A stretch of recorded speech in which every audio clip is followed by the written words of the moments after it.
Hello, hello, hello. It is Nations Cup time, and I need to make an announcement that I am live, and I also need to remember to activate my bot this time. PM start. Let's just get the other scenes warmed up in OBS. There we are. So we'll be keeping an eye out for the drafts. We have Germany A, Mexico A coming up first. And while we're waiting for this, we can go and take a look at the standings.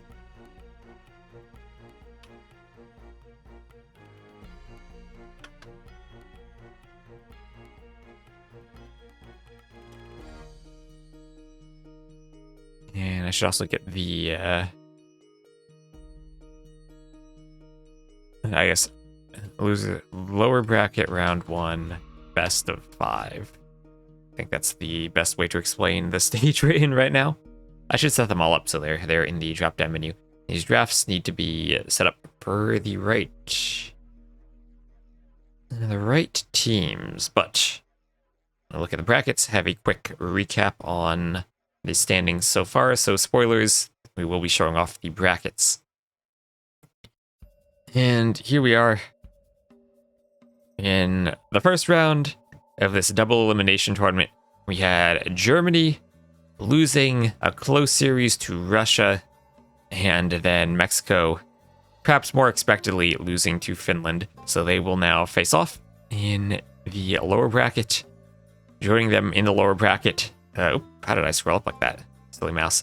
Brazil A, probably the best of the other teams down here, but Argentina B, if Kapach plays, certainly could be scary. China B, Sweden A, Austria A, and the UK. Also down here, we'll cast Austria and the UK after Germany, Mexico. That's scheduled to start at 19 GMT. So about 2 hours from now, we'll, I guess, go through Rex and catch up to that, or cast it live, one of those, when that gets started after Germany and Mexico. So I think Germany should be the favorite here, but I thought the same about them and Russia, and Mexico certainly is a good team. And they will have usually playing, well, they play all 5 of their players, actually. Kingstone, Lobo, Mr. Oso, Mariachi, and Uzi. Kingstone probably the most notable of them. And Germany. Hello, Maxos. Question of whether Jordan and or Nilly will make an appearance. Jordan did play last time. And in other news, I figured the best way to do the subscriber scenario is just to stream the making of it. And that way, I actually do finish it on the stream and we'll play it. Because I have like the layout set, but I need to add all the triggers and units and everything.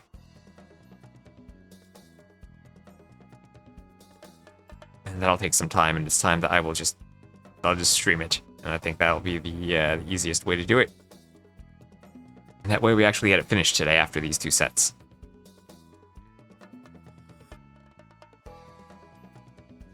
And this is not the right set of drafts yet. I gotta look on the dashboard and see if they have the drafts yet. And they do have the maps. And also, we will get the civs, which they are drafting right now. There we are.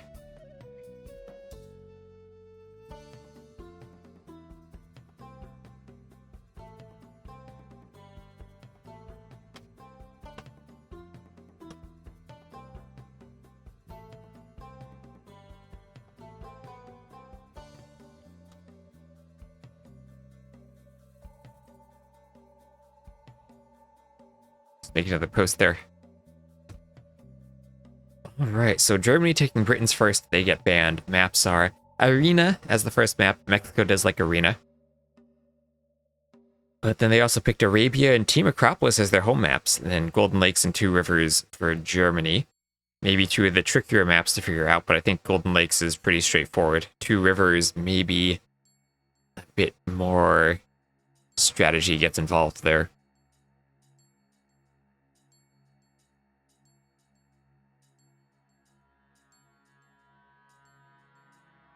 And then Hindustani's the first pick for Mexico, and their Mongols are getting sniped.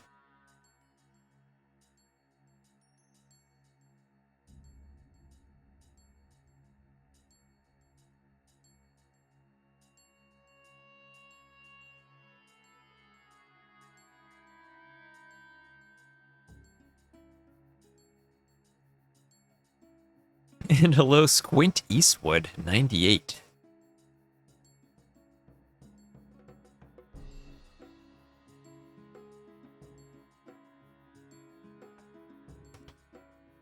Lithuanians being a very highly prioritized pick for both, I guess, Two Rivers and Golden Lakes.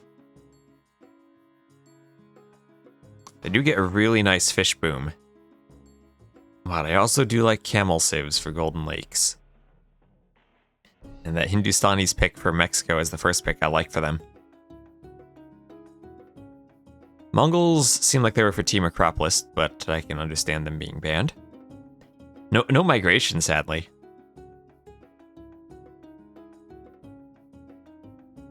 Hello, Alakog. I'm doing pretty well. Where Baltic?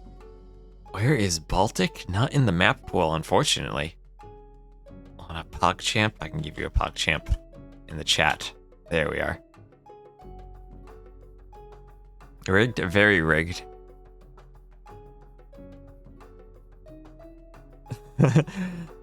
Yeah, join the exclamation mark Raj's giveaway.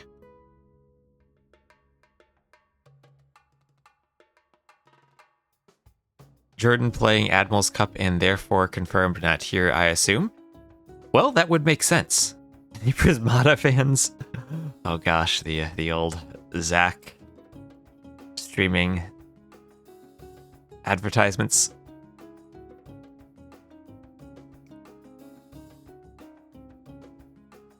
Now, other than Arabia, it does feel like these are more like team-oriented strategic maps. So maybe they feel like they might be stronger without Jordan. I do still feel like you just take Jordan, plug him in as an Arabia flank, and he can play Arabia flank. But I don't know how up on the team game meta Jordan is these days. Because he's probably not someone queuing team games on the ladder. And maybe I'm wrong, but I don't know if GL's had any good, like, big team game show matches recently. I don't think there's been any tournaments other than Nations Cup with team games, other than Rage Forest, but that's only one map.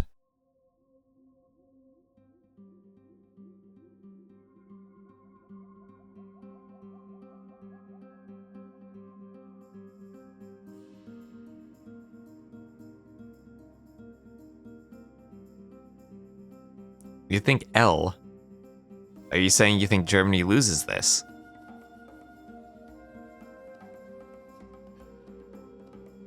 GL show matches are mostly trolly these days. Fair enough.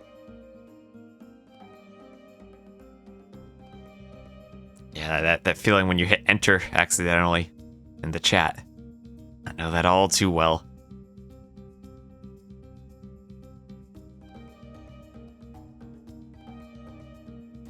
The Spanish pick is pretty interesting for Mexico if they get to use them on Team Acropolis.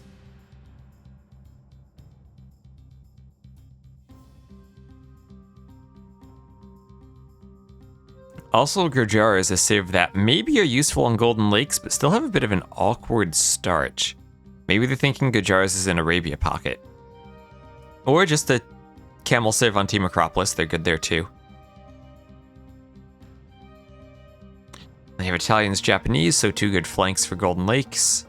Whereas Germany has Dravidians, and maybe then they gotta be a bit more creative. They have Byzantines that could go as a flank there. Also on Two Rivers, maybe Saracens. Not really going for camel civs other than Persians, though. Well, I guess Saracens could be a camel civ, but usually they played from the flank. I wouldn't mind seeing Saracens as a pocket sometimes, though. It's like you're still giving the team bonus to the flanks, and then you can go camels. Maybe not as the top tier pocket, but if you're getting deeper into the draft.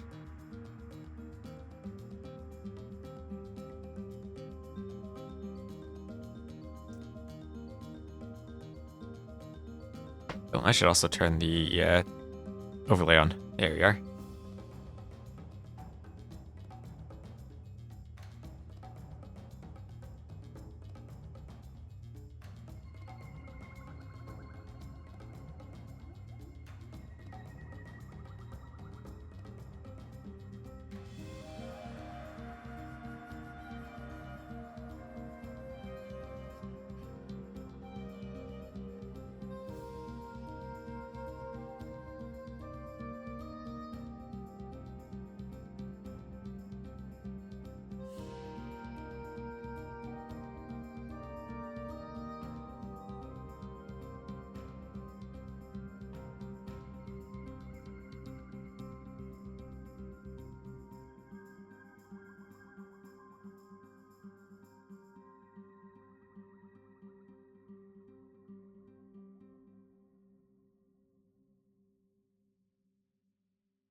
Well, there is the Civ draft. We'll look for a lobby now.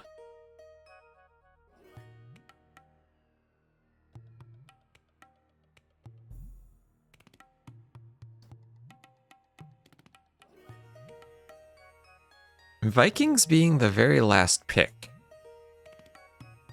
So no Team Islands or Migration.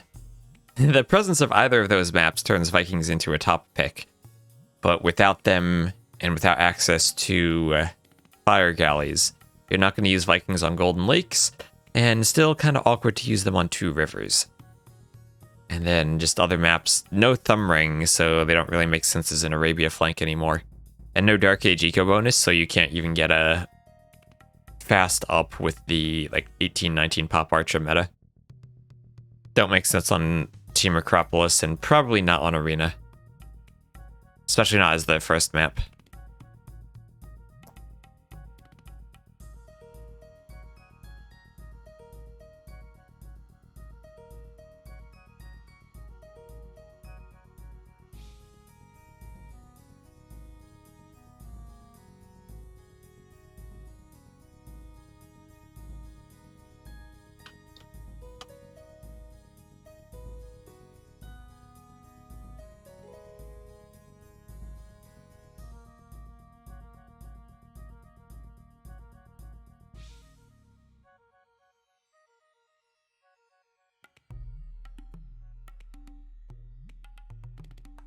So how long is Jordan's Admirals match? It's a best of what? Looks like he's playing Dogao. So it seems like he confirms he's not going to be playing for Germany then. Best of 5, I think? Alright. Well, he always could finish that and then join for the tail end of this set of games.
They just checked best of 5.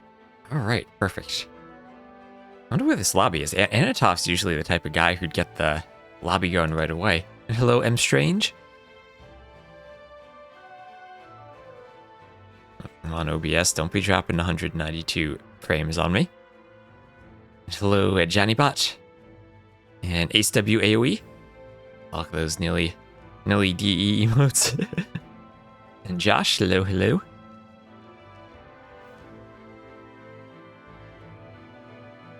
So I was playing around on Migration earlier, and I managed to get a 12 villager plus loom click up.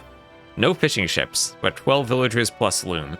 I had a time, like maybe 14 seconds of idle time as I was managing the force drop off at the end. But I was able to get out immediately 2, and then right after another round of 2 galleys. Oh, and no, OBS, don't die on me. OBS is struggling. And a mini F, you might need to refresh. Migration server reveal 1. I mean, I am, from watching some migration games, I'm actually kind of thinking the best setup might be Lithuanian Persian flanks and Viking Dravidian pockets. Yeah, 12 plus loom. But only possible with Vikings plus Dravidians. Just the cheap dock counting as a house is the key to that. I put 2 villagers on the shorefish next to the dock, take the deer, and everyone else just, I chop only as much wood as necessary. And thank you, Bertrand's son, for the sub. Welcome to the Baltic Fleet. And, well, OBS is struggling today. Hopefully things clear up there.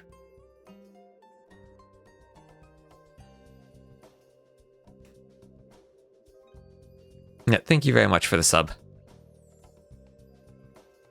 And hope you are doing well. Oh, and thank you for giving energy to OBS. I don't think it's actually OBS that needs the energy. I think it's my internet. Sub to help fix the OBS. Well, thank you. We've dropped 2.2% of frames so far. Let me know what the experience is like on your end. It might be a thing where I gotta just stop OBS and stop the stream for like 10 minutes, and then sometimes that clears it up. It's definitely, it's not like a OBS issue. It's a American internet issue. Easter weekend, everyone using their internet straining the local infrastructure. Move to a civilized country.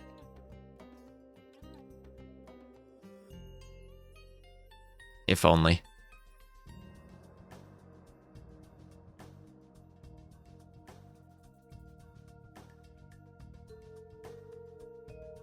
Stuttered a little, but seems okay. Alright, well, we'll see when we get to the gameplay. Just keep your eyes on that samurai and see if his sword animation breaks. We do still have that Lithuanian horse who has calmed down quite a bit, thanks to Hizemi updating the animation. You think it's your favorite map? We had an amazing game of Two Rivers between Brazil and France earlier this week. I think it is a great map. I wouldn't mind maybe a bit more randomness to it, like if the rivers could be in different directions.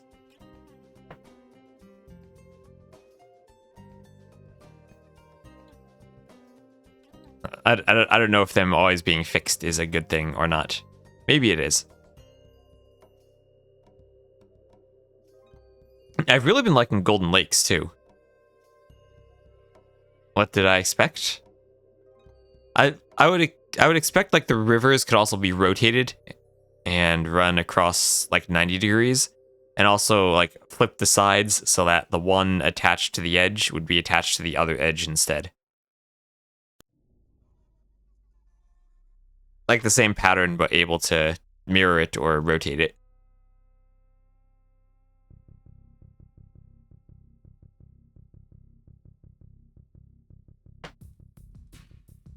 OBS seems to have given me a green light for the past minute or so, so hopefully we're good. Still looking for this lobby to pop up. And there we are. Target, Uzi, Kingston, and Lobo. It looks like Jordan's in game number 2 already. So maybe he will be joining the German team. If they delay making the lobby, they give Jordan more time to finish his series.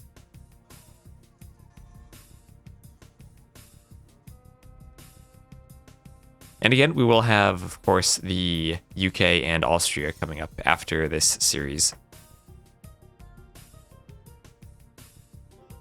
Which, I think that's going to be a very interesting matchup. Those two teams, I think, are pretty well matched with each other. Austria just barely didn't have enough to get past Chile. Felt like they had the civs they wanted on Team Islands, but couldn't make it work. Go UK. We got a UK. And Johnny Bot's a UK fan.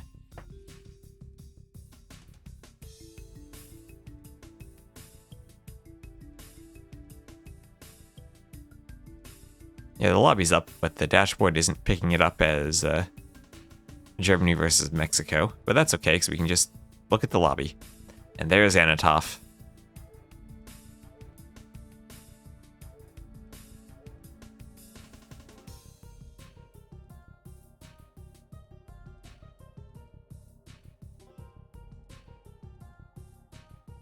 So Mexico just waiting for either Oso or Mariachi.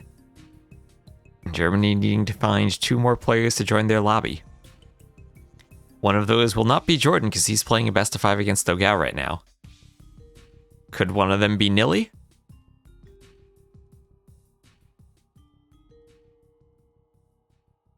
Oh, there's Chaos.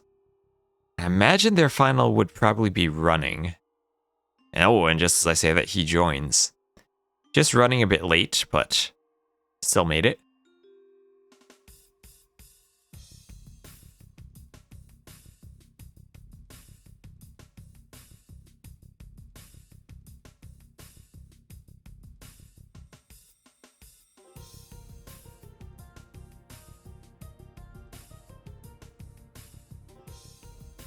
And hello, Felpand. I think there was a lot of Rage Forest also going on this weekend. Maybe we cast some of that too.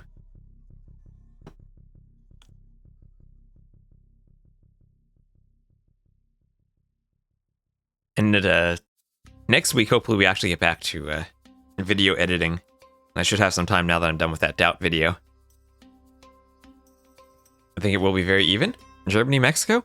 I think I do still favor Germany, but Mexico is a very good team that just had the misfortune of running into Finland in the first round.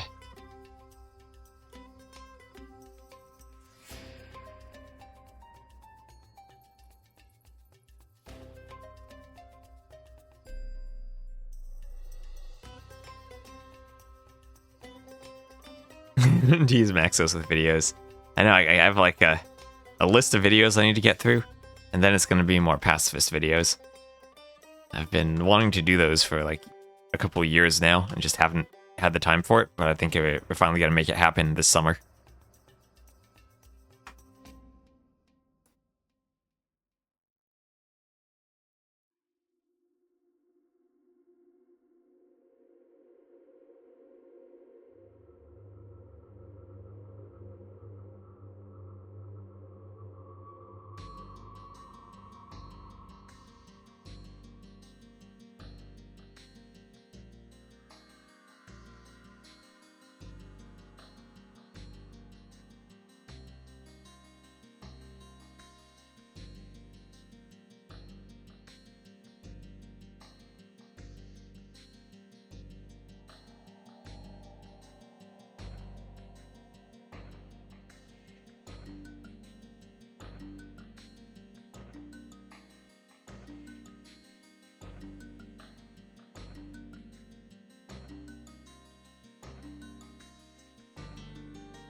And just waiting for one more player from Mexico. They won one match against Finland. They won Arena, which is our first map. But then Germany does have Running.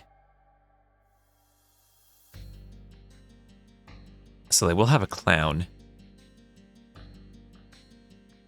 Do you think Germany takes Portuguese on Arena as a flank? Mexico does have Turks. Then again, Germany has Bohemians. Bohemians being pretty late in the draft. Hello, Hideo.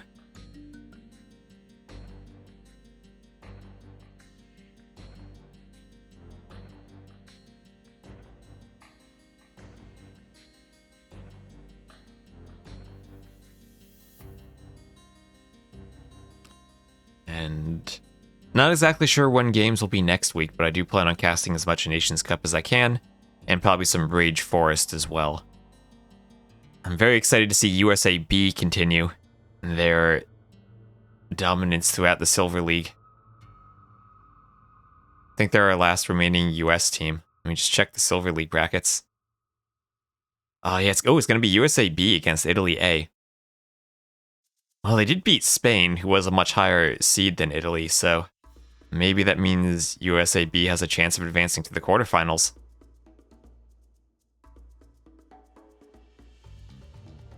It could potentially beat Finland B and get some revenge for the loss of USA A. Actually, there's some Rex I could cast there too, France and Netherlands. That could be a fun set. And Maxos likes his organ guns on Arena.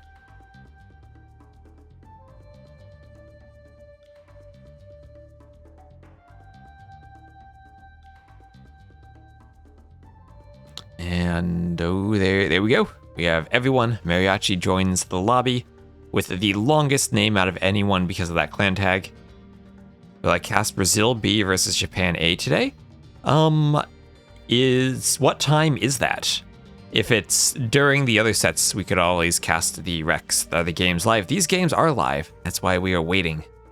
And patiently waiting for the lobby to get underway.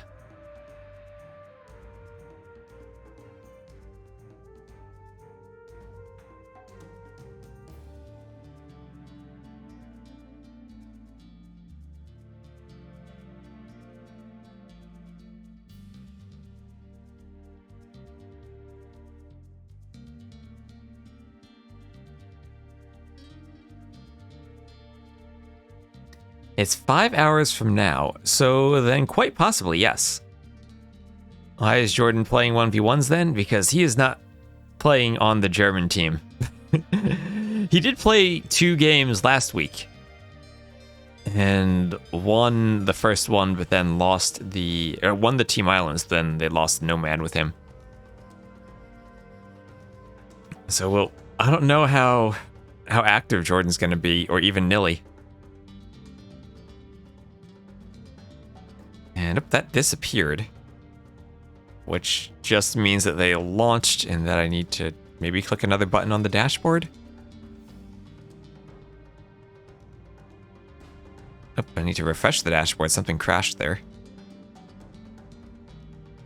If I click that, and there we are. Alright, so, civs. For Germany, they did go with Portuguese. Portuguese, Cumans, Bohemians, Teutons. Teutons on the flank and Bohemians in the pocket. So a Trushing Civ on the flank, not using Bohemians there. I actually think I like Bohemian pocket more. Or as a pocket more. Lets them get a nice boom into that Halb Hufnitze composition they want. On the other side, Turks, Slavs, Poles, and Koreans. Well, Koreans is the tower rushing civ. Turks, they're the Turks. And then Poles and Slavs. I don't know. If you're Mexico, do you prefer the Koreans matched up on the flank against the Teutons or against the Portuguese? Where you could potentially trush the Portuguese. Turks, Portuguese, it feels like if they both go 1 TC fast imp, that probably still favors the Portuguese, just with the Vitoria economy.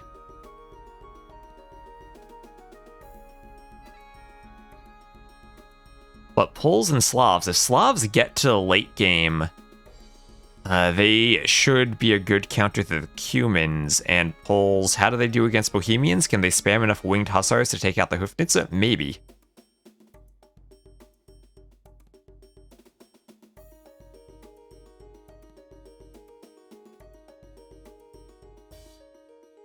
Remember, Portuguese could have also been Golden Lakes or Two Rivers, and I guess the same thing, Cumans could have been Two Rivers or Team Acropolis.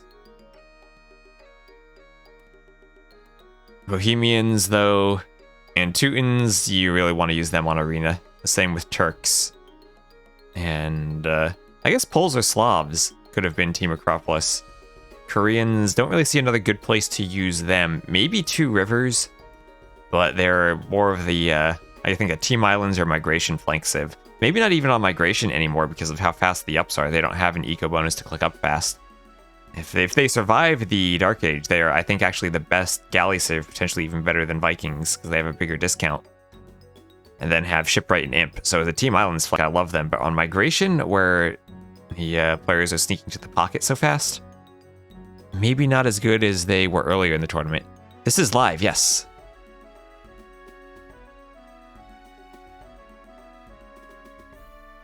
As far as I know, they haven't played yet.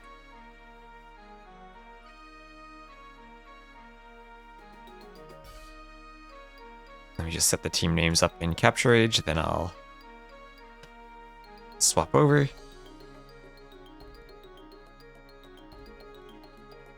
And here we are. Germany A against Mexico A. This is the lower bracket first round. It is a best of 5 between these two teams. Germany having lost to Russia and Mexico losing to Finland. Although the one game Mexico did take from Finland was on Arena. We will have the German team in the warm colors to the south and the Mexican team in the cool colors to the north. As before we even get started, we have a scout fight orange against blue. That's target with the Teutons against Uzi as the Koreans. So the two tower rushing civs will be against each other. Koreans will mine their stone faster and they're going to run away and have the exact same HP on the scouts, 9 each. Level ground on Arena, so no hill bonus. So Koreans will mine their stone faster and have that back stone, and they'll get the free guard tower upgrade. Teutons will be able to garrison more vills inside of their towers, in addition to having the cheap farms for a good eco behind the Trush. And we see target, he's not going to do a lumber camp, he's just going to lure in a boar as fast as he can, as he targets it with the TC, and gets it cleanly in a decent spot. And then goes to the lumber camp. So he's looking to go up fast and tower rush, no question about that. And perhaps in the feudal age, we'll have an advantage in the tower wars just by having more vills forward. This is where I'd love to see Uzi do the good old 5 militia drush. But anyway, the rest of the German team, we do have Chaos as the Bohemians in the pocket. Fairly standard boar timings for him, it looks like. We'll have Anatov as the Cumin Boomer in the pocket. And then finally running as the Portuguese Blank, the dangerous organ gun, fast imp Pretoria potential from the Civ. Striking fear into the heart of the opposing Turks player, who will be the Mariachi. He'll have to find ways to dance past those organ guns as he starts to bring in his boar right now. So it looks like he's not going to be going for a Trush, but in all likelihood, these two civs just want to fast castle and make a castle. Turks go Janissaries and eventually artillery cannons. Portuguese, well, this is where the Portuguese player wants to put some pressure on and break into the Mariachi's base, give Anatov the opportunity to use that late Castle Age push, because Kingstone is the Slavs, and if Slavs get to Boyars, they counter pretty much everything the Poles make. They're weak Cavaliers, they're winged Hussars, they're Obuki. They don't have halbs, they only have pikemen, so the Boyars kind of slaughter them too. Don't necessarily want to take that fight, but it's not a horrible fight for them. And then finally, we'll have Lobo as the Poles. Oh, wait a minute. Wait. No, never mind. I thought it was Poles. Never mind. It's the Cumans. Cumans also get slaughtered by Slavs because they have paladins, and they don't have Bracer to kill the Boyars. They get killed by the Boyars. Yeah, Poles over here. Poles, they're the ones with the winged Hussars and the Obuki. And the Cavaliers. Getting ahead of myself by a civ. How do they match up against the Bohemians? This is an interesting one because Poles want to go very heavy on cavalry, which is good for sniping off Hufnitsa. But then the Bohemians also do get the extra attack on their halbs, so they themselves are pretty good at countering the cavalry. I'm not actually sure what I prefer in this matchup, but as a combination with the Teutons themselves, they can get 2 Teutonic Knights, halbs with their extra armor, paladins even, they should be able to take good fights in equal numbers against the Poles. The question is, do they keep their numbers up? And hello, Cheeseman.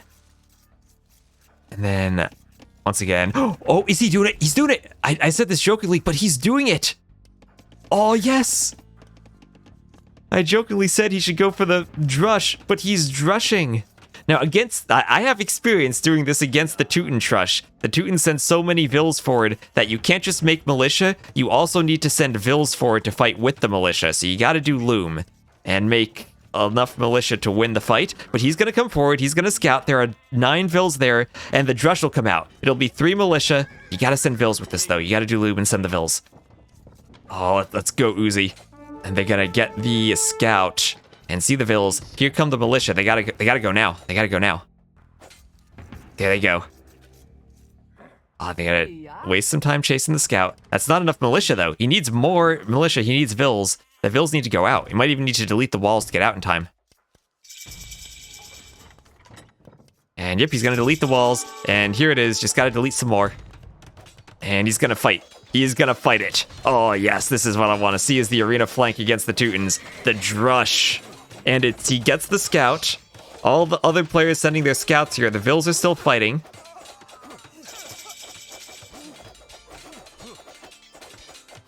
And will that tower go up? One Vill's still working on it. Vills aren't going to be walled in. Uzi's just sent everyone forward. And I think that this works. Chat was laughing at me when I did this on Arena, but it actually works. The Drush against the Teuton flank. And the Vills are going back. And Uzi has survived. Now, does Uzi want to follow up with a Trush? He can't because he's still in the Dark Age. But can he keep the gate open? Can he keep the gate open? Oh, he has the militia in the gate. Here come the other scouts from all the other players. Does he want to go in? Oh, he's not going in. He's not going to have fun with it. But he'll keep the gate open. Anatov had to send his scout over. And now the Vills are going to fight. The Vills, they can always wall in front of the gate, so it's not enough to keep it open. And he went in with the militia, so now he just has militia running around. But the problem with sending the militia in is now you don't have the militia to fight off the Vills anymore. And you got to keep your own Vills out there by the tower. But being in the Dark Age means that you have a 5 villager advantage over the Feudal Age player. And he's going to get on the stone now. Maybe get another Vill. Militias are slightly faster than the villagers. He needs another hit. And gets it. TC not garrisoned in time. Militia goes down in turn. But here come more Vills. And not sure about this. I feel like Uzi could have kept fighting and kept the Vills out. I guess you do have now Anatov and Chaos with Feudal Age scouts. There he goes. Yeah, this is a bit of a mistake there. He sent the militia in too far forward, and that lets the Vills come and finish the tower. And it's very well walled in, only a bit of a gap in the front, but that is still a gap that the Vills can get to. They just need to not lose too much to the Teuton Tower. There's 5 Vills inside. Why not just wall the tower in? That's a very good question. He thought that he had such a big advantage he didn't need to, maybe. I don't know how much he's actually practiced this. This is my experience of playing it a couple times, is that going in is very tempting, but can also be a mistake because you want those militia on the outside. At least he did know to send the villagers forward. That's the key, using the villagers.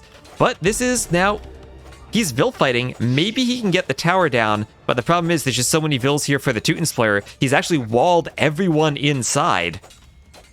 And well, I said I was gonna edit more videos this week. This is gonna be a breakdown. Thank you, Biggest Official, for the follow. And just, put the weak ones in the tower, fight with the other ones, heal them up. And this will be another 3 dead Vills for Uzi. So a couple of mistakes here for him, I'd say.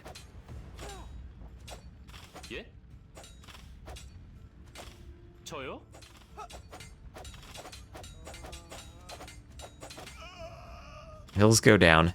And still not completely sure how to manage this build.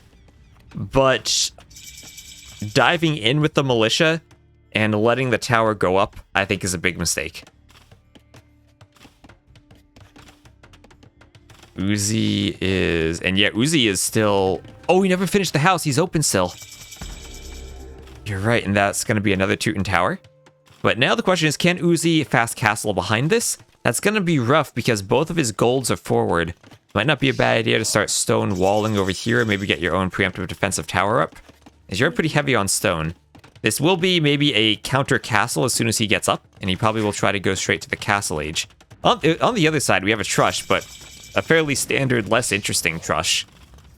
Looks like running as the Portuguese actually going for the Trush against the Teutons. And I guess that the Portuguese do have a good eco for trushing with the berries, right? So what can't this Civ do on Arena? And we will have Mariachi going for the fast castle defense, throwing up the immediate castle to counter the forward towers. So running will have to get back, not really accomplishing too much, but he does actually take the main gold away, forcing Mariachi to go to the back gold. Uzi KD 5-11. It was such a good start until he dove in and didn't wall the tower.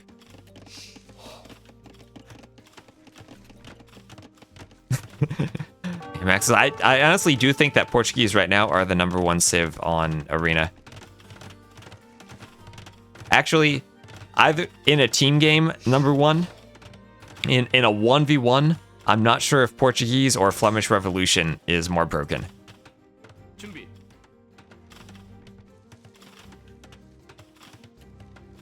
It might still be the Flemish Revolution. And Name Faker, thank you for the follow. Nothing beats Turks. You like the Turks? I was always a Byzantines fan on Arena. I always felt Byzantines had a decent matchup against Turks, like they would be slightly favored.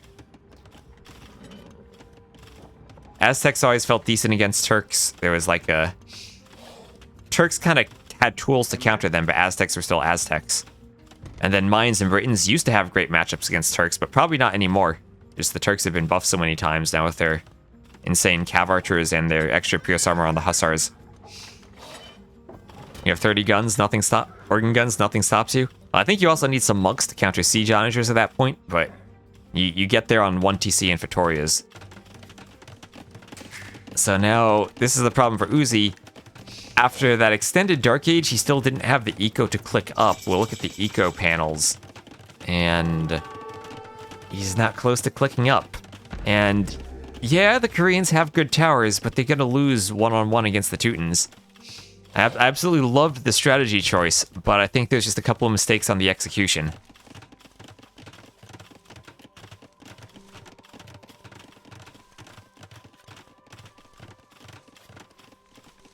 And there's the tower. It has 9 fills inside of it. That'll be shooting 0 plus 7. Why is it 0 plus 7? Oh, it's shooting 7 or 8 arrows with 9 vills inside. And it has fletching. Fletching doesn't matter in the Tower Wars, but doesn't mean you need more vills to shoot the same number of arrows. And then we have both of these, actually all the pockets going to 4 TCs. Mexico getting there maybe a bit sooner. But Anatov has been the Cumans, Cuman Boomin now on 4 TCs. We'll have Chaos as the Bohemians, adding in his 4th right now. And we have Uzi, who has recognized that he lost the gold and preemptively sent villagers to mine his pockets gold. And Lobo's just like, you know what, that's okay. I'll just mine my stone for my gold. I don't need to mine that. I got stone, I'm the pulls. The Teuton Trush continues. And now here come the knights. Anatov not going to fight the Turks player with the castle, instead going to go and fight Uzi. And this is also the downside of drushing, that if the towers go up and keep you open, you get hit by the pockets hard and you don't have a way to respond.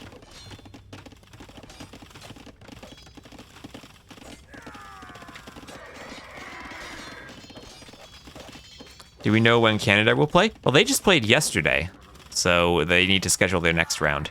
I did cast that yesterday if you wanted to see that. Uzi is dead. Uzi feels very, very dead.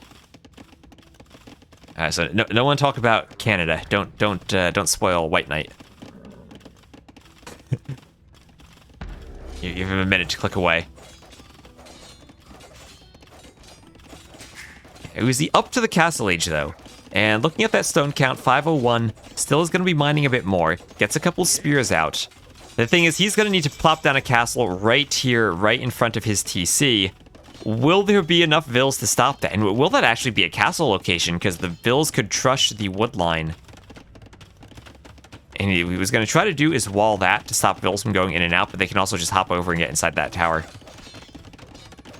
Spears will be less effective by the knights. Knights, honestly, they can just like camp here and just block the location where he wanted to build the castle.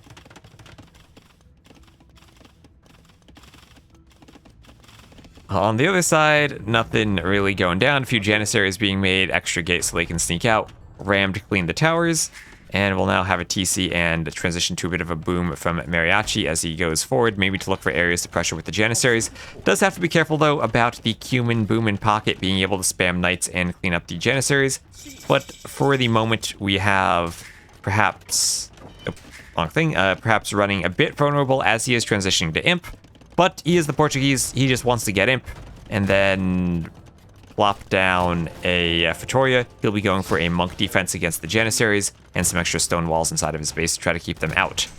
On the other side, the castle had to go behind the TC. Some knights jumped Vills while they were there. You'll get some Vill kills as they run away. They're just going to try to hop inside that tower. Well, at least that's some dead Vills for target. Can you not hop there? Oh, I thought you could hop there. A Vill definitely hopped there already. Maybe you can't when it's fully walled. And, well, this castle will clean some towers. I was going to say Uzi still has a wood line, but he doesn't. And we have forward archery ranges now from Chaos as the Bohemians. Looks like he'll be going for hand cannoneers. And it'll be hand cannoneers against the Obuki of the Polish player Lobo. Couple of archers from running. They'll be running over here. And yeah, 24 Vills compared to 43. That feels very, very dead. This is where if you want to drush as the flank, you gotta be the Aztecs. And well, he will get a few war wagons out. War wagons may be helpful against the Bohemian hand cannoneers. But we also have Anatov clicking up to Imp. Up to Imp, though, feels like we'll have an early Imperial Age for Kingstone. Remember, Anatov did go for some Castle Age Knights. That did help to kill Uzi. But now Kingstone has an opportunity maybe to push.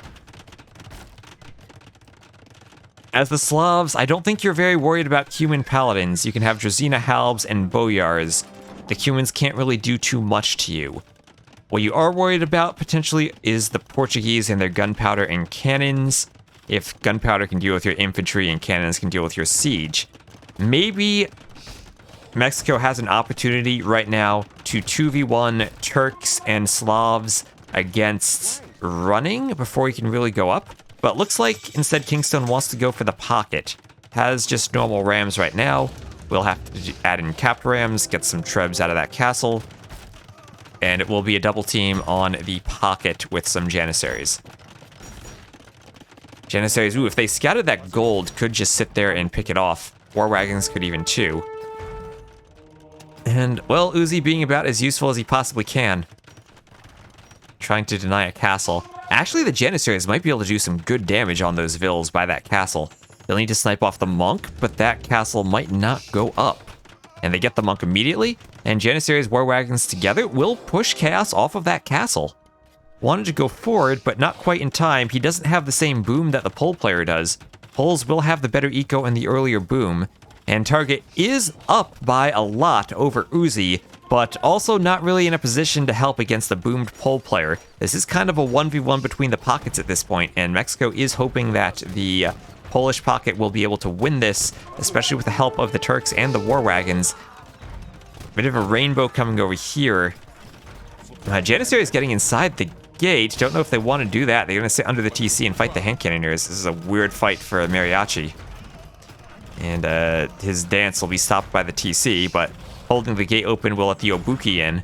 Oh, target converted the war wagon, but left it in the gate. The Obuki will just try to do some damage, but there are TCs all over the place. Not much they'll be able to hit there. Wall being deleted as they run back towards that castle. And looks like they will be able to get it up now. But at the same time, Anatov is struggling. Struggling under the push of this Slavs player. And a few hand cannoneers from running. And that's what I said, the Slavs might not like dealing with hand cannoneers, but running still only on 53 eco population in terms of villagers. Does have 2 Praetorias though, and that will help him just pump out the hand cannoneers or even some arbs should he want them. Castle might be denied though, not quite enough vills forward just yet for Kingstone. He does have the army advantage, but he needs to get more than just that castle's worth of map control. He needs to get a bit more forward, keep the hand cannoneers away if he wants his vills to be able to finish it. Cannon, nice hit on the vill there. 1 HP vill left. Can the 1 HP vill get the castle? It's on 82%, and looks like the cavalier will pick him off. Another vill from behind, but he'll probably go down to that same cavalier. Cavalier stopping the castle. Anatov on 122 vills still, so he has been holding behind this pressure, but only 10 army compared to the 120 vills and 36 army of his counterpart Pocket. At least, though, there is a flank here that can help with the halbs. That's the crucial part, helping with the halbs. And that's why Kingstone wanted this castle. It would mean the hand cannoneers couldn't come over to this side of the castle and help against the halbs like they are now. And Slavs have great siege, but went for the siege rams, didn't go for the onagers right away. And that could maybe be a costly mistake. Instead of going Treb onager, went for the siege rams. Siege rams are meant for pushing, but now the push has been stalled out. The speedy ram with units garrisoned in it can actually pick off a cannon there. Nice play from Kingstone. And Germany now retaking the lead. But on the left, we do have Obuki using the siege tower against Target, and he has really no great defense against this. The monks he's making will go down. They'll get a few conversions here and there, and he's going to have to rely on Chaos to come over with the hand cannoneers. And all in all, don't think that's actually going to do too much damage since Chaos was able to come over, and there's no corresponding counterattack on Chaos to take advantage of the missing hand cannoneers. It's not quite chaotic enough for that to happen. On the other side, the castle finally did go up. Kingstone did send an entire village forward to raise that castle. And it'll just be some cannons for running, working away at it. But running is now up to 3 Praetorias, 61 villagers. So he has a decent economy to help out his ally. 95 vills though for the Turks player. Imperial Age on the way. Will this be the reinforcements they need? Might be hard to go forward with Anatov patrolling with the Cavaliers trying to pick reinforcements. Cavaliers might even be able to hit those gold miners there from Kingstone if he doesn't wall them in. And looks like he probably won't get that. That'll be a good 10 vills dead and a gold denied. Gold isn't as important for him because he is just going halb. But now Chaos with the opportunity to come over and help pressure this castle too. Germany will be pushed back. Uzi at least is on 54 villagers, getting some more TCs up, cleaning the towers. He will eventually be back in the game, but if his teammates can't really get a push going, he's going to need to be back and quick, as Target is far ahead of him in terms of the boom. It's not like he's the Portuguese and can just add in those Praetorias to get back. Germany's going to need their flanks to contribute as their pockets. They got some good pushes in, but not really able to finish them off. But those are 4 exposed Hufnitze. They are not faster than the elite Obuki. And they might get picked off. Oh, and Lord DVM, the real T-West. Yes. The bank account is fake, but I am real. Thank you for the sub. As the hand cannoneers are going to fight Cavaliers there. Might provide a bit of a shield to the Obuki to close the distance. Anatov still has to hold. Now they're going to push back, but the push back is going to be just get map control. They're going to push, but at the same time, the Turks player will start contributing to the game. And in the long run, I do think that the Turks have the unit composition to match up against the Portuguese artillery cannons and their great heavy cav archers as a counter to gunpowder. So the Turks player getting back into the game could help Mexico out. Scores are still neck and neck. And Target is still being targeted by some Trebs. All it takes are a few Cavaliers running here and there, and Target still is in trouble. Wouldn't actually mind seeing some winged hussars from Lobo. Looks like he has some light cav now, just to control those resource piles on the outside. The Ram there should be scouting that now for Uzi as he's still trying to contribute. Uzi up to 77 vills. He'll be back into the game soon. More vills than Running has, but Running now is up to 4 Pretoria. That's 80 population worth of Pretoria space there. Vils, however, in the long run are more efficient than Fetorias, and if you can't make that transition, add in the TCs, start deleting those Fetorias, eventually you're going to be behind in eco.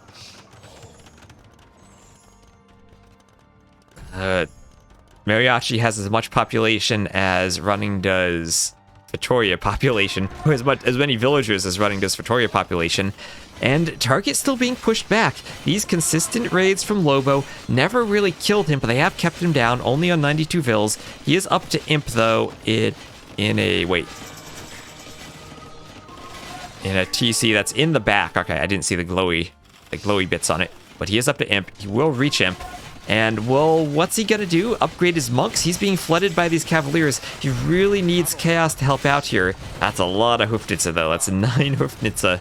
And they'll probably be able to take out those castles. The problem is, he needs mobility to save his flank, as taking out the castles by itself won't be enough. We're going to see Arbs coming in for Uzi, our Korean player. And, well, you don't need that much of a population to go for Arbs. 93 Vils should be enough. And with this forward positioning, I feel like Target's just so far out of the game now. The raids have gotten him down to 65 Vils.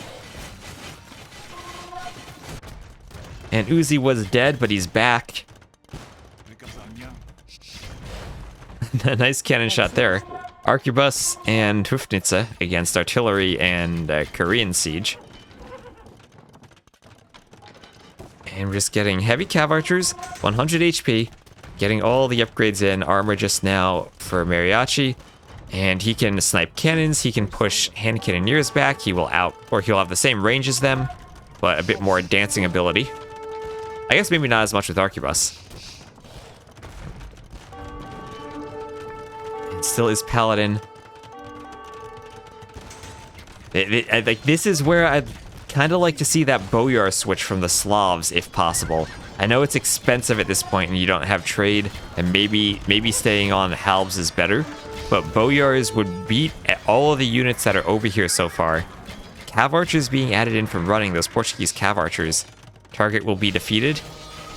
Well, no he won't. He did run a few Vils. He won't be defeated. But he did require Anatov's help to come over here and clear all of these Polish cavaliers. A few monks still helping out, but Target down to 13 Vils. He is very much out of the game. And they're going to hope that Chaos can now, with the help of Anatov to push back the Poles, get a counterattack on Uzi. Uzi, who still doesn't quite, he is Imp, but doesn't quite have all the upgrades on the crossbows, has Bracer and Chemistry, but doesn't have Arb yet. And again, still 2 forward golds for him. If you look at the trade numbers, no trade for any team yet. Cannon's getting a nice splash on those crossbows. And we'll be pushing into the ranges.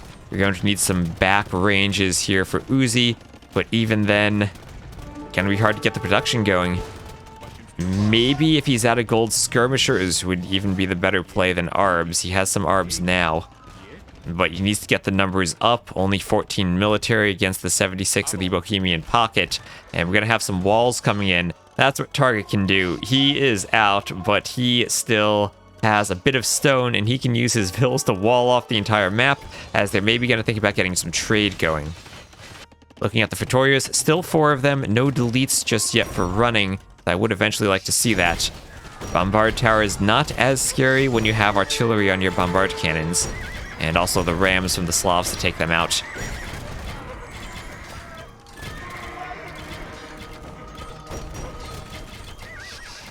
And here's where the Turks' late game with the heavy cav archers against the gunpowder units really comes in. Thank you, Anton7, for the follow. Welcome to the stream. As the Rams are going to keep pushing, going for that bombard tower. More heavy cav archers in the rear trying to clean the Vils.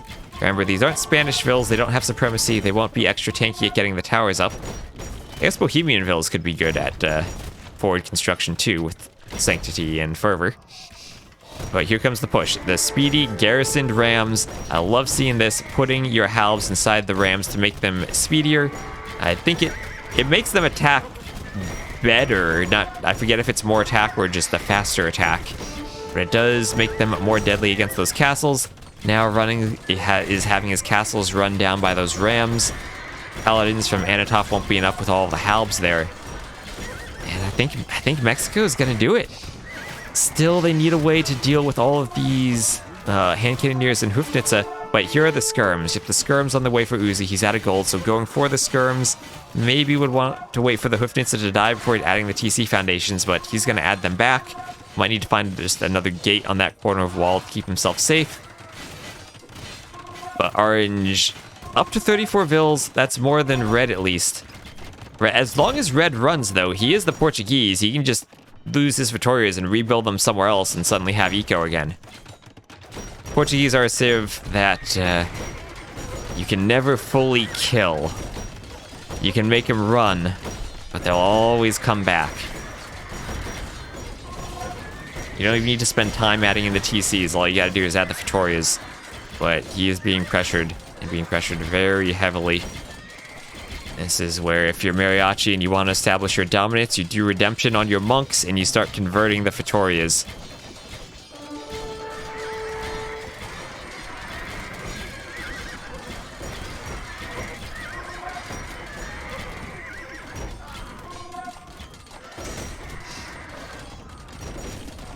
He's trebbing him down. Trebbing down the last of Running's economy. Was Running able to run Vills? I don't see any more. There's the GG from Germany. And Mexico, after Uzi goes down, excellent use of the Slavs pocket against the Cumans. The tower rush from Running didn't really pay off against Mariachi. You got to that awkward situation where the flanks they trush and they castle drop and they take themselves out of the game. Even if it felt like maybe Running and Target might have had the advantage there, it became basically a 2v2 with the pockets. And Slavs Poles ended up beating Bohemians Cumans, especially with the Cuman trying to go do a few knights in the Castle Age. So well played there by Mexico on Arena. Koreans Turks maybe better in the late game than Portuguese Teutons, especially Teutons as a flank civ and not a pocket where they could go Paladin. Here they kind of got to go Halb Siege and never really got to that point. Good monks, but not enough. I was saying I do really like Portuguese on the flank, and like Vitorias for the fast imp is a reason why. Just not enough eco behind it in the long run to help Anatov against the early push from Kingstone. A few hand cannoneers were out and helpful, but Slavs Cumans is just a really hard matchup for the Cumans.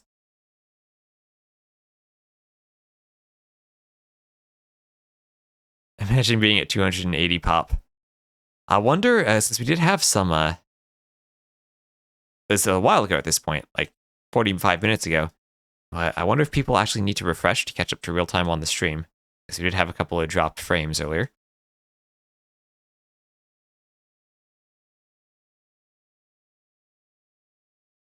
And looking at the KD, Lobo with the Poles, the most kills. Eco, Bohemian player with the best eco. Well, Pole player, of course, with the most food. No one even close. Not even the Slavs who have a farming bonus. And well, I think we will be doing a breakdown of that early game Drush. I have some footage of myself doing a Drush too in some videos. I think we could also add in along with that, and that'll be fun. But we'll tab out over there, and that'll be a win for Mexico on Arena. Check off the civs. That'll be Germany losing with Portuguese Cumans, 2 high picks for them. Bohemians and Teutons, and then Mexico winning with Poles, a high pick. Slavs, Koreans, and Turks. Slavs a fairly low pick for them. Bohemians were picked kind of low for Germany.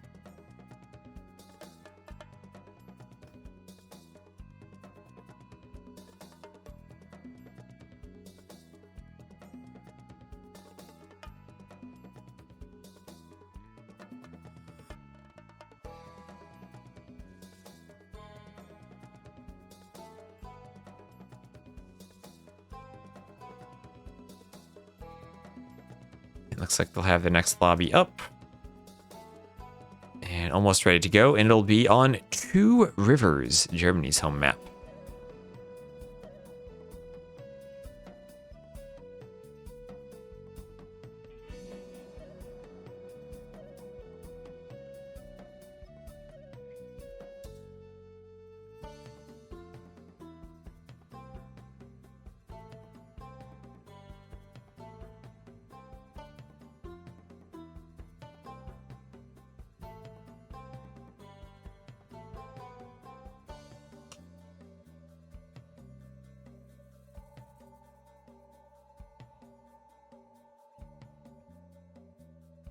So Germany A, who had been undefeated throughout the group stage, struggling here now in the double elimination bracket.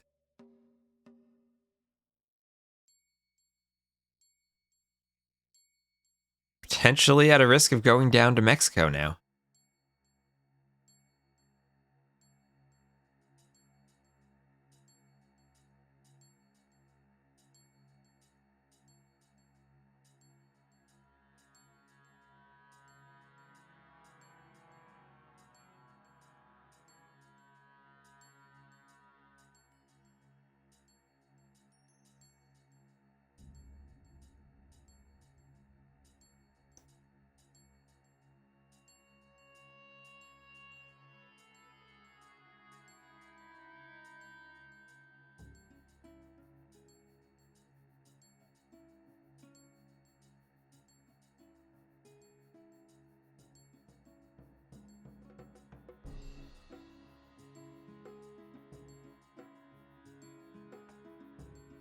If France will be in final, Maxos believes.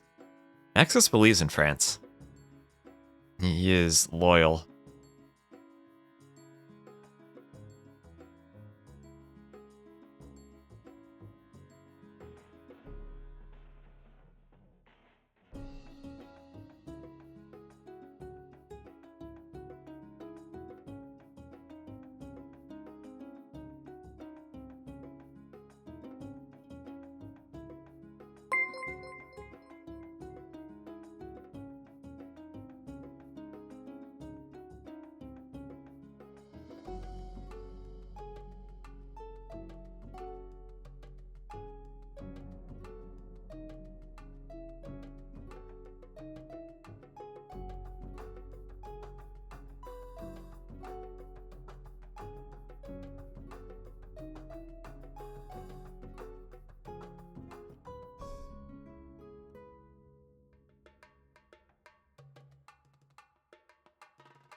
And they're still sitting in their lobby. And hello, Lord DVM. And also, Martian Ham. Thank you for the follow.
Alright, looks like they're launching.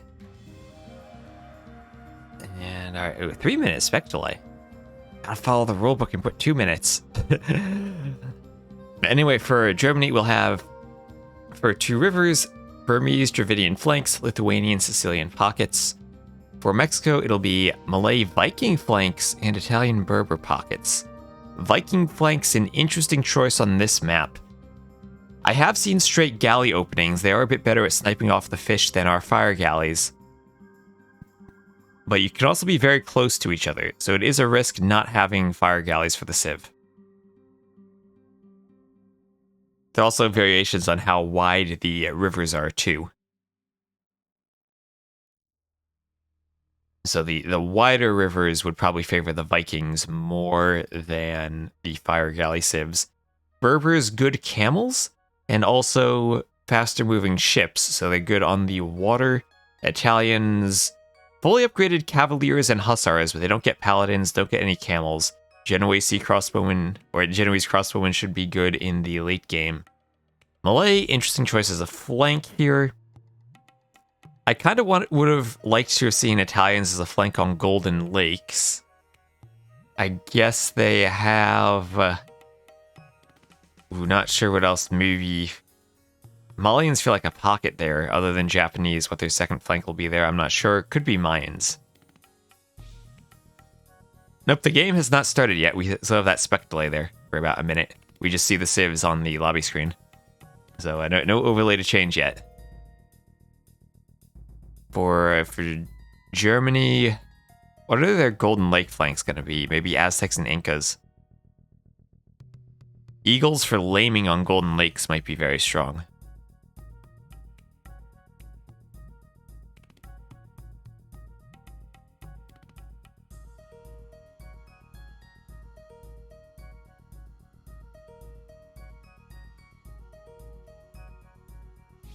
How's it decided?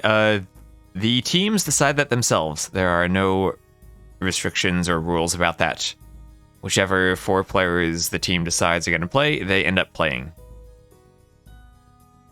So Jordan and Nilly are on the roster, but Nilly has not played. Jordan played a couple games the other day. Don't know if we'll see him today. He did not play the first game and is not playing the second one here. Currently he is playing, I believe, a best of 5 against Dogao. Not sure how much more there is to that game. But now, we are just about to finish the spec delay and get in.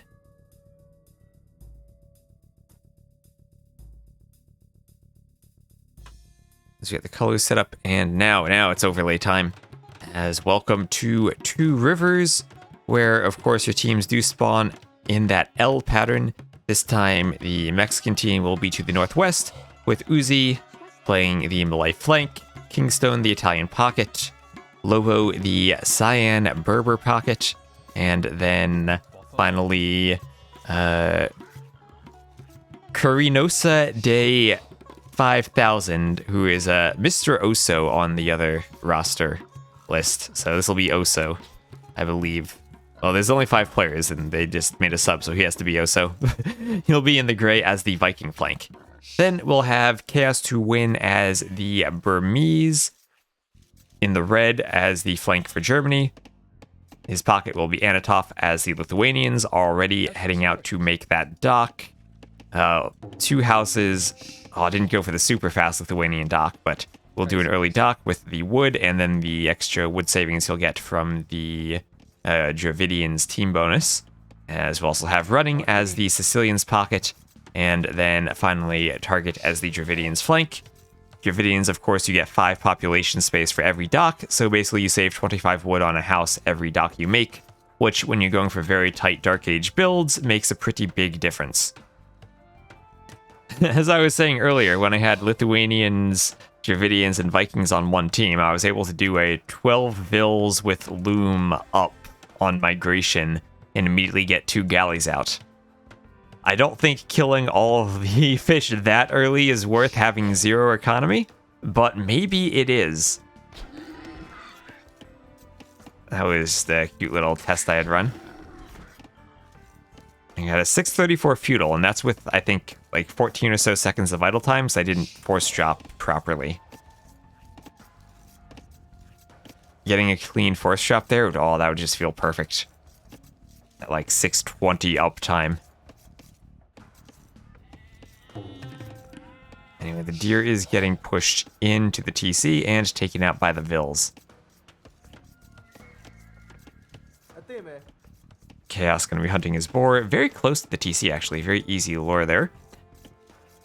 So with this L shape, it's a question of where do the players build their docks. They can go 2 and 2, or they can go 3 and 1. We have seen 3 and 1 on the other generation, where imagine swapping the positions of gray and orange somewhat. You'd have the L like that way in the north and this way in the south. And we've seen 3 and 1, where the 1 just tries to harass. We could, of course, see the same thing with this Civ setup here, and we can also see players skip docks. Sometimes the flanks do skip the docks, if they want to go for a Drush or an earlier Feudal Age. Looks like target will be docking, though, and with the X here from Uzi, maybe that indicates a dock, or no, he's doing a barracks. So early barracks in lieu of a dock, you're spending your wood there instead of the dock and the fishing ships. And ooh, that sheep was dancing there. Ignatov trying to push in some deer too. Already has out 3 fishing ships with the Lithuanian early dock. We do also have a thin river, only 1 fish wide. Sometimes they can be wider up to 3 fish, but this version is only 1 fish with an occasional 2 fish. But fairly small as far as the 2 rivers may be sized. So it looks like we'll have that 1 dock forward for Oso and the rest of the docks for his team in the northern river, with Uzi skipping the dock and just going to be adding in that barracks for the Drush or men-at-arms. I don't see the militia out yet, though, so I'm wondering what he's doing with that barracks now. A bit of laming, maybe. Gets a couple of sheep to drag away. And thank you, Macronix93, for the follow. And we might have a scout fight here. We will also have a target up much faster.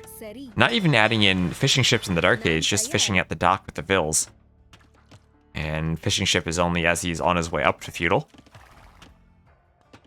And no hills nearby for that scout. Actually, wait, are there hills on this map? Oh, I never realized that, but there are no hills on this map. I was gonna say the scout can run to a hill and then try to get a good hit, but there are no hills on 2 rivers, it would seem. 2 rivers, 0 hills. So target's up to Feudal, and now he's just gonna win that scout fight. Uzi realizes he's just gonna turn and fight and get as much HP off of that scout as he can. Before going down, does get it down to about 24. And, well, he's going for men-at-arms. But it feels like it'll be a late men-at-arms compared to a player who already has 2 docks and is getting galleys out and is fairly well walled. If he scouts, he might need to scout that he has to go to the edge there, but it looks like his scout is on point with doing that. Or he'll just be pushing deer. Oh, he's going to push deer instead of scouting. Hopefully he scouts that with a Vil for his sake. On the other side, it does look like both players have docked. Only 1 dock, though, for Oso, and that's going to mean Chaos can go double dock galleys and win against the Viking player. Oso going for the archery range on the land, but puts his fishing ships in danger as he doesn't have any galleys queued at his dock, and he'll just lose all 3 of those fish like nothing. That was fast. Fire, and we'll see if Chaos adds in a couple more ships just to take out the dock. Oh, another fishing ship popping out and going down immediately. Waste of wood there. But feels like Germany knows what they want to do on this map and are executing. Even there we go. There's the scouting of that final part to wall off. So the men-at-arms are going to be coming in, or at least the militia. There's that men-at-arms upgrade for Uzi. And now these 2 dock galley production from the Dravidians. Their 2 dock production will power them in a galley war against Kingstone. some X's in the middle, as looks like a gate won't go up for Lobo because his flank has already lost the water. He's just going to house wall behind that, and that will make it a bit trickier to wall off now. And a couple of scouts from Anatov will get in. Men-at-Arms trying to break through the wall, so we'll have some stone walls up for target, also a defensive tower. Doing everything he can to control this area of the map. Might have been better to take that gold rather than this one, seeing as the Trush is on its way in. I mean, that could also be a strategy. Stone wall here, stone wall here. Then you get double layer stone walls, and this can't really break in. One archer without fletching probably shouldn't be able to stop this walling.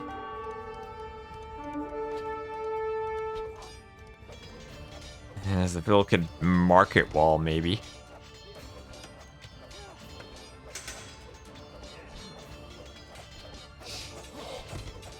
And he's going to need to send some more Vils over. And really focus on getting those walls up, as it's now a second archer. And it will be blacksmith and a stone wall. And we'll see how much this helps. As now the archers could potentially deny the blacksmith. The stone wall just about finished there. That Vil has to run, the blacksmith is up. But now a chance for the men-at-arms to keep forcing their way in. It is indeed a blacksmith and not a stone wall. On the other side, does look like target has now lost the water to Kingstone. Kingstone adding in some galleys himself and clearing this. Opening up maybe an opportunity for Uzi to dock later on. Scout and archer fight to the west. We'll have Anatov running in against Lobo's scouts. Lobo combining with the archers from his flank. Mr. Oso trying to get a good fight here, but Anatov has too many scouts. They are +1 attack already. Actually, he went for the attack rather than armor or any bloodlines, and it'll probably pay off letting him kill some villagers here. Oso turning to fight with the Vils along with the archers. I don't see too many Vil corpses there, actually. I think there is one there. That might be a... That's the horse. The scouts might have only gotten one Vil. So maybe not the best fight there from Anatov. 4 kills between them. And enough archers there for Oso to defend, even against the +1 attack.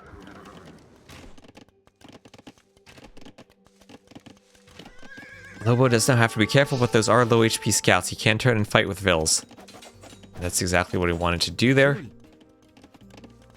Just started playing on Xbox. That must be an experience learning to play this game with a controller.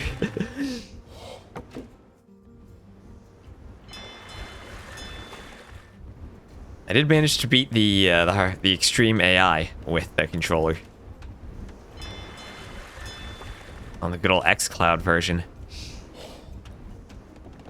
It looks like that wall will not go up. Looks like Lobo had wanted a gate there, or even went down. And the dock will be taken out by the fire and the galleys. And Docks Kingstone will finish them off. Did add in a good 8 galleys down here. We'll have a few scouts from running about here trying to clean up a spear. Oh, thank you, Kaparu5599 for the follow. And, okay, not a hole there. Running, just wanted to check. Gonna go maybe towards Kingstone, who is... Looks like his woodline is walled with some holes. Oh, and Oberst Lax, thank you for the follow. And Kingstone notices, gets the wall up. Scouts hoping for a hole, but there is none. No Vils under the TC, so he can just run underneath that without any fear, as he's up to the Castle Age. Just gonna try to find a Vil to pick somewhere. They are bloodlines +1/+1.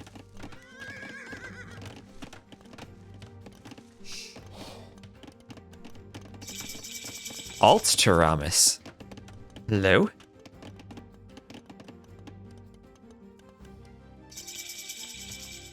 And we're going to have Chaos walling as Oso is coming forward with those archers. We did see him defending with those archers before. He does have a good number of them. Trying to find a way to hit Chaos, who had prioritized going up to the Castle Age faster. Let's see if they can get in. Might not want to walk under the TC, or they might just dive it, but they can be quick walled. Nice wall there from Chaos. Now Anatov will come over and clean the archers with his knights. Nice walling in the south too. Maybe deleting the walls a bit too prematurely though, as he just lost 2 vills. Wait 10 seconds and the knights clean the archers, but that was a bit careless there from Chaos.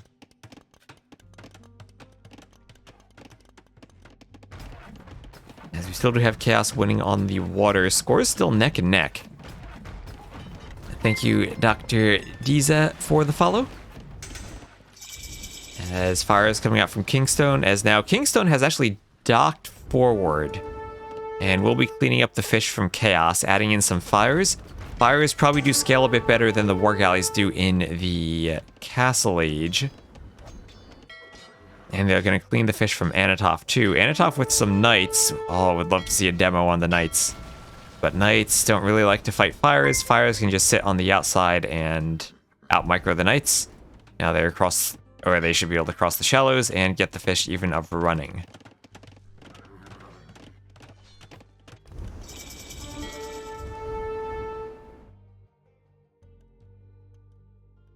Uzi up to the Castle Age. Kingstone trying to clean the water at his home too as Chaos. Oh, Chaos actually went for the forward docks as well, adding in a few fires. Looks like Kingstone is in a decent position to defend though and notice this in time.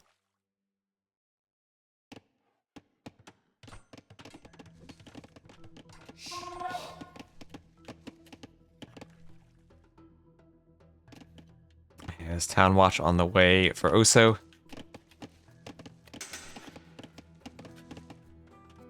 In the north, ooh, we had Lobo actually investing 600 wood into fish traps that'll just now be taken out by these fires. Still 2 galleys alive for Orange. Not sure how that happened. Looks like he redocked there. And Uzi under pressure by some knights as they try to break in through these walls at the front of his base. Gets 1 conversion on that knight.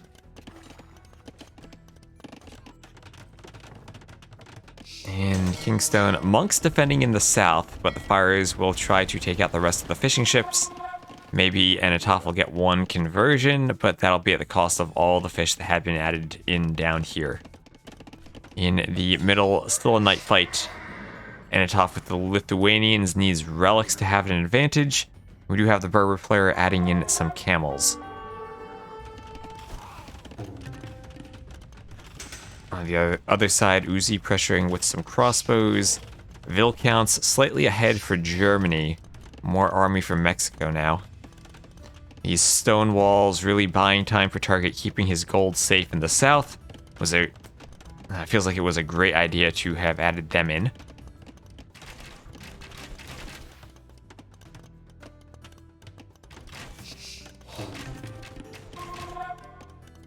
Expo for Oso. Pushing into this house wall from Chaos, but he has a defensive Mangonel and will look to get some Mangonel shots to keep them out. Meanwhile, it is 4 TCs for our Burmese flank against the 3 from the Vikings.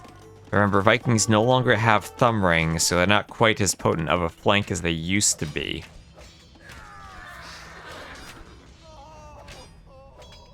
Looks like Knights will even chase down a few crossbows over here from Uzi. Uzi now looking to wall up with some stone walls of his own. And actually almost fully walled. Just needs like 1, 2, 3, 4 tiles and he'll be fully walled. We'll see if the knights do get in though. He's recognizing this. And will they run into the spears? Not quite. Maybe 1 poke? I don't think he actually got it off.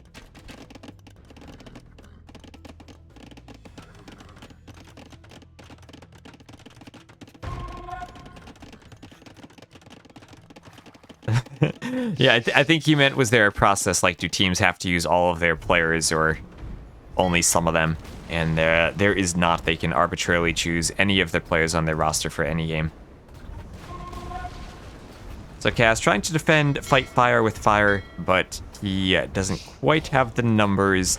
Still some good 3-dock production here from Kingston, who has now taken this other river and defended at home. So it does feel like Mexico does have both of the rivers, but they are being pressured on land.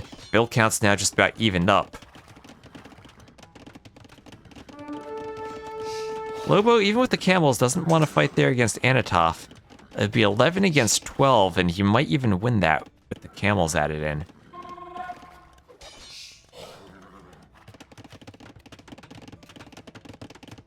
And, oh, there's a hole on the right side of that house. The crossbows are in.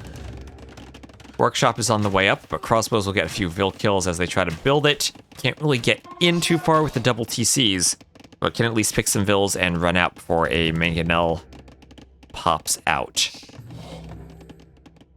This will be a forward castle here from Oso as he's pressuring with Lobo and all of these Berber camels. How many relics for Anatov? We'll check the relic count. He is at 2.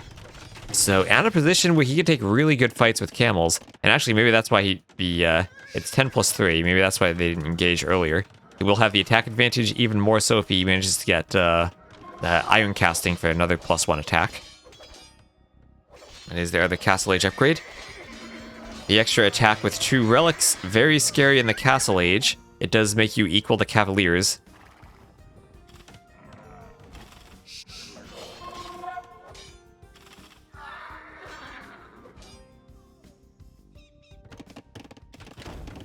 Mangonel is continuing to work on the TC with support from that castle in the rear. And this feels like a pretty good push from Oso. Chaos may be struggling, but he's even down in Vil, 65 to 87. Oso fewer TCs, but has kept the boom going maybe for a bit longer. A panic defensive castle here from Chaos. Might need to use the Mangonels to work on getting it up. Looks like Jordan will go to the 5th game. Alright, well, good for Jordan Dogal then. I think Jordan is usually favored in that matchup these days, but good for Dogal to push him to 5 games at least. And, well, this is still only game 2. Still have time for a Jordan sighting later on. Germany down slightly in Vils, but up a bit in score, as Anatov will be contributing his own castle to the defense and trying to raid with his Lithuanian knights. But Kaspa on the way. This will be walled off with some stone walls coming up in the back. No transport ship around here, so I don't think the knights will get in. Nice reaction with the stone walls there from Lobo to keep them out. And also a nice sneak forward to that castle. Does have some camels, but still will be against Lithuanians. Now 10 plus 5. 3 relics for Anatov. 6 relics on the map. Looks like there are 1, 2 that should be inaccessible to him. 1 more in the very middle he could try to grab if his team has scouted it, which they absolutely have because of the Burmese. Burmese, an interesting pairing with the Lithuanians. This gate going down as Anatov is up. He's got Cavaliers with 1 more attack than Cavaliers should ever have. If only he had a demo right here. But he wants to get in, and could he turn and fight this with the galley support? He might even be able to. Those Cavaliers will have a lot of attack against those mere Castle Age camels, and I think this will be a good fight for Anatov. Gonna take out the Vils, keep this open, and be able to deal with the camels in the rear. Now, as he gets in, it will be a 4TC boom for Lobo. Berbers can add in camels, pump out their cheap camels, and try to defend against this. Up to Imp, but really he'll need heavy camel and some upgrades to fight all of these upgrades on the Lithuanians. Still have options for Iron Casting and Blast Furnace for Anatov. Well, actually, wait, never mind. That's on the other side. Never mind. looking at Lobo there. Looking at Anatov here, he doesn't have access to Blast Furnace, of course, but he does have 3 relics.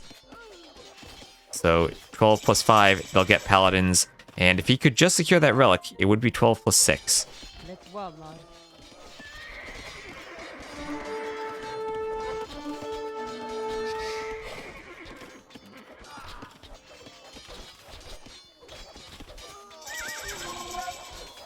Cavaliers getting kills on villagers.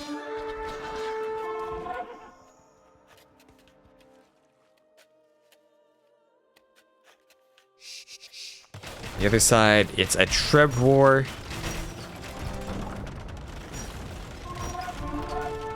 As as the Trebs are taking out the castle. Vill's trying to repair. But down it goes. Here come the Paladins. And they'll be slaughtering some Vills in the rear. Taking out the Arbs, taking out the Vills, and taking out the Rams. Another Treb fight in the middle. That's a lot of camels jumping the Trebs from running. His Sicilian Castle did go up, but it'll go right down. Has Lobo in a good spot to Treb that down. Lobo, highest score on his team, but does have to worry so much about Anatov now. Anatov with the Lithuanian Paladins, +1 attack. Ready to run them in. You hate when your Vill's rear gets slaughtered.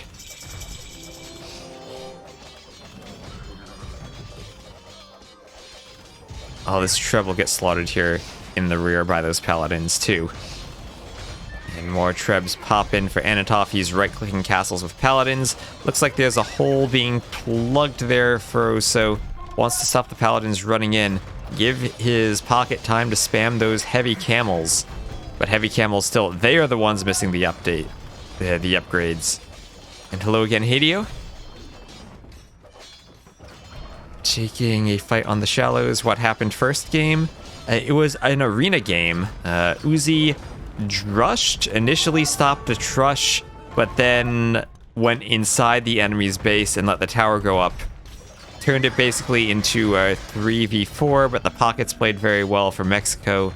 Took a good advantage, and then eventually turned it into a 4v3 and won. So Mexico won game number 1.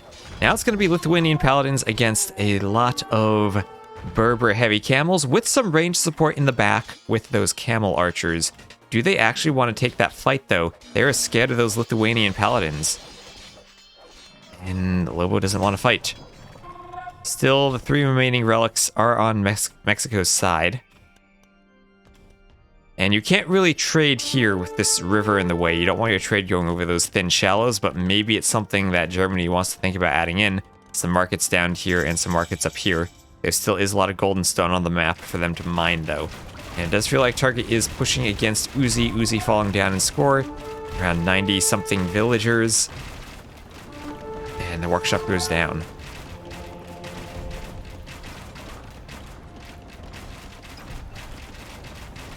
Treb's working on the monastery.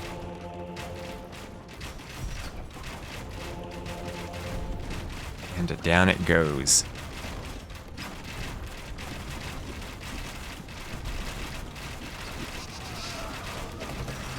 Mangonel's coming forward, hitting the Arbs.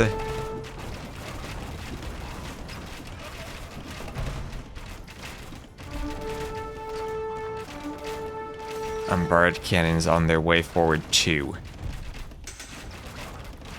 The nice Dravidian bombard cannons. And there's the GG from Kingstone, as on the left-hand side, they have no way to deal with these Paladins, even with full Berber spam. And that'll even it up at 1-1, Germany winning their home map.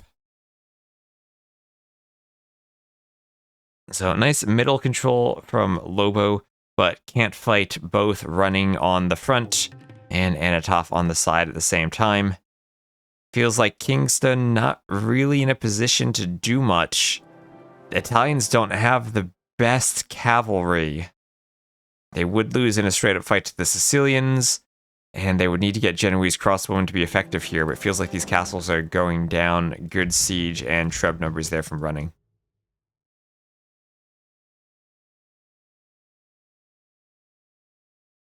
And yeah, Katie, very good for Anatov there. Good eco for both him and running. Even earliest imp time too. And most APM though for Lobo, our Berbers player. You missed Arena. Well, it was a very good game of Arena if you wanted to go back and watch that. Let me just get the flag and score set up, then I'll tab over. And there we are, 1-1. Let's check off some civs.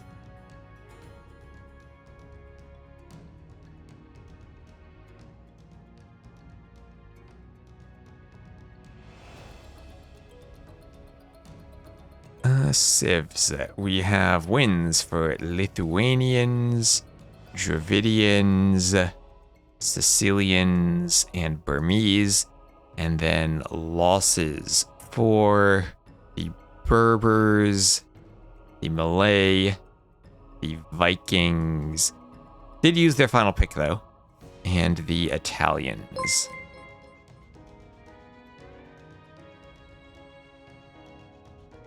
And thank you, Zeb Dunnit, for the follow. Oh, and also, I think I missed this earlier, but Dr. Zebali, thank you for the follow 14 minutes ago, if you're still here. And, well, tied 1-1. What map will be next?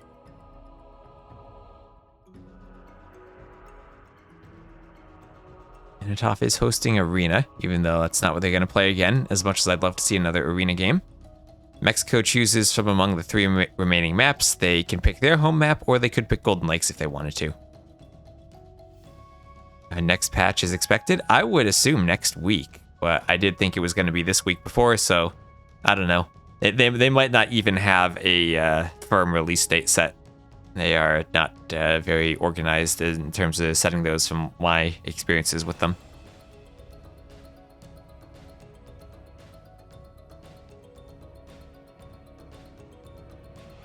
Team Acropolis has been a lot of fun this tournament.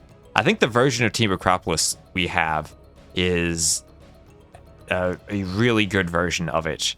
Both the change I made to keep the hills entirely surrounded by rocks so you can't wall to the edge, and also the change that Robo suggested I make where all of the golds and stones now can be more forward so you have to move out to take them.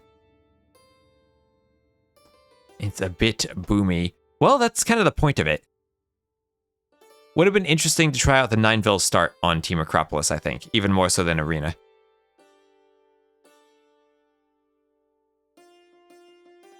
You're testing with pros? Well, pros optionally being able to opt into a patch and test it is very different than actual testing with pros. Occasional feedback like that is never going to be the same as if you were to, say, actually hire some expert players as QA testers, which Forgotten Empires has done, but kind of like the no one at like the very top of the ladder. Some more, no, top 100-ish players, but not like Viper level.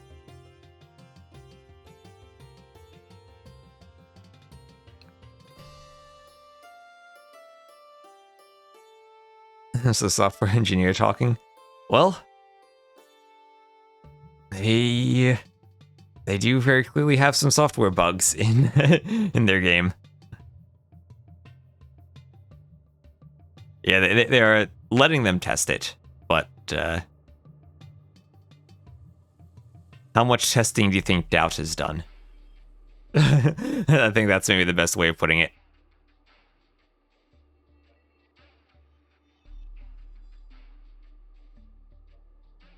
Like, if Jordan's struggling to find time to play in Nations Cup, testing a pre-release patch is probably going to be even farther down the priorities for him. Right, so unless you're like, as I was saying, unless you actually like take people and pay them really to play the maps, it's not the same thing as getting a consistent feedback. Yeah, but still, a show match here and there is not like focused testing.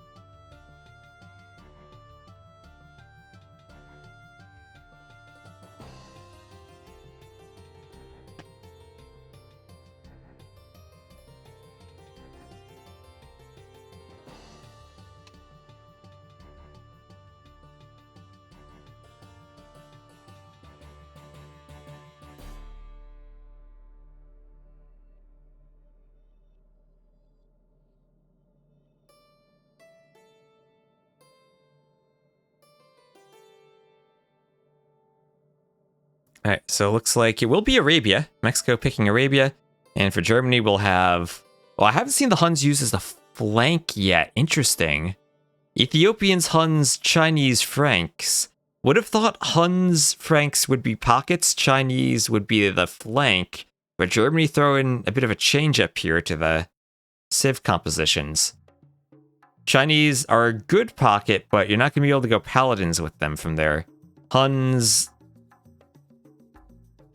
we'll see. I haven't really gotten comfortable with Huns with like the 19 pop-ups. It's that minus 100 wood, but no houses. Does kind of pay for itself by the time you're getting feudal, but is still a bit awkward to play around when you're going up that fast. For Mexico, maybe a bit more standard. Vietnamese, Mayans, Khmer, Hindustanis.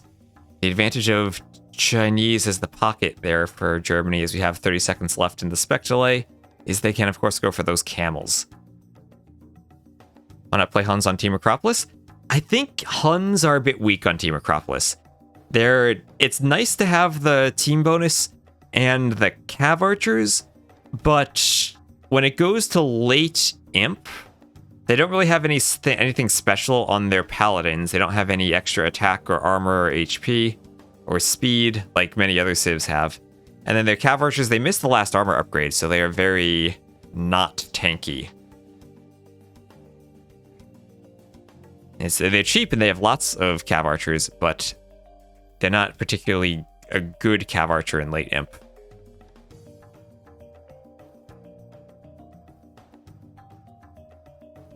Alright, they are launching. And it is taking quite a while to load in on the map.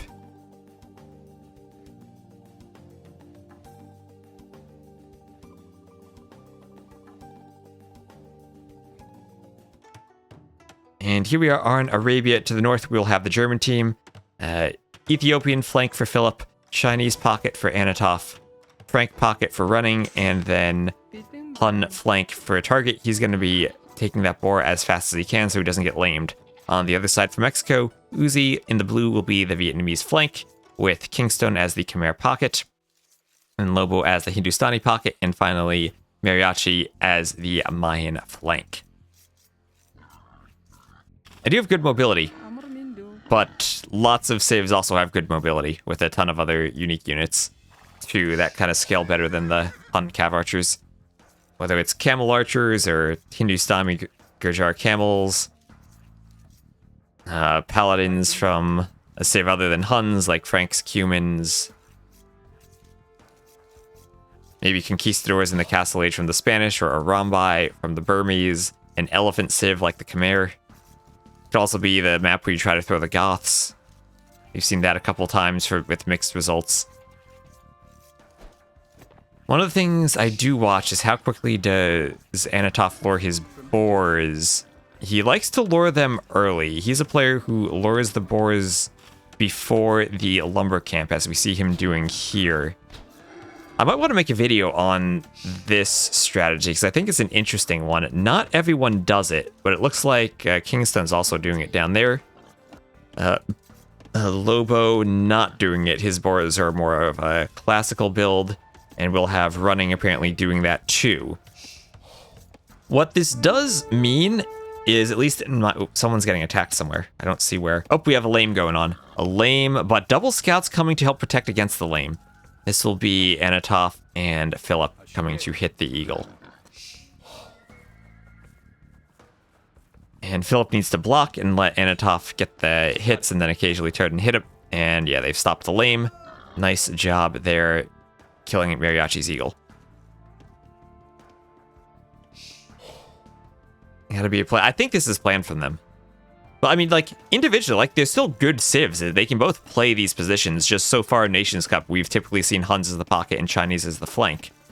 One of the main advantages of Huns as the pocket is just you give the team bonus to your Franks player so they produce scouts faster, and you do that from the flank just as well as you do from the pocket. The Chinese, same with their farms, works from the pocket as well as the flank.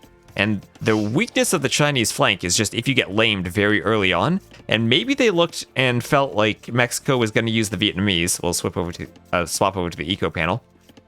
And thought, you know, with Vietnamese potential to lame, let's put the Huns on the flank instead of the Chinese, so they can still be a good pocket sieve and avoid the weakness of that early laming. But if you play the Chinese and have a smooth Dark Age, I think that they are probably... I wouldn't put them up there. Well, Britons are always banned, but with Mayans and Ethiopians. But in that next tier of civs right after them, with Vietnamese, Chinese, Portuguese is the best flanks then on Arabia.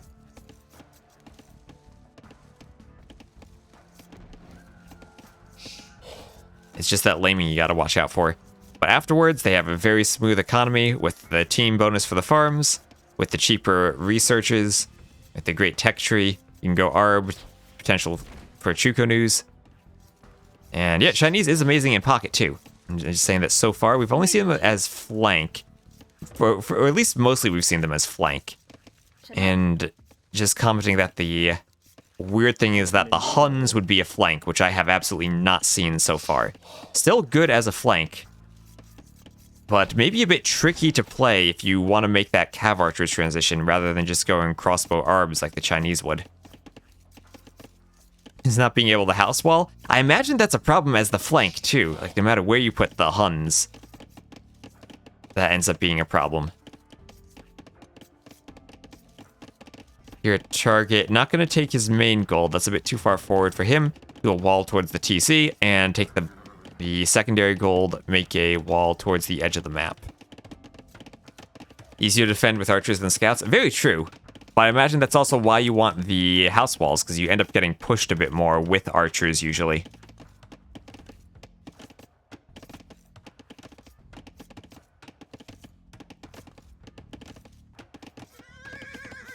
Well, everyone up to feudal. And I was saying earlier how Anatov does like to bring those boars in early, but look at this, 22 population up.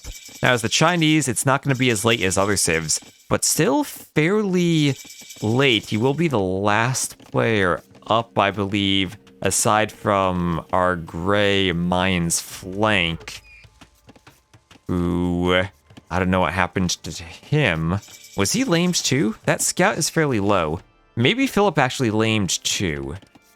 We did catch that eagle. Maybe there was some double laming action. Wait, there are some forward deer who are dead here. Okay, we might have had a forward Vil here from Mariachi. But he is going to be just walling up towards his TC, and he will be the last player to click up. We'll have a safe-ish gold. I just wanted the 18 pop on the flanks. Well, Chinese can also have a very good flank uptime. That's just the... as long as they don't get lamed, I think that they still have a, like, 21 pop at around the same time as an 18 pop. You can get clean builds with the Chinese flank and still be up around 830 the same time the other flanks are up. But we'll have two ranges from the Huns. Of course, they will have a good eco from this point forward once they've gotten past that minus 100 wood at the start. And ranges will even be up and running just a bit before Uzi with the Vietnamese. And Poke coming in on that scout. A bit sloppy from targeting the Vil, but then being targeted in turn by that spear. His resource is also really exposed. Well, that's why he's taking the back one, and I imagine he'll want to wall this at some point. Again, kind of hard to wall when you don't have those houses, but could just add in those palisades. No Saracens on the other team, so the palisades will at least by themselves hold in early feudal. We'll see how well he walls the back. Also does have a line from there towards the TC, and then from the wood lines to the edge. On the other side, we have some Xing from Philip. Ethiopians, very clear, good flank there. But usually I do still prefer the Mayans with their numbers.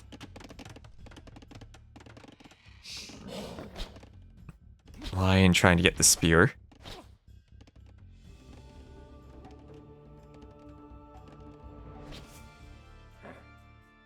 Archers aiming for the scouts too. This will be tricky where we don't have the archer numbers out yet for Mariachi. Just adding in the ranges now. Very slow on that transition. And thank you, Rawat011 for the follow. And we're going to have the full wall now from Lobo, recognizing that the armies are coming to him.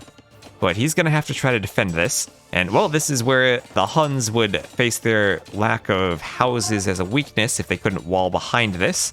Lobo will start with a blacksmith, but if the scouts move to another tile, we'll probably have to resort to houses.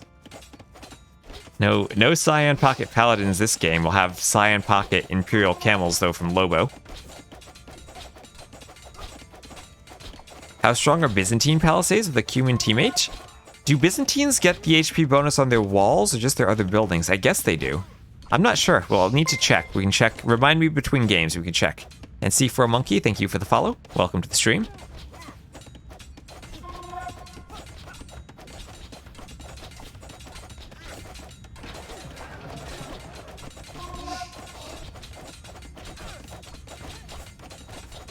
Now, the Cyan Pocket Paladin is in everyone's strat. And these armies are breaking in, still walled out. And we see the wonderful ability to use houses here. And Blacksmith not finished.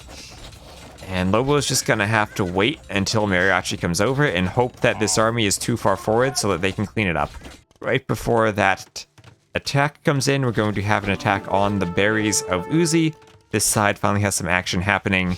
The Vils might have to dance away. Looks like they'll all survive, actually. Target not hitting his targets with those archers. And Uzi will still defend as these armies break in through the houses.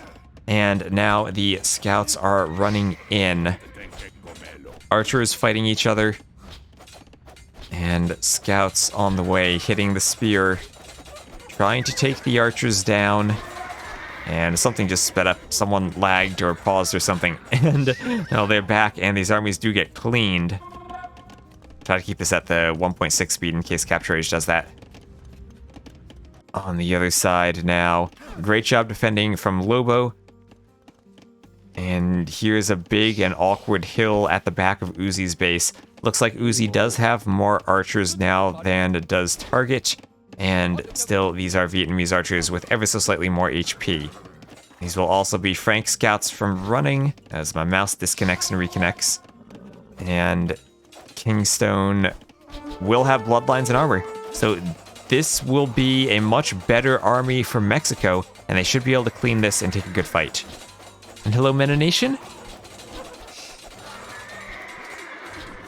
And Mexico now cleans 2 armies from Germany, and they take the score lead. Vil counts still pretty close, slightly ahead for Germany, but no real big difference there.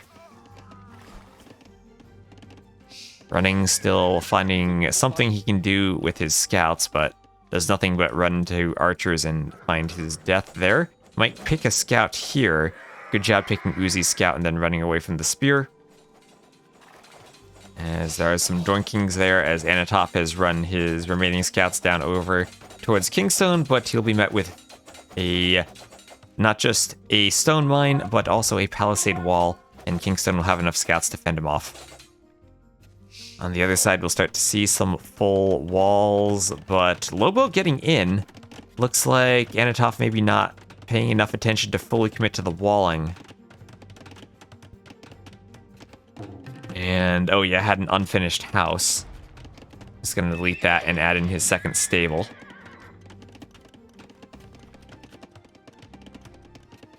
Now, and as weird as it might sound, I actually would have preferred if that stable had been slightly out. I know it would have been harder to wall, but this is the awkward position where you're gonna set a gather point down somewhere on the minimap, and the knights are gonna spawn on the inside of your base instead of the outside. And he can't actually finish the stable because the archers are coming over. And he'll just have to go for a stable on the inside. He is up to the castle age. Will want his double stable knight production. We'll also have the cheap +2 armor as the Chinese. Ooh, don't know. I'm gonna need to delete that stable. Remember, Hindustanis do give their cav extra bonus against buildings. Here comes some scouts around. They have +1 armor already in Bloodlines, no attack upgrades. He's gonna delete the foundation and add it right back in the same spot. As this army tries to run around to the back, and the knights will now start pumping from... Actually, they won't start pumping as we have light cav on the way. But then they'll start pumping from 2 stables. We have an attack from Mexico getting onto running as the pocket. He's going to have to tower his gold. And again, this is the downside of being the Franks. No bloodlines, you're weak in the late feudal age. As he's desperately just trying to wall to keep this army out, he gets up, and now he's going to have 2 stable Frankish knight production with +2 armor on the way. light cav upgrade for Kingstone. He's trying to break in. Into low Dodo. And hits the vills on the houses. 7 archers there with fletching, picking off 1-2 vills. And still with the score lead. Remember, Arabia was their home map.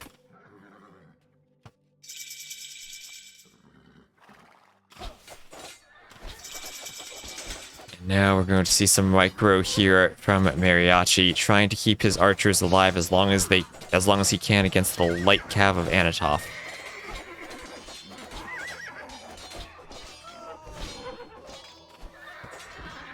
A 2-stable with Hun's bonus is some quite fast production. In the late game, Running will have Chivalry 2, so he will have extremely fast Paladin production on his stables. Looks like Target has enough crossbows, they're able to come back and help relieve Running, force these light cav away. But, oh no, Target, you never walled your back.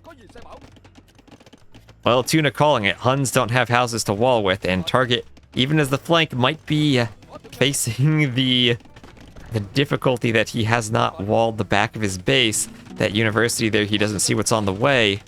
Ballistics is in now for him. But Uzi is now up. We'll see Bodkin and soon Crossbow queued right after that. Those archers need to get in on that gold mine, and they can take out a lot of villagers if Target doesn't notice this. You just wait for Target to be microing somewhere like he is right now at the front. And then you dive once you have your upgrades. Let's see what his scouting is. Does know there's a gold there and has seen the mining camp. There are green corpses there, so that's probably exactly where he'll go. And he's making his move right now. On the other side, we have a bit of a skirmish outside of Mariachi's base. Lots of archers for Philip, camels from the Hindustani pocket. And when you have that big of an archer mass, it does probably feel better to be crossbow camel. As they're camping hills there, we do see the crossbows coming in. A Target, don't see his army microing anywhere on the front, but he's going to lose a lot of hills on that gold now.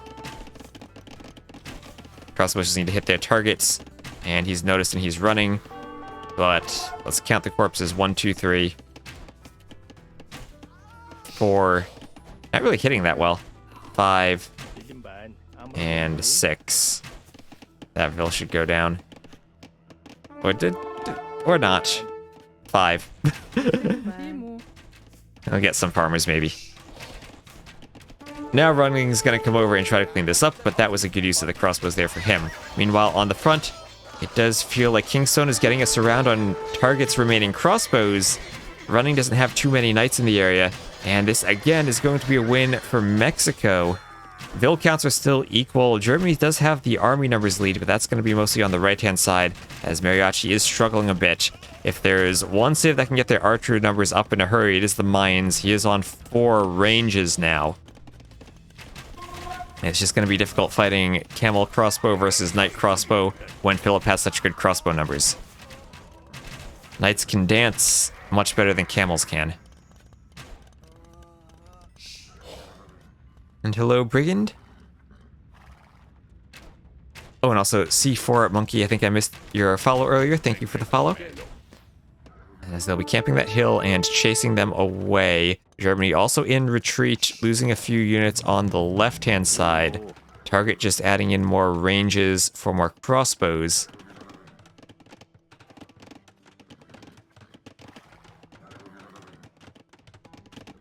And running still with the Frankish Knights. He does have a bit of a boom now on 2 TCs, but Kingstone, 1, 2, 3, 4 TCs. He knows they have the advantage in somewhat equal armies. He's just going to try to get a Vill lead now, and he's up 77 Vills to 54. Running's been pumping Knights from 2 stables, hasn't been focusing on the eco. And all of those fights just giving the Mexican team the ability to add in the eco much faster than the German team. Yeah, right, and if he wants to make that CA transition, doing thumb ring at the moment, but still on the crossbows. As they're going to try to chase this army away. Some more Xing on the other side, but just some camels dancing there.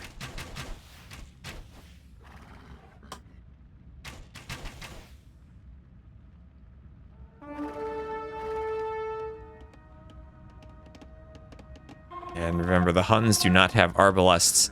Just like the Tatars, they have an awkward transition. Is this elimination now? Yes, this is elimination. The loser drops out of the lower bracket. Winner continues on.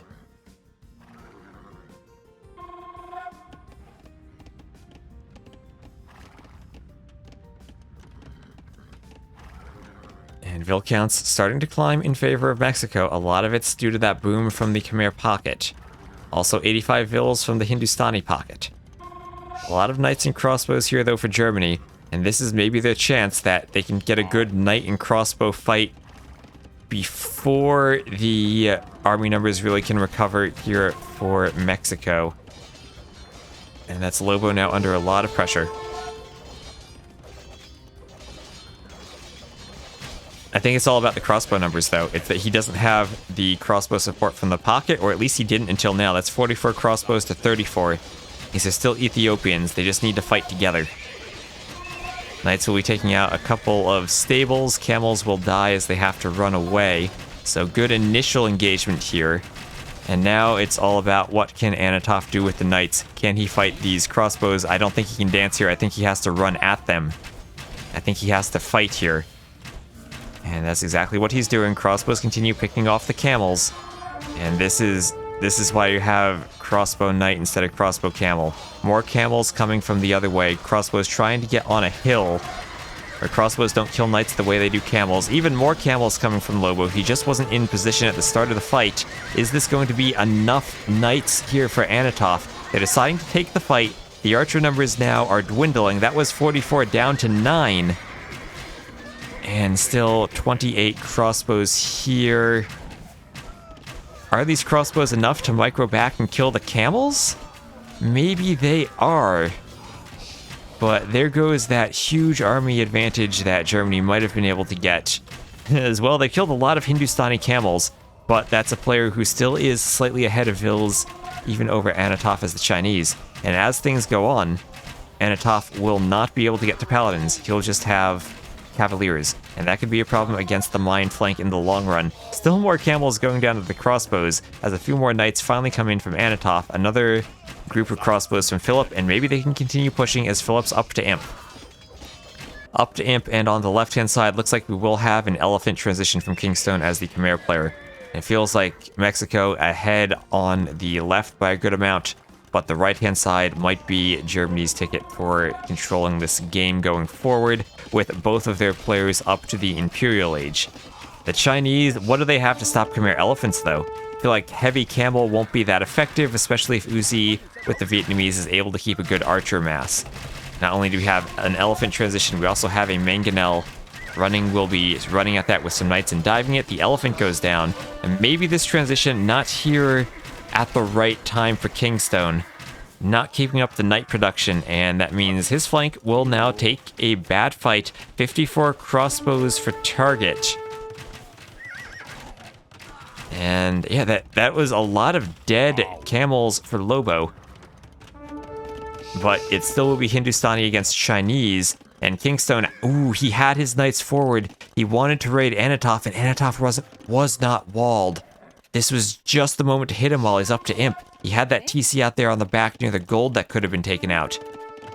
But Kingstone is going to think he needs to run back and defend his flank now. Doesn't want to let Uzi die. We do have both pockets now. Kingstone and Lobo up to imp. But neither are paladin save. They can make that awkward transition to elephants as the Khmer, or they can go for imp camels as the Hindustanis, but no paladins. As someone said earlier, no cyan pocket paladins. But the camels will take a good engagement here. Not enough crossbows anymore from Philip. That will be before he gets imp and does the Arb Bracer chemistry trio of upgrades. So Philip will be cleaned here. Germany with a slight score lead. And there's Philip up to imp, but gotta be painful losing those Arbs just before getting imp. Forward castle here from Mariachi on his 2 golds. Anatov wants to hit that with some knights, but I think it'll go up in time before Philip's reinforcements arrive. Down to 55 Vils, though, is Mariachi, but at the same time, 58 Vil Imp from Philip. What's he going to do with the 58 Vil Imp? Could do a forward castle of his own, but would need siege to push that castle there from Mariachi. And the fast Imp, well, what eco will you have behind it? There is Bracer, there is chemistry, no eco yet for Arb. Camel's going to try to bypass the Arbs for now and just go forward as the Arbs pick off the poor defenseless Camels. Germany's pushing in on the left. Target may be able to snipe some Vils on that stone, but they run away in time. The pocket's going up early compared to flanks seems off. Maybe it does, but the flanks were also the ones taking all of that pressure. And Imp on the way for target. Is this maybe the moment Kingstone can get us around? Not the Camels. Low to boost. Imp there. Kingstone wants to wait for the armor and Cavalier. With armor and Cavalier, he can jump the crossbows. They now have 6 armor. The crossbows do 1 damage. This 90 seconds before Imp is going to be absolutely brutal for target. He will lose all of those crossbows to the Cavaliers. Great cleanup here from Kingstone. Uzi might just want to run his crossbows away. Just don't want to lose any there. So that's a huge army just cleaned up for target as Mexico now retakes the score lead. And another cleanup there on the Arbs of Philip as Lobo has enough Camels to deal with that. And again, Anatov not fully walled out in the front. Will be adding in his own Camels along with Cavaliers. This is where you can go heavy Camels, but you're still going to be fighting the Imp Camels or the Hindustanis. Nothing Anatov as the pocket makes can deal with this. He needs the Arbalests from his Ethiopian flank, but it's an Ethiopian flank who still is on 69 Vils, which, contrary to the number, is not that nice when you need to be pumping Arbs. Will I cast UK versus Austria after this? Yes, I will. Well, I'll do a poll and see how long this takes of whether we start from the beginning and do Rex or join it live. And there's also a Brazil B. I forget whom they're playing, but they will be playing later today too, and we'll try to cast that at 23 GMT. In the Silver League. Now, Arbs from Philip again getting cleaned up. We'll have Anatov with good Cavaliers. And again, it's now Cavalier against crossbow. These crossbows from Mariachi are kind of useless now. Has to rely on the pockets. And here's Kingstone trying to defend as Germany is taking a lead. And Anatov is getting the raid he wants in on Kingstone.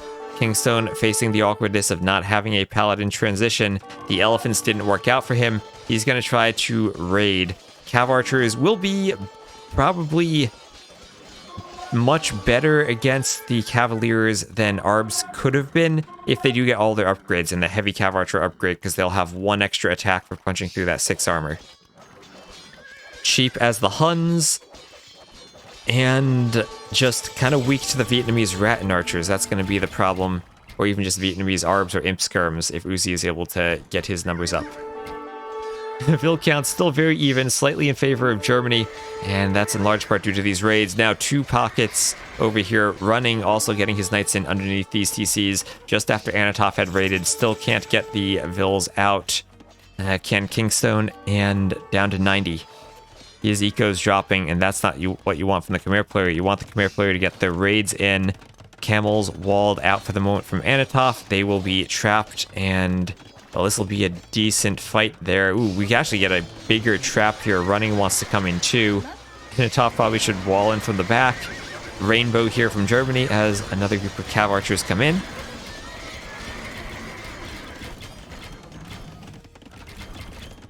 Yeah, France and yeah, I might actually cast the Rex of France and the Netherlands at some point.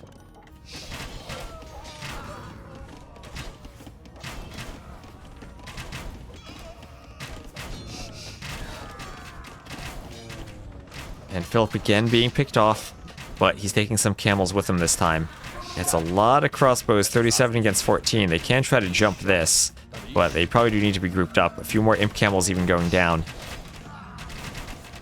Philip now getting to 93 Vils. Now he's at a healthy Vil population. And Camels, they just can't raid the same way those Cavaliers could. Everyone up to Imp aside from the Mariachi. Mariachi's still struggling to click up as the Mayans. 86 Vils. Looking at the resources close. And there we are. You just need to find the TC it's in. It's being blocked by a Vil ahead of it, and it will be in the central TC. Up to the Imperial Age is gray. Germany trying to come forward with some castles, claim the neutral resources, get the map control. Gotta start looking for maybe they'll be walling the map soon, the same way Uzi did. Uzi maybe walling a bit too far back. Would have liked maybe the castle on that hill and you wall straight. That gives you a bit more room for your trade. But trade being set up now for Mexico. No trade just yet, but the markets are being added in. We see markets for Germany too, as they've been in Imp and are starting to do that transition. Another fight. Will the Arbs be surrounded by Imp camels when Anatov isn't there? Or will there be enough Arbs? Are they close enough to a castle that they survive? And there you go, Paladins. Running as the Franks, finally going to be making those purple pocket Paladin. Hun bonus plus potential chivalry. Didn't see if he had that yet or not. And the camels have to go back. The thumb ring just now in for Mariachi. Ville's still close. If he can turn this army into Arbs before really fighting, then they're still in a holding position. But on the left, this is now Heavy Cav Archer and soon-to-be Paladin. Missing Blast Furnace, but almost fully upgraded Frankish Paladins for running. And find a place to raid maybe near that castle. Enough for the horrible DE pathfinding? Perhaps. I do miss Vubli.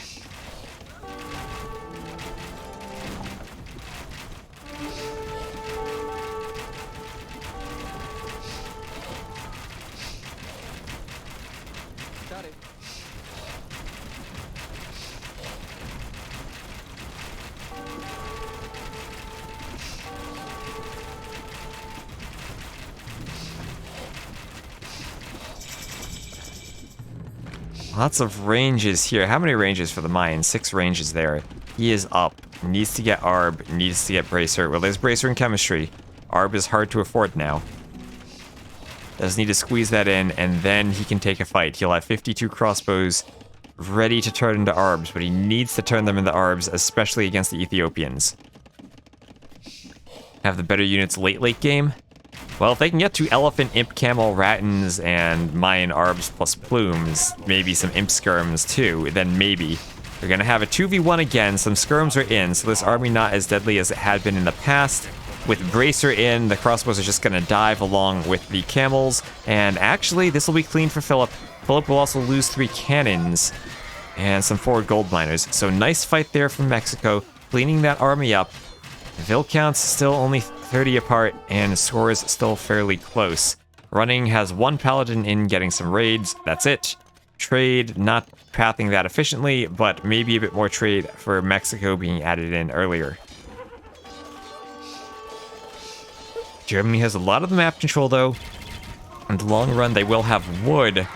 Rattans better than heavy cav archers, same attack, but much more pierce armor even if they have less HP. The advantage here for the Rattans, though, these are just the Hun heavy cav archers, where they only have 4 pierce armor, they don't get that plus 6.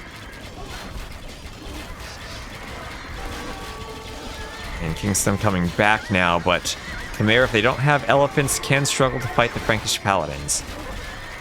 This is still a decent mass of about 30 Rattan archers, but that's a full group of 60 plus heavy cav archers, along with some Frankish Paladins. The castle goes down, and Mexico has to keep falling back, slowly but surely falling back.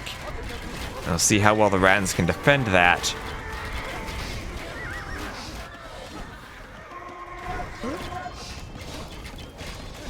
Maybe Kingstone can help get the jump here. Rattans on the hill still holding. And maybe the Rattans themselves are just good enough that they can hold off against the heavy cav archers until the Paladins come in. But this push from running should be enough to clean them up. Here they come. You missed arena. You missed an arena drush. If you want to see a crazy game of arena, go watch that game. It is if you saw our USAE games, you know I'm an advocate of the arena drush. If you think your opponent's gonna trush.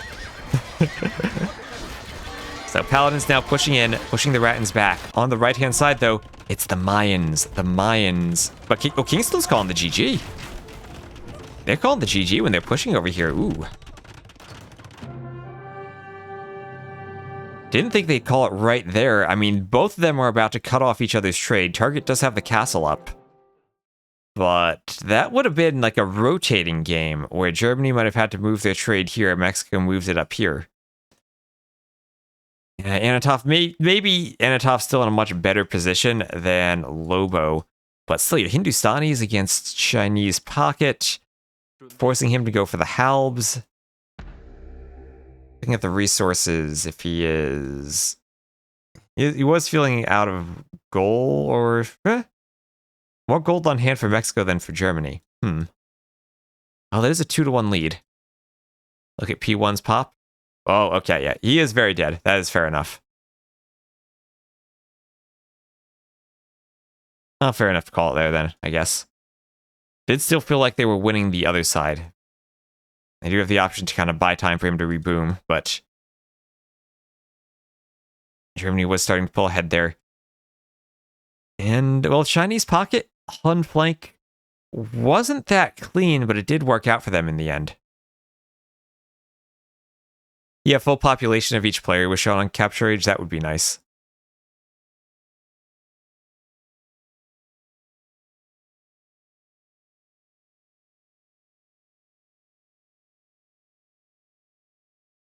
And APM award goes for Lobo.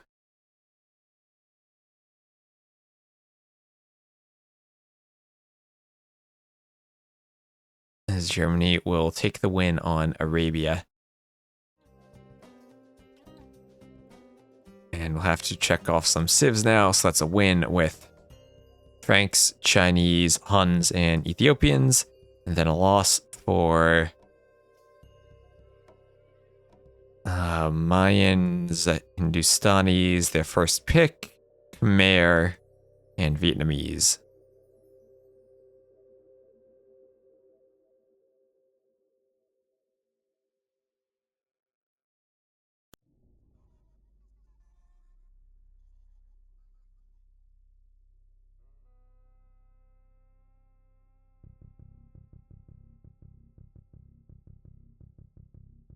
And let's see if they have a lobby up for the next game.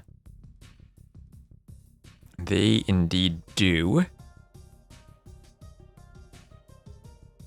Not being picked up by the dashboard on the tournaments page, but will be on the lobbies page.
Yeah, up here in Jersey, we just get hurricanes sometimes, but usually not much else. Although there have been some tornadoes the past year.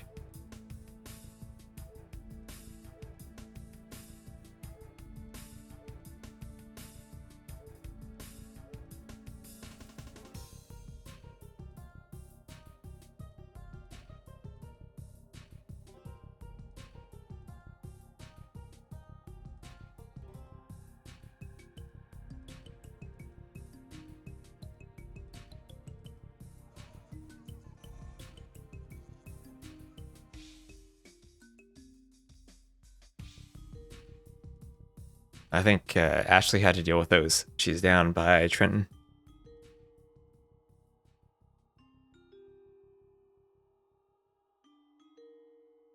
So looks like Team Acropolis will be the next map.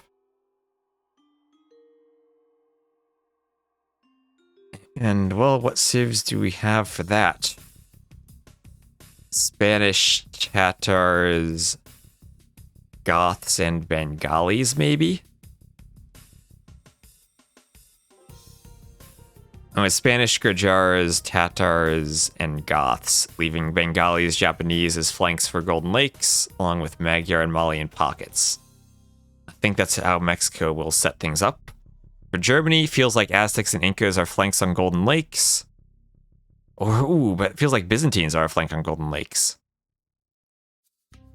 Persians definitely will be Golden Lakes. Is this Burgundians, Saracens? I'm struggling to see what civs they use here. Celts, Bulgarians, maybe? Both of those feel like Golden Lakes. I feel like 6 of Germany's civs they want to use on Golden Lakes. And honestly, potentially all 8 of them they'd want to use on Golden Lakes. Don't feel like they have a good Team Acropolis composition. Oh, and it's Wellen. Hello there. With an animated cat emote.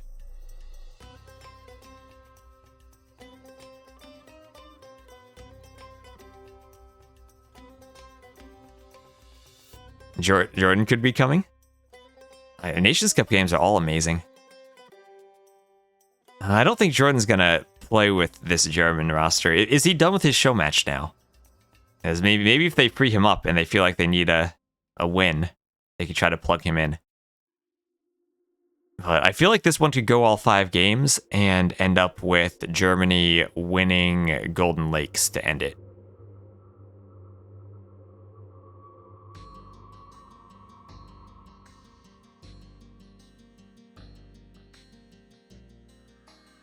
It wasn't a show match, or his whatever it was he was playing, the Admirals League. That's it.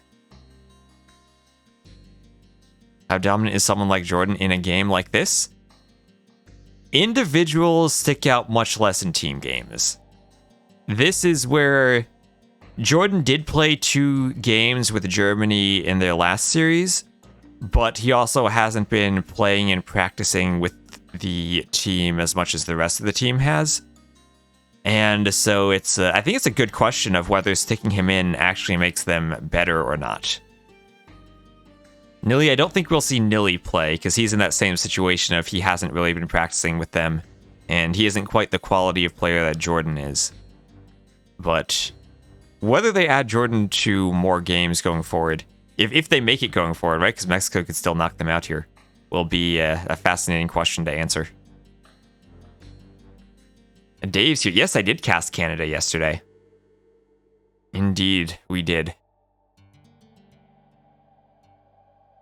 You couldn't watch? I heard that you were on a plane to visit T90 yesterday, and that he drew a flaming potato instead of a camel.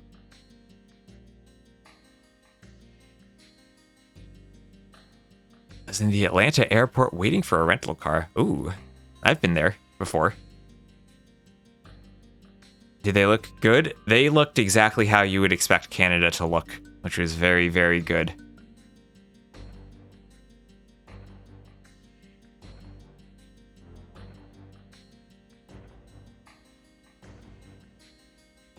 Slam was jamming.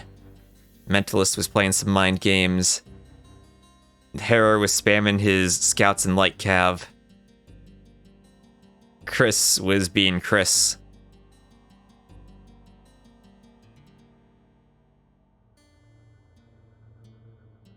Like they were so strong, Chris might be able to write a second book about their success. Tristan was sloppy last night. Oh yeah.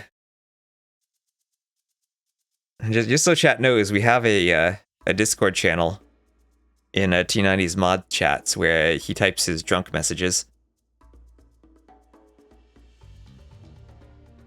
Isn't he always a bit sloppy? Not always.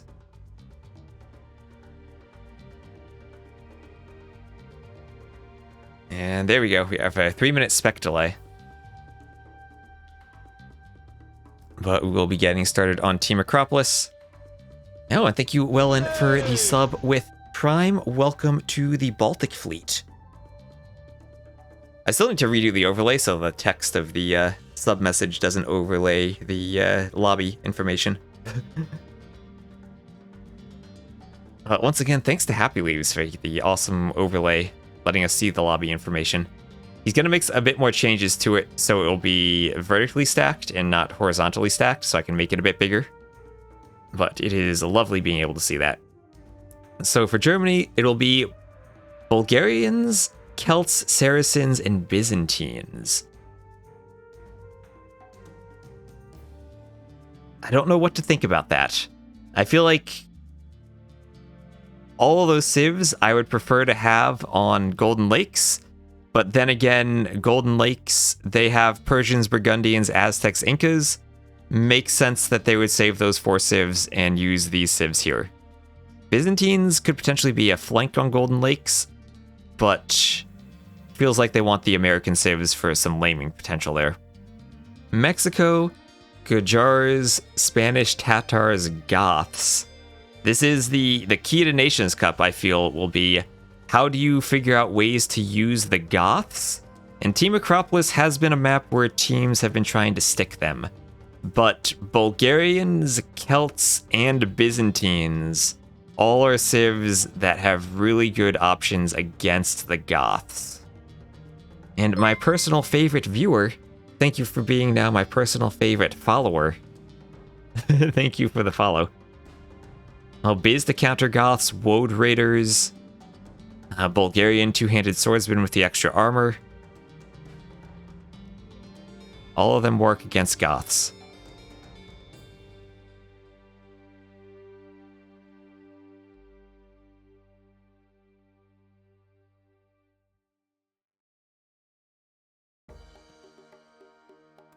Spanish trade is the most interesting thing here. If it goes really late, they will have more gold, but won't have the same power units to pump the gold into, like Byzantines, Saracens, and Celts.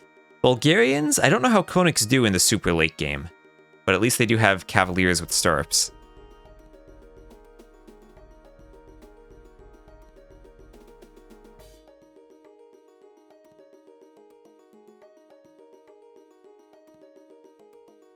Alright. And here we are on Team Acropolis. To the north, we will have the German team, and to the south, the Mexican team. Since the camera's here, we'll start here. We'll have Kingstone playing as the Gujars on the flank. Uzi playing as the Spanish in the pocket. This is Mr. Oso, if you saw his name on the other overlay. He'll be playing as the Cyan Tatars as the other pocket, and then finally Lobo Goths on the flank.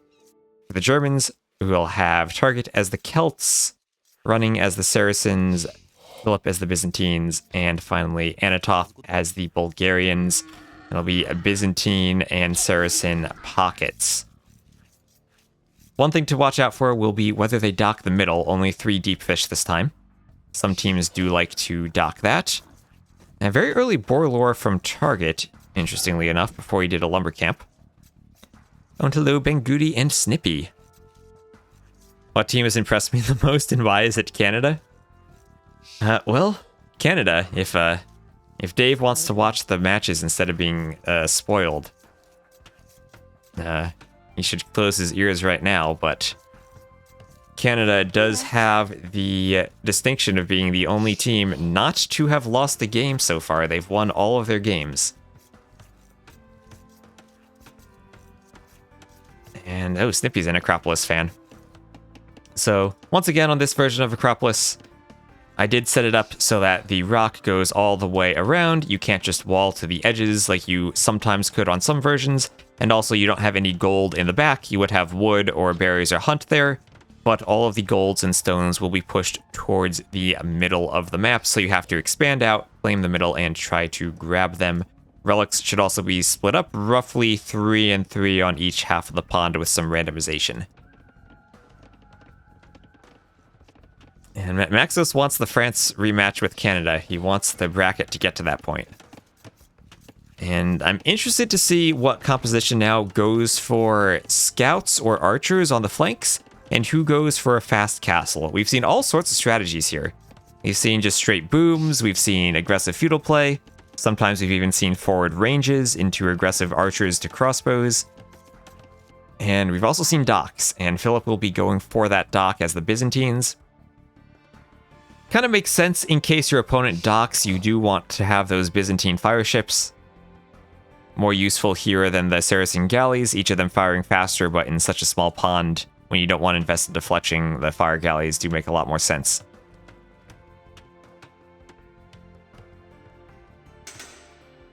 Oh, and hello, Gprex. In the back, some more X's. I think they're just trying to point out where the sheep are.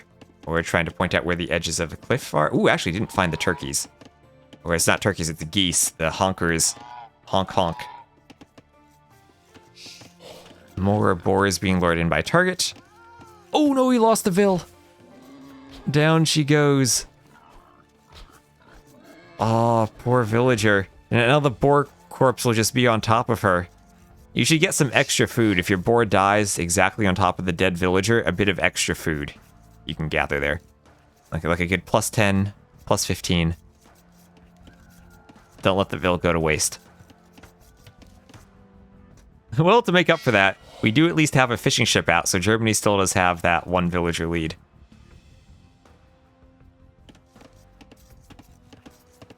And we'll have some geese in the mill there for Kingstone as the Gujars struggling to push the Ibex in. Nothing wrong. There was that, didn't T90 have a lot of community games on the Cannibal mod? I think there was a mod like that, like the units turn into cows or something when they die so you can collect from them.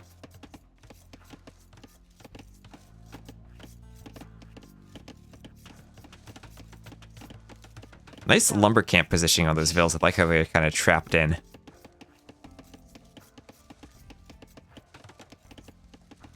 And Anatov will be pushing the Ibex towards the mill.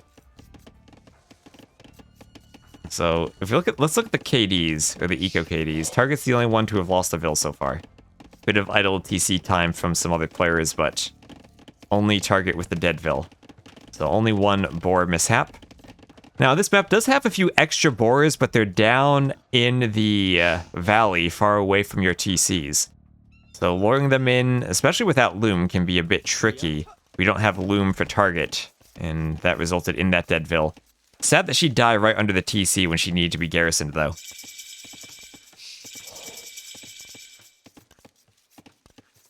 Oh, there was. Yeah, Snippy probably knows all about the community game mods.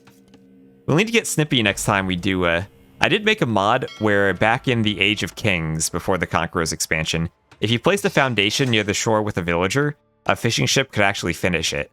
I modded that in, so we had some fun castle drops and sneak buildings on an islands game. I bet Snippy would find some interesting regicide strategies with that. So we'll have a barracks. Interesting that the Dockville is building that. It will at least reveal the barracks if it gets scouted. Like Water Nomad, that could be a fun one. Yeah, that's a good idea, Penguti. We'll have Stable from running, Stable and Market. Didn't finish his walls yet, so Oso will run in with that scout.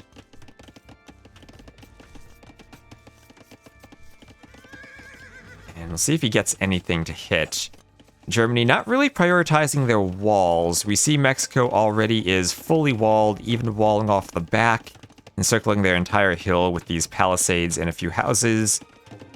One hole over here, at least Kingstone should be aware of that. We're sending it. Oh. Oh, thanks, DE. The scout popped out back here and just walked around that forest. And let's get some hearts for the pathfinding algorithms right there. In the middle, 4 fishing ships for Philip, so nice boost to his eco with those 3 deep fish and also the shorefish surrounding them. And he'll be adding a forward-ish range? Like in the middle of the map, we see Kingstone Xing that right now, flaring it out.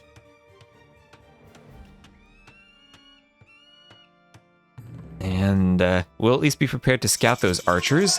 Byzantines will have the cheaper spearmen to add in to escort them. And thank you, Mark Avenger 07 for the follow.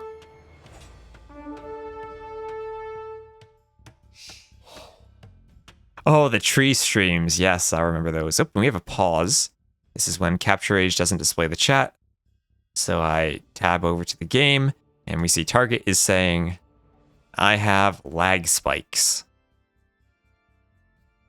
Uzi says, okay, NP. Uzi's like, let's not have any drama with a save and restore. Kingston says yes.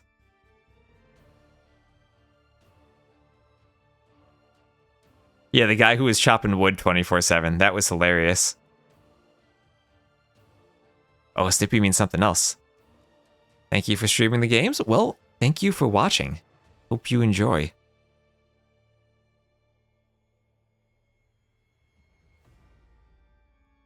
Those were some good streams.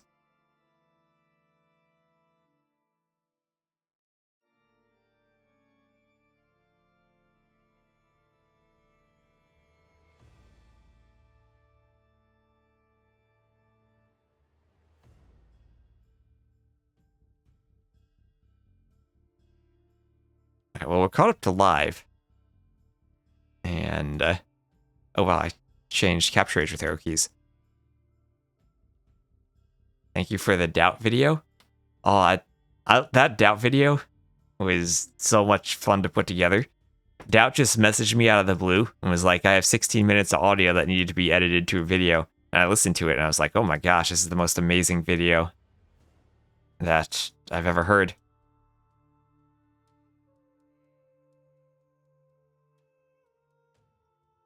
It's a great tutorial because there's nothing else stylistically like that, just talking about the metagame and decision makings instead of like early build orders. Survivalist probably has a couple videos like that too, but seeing something like that from Doubt is just amazing. Where can you see the video? On !Doubt. On his YouTube channel, yep. So let's see, do they have another lobby being hosted? Are they trying to save and restore? Let me refresh the dashboard. I see 0 lobbies up right now. And this game still looks like it's the live one that I'm spectating? Yeah, according to the dashboard it is. More like that to come? Probably. Depends on how motivated Doubt is and how much time I have to edit.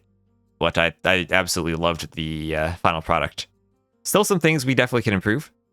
But as like the first video that we did of that style, I think it was amazing. Yeah, when there's some work done in the editing.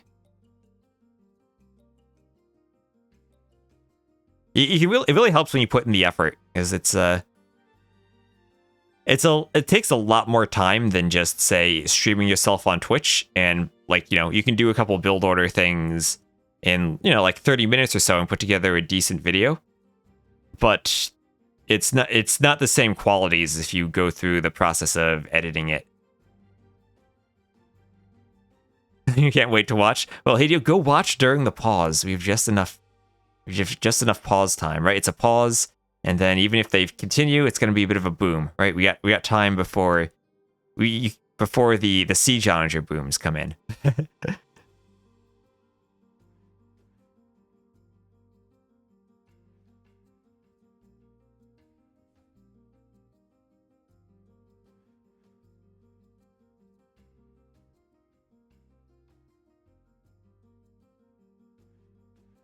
Yeah, I mean, I don't have the most time to spend as like editing videos, but I would love to do a few more of those. I'm still looking for, is there any more in-game chat? Okay, there is more in-game chat. There's a question mark, is everything okay? We are in contact with Paradox, 1 second please, and they say, oh, okay. So Paradox is the admin, he is on top of this. He is going to use his admin powers to fix Target's German internet. Not really, but if only that were possible. If only we had Supermen with that type of power. Only 41 more Sims to edit? Oh no.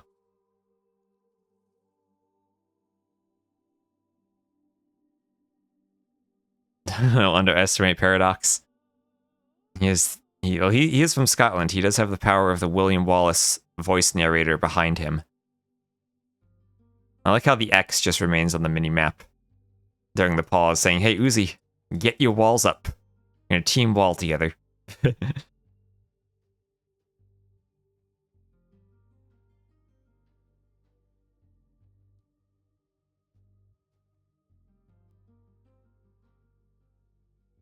What's the haps? The haps is that target is lagging, and they're trying to adjust to that. You're making some dinner and they are frozen? Well, if only we could put them in the microwave and unfreeze them like you could to a frozen dinner.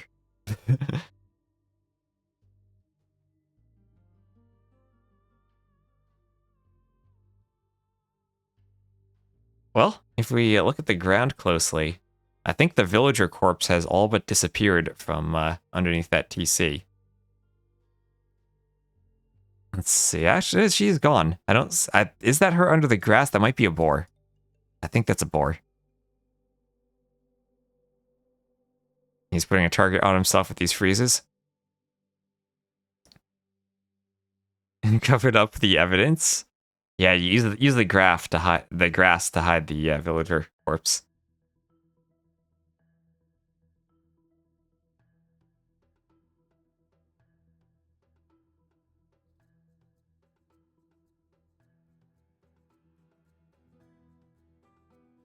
Well, I still don't see any more chat. Oh, he says, okay, let's try. Sorry, let's try. And they're gonna go. All right, everyone, 14. Okay, go. And here we are. Oh, and M Strange, thank you for gifting out 5 subs. 5 subs to celebrate the game, unpausing. Anyway, X's as Philip has a scout back there. They have scouted this in the middle. It will be scouts from Anatov as the Bulgarian flank. And Rangudi's holding onto his bootstraps as the game has unpaused. Philip is coming forward with a spear and a few archers as the scouts from Anatov continue coming forward as well.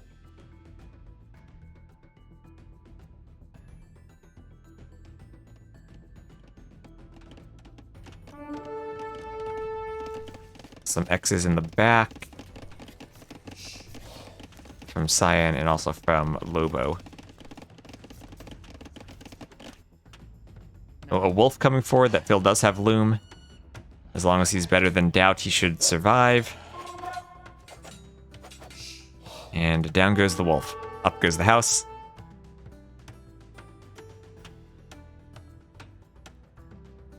I don't see how a pause would help you excuse a dead Vil to a boar, but I guess you're saying because he lagged? Oh, you're saying he wasn't able to save the Vil because of the lag. Ah. I gotcha. I did just feel a bit of a lag spike there. He is up to the castle age, and he will be our first player up.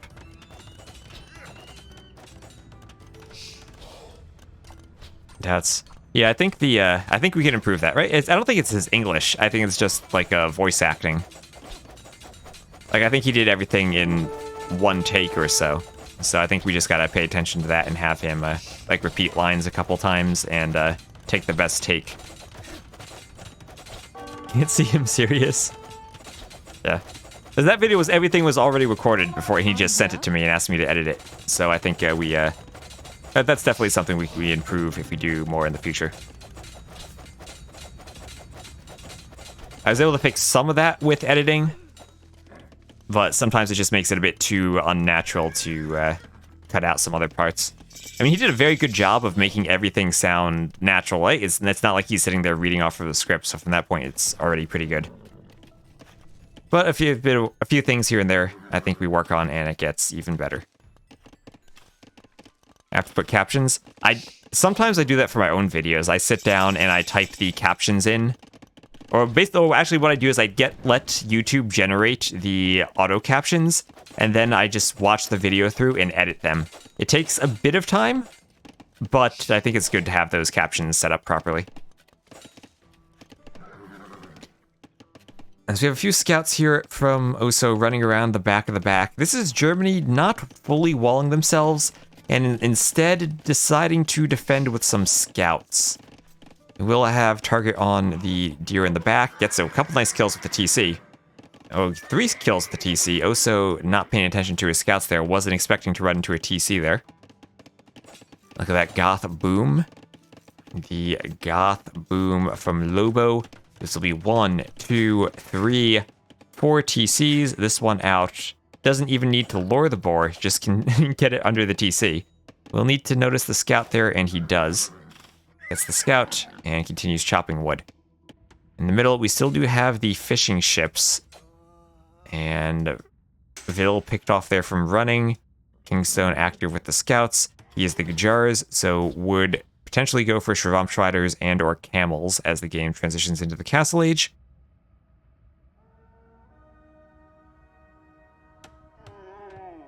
Yeah, I forget where my pacifist videos got. I think Joan was up around 250,000. I'll need to check on that. I don't know if it ever got to 300k. And a couple of the other pacifist videos were up there around that number too. I think Genghis Khan was probably the second most viewed. Now, Anatov's up to the Castle Age. We'll take a look if he goes for any upgrades on these light cav or just tries to boom. He hasn't advanced it down to the middle yet, and you do need to do that to get wood and more gold. And gold on top of your hill doesn't last forever. He's going three range Bulgarian cav archers.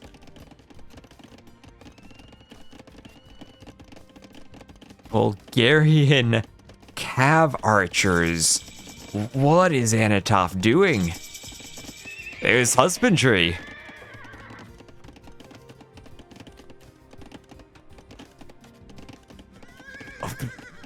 Whoa, okay. This is not what I expected, but I am enjoying it. On the right, they're trying to break in. They have a bit of a rainbow here with 2 players on scouts and the Byzantine crossbows, but Uzi will try to defend using the conquistadors. He did fast castle for conquistadors and is adding in a second castle in the back to boom a bit more. Forward TC from Kingstone on the wood line and the gold, as we will have cav archers from the Tatars, a bit more expected than from the Bulgarians. Anatov with the big brain plays, it would seem, as he's coming forward with a few cav archers, bringing a wolf with him. Maybe cav archers an answer to the conquistadors, but they should be weak against both the camels and the Shravamshriders of the Gujar player. He is the flank that is opposite the Gujars, so that's naturally what he'll be fighting.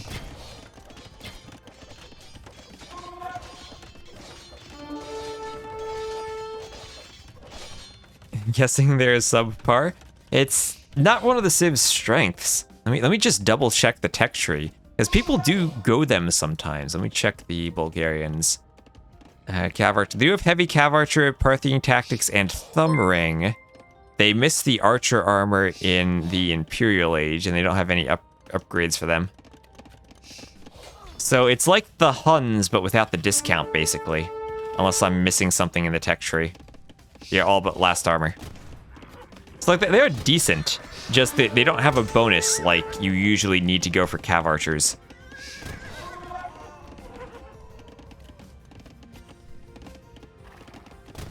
Now the Conquistador is doing a good job defending, the scout's not really able to take a fight.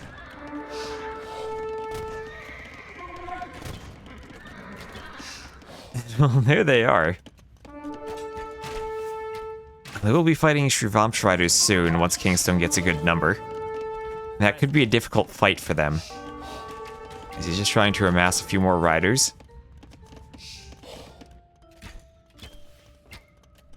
Cav Archer is still trying to break through the walls on the left.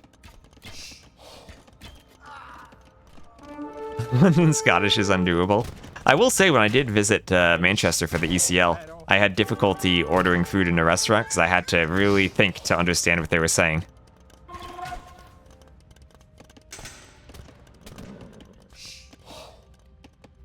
It's like when I had been to Germany for the first time in 9 years and hadn't spoken German in a while. It took me a while to think when I was talking to people and understand what they were saying. The Conquistador is still getting some nice hits on the camels.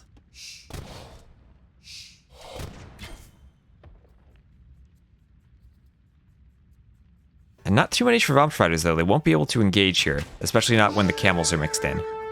You'll have players start moving out to the, starting to move out to the middle and adding in castles. X on the right-hand side near the cav archers. I speak German? Some, yes.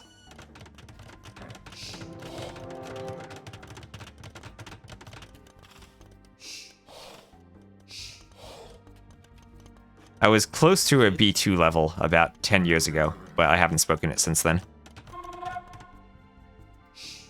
Dead wolf by the cav archers. Monk trying to get some conversions. They have the better late game civs? I don't know. I mean, when it comes to Spanish trade, you never want to underestimate that. But they're still trying to push aggressively in the Castle Age. They're letting their Celts player boom while the other 3 attack. And Celts boom versus Goths boom, I usually do favor the Celts. But it probably will come down to Woad Raiders. If they can get their Woad Raider numbers out, the Goths struggle to deal with them. They do have hand cannoneers, but then that's not too much mobility. Celts infantry does move faster, so if they have to, could even just go for champions. Now the Conquistador is getting a good raid here near this TC, running, not noticing, and not even garrisoning the Vills. Now they'll run over and get a good raid on these Vills from target on the stone mine. Sometimes it's not even what are the civs, but what are the timings, and how do you figure out how to use their compositions in the right way. Less than an hour from Manchester. Yeah, I live in Jersey, and sometimes people tell me that my accent doesn't sound like I'm from here. You can tell if you listen to my inability to say water, though, that I am definitely from Jersey. Well, the Conquistadors are in, and they'll be taking out some Vills as they run towards the TC. We'll have double castle on the right-hand side, as Imperial Age is in the TC protected by the castle, but only 102 Vills. Maybe a bit early, but at least it will be sub 30 minutes for target to start getting the upgrades in. Your Celts player does want to boom. On the other side, Germany is still pushing. A defensive mangonels attempted now for Kingstone, as the camels are there to try to clean up the light cav, but the light cav should be able to get in on the mangonels. There's some tanky mangonels. Light cav don't have any attack upgrades. Repairs from the villager on the way, and that one does survive. Still a lot of cav archers, though, as these Bulgarian cav archers being quite effective for Anatov. His team needed a mobile ranged unit, and this is what he went with. Yeah, and exactly, the Celt food eco gets delayed by the raids, and that's really what you want if you're going to be adding in the Woad Raiders and doing their upgrades. You need a lot of food, and even the Onager upgrade is a lot of food. I do not say that, no. I think that's more of a Boston thing. That's not a Jersey thing. At least I've never heard of that.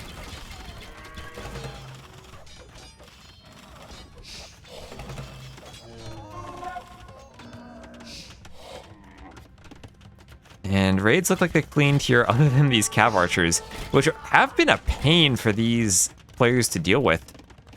Cav archers probably, ooh, that's a nice mangonel shot, but probably better against the Shravamshriders than crossbows would be. Ooh, nice debate there from Anatov, gets the mangonel, and we'll get a few more Vills as they've been trying to wall and trap them in, but not quite getting there in time. Still have a hole in the back they can run out, and they've done their damage and they'll get away. Germany only up by 8 Vills though, as target is being hit by the Conquistadors. Anatov had to go and clean that up.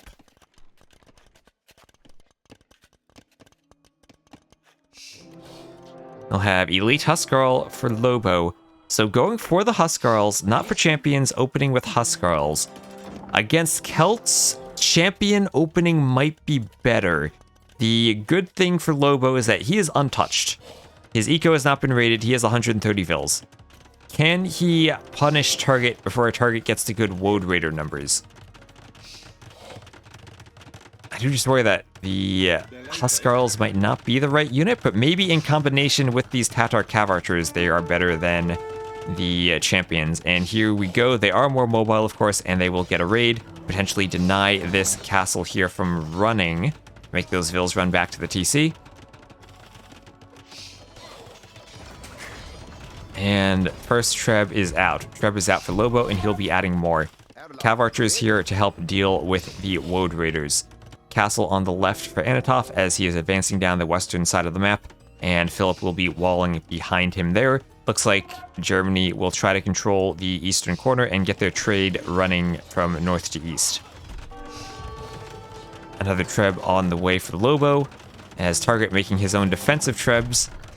But he's in a position where this forward castle doesn't really need to stay up for Lobo. It's more about taking out the defensive castles and stopping that Woad Raider production. As 4 castle Woad Raider production for the Celts is pretty nice, but could quickly start being taken out if the Huskarls are able to take out that Treb and maybe hit the repair Vills, stop the castle from being healed. And ooh, 1 HP left on that Vil. The Woad Raiders. Huskarls don't want to fight Woads. We do now have 8 Vils repairing that castle. That's enough against 1 Treb, but will not be enough against 2. Its HP will slowly go down. We'll have another forward castle from Philip as the Byzantines has an army of hand cannoneers and Arbs. Interesting combo against a Qajar player. Target is the highest score, but he's still been raided a lot and is being pushed back on his team. Lobo, though, comparing the rest of the team, Germany is ahead other than Lobo. Lobo now really doesn't want to fight the Woads, but will have to try to fight them to keep the Trebs alive. Cav Archers there to fight the Woads too. We'll see if they go down or if the castle stays up. Huskarls popping out to fight the Woads. This is where I feel like maybe, just maybe, the champions could have been better than the Huskarls. But castle does go down. That will hit the Woad production. And Huskarls will still go out and probably be able to pick off those Trebs as the Cav Archers defend at home. They can clear the Trebs, then move over towards the next castle. 1 castle down, that's some of the Celt Woad production stopped.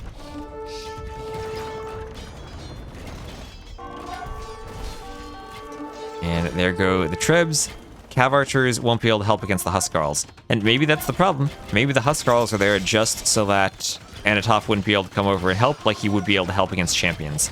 They still have 136 Vils, untouched economy, beautiful, pristine for Lobo. On the left, we just have some more walling as Germany's trying to secure that side of the map, secure their trade. Another castle being constructed here for Lobo as he's traveling down the next castle from the Celts. And that will be an elite Woad Raider investment when the castles go down fairly quickly. Again, 10 Vils will not be enough against 2 Trebs. And I think there might have even been a 3rd Treb DEing its way around some pathfinding there trying to deploy.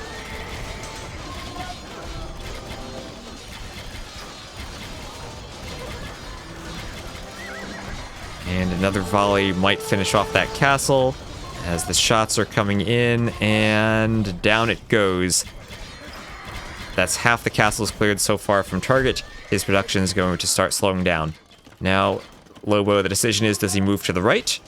And, well, I think that might actually be the right decision, because it would mean all of this walling here from target then just kind of goes to waste. They can secure this area and then secure this corner for their own trade. On the front, though, it is a push. Bit of a weird push. Now it's Bulgarian two-handed swordsmen against conquistadors with Byzantines having hand cannoneers in the back. These swordsmen will be good against the Trivamschreiters, but not really... Well, great against the Huskarls, despite that death there, but not really against the conquistadors. Maybe giving Uzi an opportunity that he doesn't need to make that paladin switch so soon with the Spanish, and instead can just focus on the conquistador numbers. Germany still does have the score lead, but it's very close right now, and Lobo is still pushing in along with Oso and a few pikemen out there just to buff up the numbers. As the TCs are going down, the Huskarls are continuing their raids. And if you can keep moving over here, then all of a sudden you can just turn around and take out the castles for free, but you are letting target continue to mine that gold. It will now be more of a rainbow for Germany as the camels from the Saracens are on their way. 150 HP, they do have a bit of extra HP there. That Huskarls probably don't mind fighting that, and the Halves especially won't mind fighting that. Move to the right or kill the TCs first. I think clearing the castles and clearing the Woad Raider production just kind of takes the Celt player out of the game. It forces them to make a champion switch. And I think the Goths would much rather fight champions. And even though no Celt champions are speedy and fully upgraded, but they're not Woad Raiders.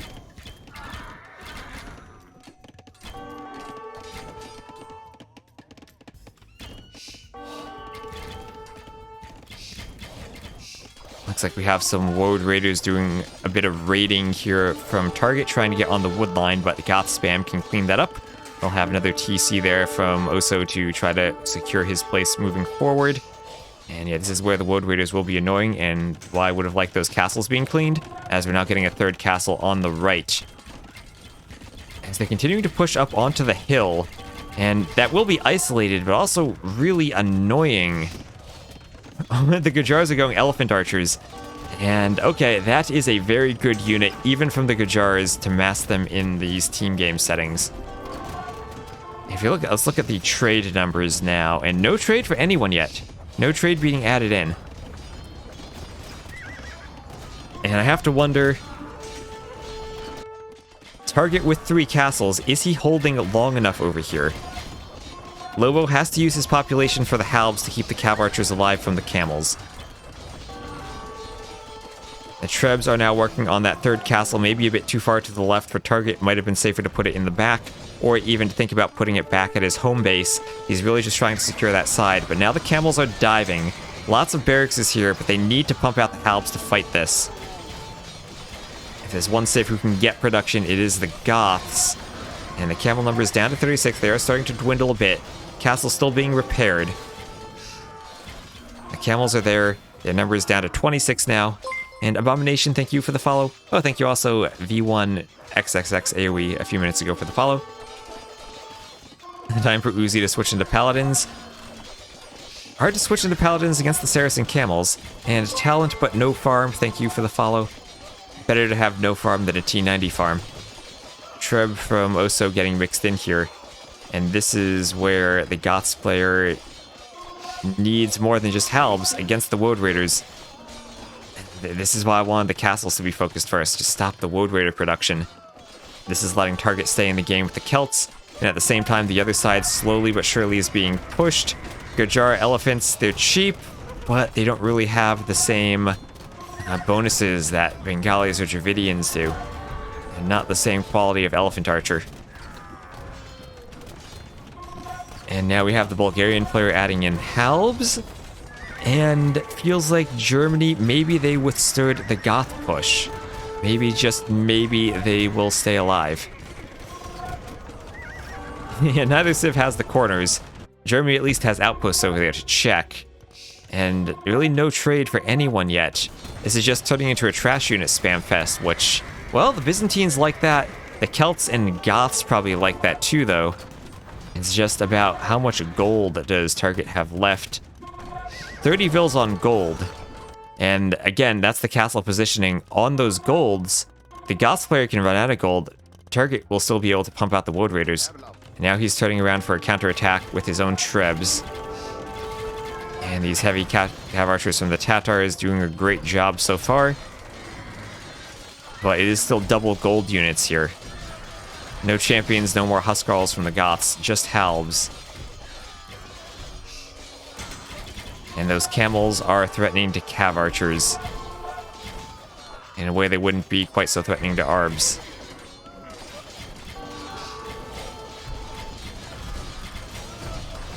And if you look at the gold numbers, only 12 on gold for Lobo, 28 on gold for Target. And we're seeing why I said this team had 3 civs that could counter the Goths, as the Celts finally getting the Woad Raiders out.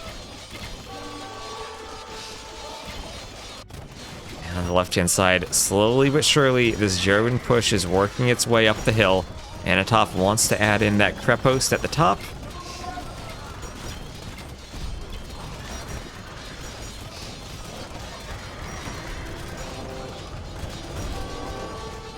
And down goes his stable.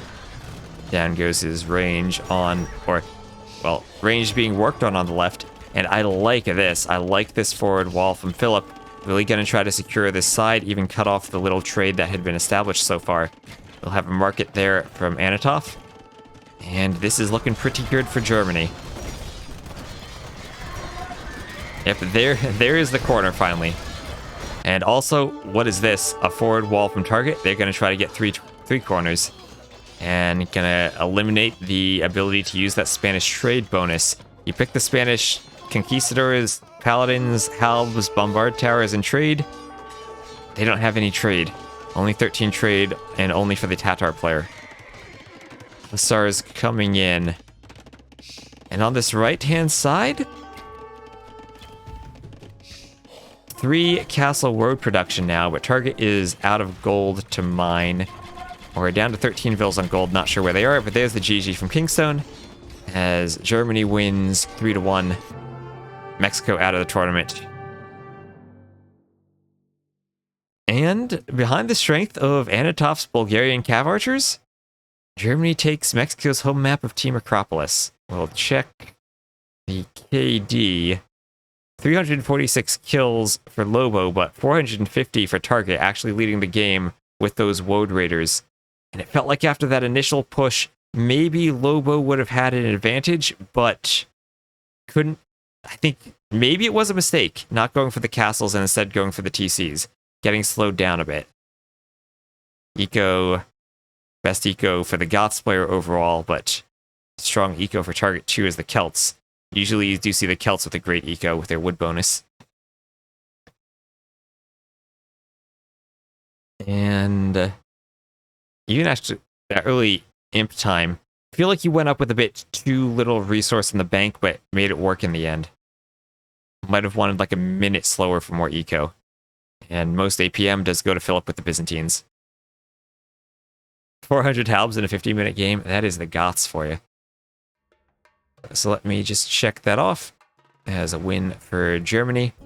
Check the civs, winning with Celts, Bulgarians, Byzantines, and Saracens, all in a nice little square. Would have saved Incas, Aztecs, Burgundians, and Persians for Golden Lake. And then losses for the Gajars, Spanish, Goths, and Tatars. Would have had Japanese, Magyars, Bengalis, and Malians for Golden Lakes.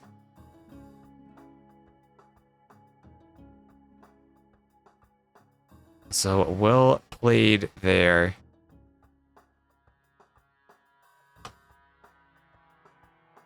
For Germany, they will advance. Now, I'm not going to look at the brackets because that might spoil the ongoing series we have between Austria and the UK, which we'll swap over to now. You're allowed to spam Where is Larry?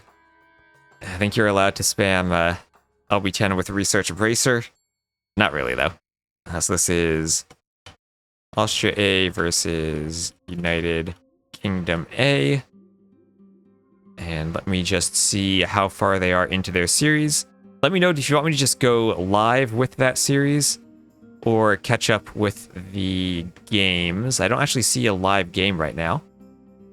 Let me just copy their links over.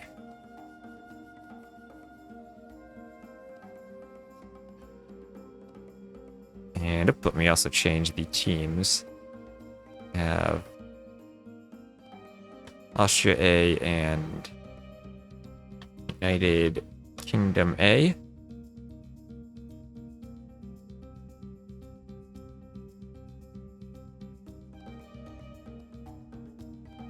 And then finally the Civs. LB10 is streaming. They're playing the first game right now.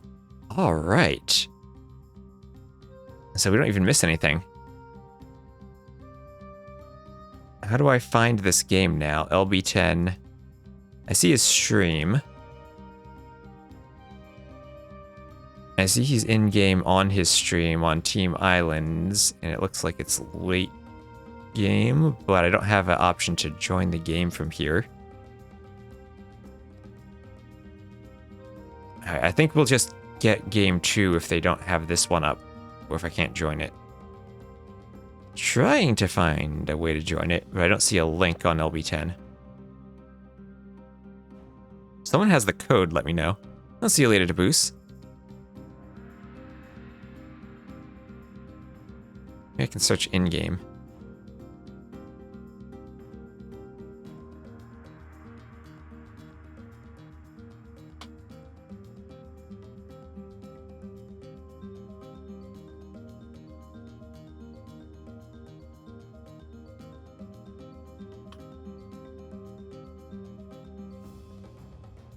Alice or Nick should also appear here.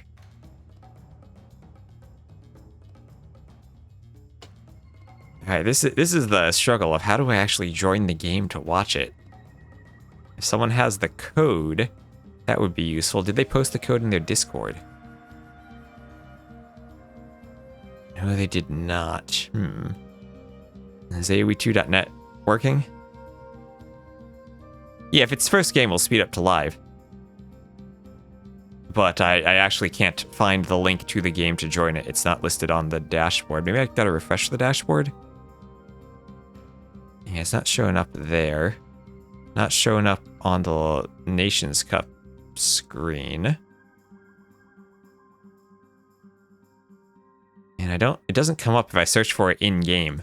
I think the only way to join this would be if I actually had the code for the lobby. I'm guessing AoE2.net probably doesn't work anymore.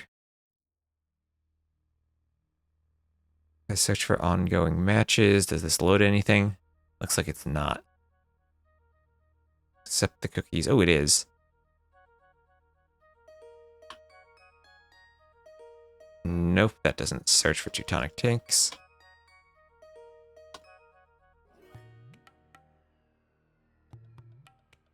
Oh, I got it. AoE2.net, did you just work for me? I think I got it.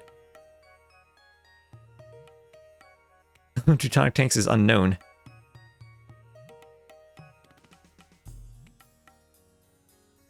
Alright, we got it. We're gonna have to sit through like an hour's worth of Team Islands to catch up to live. But we got it. Oh, I need to set the team names too. This is Austria A and UK A. There we are. So, speed casting to the south, we will have the Austrian team of Freaking Andy as the Portuguese. Oh, they have Portuguese. Freaking Chris as the Goths, Teutonic Tanks as the Khmer, and LB10 as the Bengalis. For the UK, they have King Boo as the Koreans. Or wait, nope, wrong play. That is Nick as the Incas, Hallis as the Italians, Fangita as the Sicilians, and King Boo as the Koreans. Koreans save a ton of wood on their galley line. They have the old Vikings bonus of 20% wood savings, even though they don't save gold. And then in the late game, they also have shipwright. But opposing them will be Freaking Andy with the Portuguese. They have more HP on their galleys. They have a unique tech for more armor. Their galleys cost less gold. And they also have Fetorias. Will we have a landing? It looks like we do have a landing from the UK. Fangita is going for a landing, and Teutonic Tanks is defending with Khmer Scouts. Snowy Islands. Wonder what Goths is going for. Goths just look like they're booming, and they're going to go Knights. They're going to fast castle and add in the second TC, and then go Knights to try to clean up the landing. Looks like it's only one player going for a landing and two players defending, while Hallis, as the Italians, might be going for some fire ships in the Castle Age. In the late game, I'm actually up in the air of whether I prefer Koreans or Portuguese here as the flank. Oh, I like if you get War Galley first. And King Boo did. Portuguese have the better ships, but Koreans, they're fully upgraded and they're so cheap.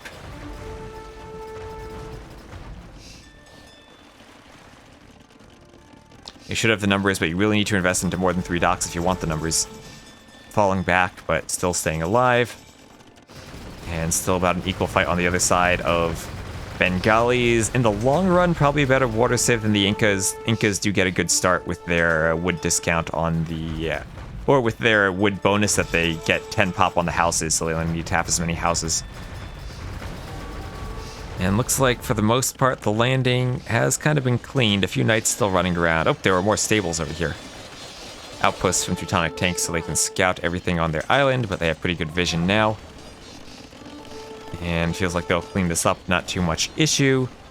Hallis, though, as the Italians now docking the front and getting out some fire ships.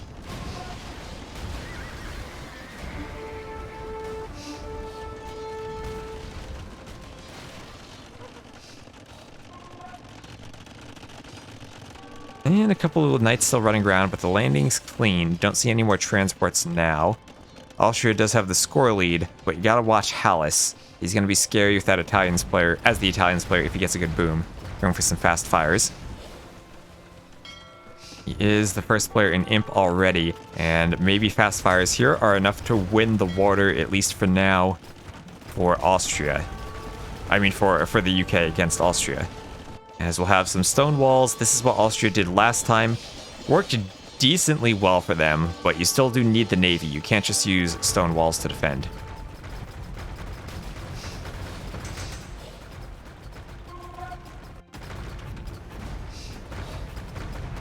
Have a fire ship battle in the back. These are just Castle Age fire ships though, but they do clean up the smaller number of fast fires. A few more coming in, but not patrolling. Oof, look at all that fire. And hello, how do I turn this on?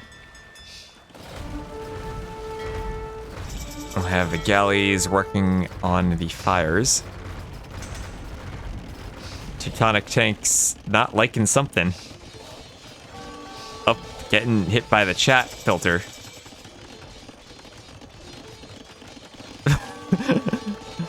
Alright. Got some trash talking in there. Maybe he doesn't like his fish being picked off.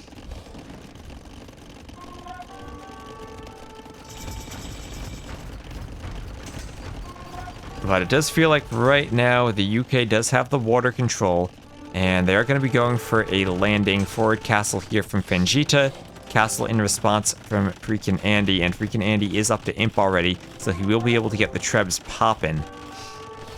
You have another 25 seconds away from imp for Fengita, and he is the Sicilians, so we know his castle goes up, but Treb will be out first for freaking Andy, and you have to start wondering, will there be cannon galleons for anyone here? Now we have the fast fires from freaking Chris as the Goths pocket, and now is where I'll have him check the tech tree real quick. What do Goths have as their fast fires? They don't have elite cannon galleon, but they have shipwright. They missed dry dock, but they have the careening and dry dock. I mean, careening and shipwright.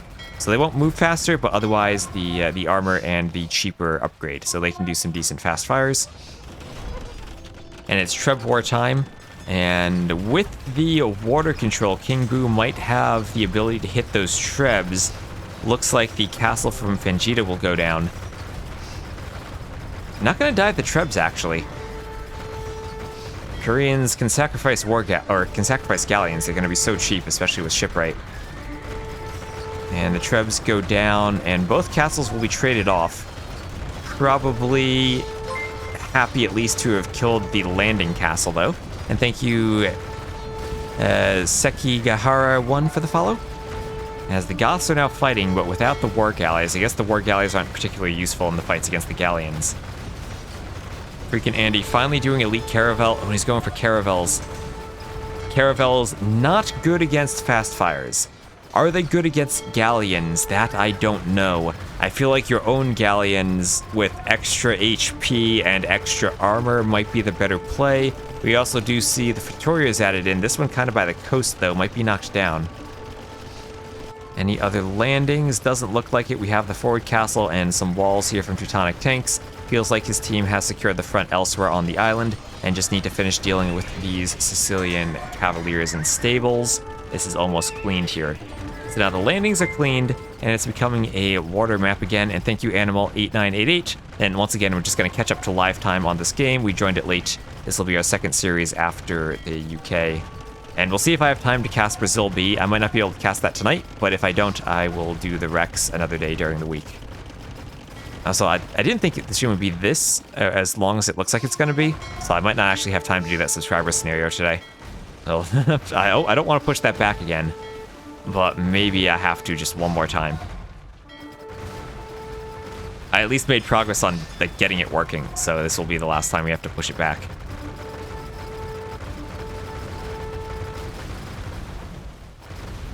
And Koreans, this is the strength of the Koreans, 48 galleons. Need to micro and target the fires, target the demos.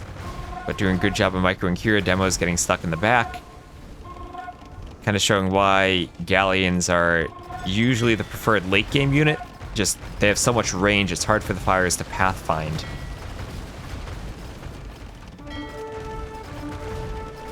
On the other side, sailing around the back, a few ships from LB10. This time he's going for the fires. And he also, look at this, he does have Bracer. And, as I said, that castle was securing the land. Looks like not too much, as more castles are coming forward. Thank you, Shaka, for the follow.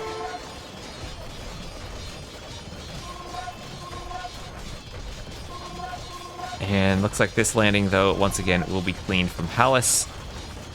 A bit of a landing outside the walls with some Kameyuks. Wall being deleted so that these Cavaliers can run down the Trebs. Castle does go down, though, but the Trebs will go down along with it in all likelihood. Oh, they hop on the transport there. Actually not going down. And thank you, Dr. Nike, for the follow. Around the back, a few fires from LB10, maybe getting to the markets. Not enough. You really need cannon galleons or a big mass of ships, galleons, maybe fires to take out the markets and disrupt the trade. But disrupting the trade could be useful. And Mac Fairland, thank you for the follow. And now just a big mass of Korean galleons, 58 galleons. I do wonder if there's a point you get to 200 out of 200 pop, and then you think about adding in turtle ships, but galleons probably the better unit.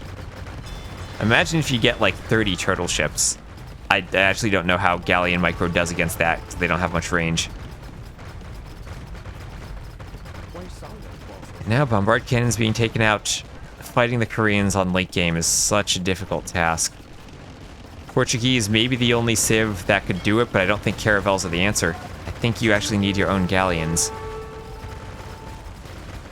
Yeah, this game was beyond the hour mark when I looked at LB10's stream to join it, and we are still trying to catch up. We've hit the speed bump of about 3 times game speed instead of the like 8 times you could watch early on.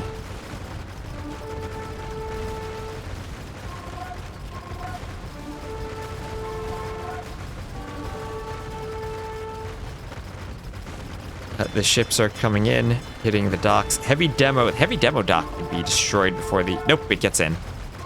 So there's heavy demo. Don't know how well that's going to work against all the galleons, though.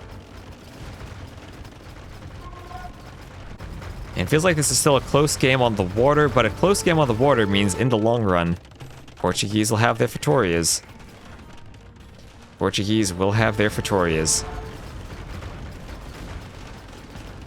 Have some Korean keeps being added in from King Boo. He's done 8+5 range on them.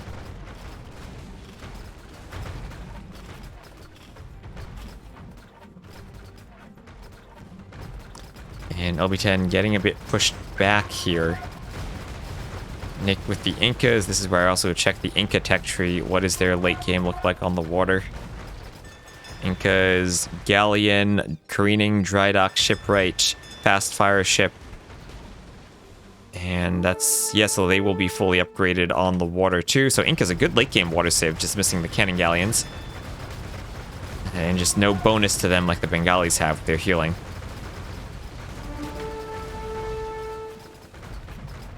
Ballistics and chemistry for freaking Chris. I guess that'll help his castles a bit. Don't know if he wants to make a switch to galleons himself. Looks like he is. Those again will miss dry dock. But once you get the huge numbers... I mean, the Portuguese just straight up have better ships than the Goths. This is where the Goths player might just consider they just want to be a slinger and try to keep the Portuguese with as much pop as they can on the water. But on the same time, that means no Vitorias. Maybe you go like 5 Vitorias, 100 galleons here. If you're the Portuguese, and the rest of your team can just trade. You are still speeding up. You have a huge mass of ships in the back from LB10, but can they stop the trade? A few Korean keeps are pretty scary if you don't have cannon galleons. Or, that is, if you don't even have elite cannon galleons, because you need the elite ones with 15 range to outrange the 13 range of the keeps. Portuguese is a tricky civ, though. He's the lowest score on his team. I think maybe we check the trade real quick. Much more trade for the UK. No real trade for freaking Andy, but he is also the Vitoria player trying to redock. Does have a negative KD. Much better KD for King Boo. And this is once again, I still don't know about Koreans versus Portuguese. But Koreans, I think, probably have the edge. And they definitely have the edge against the Goths.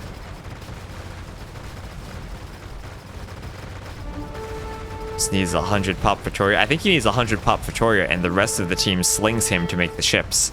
Like, It's okay to be collecting the wood and gold from Pretorius, and like he can sling food and maybe even stone to the rest of his team, but his population needs to be on the water. You don't want to have the Goth player on the water when you have the Portuguese player. And once again, it feels like the Caravels very overwhelming if any number of fire ships are there, and even against just galleons. This is something we'll need to do more tests. Are Caravels versus galleons for the Portuguese worth it instead of their own galleons? It's definitely not against fires, and the more I watch, the more I feel underwhelmed by the Caravel.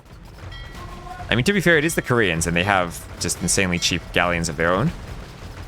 And King Boo is going to be saving so much wood in this production that it's probably more than freaking Andy's getting from the Pretorius at this point. He's still fighting 2v1 though, and there are 56 galleons from Chris. It's just, doesn't it feel like the Goths player though? Like, the numbers are there. Like, these galleons are more useful than the Caravels. I don't know, but he is helping to push back King Boo, who still is fighting mostly 1v2 on the water. Not too many fires out for Hallis. We're past an hour and this is still going on. So, maybe a good thing that we did join Team Islands late. On the left-hand side, though, this is where Hallis is being useful, helping to push back against the Bengalis and get in towards the trade, while Teutonic Tanks again has to defend against a landing from Fangita. The Sicilians just trying to find ways to land, get sergeants to add in more donjons over and over. Donjon goes down.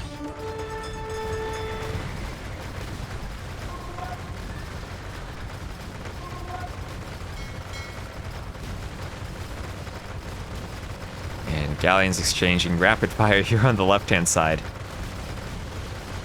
Feels like maybe the defender's advantage is enough for LB10, as we do have now freaking Chris coming over to help out.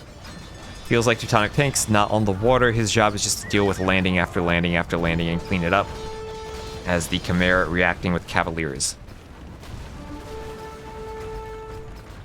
And a few trebs where they are needed. And well, the longer this goes on, the longer the Portuguese have Pretorius. Are the Caravels worth it? I don't know, but here they go.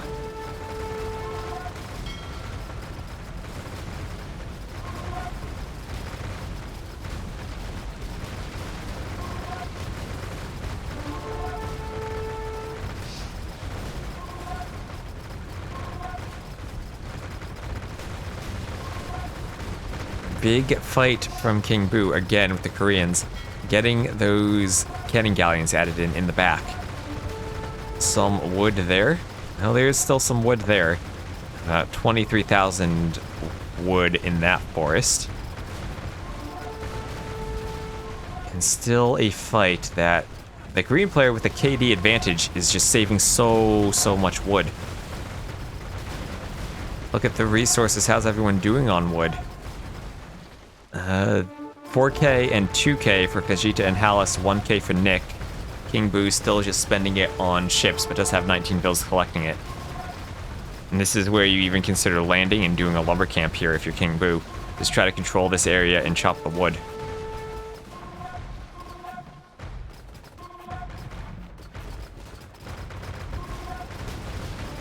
I bet if you can dive right on top of the army. Yeah, definitely not better against the fires. But whether they're better... It's not just whether they're better than galleons, it's whether they're better than Portuguese galleons with extra HP and extra armor and a gold discount. That's what they're competing against. And right now, fighting these Korean galleons and a few fires. Ooh, there are demos. Demos clean the fires. And there's a keep. A keep and another landing. And this is where you want to see that lumber camp. Defensive bombard tower there from Andy as the Portuguese. Cannon galleons in response, reacting immediately to that. LB10 still with some ships in the north, not really hitting anything with them. On the left, still feels like a stalemate. But the galleon players for Austria still doing a good job holding everything off despite the fast fires from Hallis as the Italians. Honestly, wouldn't mind seeing Hallis just switching the galleons himself. Might be more useful than the fast fires at this point. Other than Byzantines, I feel like fast fires do fall off in late imp. Shooting from max distance, you get no value from pass-through damage. Really? Is that how you got to use them? You got to get really up close and then shoot. Ah, interesting. Again, a unit that I probably need to learn how to use better. All I know about them is they absolutely wreck longboats. So if your Viking is against Portuguese, you need to go for a galleon. But then those Viking galleons themselves still not as cheap as these Korean galleons with shipwright.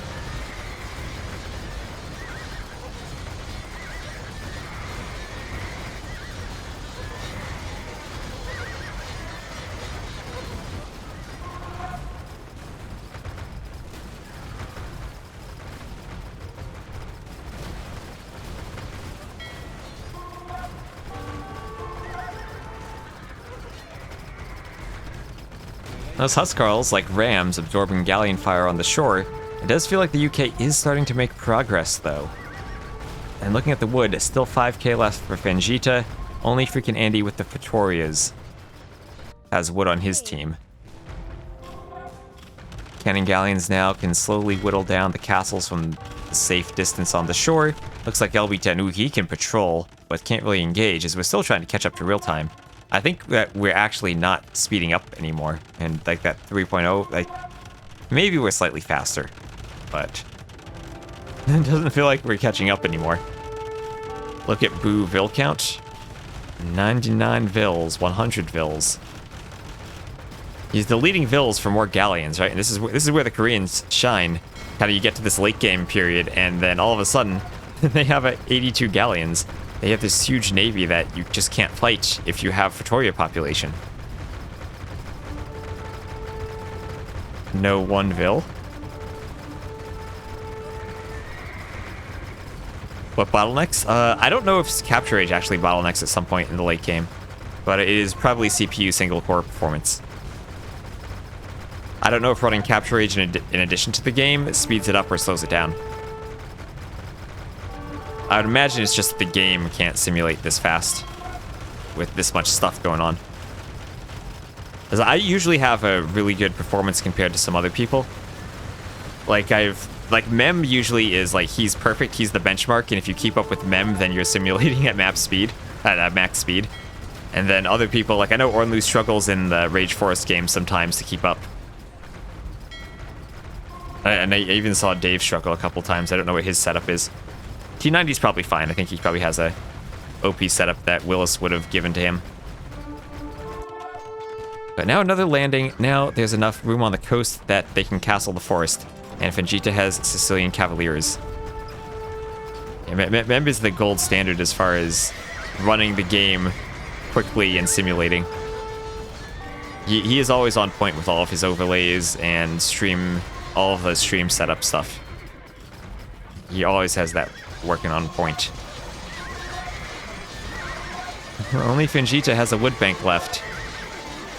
Do you really need a wood bank though if you have 52 plus galleons and your team now has complete water control surrounding the island? This is just the strength of Koreans plus Italians, and I guess even Incas too. Just good late game water civs that Goths couldn't really compete with. Him fastest player confirmed. Let me double check. Okay.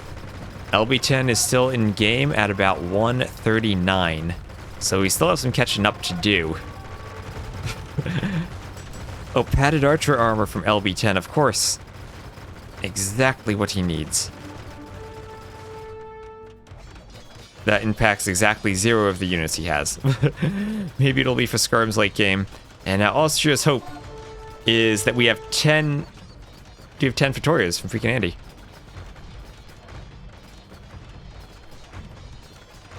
Do you know what 10 times 20 is? That's 200.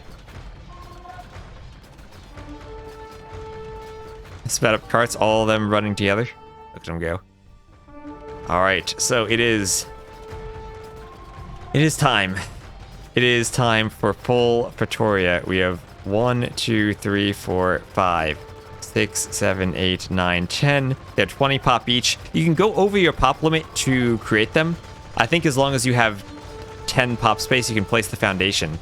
Maybe I'm wrong about that, because he apparently has 19 non-Fatoria pop. And it's JJ, thank you for the follow. Meanwhile, the UK is just, they're trading, they're not pushed at all.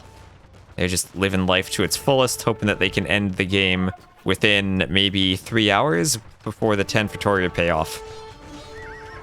Red Tower Fatoria. Yeah, if they win with Fatoria slaying, as we see he's slinging now. And I guess it's a slit. You put the Fatorias far enough inland that they don't get hit from the outside. And then you just defend the landings? I guess that's what they're playing for now. We see the Bengali players switching to monks, because that costs only gold and you can do them with the trade. And we might actually get to it. We might actually get to the Fatoria trade situation, where they try to win with this. As we are slowly but surely converging upon LV10's time on his stream. If we're moving at 3x speed and they're moving at 1x speed, do your high school algebra and tell us when the trains collide.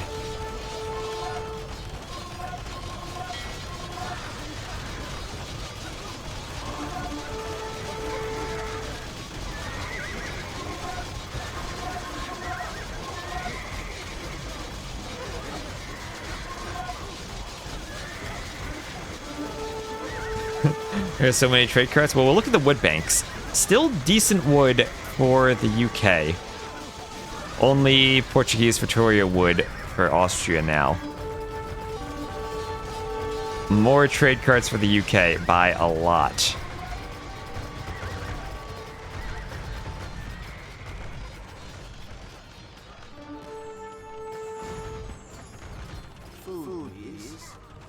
Hideo treating this like a physics problem. You get the monastery square there. As it's going to be full on monks. Wonderful. Monks converting the condottieri. How many bombard towers? Well, this is where the Portuguese just keep adding in more bombard towers. We got 15 already. Maybe more than that. Yeah, 15 bombard towers. And, well, the coast is no longer occupied by Austria. We have some elephant archers. Ooh, elephant archers. These cost only food and gold. At some point, food becomes an issue because you can't farm without wood. How do you end this game? That is a good question. Oh, what is this? Wait, is a Fatoria destroyed and rebuilt? A Fatoria was destroyed and rebuilt by the coast. And more inland Fatorias. 1, 2, 3, 4, 5, 6, 7, 8, 9. Where's the 10th? 1, 2, 3, 4, 5, 6, 7, 8, 9, and 10. There's 10 somewhere. There's a hurt one. Oh, it's under construction. There we are. Just didn't see it there. Oneville building that. Oh, that's true. They have Bengalis that get free food all game. Oh, you're right. These elephant archers are now free for them. So they get Fatorias and Bengalis. We now have a raid of condottieri. Goths are freaking Chris. Can the condottieri do the damage, though? Like, will Austria legit be able to win this game?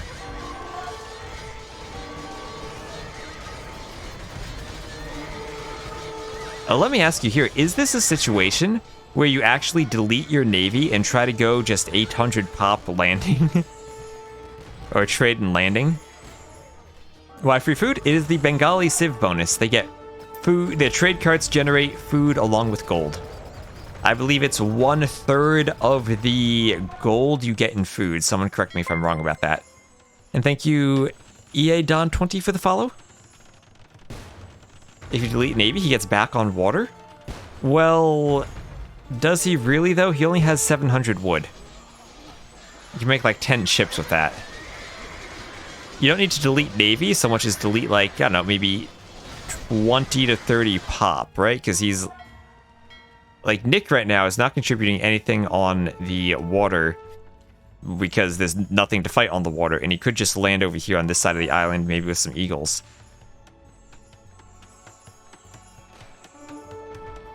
I don't know how effective 10 Fatorias are, but it is 10 Fatorias, 9 other pop.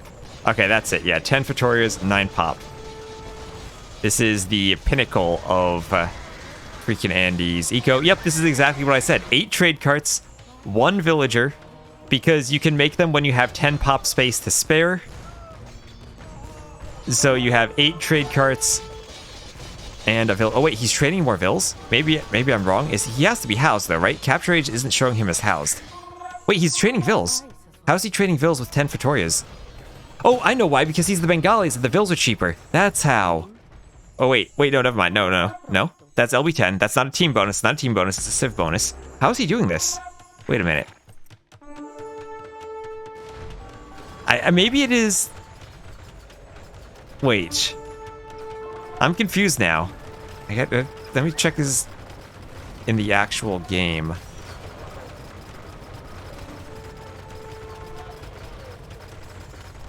He's at 219 out of 200 pop. How is he still doing this? Yeah, I've been doing that, right? He's at 10 Fetorias. One of them's under construction. Oh, maybe he's just been deleting and rebuilding Fetorias. That would be it. And then he can add in stuff in between. Or if stuff killed a Fetoria. Well, at an hour and 49 minutes. Hacks. Yeah, hacks for Andy. It's the delete and rebuild Fetoria situation. Alright, so maybe you just need 1 pop space then. I thought it was 10. But it looks like he's going to stay at 219 pop. With a few vills and 8 trade carts. Vills just to build more Fetorias. Maybe he needs to delete the vills and just stay at 19 trade carts then. Nah, we search for the truth here. I'll have to investigate that. Maybe that'll be a video about how to maintain max population with Fetorias. His hacks always has been. That's about the Viper and building maps. Now it's Sicilian time though, as we have 9k gold for Hallis and 2,000 stone about he could sling to Fingita for these donjons. What are the market prices? Wood is only 900 gold. Food and stone are in the 400s. And I mean, seriously, 900 is cheap at this point. And, well, while this is being dealt with, we have another landing on the left-hand side as Hallis is dropping his castles. I said he had about 2,000 stone. Well, it's being added into 3 castles right now. Does this team have Trebs to defend? Heated shot. Maybe a bit late for that. But we're at 3.5k times now. Let me just check LB10's stream. Okay, now they're at 154. Okay, I'm actually ahead of LB10's stream, which means we've basically caught up and we're about even.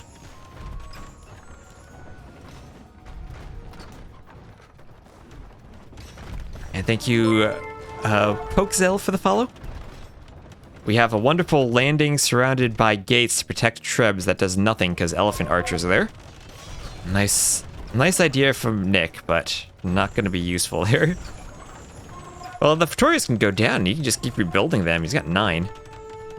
Add some in here. Maybe at some point you get to the point where Fetorias are just blocking the trade, and it makes the trade more inefficient.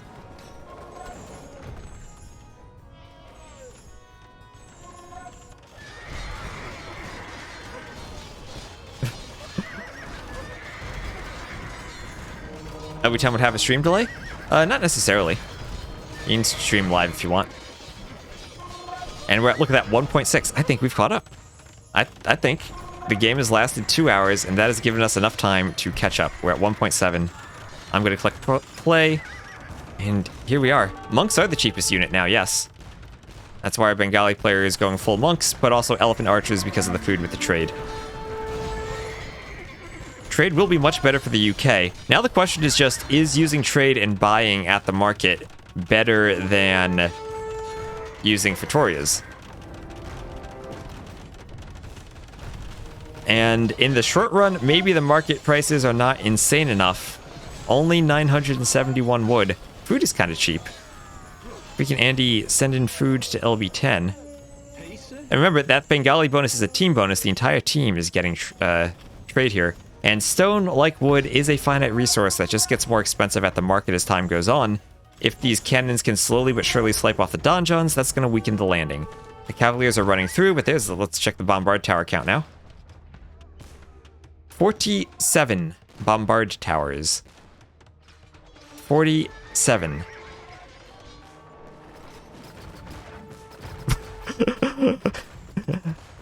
They don't have a dock. Do they have any boats? No, they don't. And, well, thank you, Fabio292, for the follow. Food, please.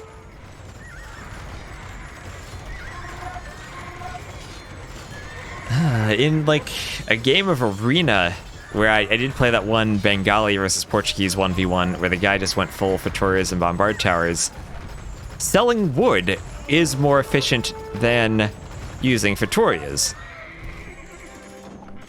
But at some point, the resources become so expensive to buy, wood just gets over 1,000 there. Let's maybe check the relics.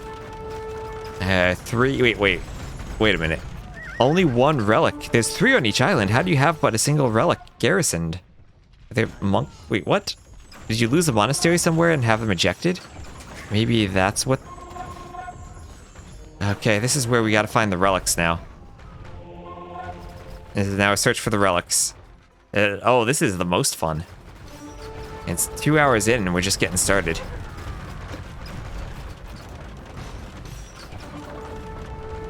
Where are the remaining relics? They gotta be here somewhere, unless the UK team pulled off some type of epic heist. And don't tell me my map bugged and gave them only one relic. That'd be the first time I've actually seen that. Relics are very important when you get to these late game stages where you have no more resources, even if you have trade. Not as important as in a 1v1, but still.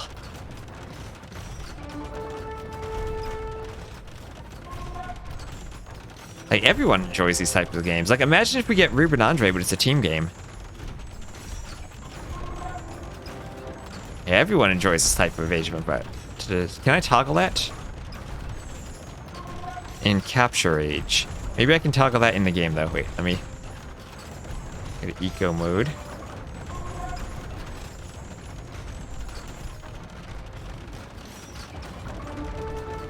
Yeah, I don't see them on the minimap even if I go to eco mode in game.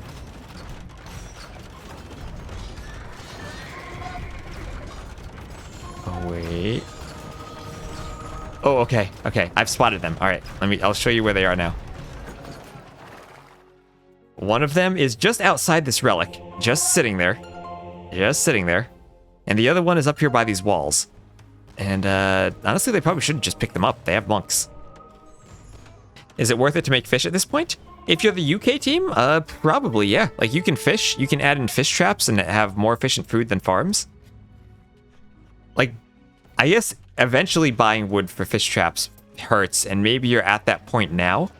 But as long as you can collect some food, it does help your landing.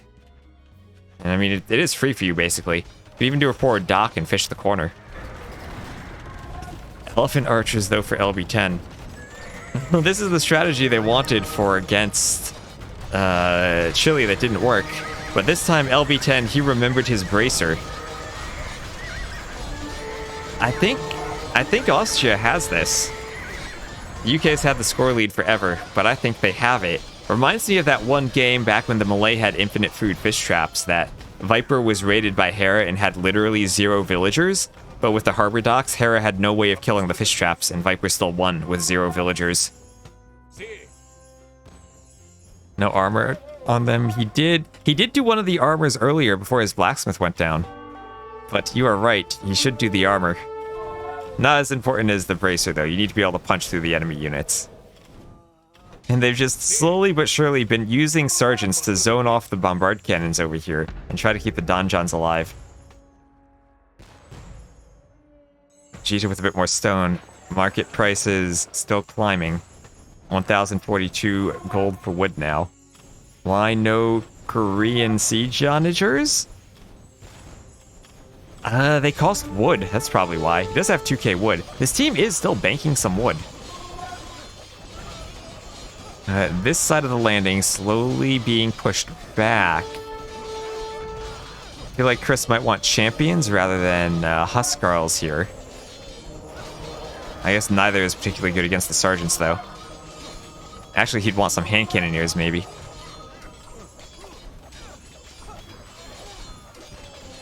Another donjon going down. We have, we have 10 donjons here and a castle for making sergeants, so this will take a long time to clean up. And maybe this peninsula is so small that with the navy, they might not be able to use the bombard cannons to get over there. Oh, what is that dock foundation? That's wasted wood there. On the left-hand side, feels like the Ellie archers still are doing the right job. That's a lot of stables there just for cavaliers. Italians do get fully upgraded cavaliers. I guess not as good as the Halberg ones from the Sicilians, though. Is Austria winning? Austria has this. Man, I don't see... Let's see how many bombard towers there are now. 53 bombard towers. Oh, we have another landing. Donjons being used in another location. They hit the market. They'll need to rebuild the market there. We see that happening right now as the trade cart is glitched on top of the market, maybe? As freaking Chris is just replacing that. He'll be losing some more Fetorias. We'll have to replace them wherever he can. Maybe delete that farm foundation, add a Fetoria. But now that will give the elephant archers the ability to clean the donjons. That's a sentence I just said. It's like Britain longbows cleaning castles here, only it's elephant archers that don't care about the donjon fire.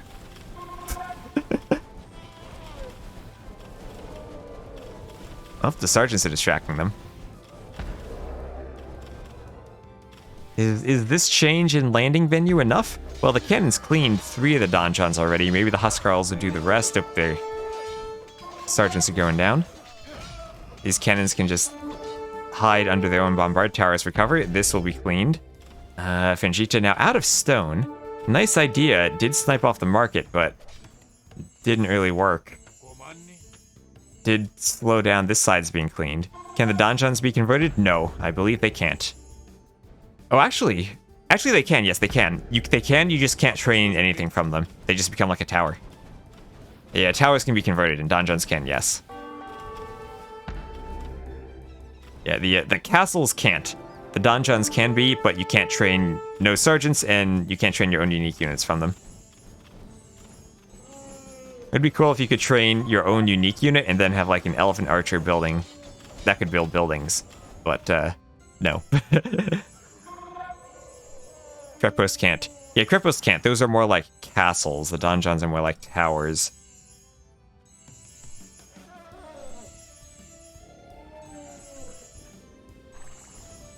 Yeah, still a lot of wood.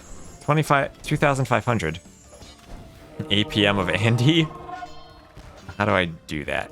Alt-Shift-S. We look at the APM of Andy. 47. Still higher than Chris. And higher than Nick and Vingita. Wait, he has the highest eco APM. He's been losing and rebuilding Fetorias so much that he has the highest eco APM. Does slinging count towards APM? That's a good question. I don't know. It should. Market. Wood is over 1k.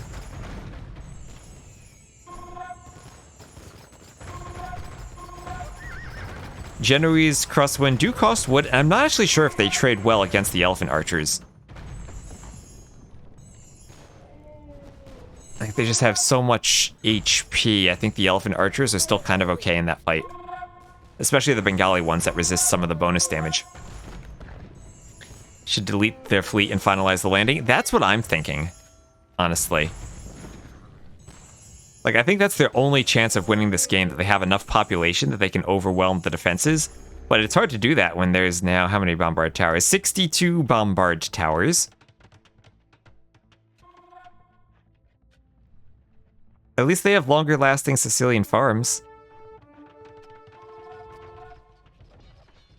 You train spearmen when you convert donjons? Ooh, I haven't tested that. I actually haven't tested anything about the next patch.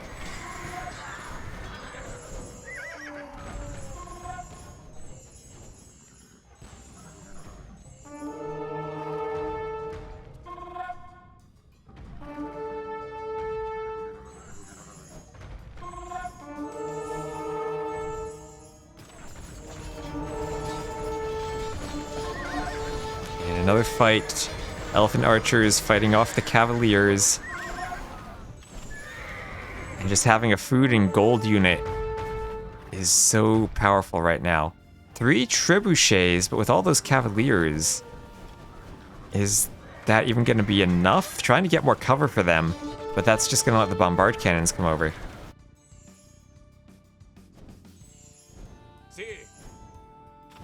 Again, LB10 needs to focus on both sides. What are the trade numbers? 51. So it's still much more trade for the UK because they can fit it in.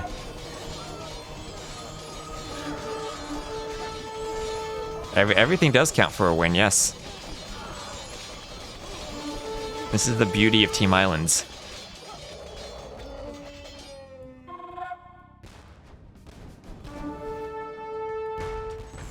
And here come the sergeants. The elephant archers are just going to fall back to their bombard towers and let the Huskarls take a beating. No, but I think everyone wins here. As up, still inching forward with castles is Hallis. Might be able to relocate this market. Maybe if they have to build it here, that'll make the trade less valuable. So only bringing in like 14 gold per trip. 27 gold. What? Some asymmetry in trade numbers there. Goth still sending Huskarls to absorb some ship fire, but we have 1 Treb out for Teutonic tanks. As this team does still have a slow trickle of wood with Fetorias. Wood for King Boo is at 0 now. Hallis is starting to run out. Huskarls want to fight the castle. Exactly, food monks are worse than gold monks now.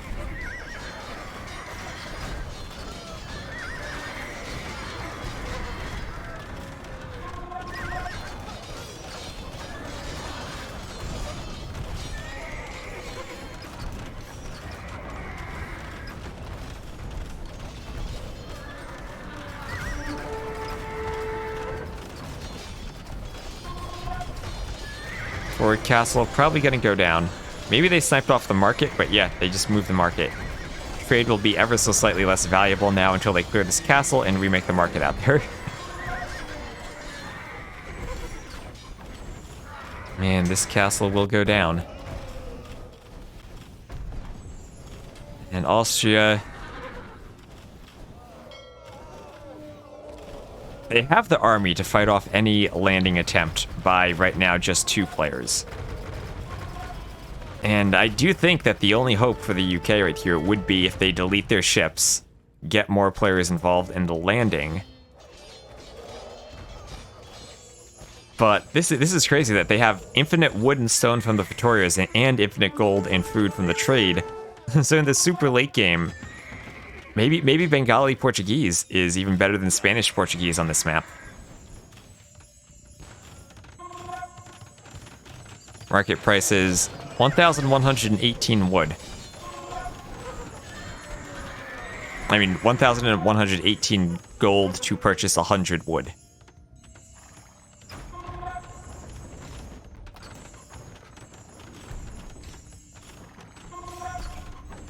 This is maybe the situation where Andy does need to sling 150 wood to LB10, who I guess has wood right now, but LB10 needs the rest of his blacksmith upgrades. Hit and run attack with Trebs. Well, the problem is they can hit and run all they want, but the Fetorias can just be rebuilt. Maybe they like slowly whittle down these fortified walls, then they can like land, hit the castle, and run off.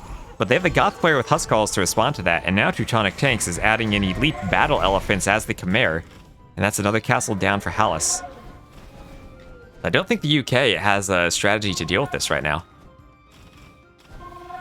Siege elephants would be better?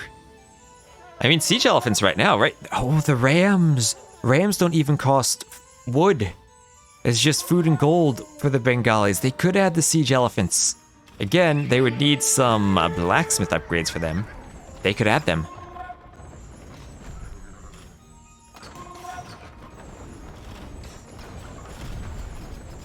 On the right, the sergeant's still fighting, trying to get more donjons forward. But there were like 10 over here, now there's only 6, after 2 more.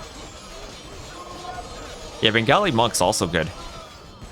They get, I think they're fully upgraded. Let me just check their tech tree once more. The Bengali monastery is full aside from heresy. So, very good monks with the armor too.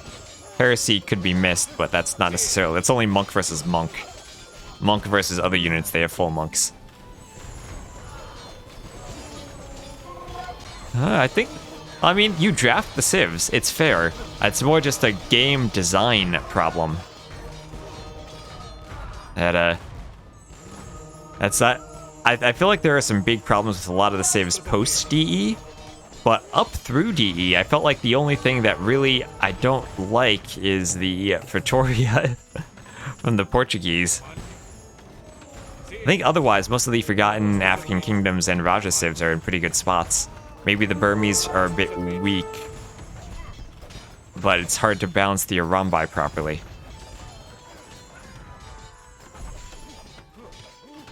All Austria has to do is stall.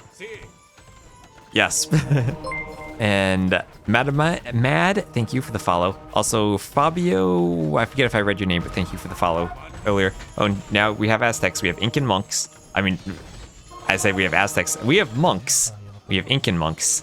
I meant to say monks, not Aztecs. I'm starting to lose it. This game's been going on for so long. Monks can't really push the bombard towers, though. Can maybe help deal with elephants. After the new DLC adds the civs. I heard that the DLC is just like a data mod that you can play alongside AoE 2, but doesn't, like, replace things. I don't know, though. I don't know if there'll be any new civs. I mean, you could potentially add, like, Rome as a civ, but that kind of, violates the timeline where they say Rome has fallen in the initial tagline, but it would fit the Attila campaign, so I guess that would be fine.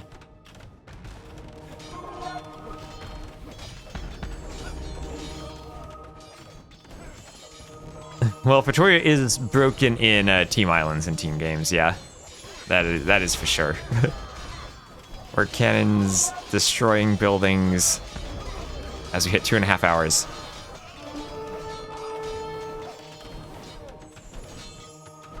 This is another 36-hour stream.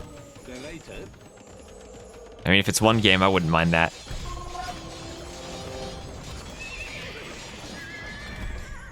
I do think we won't, I won't be able to cast the Brazil games tonight after all of this. I'll have to save that for another day. And with the numbers of Pretorias, well, they are limited by your population. I think just the free resource mechanic in itself is, not that great.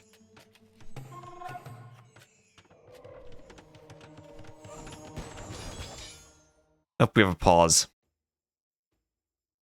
Up, Teutonic Tanks has someone at the door.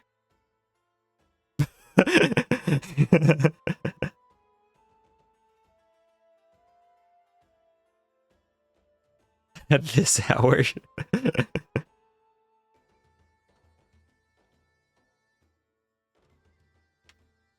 This is where you try to negotiate. How do you end this game?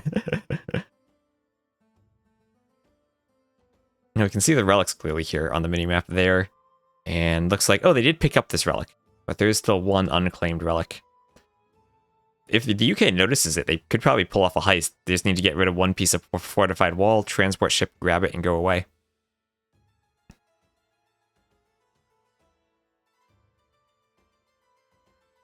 I mean, I feel like they should have been a ban. Well, while we have this, let's look at the Civ draft.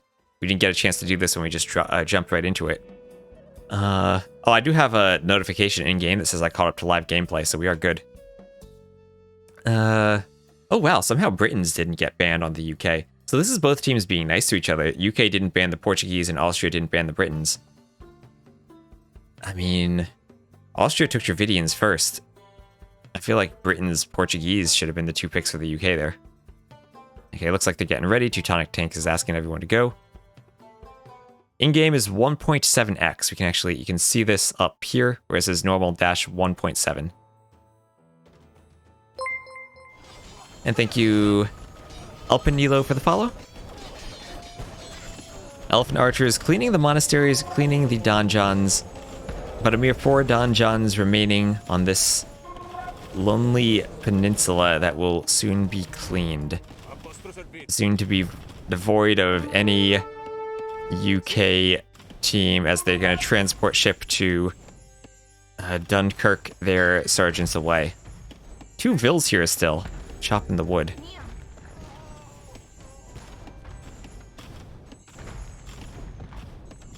Nick is taking wood. Not for long, though.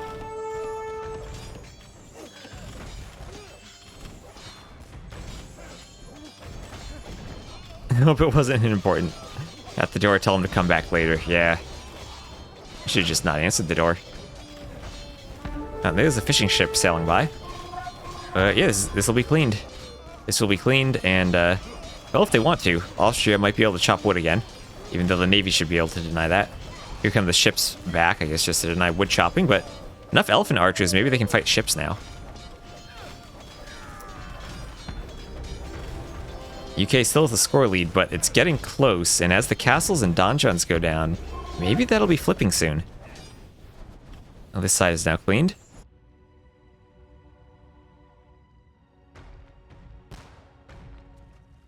Well, Austria is, what, they're 1 hour ahead of the UK? Maybe the UK is just trying to drag this out, thinking that they'll have the advantage over Austria in the remaining games.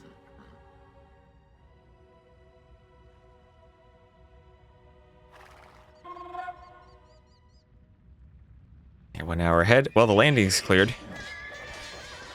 The landing is now cleared. But I think the UK... Let's just check the bombard tower numbers. We got 81 bombard towers.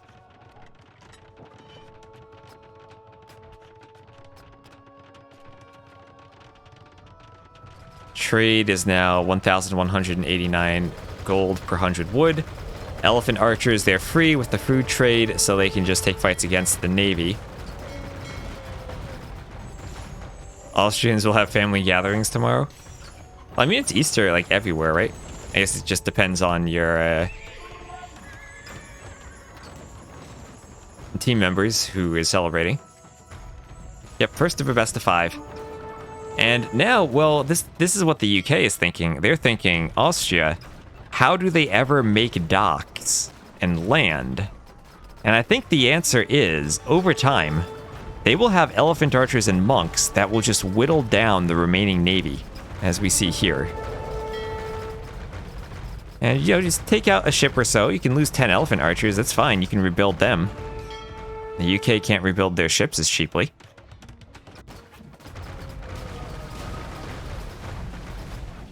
Yeah, and over here, bombard cannons forcing the ships to dance. Ooh, nice shot there.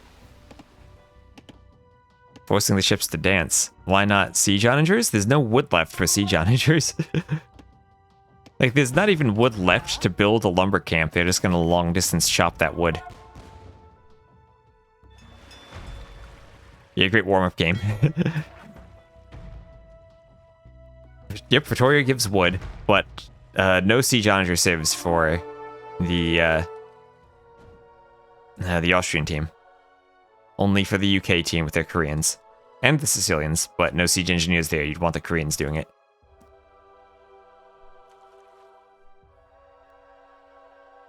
Well, there's some docks. Score is gonna flip soon. There's some more docks.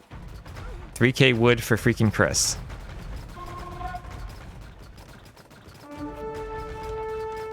And Orange will just now be safe with his 10 Pretorias. Oh, games like this keep me alive. You know, this is what I live for. Yeah, and no, we do know picking Portuguese is not just a free win. We did see Chile overcome Portuguese plus Spanish trade, but by their very aggressive landings. But LB10 remembered Bracer this game.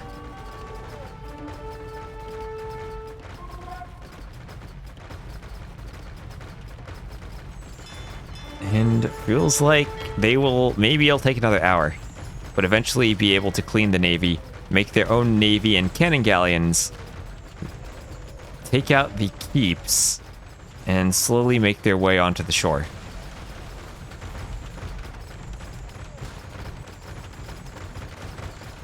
Oh yeah, if you want to check that out, this would be a great time to check out the Doubt video.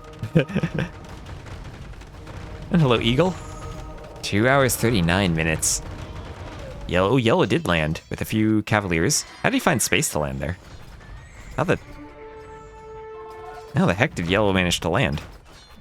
I don't know, but he's raiding the trade. Yeah, especially the Doubt Mangonel. That was great.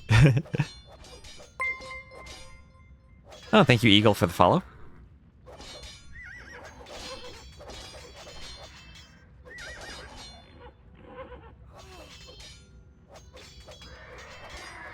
And Yellow's here. Yellow's landing. He's raiding the trade. How many kills do these Cavaliers have? 31 kills. Austria has the score lead, and I think they have the game. I don't think there's anything the UK can do from here. Thank you, Waspmoon, for the follow. Maybe earlier they had a chance to just delete their ships and go for an all-in landing push, but now you're not going to push. How many bombard towers are we up to now? 82 still. Killing houses, then trade. Well, trade cards are 100 wood. Houses are only 25. But I like the way you're thinking there. And thank you, Pastors Sempega, for the follow. How soon 100 monks? Ooh, he's on... Well, he has 17, but he has 75 queued. He's spending his gold somehow. How many Pretoria is the maximum? We are at 10. 10 still. 10 and some pop over that. Oh, you know what you might be able to do? Maybe you can place the Pretoria Foundation when you're at... When you have pop, but then maybe the pop doesn't count instantly? I thought it did count instantly, though. I'm trying to figure how he got to 219 instead of 209.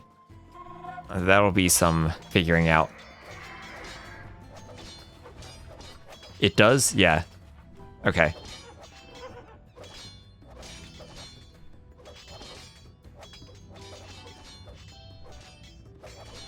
Well, I don't know what the UK does now. You get to 199, then one more Pretoria? Actually, wait a minute. Okay. I thought you needed 10 pop space to place it, but maybe you don't.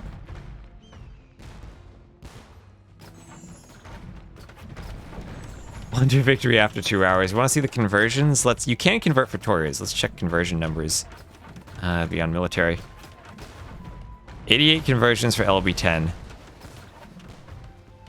Palace being the main victim. And they're going to call it. There's the GG from the UK. And Austria. Take the win. Thank you, Time of the Witches, for the follow.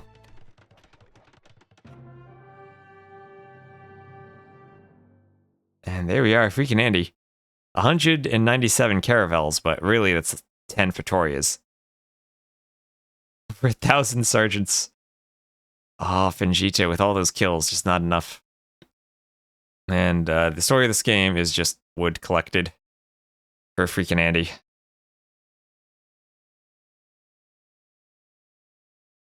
Not much you can do about that.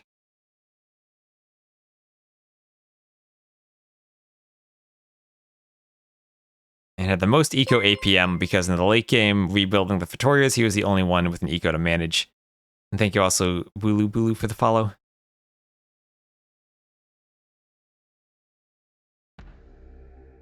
And look at that, ending with 83 bombard towers. And our final market prices will be 540 gold per 100 food, 1,251 gold for 100 wood, and 646 gold for 100 stone. How did someone make 1,000 sergeants? The game lasted 2 hours, 44 minutes, and 14 seconds. Well, I'm glad we started late and fast-forwarded to catch up there. We got to the good part.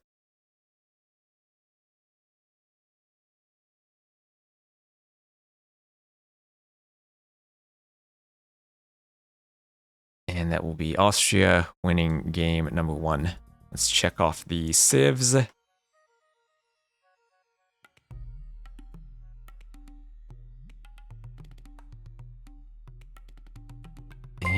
will have wins with Bengalis, Portuguese, of course, the Goths somehow using one of their low picks and winning, and the Khmer. And then losses for the Sicilians, the Koreans, the Italians, and what was their last save? The Incas, of course, the Incas. Do I like the new Viking change for their Arbs? I'm glad that they're getting something at least to make up for the loss of Thumbring, which they never should have had taken away in the first place.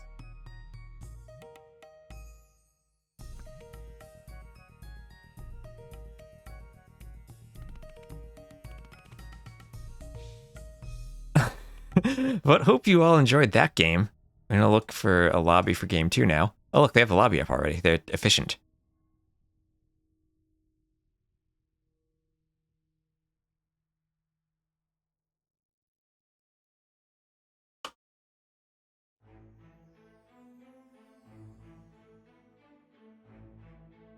Yeah, Hyenas, like they shouldn't have lost it, but this tech will do. If like one more attack versus Thumbring maybe makes them a better late Imperial Civ, then hopefully that's an improvement. And thank you, Pistola77, for the follow. Oh well, thank you for tuning in and enjoying the fabulous almost 3-hour game with us.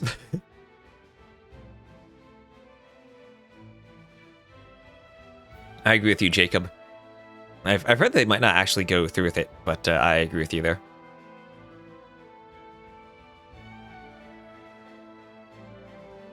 They were removing one of the vills and giving them 50 food from the start, which if you think about it is just very strictly a nerf, because like during that time the first thing you do is queue a vill, and you just have 25 seconds without a vill.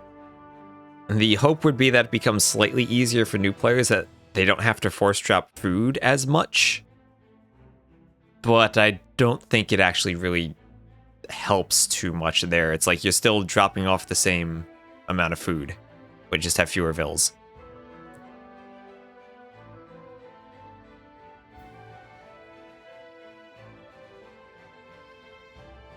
I don't know if they've updated the pup at all.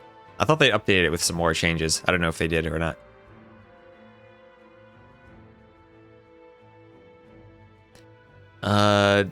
They can't repeat civs, and so I just mark off the winners and losers, so we know which civs have been used and which are still available to be picked. Do you think we ever get a water rework? I hope not. Honestly, I think Galley Micro is one of the most fun parts of Age of Empires, and I would hate to see that removed even more than it has been with Fire Galleys. I think that Fire Galley change in African Kingdoms was actually one of the most disappointing changes, because now those maps like Four Lakes or Cross, you replace the fun Galley Micro with less fun Fire Galley Micro. You still have great water with on maps like Migration with the galleys, but I think it also does kind of kill the fast castle fire ship ability. Feudal demo rafts I'm fine with, but I've never been a fan of the fire galleys. Yeah, I can't say water. I am from Jersey. This is a word I can't say.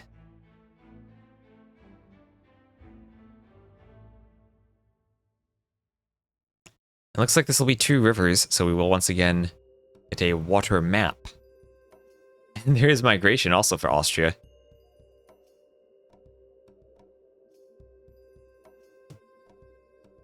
Like what a map pool this is. 2 rivers, Migration, Team Islands, and then Black Forest and Team Acropolis.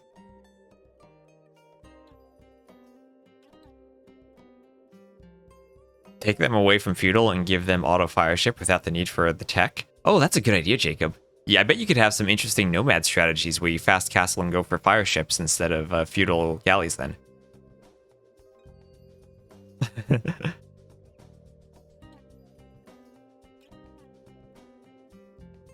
Helps with like Vikings. Yeah, it's like Vikings are so weird. Like they're one of the best 1v1 water civs on a map like Migration, but put them on Golden Lakes or Cross, and all of a sudden they're unusable. Which is kind of a sad thing to change their identity, as they were always the good water civ. All right, looks like they are launching. We'll have a spec delay. Should be 2 minutes.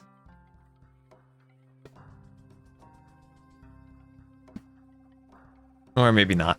I got excited. Oh, yes, they are launching. The thing disappeared from the lobby screen, though. I don't know if it still shows up. Oh, it does. Good. We'll have a 2-minute spec delay. Baby turtle ships and baby longboats in the feudal age. That would be cute. Imagine like a turtle ship that starts out small, then upgrades. And oh, imagine. Oh, see how you gave me the worst idea. The turtle ship could use the original graphics when they were first added, and then when you upgrade to elite, they get the new turtle ship graphics. Surprised no one had to go and take 5-minute break after that game. They probably took a 5-minute break during the game at several points.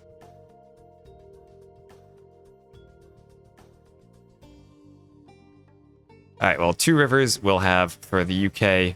Their civs will be on the left. We have about a minute left in the spec delay. Mongol, Ethiopian flanks, Hun, Hindustani pockets. For Austria, Mayan, Japanese flanks, Saracen, Magyar pockets. And this will be on the UK's home map of Two Rivers.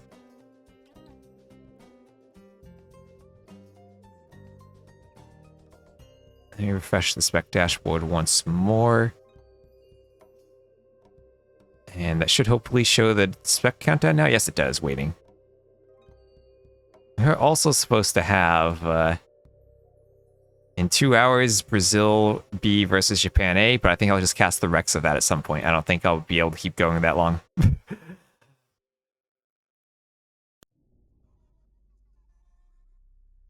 The crown means they won. When they played that save, the skull means they lost. The crosshair icon means that the other team banned that civ.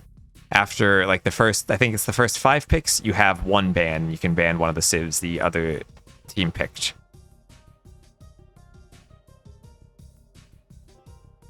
Alright.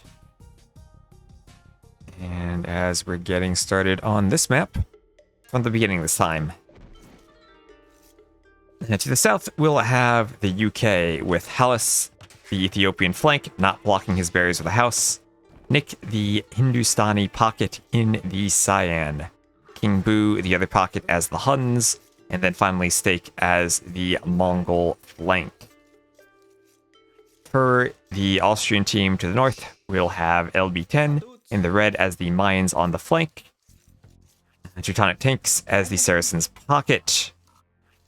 Freaking Chris as the Magyars pocket, and freaking Andy as the Japanese flank. Again, no Leary sighting for Austria, even though he is on their roster. Now, in the pocket position, Saracens. A civ that you don't usually see as a pocket, usually they're a flank, but I think they do have potential here. One of the strongest things about them is their team bonus, more attack against buildings, and pocket or flank, you're still giving it to the Mayans here, who now have their cheaper archers, their great economy with the longer lasting resources, their eagle for laming, and now the ability to punch through palisades like they were nothing but mere paper. As looks like LB10 will be successful with this lame. And we'll have a couple sheep being lamed by freaking Andy, and he's going to go for a boar himself. Did get 2 hits on it, and we'll be walking back nice and close with the zigzag. And good start here for Austria, both of their flanks succeeding with a lame. Was there a counter lame anywhere? Nope, that scout's at full HP. You hate when the first house is next to berries. Yeah, this is... in DE, actually, I think the berry and villager spawns mean that that's actually impossible to do if you build the house right next to the vills. As the vills will always be on a... on the straight line through the TC, kind of like making you position your house here, and the berries are at one of the spots along with the main gold on the outside. This map is a bit more random, it's more old school in how it positions the resources, so you have to deal with that randomness a bit. You gotta be careful with your house placement. I need to do an updated overview of Arabia.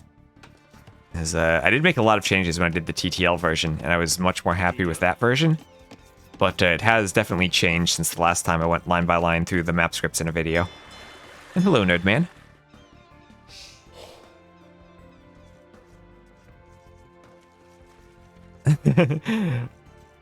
Yeah, imagine you get to the point 3 hours in the previous game, and then Leary just shows up and starts taking over for one of the Austrian players. Like, out of the corner of the map, a transport ship sails in, drops off Leary on the island, and then it's like a campaign. All of a sudden, the buildings change to another color, and Leary takes control.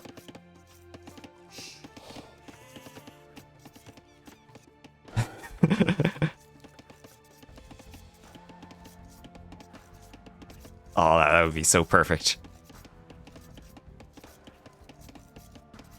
So we'll have a dock, even after the lame, still going for a dock. Third boar now being taken by LB10. Mayans, other than Mongols, probably the civ you want to lame with the most, because the boar lasts longer. And, well, on the other hand, Mongols may be the civ you want to lame the most, because they won't be able to use their hunt bonus on the boar.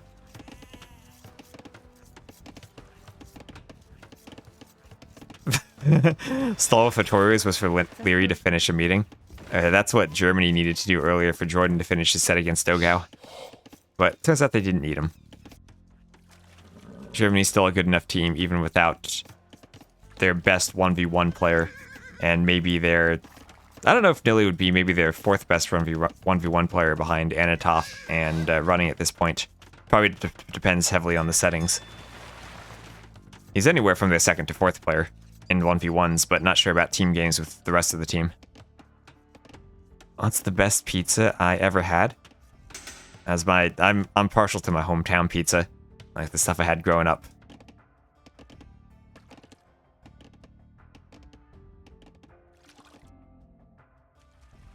Kamigawa also makes a pretty good he has a pretty good pizzeria if you ever go to Berlin and want a pizza.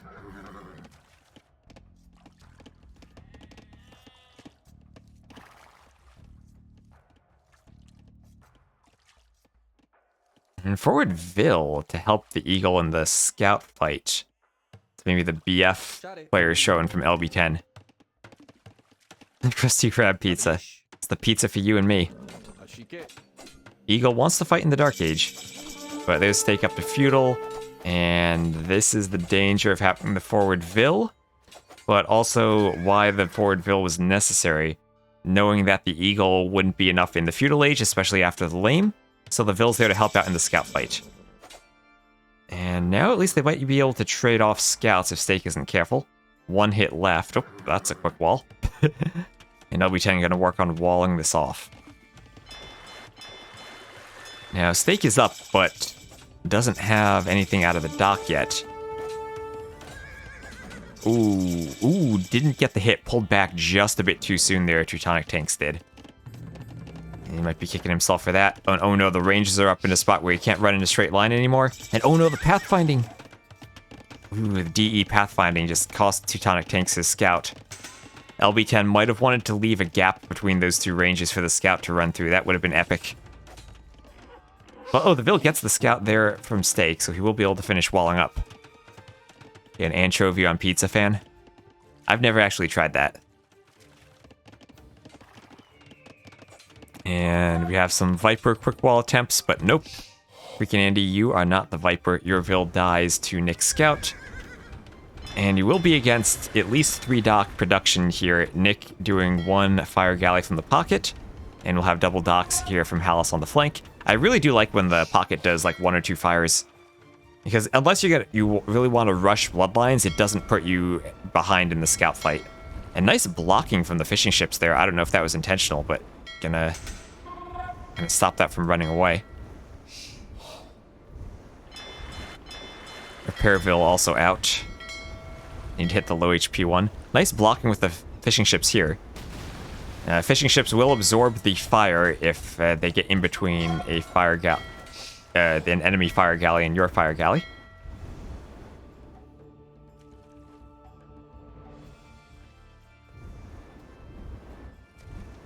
Never tried pineapple on it too. I am a fan of sausage on pizza sometimes. I usually don't go crazy with toppings. On the other side, looks like LB10 going to win the water pretty easily here. Steak had been going for galleys, and actually, maybe he could pop 3 or 4 galleys out, as it looks like LB10 has stopped his fire production. Walls won't go up in time to stop these scouts from getting through. We do have a Viper quick wall here on this Vil. She will keep herself safe.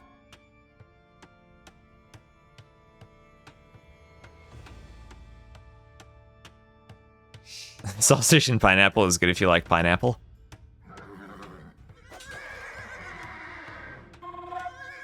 Well, also good if you like sausage. Don't know how well it combines with that, though.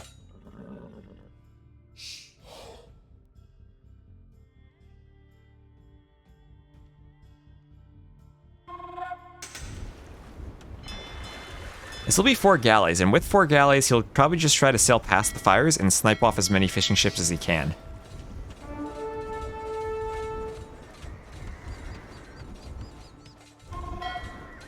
And there he goes for 1, takes 6 shots to destroy a fishing ship. So there's 2, and now a 3rd on the way down. And not going to go for the Vil, but just going to try to go and now hit the fish from the pocket. As these walls are going up, the fish will run.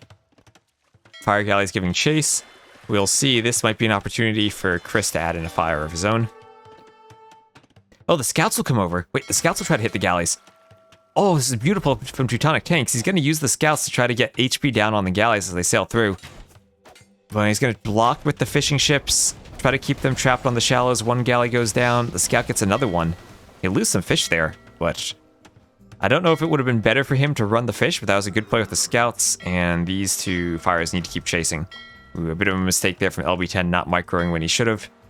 And that's just going to let Steak sail on through and get to Chris's fish. But again, 6 arrows, that is 3 volleys from 2 galleys, and hope that none of them miss. Ooh, nice zigzag there from Chris. Saves that fishing ship. And what?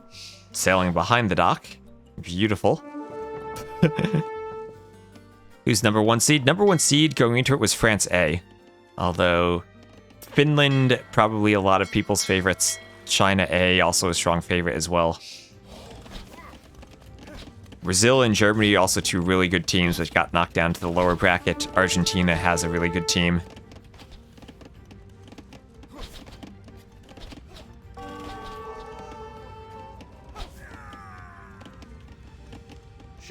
Archer is running towards the TC. Stone walls up. Remember, palisades are not enough to deal with Saracens. Hindustani Light Cav and Saracen Archers on opposite teams. Nick's up to the Castle Age. This is when we have... That's how you know we're casting the UK, when the chat likes beans on toast.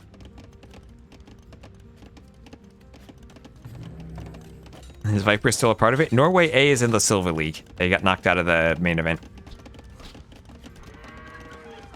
We'll probably cast them at some point next time they play. We'll have 1, 2, 3, 4 TCs from Nick, behind a nice fish boom of 8 fishing ships. This is only the 1 fish wide river. Sometimes you get the generation where you get about 3 fish wide, and you have a lot more efficiency out of those fishing ships in the long run.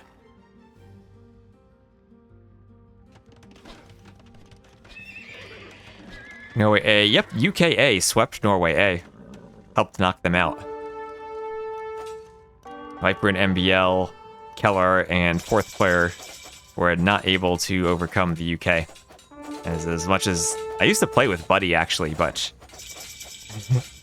he is not up there along with Viper and MBL, unfortunately. And nice archers coming back to defend the scouts. Weren't able to break through the wall. And Steak's getting a good mass of archers himself, but it will still be Mongols against Mayans. That's a matchup that usually does pretty heavily favor the Mayans.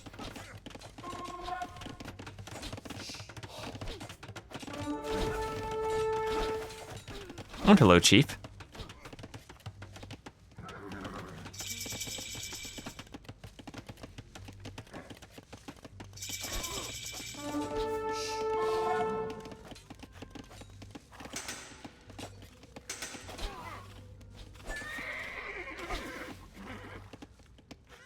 Looks like they probably will pick off a few low HP scouts still running around, but no big deal there.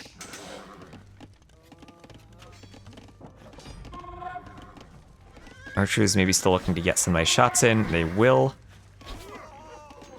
And ooh, down go all those scouts from tanks.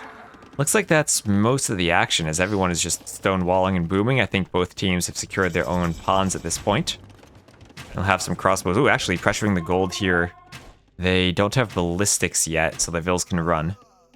Well, other than that one, the Vils can run.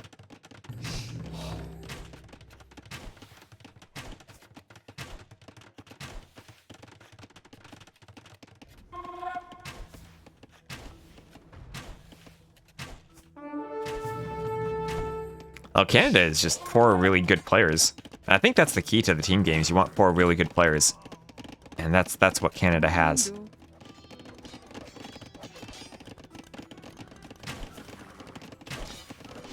And Stake still in the feudal age, struggling to get up. Crossbows from LB10 hitting the farms. Teutonic tanks adding in some Saracen camels. Trying to break in through the house. That's going to bring Vils over to wall. And he'll be able to shoot them down with his crossbows.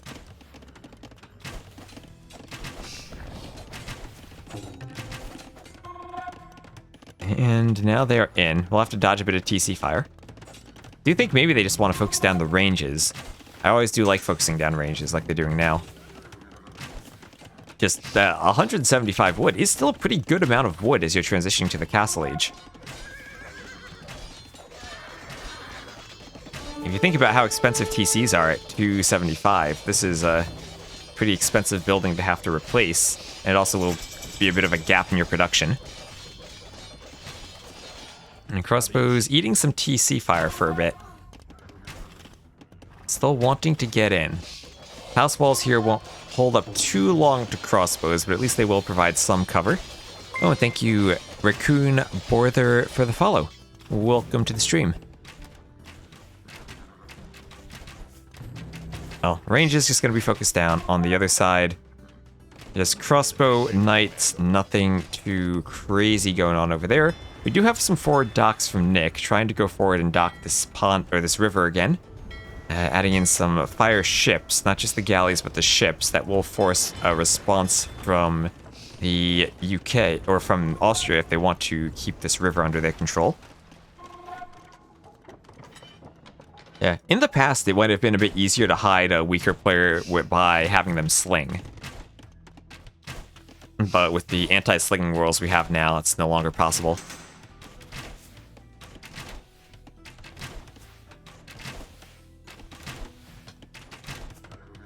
Yeah, everyone's good and everyone walls.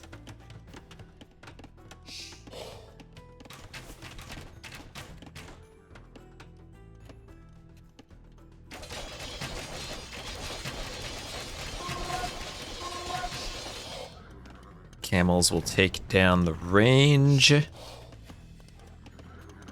And the crossbows will keep moving forward.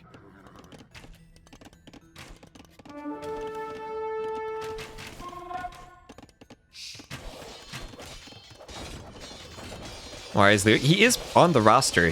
He's just not playing. Now Leary does Leary things.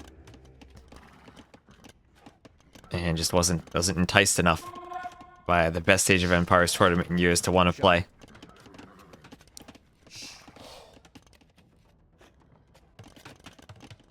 I have Castle on the way for Hallis, trying to close up this wall, stop the push. And Mangonels in for Andy. We do have a backup area where Hallis could add in another layer of stone walls if he so chooses, and just as I say that, what is he doing adding in stone walls there? Late game Ethiopians, Mongols with Hindustani trade and Hun's Paladin. I am liking this composition, but they do kind of have the Mongols Mayans matchup that is kind of hard for the Mongols. But if it gets super late game with Siege Onagers Mangudai, then that probably just swapped to favoring the Mongols again. And thank you, Slubis, for the follow. Welcome to the stream.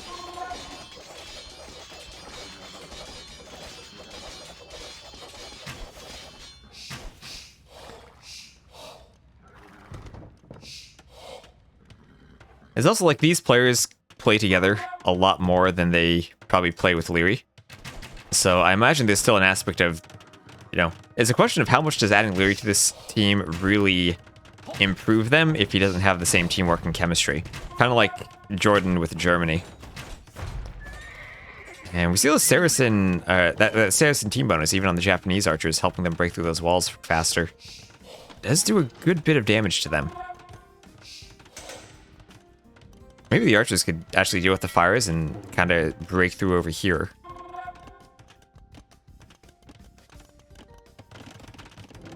Castle here from Andy on these docks. The thing I am liking for the UK is they do have Nick controlling this entire river up here. As Marvelous Marv, thank you for the marvelous follow. And Stonewall's just still going up for LB10. Yeah, and maybe there's an argument that as an Arabia flank, just plugging in a player like Leary would be a great move. We have Imp Camel as Nick is up to Imperial and Hallis also up to the Imperial Age. So this side here for the UK up to Imp, and UK does have a pretty good score advantage and a good Vil advantage. So after that great start with the laming, Austria maybe falling behind in the eco, losing their fish. There still were some deep fish here, so that does hurt.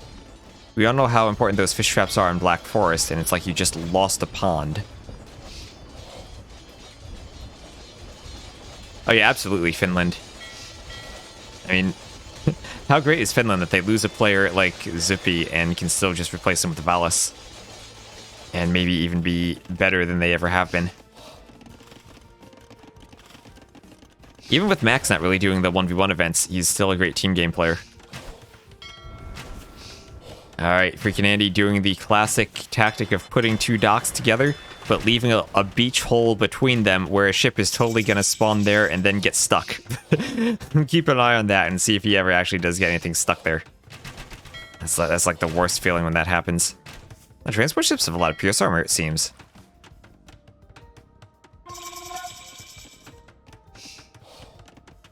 And even Finland B knocked out USAA, but let's be honest, that's USAA.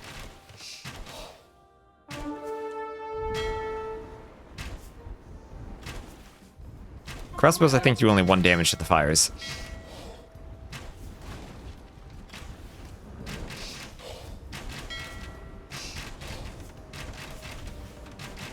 Where are those 50 imp camels?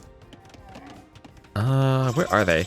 Up, they're pushing. They're on the right-hand side. We'll have fortified wall now from LB10 as he's falling back behind his gate. There's 17 of them. There's more. Where are they? Some of them are just stables in the back. Nick probably does want to look to get his stables forward sooner rather than later. Looks like they managed to get around the side of that wall there with the camels. There's 31 forward, along with King Boo and Stake. Archers from the rear. These will be heavy camels from the Saracens. Probably still lose to the Hindustani camels, but at least they do have a lot of HP. He can't fight by himself, though. Teutonic tanks can't engage here. He needs his team. He does have ARBs on the front. They will be killing reinforcements, so they don't need to force the engagement yet. He can just sit there and pick the imp camels in the back, while the camels fight the smaller number of knights in the front. So pretty good engagement there from Austria. Good job by LB10 using the ARBs. And actually, maybe they're able to push Stake. And well, one way to force this army back would be by pushing Stake. And now that the Imp Camels and Knights are running forward, they can clear the crossbows. Will that be enough, though, as LB10's eco is just going to be devastated? Chris is sending some Cavaliers over to help, but that's Cavaliers against Imperial Camels. And it looks like the UK is on their way to tying this up 1-1 with a victory on their home map.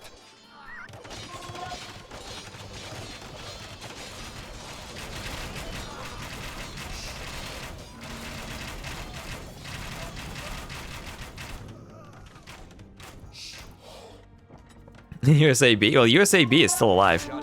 We will be casting a USAB against Italy next week, whenever that gets scheduled. It's only 1-1. Feel like we've been here all day. Well, that first match was probably longer than some series.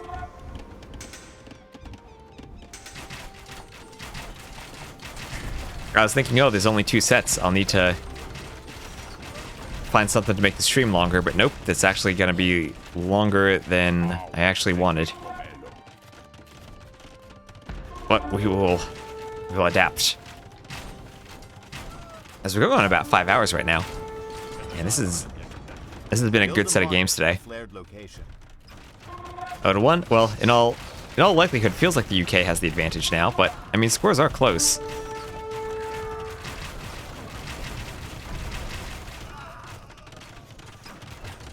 Is it going to be my most streamed month? Probably.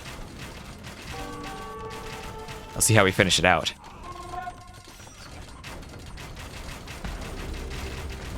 And we do have keeps now. These are Yasama keeps from Freaking Andy as the Japanese. Will help to hold here, but it will be against the Ethiopians. Ethiopians, a very strong late game save if they can get their torsion engines and their siege upgrades. Imagine we start looking for the bombard cannons on the way, and it'll just be Halb Arb to defend siege, and a siege push here for Hallis. Now's the time to start looking at the trade. We have the UK adding in trade already. Looking at the markets, this Two Rivers setup is the setup where you can easily trade. You don't need to worry about the shallows. Markets here for Austria, but not quite as early. It does feel like the UK is getting an advantage there. And the key is keeping good ARB numbers against the Imp Camels. ARB numbers and Yasama towers should be good against the Hindustanis. Just freaking Chris needs to get his Paladin upgrade and have Paladins against the Ethiopians. You want to be fighting ARB Paladin against ARB Camel. 142 Vils, but 41 minutes in and he still doesn't have Paladin. King Boo in country. And now it looks like Teutonic Tanks is coming over. And maybe all this damage they did to LB10 down to 51 Vils, like, it just feels like they're so far ahead in Vils, it feels like they should have an advantage here, right? But LB10 behind multiple layers of fortified wall, not really out of the game because he still has 61 Arbalests. Right, he's the mines. He doesn't really need Vils anymore. He has the ARB numbers. And as the Paladins come in from King Boo as the Huns, the Saracen Camels will come over. And Saracen Camel, Mayan Arbs, this should be a decent combo against Paladins. Stake as the Mongols, still it takes him a long time to get to that Mangudai transition. And at 125 Vils, it feels like he's still behind LB10 in terms of eco. He's still stuck in the Castle Age. And this will be a 2v1 for the moment. The most dead player on Austria is still contributing very well as Stake just now hits Imp. What units will he do in Imp? The Camels are mostly gone now, but it's still 50 Arbs against 20 Paladins. This should be okay for the Arbs as more Camels trickle in from behind. And still considerably ahead in Vils is the UK, but can these Vils turn into useful units? Still have 0 military for a Stake, as he's just adding in Onagers now. No real good unit for sniping off the Onagers. Heavy Camels, probably not the key there. On the other side, it does feel like the Imp Camels are pushing. Still no Paladin for Chris. Fully upgraded Cavaliers, but those are not Paladins. And the trade numbers climbing for King Boo and for Nick. And we gotta look for the Caravanserai. Caravanserai, I think if you get them set up perfectly, is a better trade bonus than the Spanish, but Nick, our Hindustani player, not adding them in just yet. Checking resources. Chris, maybe he just needs to sell some wood. What's the wood price? That's already bottomed out.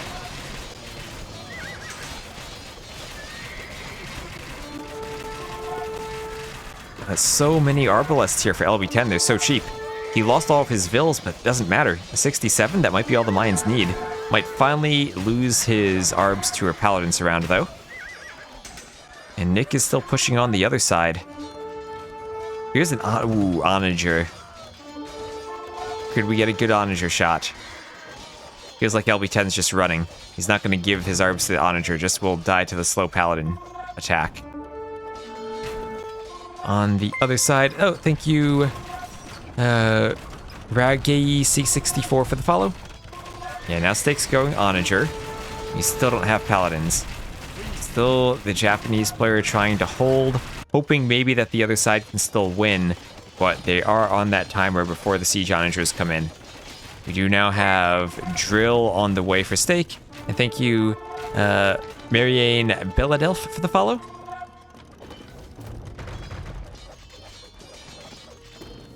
And there goes the hole. There goes the cut. Bills could BF style wall behind that. Looks like they're going to try to wall a bit. Torsion engines and drill at the same time. What a time to be alive. My favorite, though, are the Korean siege, or Ethiopians with torsion engines and a Korean's ally. There we go. We're going to have Elite Magyar Hussar added in even before Paladin. Maybe better at sniping off siege, but not really something that can hold up to Imp Camel. And Nick and Hallis still pushing to the north.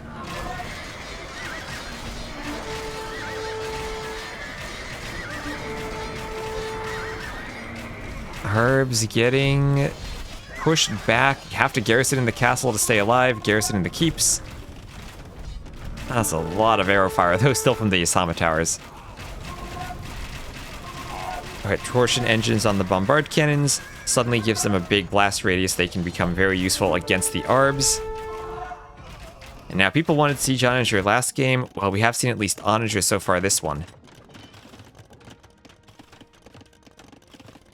We'll see if Stake or Hallis ever can afford that upgrade. We have Mangudai upgrades on the way, though, for Stake. Adding in something that might be able to kill camels. See if he can get any good Onager shots, as he has a forward castle that LB10 will attempt to treb down. Onager is cutting themselves a path in. Getting some nice hits on the camels there. I feel like that should have done more damage than it did, but I guess it is only Onager and not Siege Onager. Paladins will try to give cover for the Onagers as they run in and try to take out the Trebs. They can take out one or two. That's going to keep the castle up. And there they go, taking out two. They can get one more, that'd be great. If they can get the camels, they get a nice hit. It feels like they just didn't hit anything there. So the camels will take out the Onagers here in the back. But at the same time, the Trebs are cleaned and this castle stays up. The longer that castle stays up, the longer this team has to add in Siege Onagers. And on the other side, the push just isn't going to be stopped here. Our Magyars player, still, we look at the trade numbers. No real trade for Austria. Strong trade in, at least for Boo and Nick, the two pockets, and Hallis adding his in as well. Flanks don't need that trade quite as early, but still will want it in the long run.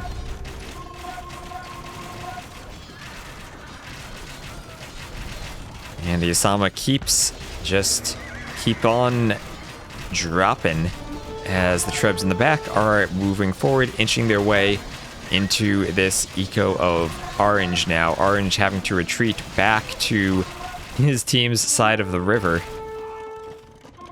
As we now have Mangudai Paladin on the other side. And, well, what do you want more than Mangudai Paladin?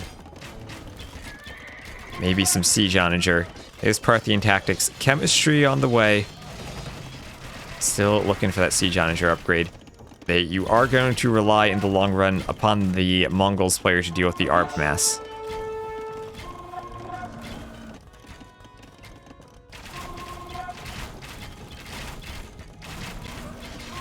Galleon. Well, he does have that forward dock where he might be tempted to make some. Cannon Galleon from Nick. Do Magyars have elite Cannon Galleon? Yeah, check a tech tree again. Magyars, do they have elite? They do not. I was gonna say that could be a good unit to add in to take out some of those towers. Normal ones aren't nearly as good, but they do at least outrange 8+3. I'd love to see some siege from Hallis too. A couple of torsion engine Siege Onagers here would be nice. Let's get a big splash on those Arbs if he could.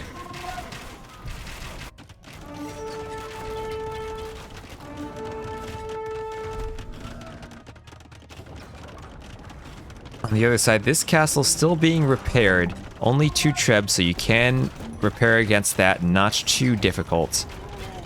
Still looking for that big Onager shot and still looking for that siege Onager upgrade. Austria managing to hold, hoping that they can eventually add in their trade and eventually push back. But they will have lost wood control at this point. No Praetorians to save them this game.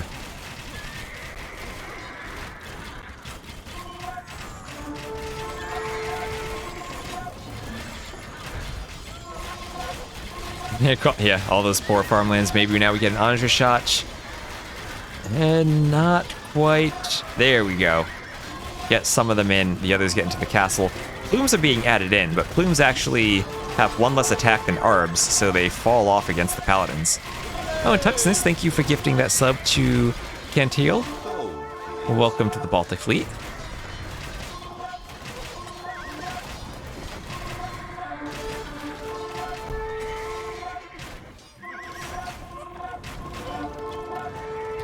These castles still just a war between them. As the other side, progress is being made. There are those galleons from Nick. You do have now options to transport, options to add in cannon galleons, and options to go demos on the shallows here, as the bombard cannons from Hellas will start working on Chris's castle. And the imp camels, they do have an attack bonus versus buildings, will help to clear out some of these palisades and maybe try to get through the gate, as the cannons from the back do indeed have a shot now at that other castle once this one goes down. And right now, Andy being pushed. Tanks asking in the chat for gold. Andy's still just trying to hold behind Arbs and towers. Just kind of stuck in the middle, though. I mean, I wouldn't actually mind seeing some walls come up here for a stake. Usually teams do kind of wall up the middle like this. Would have stopped some keeps. And would also stop the camels being able to maneuver this way. And this is where I also wouldn't mind a cannon galleon here just to hit that castle.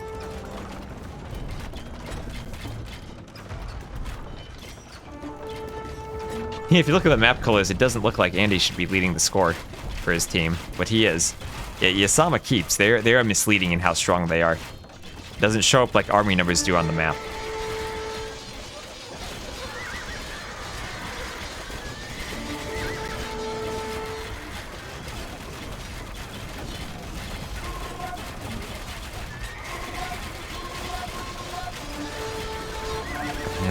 Onagers want to get more hits on the camels, and there's the GG. UK ties it up 1-1.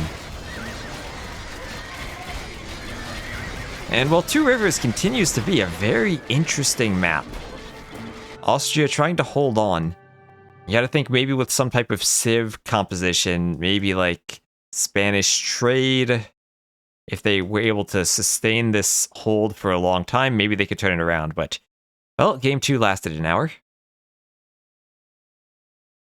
And yeah, most kills for freaking Andy with those Japanese Yasama towers. Just Chris wasn't able to contribute much with the Magyars against those imp camels.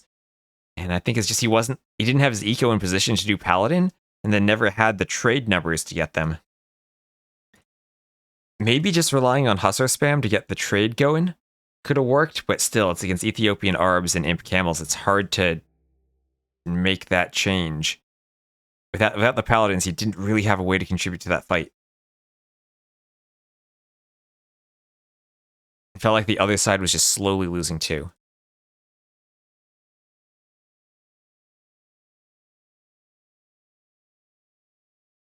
And most APM goes to Teutonic tanks.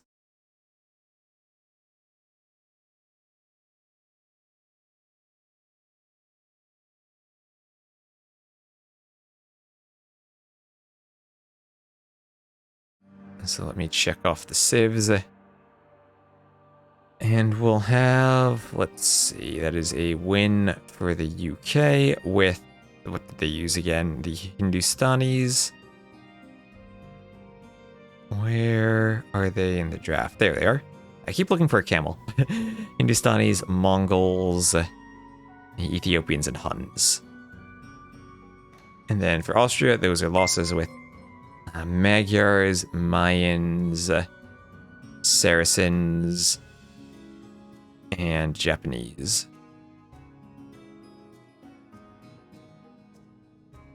Oh, and hello, Titanic. Thank you for the follow. And we're going to get game number 2 rolling in just a bit. See if they have the lobby up. When do Canada and Chile play? I don't think that's been scheduled yet. That should be next week sometime.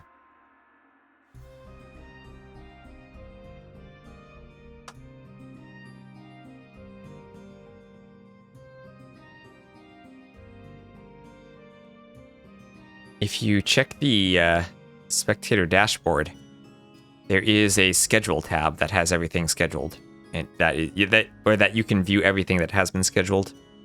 I think you might need to log into Steam to see that. Maybe you'll just be able to see it anyway. But from what I can tell, that has not been scheduled yet. You'll have China, Vietnam on Monday, Argentina B, Brazil A on Tuesday, and Argentina A, France on Wednesday. I get my dates right. Yep.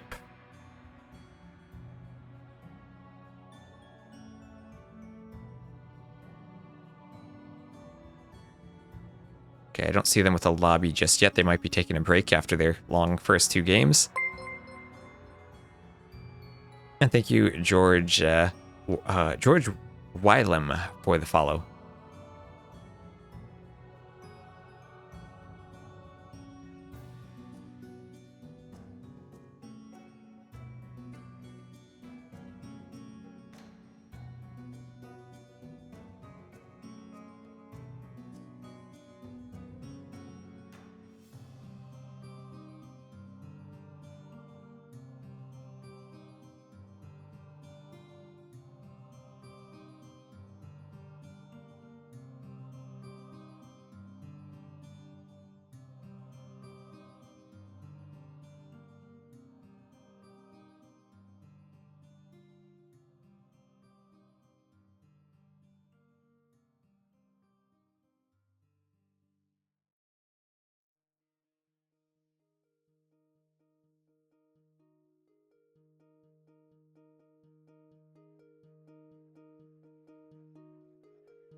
You had a thought that Bengalis could hold on forever on Team Islands after watching USA A Finland B.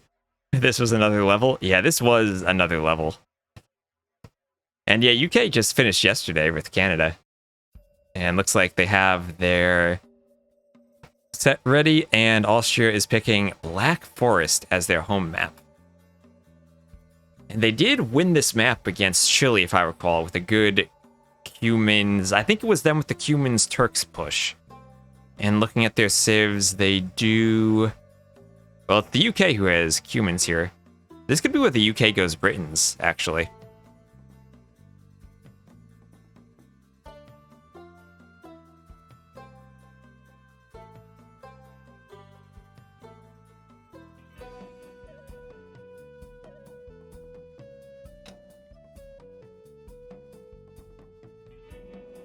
Yeah, and Bengalis Portuguese actually does feel better than Spanish Portuguese now that I think about it. Just as long as you have some way to fight off the landings. Which, and I mean, no, maybe the UK could have done something different with the landings, right? Maybe they get rid of some of their ships and have all 4 players land. But still, it's hard to do those landings when you get to the point where the resources are running out. I think Chile played it a bit better with how aggressive their landings were. But then again, maybe that entire game changes if LB10 has Bracer. Burgundians, that you can do a Paladin civ from the pocket. They have a good fish boom with their gill nets. I do feel like they fall off late game a bit.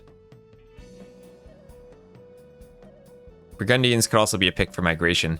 Feels like for the UK, maybe this is Britain's... They use Cumans here or on Team Acropolis. I might prefer Cumans on Team Acropolis. This could be like Britain's...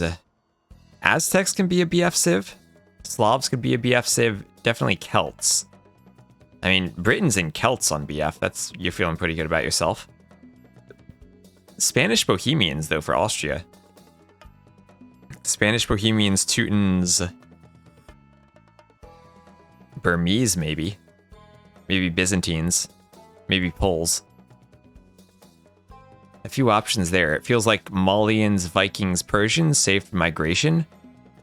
Chinese... Canada likes Chinese on migration, and I do too.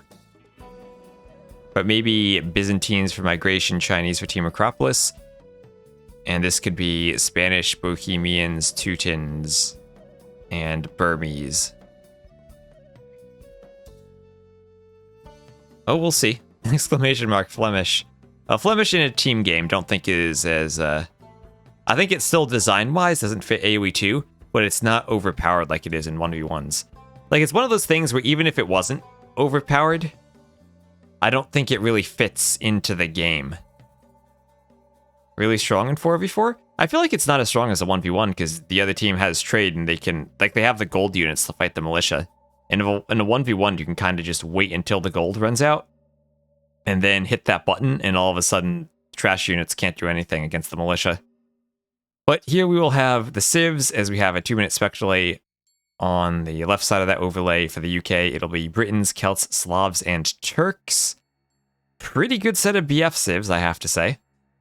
For Austria, it'll be Bohemians, Franks, Teutons, and Poles. So they're using Franks here. Poles will be Vil fighting on the side, Bohemians for Hufnitze. Teutons can go Paladin and SO. Franks, they can go Paladin. And tricky to use sometimes, but Austria should be familiar enough with BF to make them work.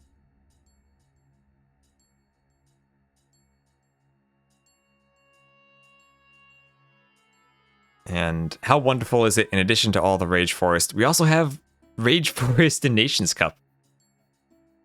If you're a Black Forest fan, I'm sure you're happy about that.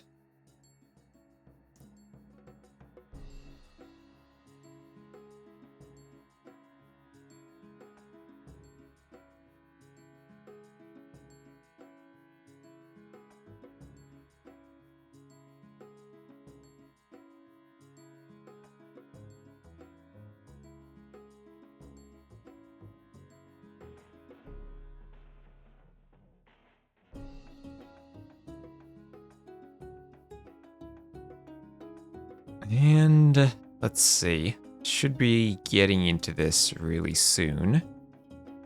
Just need the map to load once that countdown finishes.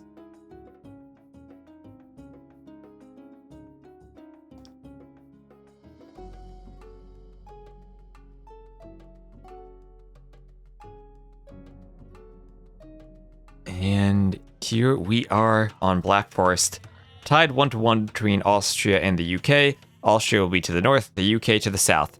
We'll have blue versus red on one flank, gray versus orange on the other.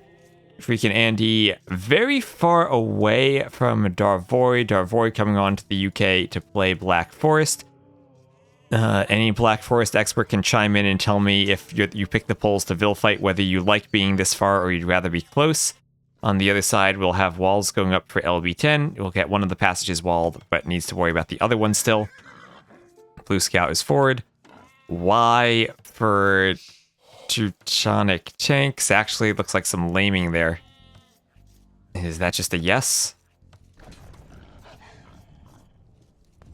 And where did that wolf come from all of a sudden? LB10 at risk of losing that Vil. And, well, we're gonna have a double boar steal from Fangita here. Oh, no, don't just lame it. Steal it, steal it, steal it. And he wants the scout to get the final hit in. Nick is gonna try to help Fangita get the lame by just blocking the boar. And that scout running around with the wolf. All that wolf is being so annoying. You need to garrison the TC, kill the wolf, and then have both scouts keep this scout away so it doesn't get the last hit on the boar. And now the scout gets the last hit, so there's no food left. Excellent lane by Fangita, and LB10 as the Bohemians off to a very rough start. Boar gets in safely. And pretty much the perfect start you could have gotten for Fangita here. On the other side, forward walls, one set finished for Andy. The other set not added in. Looks like the Vil took a trip around. Gotta be careful of that wolf there, otherwise potential 6 boar lore could be cool.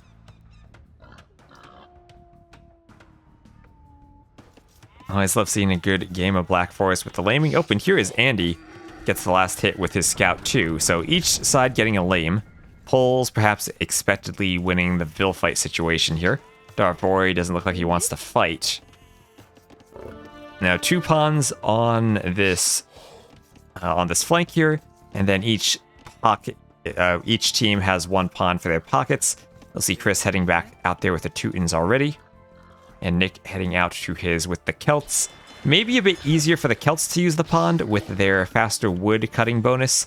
The Teutons get their eco bonus by saving wood on farms, which if you're adding in fishing ships doesn't really matter.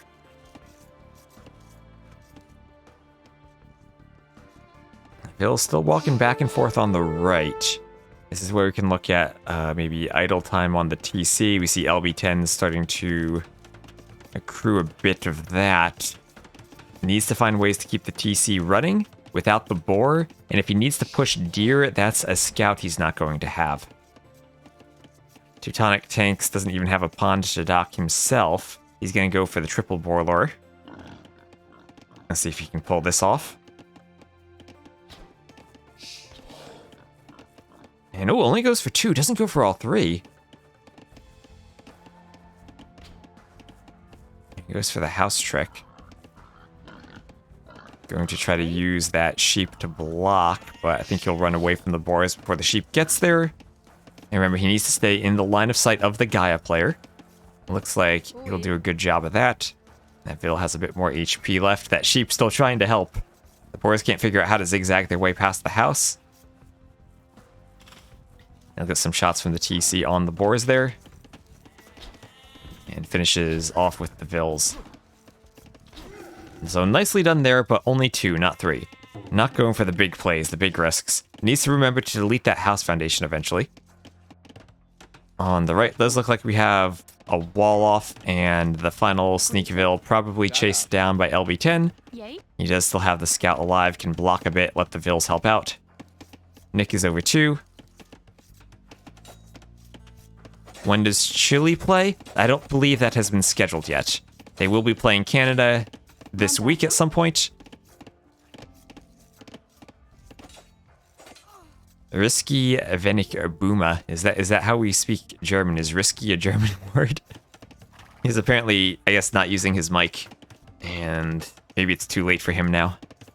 After that Team Islands game. Well, if it's too late, it's Austria's fault. Yeah, I think it's obvious what he says. I just think it's cute that risky is what he would type in German.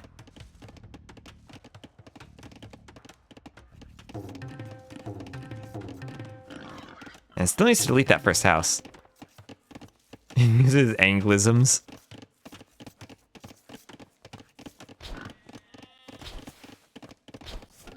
Oh, that is exactly what I'm finding cute there.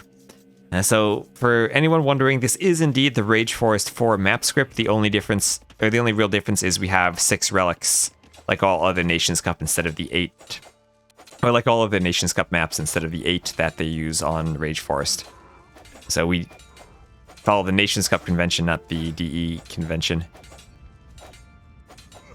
And oh, look at what Fengita has. Any possibility of Turk's Fast Imp? Maybe not with all of this walling going on, and probably not with his pond being docked.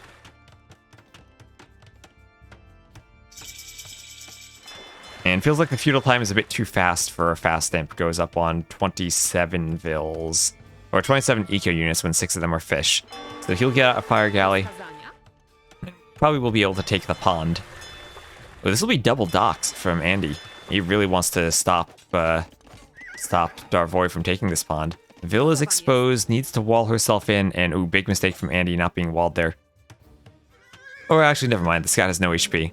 Never mind, he can't kill that Vill. We do have a sneak, and going for the archery range. So, question for Fengita now. He is the Britons, right? So he'll be pumping those crossbows out.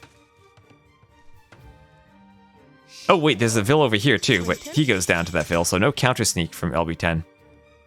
I do like Britons against Bohemians. Will this be feudal archers, or will it be castle crossbows? If you can somehow get the castle age, get 2 ranges down. Lots of idle time on the TC for LB10, as he is still Dark Age. No castle age resources for Fengita, he's going for gold. A second range, so this will just be a feudal age push.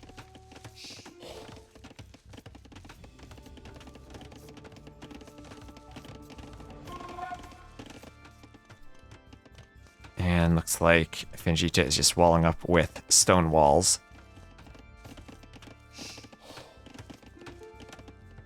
Austria do play BF. They are a very skilled BF team. But I gotta worry about this. In the Fog of War, the dirt shows up. That's only a capture age thing. In game, they won't be able to see that. There's the blacksmith. And we're gonna have soon Britain's 2 ranges going into a completely undefended LB10, who still is in the Dark Age. How close is he to seeing Fengita? Not close at all. And Fengita, I don't think he scouted that wood line.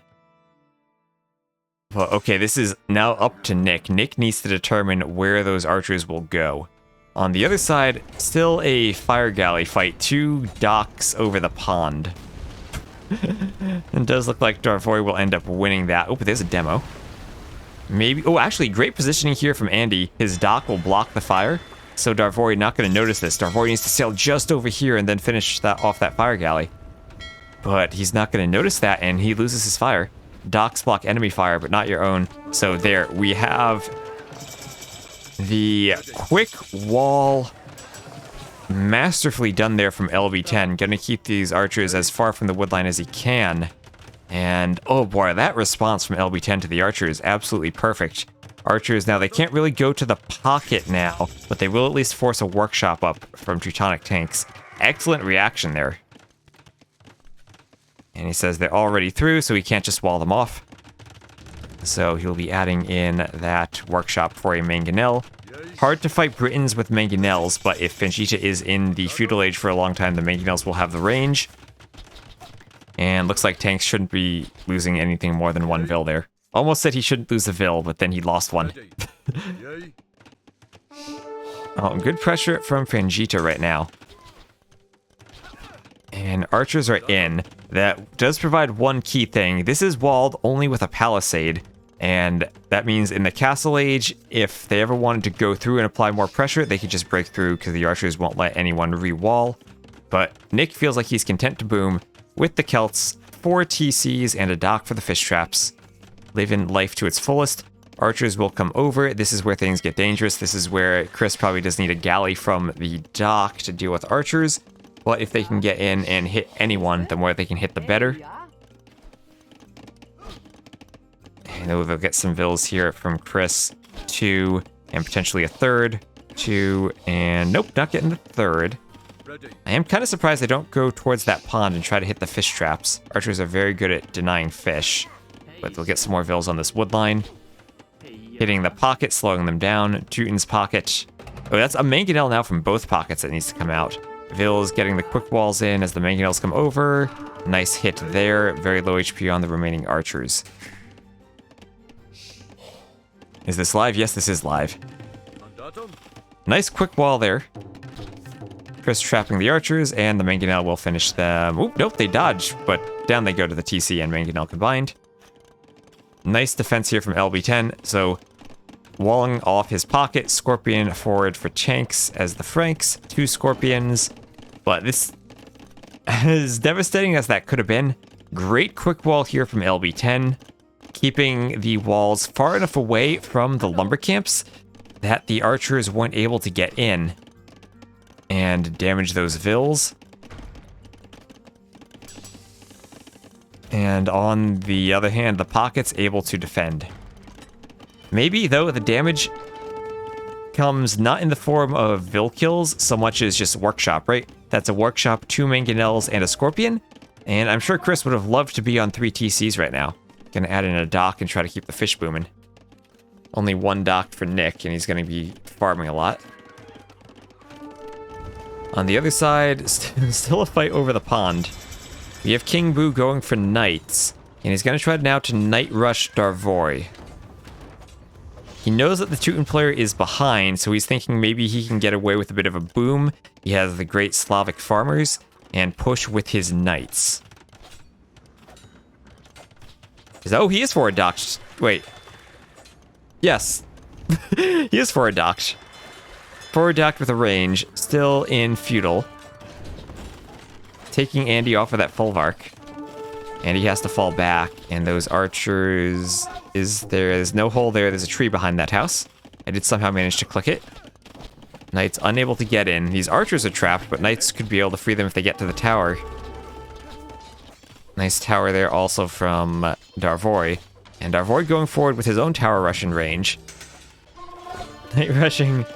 I got confused looking at the map. Gray's all over the place, so... King Boo will be night rushing Andy, helping out Darvoi. Where are these Vils going? Tanks is saying scouts. Ooh, scouts there to clean the Scorpions. So the forward, still 2 ranges, and now 2 stables from Fangita. Swapping up the composition as the Britons, but we will have that monastery there to defend from LB10. He's doing Fervor. That will also be that Vil upgrade for the Bohemians. Your monastery techs affect your villagers, which just means Fervor and Sanctity affect your villagers. Forward dock, yeah, lots of Xing. They're just going to flare it out as we have some mangonels on the way from Chris. And Andy is going to really be walling up his pocket to make sure nothing bad gets through to him. Doesn't want to disturb that boom. Mangonel's getting some nice hits on the knights, not killing any though. Darvoi, Andy still stuck eternally in the feudal age. To be fair, Doubt and Tato played a game earlier where they were in the Dark Age at this point. And that is true, Celts untouched and with a pond. Adding in fish traps, not too many, but some fish traps nevertheless. In the long run, fish traps are more efficient than farms, ever so slightly.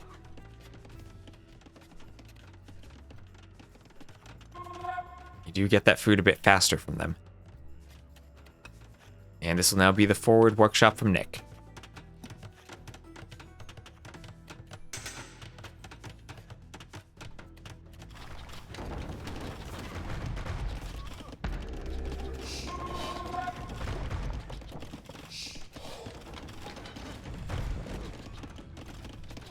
Fulvark goes down to some mangonels. And those archers still not through the market. But mangonels, they could try to eat the TC. It might be TC eaten time for King Boo. And Chris can defend with Redemption Monks, though. And, well, Celts untouched, Imperial Age on the way. It's going to be Imperial Age for Nick.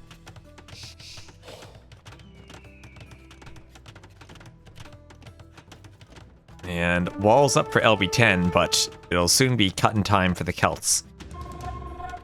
They have a ram. But just the Mangonel and Onager upgrade will lead them straight through the walls. Knights and Light Cav still running about in the back. We'll have Imperial Age on the way for Teutonic tanks. Franks, though, Paladin, is that really what you want against Celt Halbs? And we'll have Castle Age also over here from Darvoi. Oh, that could be a lot of conversions there from Chris. There's one, and he gets back. And Ganel not quite clearing the archers there. But Castle Age on the way for Andy. Forward castle, though, for Darvoi, as Wallingville for Chris goes down. That was a cute wall, though. We'll keep reinforcements away. And maybe, just maybe, the monks could convert some vills here. Mangonels trade off 1 for 1. Monks need to switch to the archers. Teutonic tanks yelling at his teammate to wall. Making sure that he knows what's going to happen when the Celts come through. And I think, yeah, stonewalling the gap to make sure nothing goes to the pocket. And LB10 is just going to migrate. He is running all of his vills back. Those monks will try to delay. And they're going to hope that Teutonic tanks somehow will have an answer to the Celts player. They're going to hope that all of the pikemen inside of the rams will be some type of siege plus pikeman combination. That in turn takes more eco to produce than just Frank Paladins. And yes, a deserted town. 50,000 people used to live here. Now it's a ghost town. And chopping through the middle. There's just a passageway with a lot of boars there. That's not a chop or anything. They could chop if they wanted to eventually. It feels amazing to be in Nick's position. Nothing can stop him. Like, sometimes it's the Bohemian player with the Hoofnitze that needs to be stopping the Celts. But not quite able to be in that position here when it's LB10 who's been attacked. And now it's chopping time, not through the middle, but through the side. As LB10, Black Forest style, will be just walling everything he can. Teutonic tanks asking for more walls. And we'll see if he can get up, as all of the vills who ran are now on wall construction duty, trying to keep Nick out. And behind the Onager cut will be a ram push, as we have coinage on the way for Nick. Maybe gonna try to sling Fangita back into the game. Celts and Britons on one side. What a BF combo that is when you get to late imp. No bombard cannons, but Celt siege Onagers, longbows, and Celt siege rams.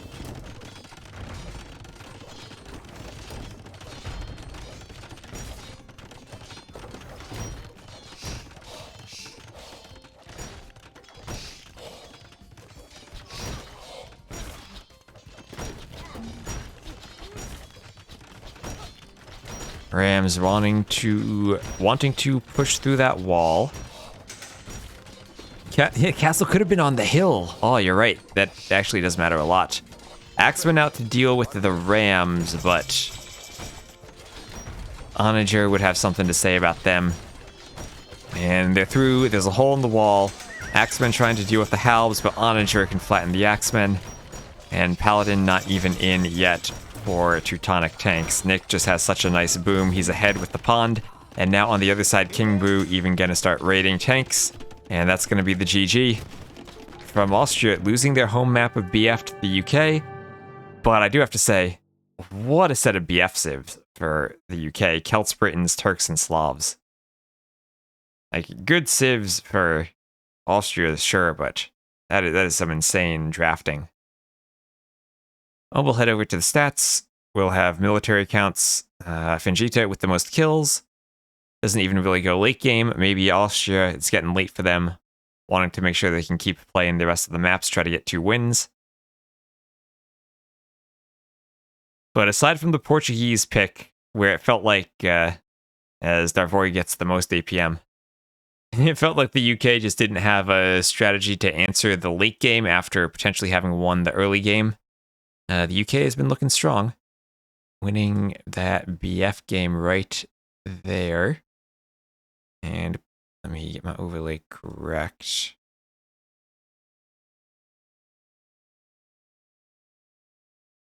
And it will now be time for a home map, or for a map pick from Austria. They can pick either Migration or Team Acropolis, whichever they prefer to play. GG there. Yep, Austria did pick the map, but they did win that map against Chile. And I did like the Civ draft more for the UK there, I think. And, well, to be fair for these teams, they are neck and neck in the seedings, 15 and 16, so right next to each other. Let me check off the civs here. As I imagine we'll get Migration next, but Austria could pick Team Acropolis if they want to. And let's see what we have here. That's Britain's very first pick. Turks, Celts, and Slavs. And that's against... what did they use here? Oh, they didn't use Spanish. They used Poles, Teutons, Bohemians, and Franks. Yeah, that's what surprised me, not seeing the Spanish pick, but maybe saving that for Team Acropolis. Well, that is fair. Austria seeding is pushed up by Leary, who is not playing. But they've been playing pretty well so far this tournament. Almost managed to beat Chile, who seemed like a very good team.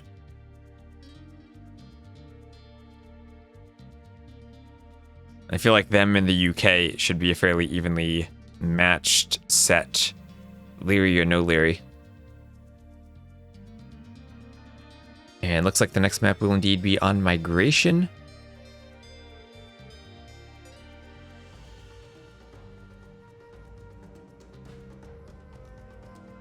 See if the dashboard picks that up correctly. And, well, what civs do we have for Migration? Obviously, Vikings for Austria and Persians. Not going to save Persians for Team Acropolis. Malians and Byzantines also options. Chinese also an option. Spanish, Burmese, Bulgarians. I wouldn't favor them, but they could be options. I have seen Conquistadors or Arambai used in the middle. Maybe Bulgarians could be used for Krepos in the middle.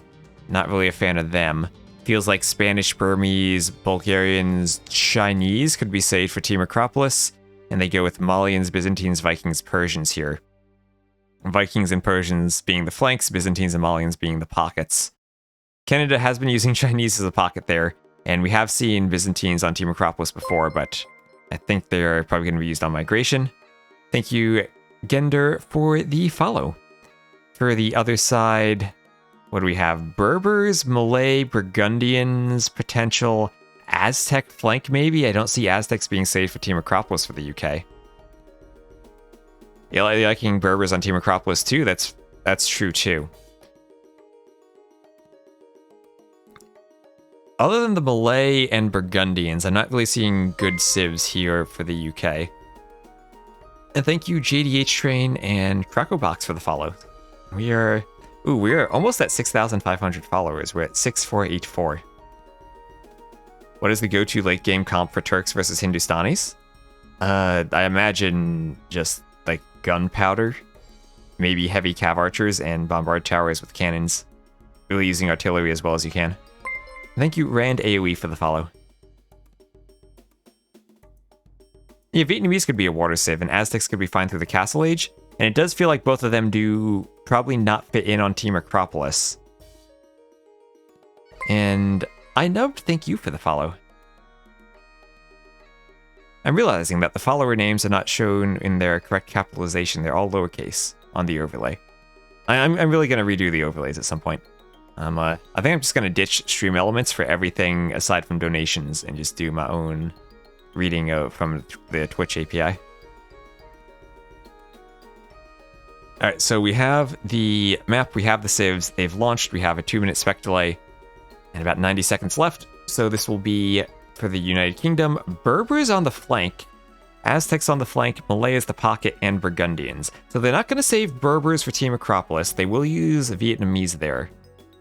So the Team Acropolis civs would then be Vietnamese, Cumans, Gujars, and Tatars. All right, well enough. And they're putting Malay in the pocket, something I've seen a couple times. You can get a good fish boom there. And they're going to rely on the Burgundians to control the middle. Berber flank, faster moving galleys, but no real eco bonus early on. For the other side on Austria, as we still have a minute to go, they will have Viking and Persian flanks, Byzantine and Malian pockets. Kind of a more standard civ setup that we've seen on Migration so far. Portuguese are used already.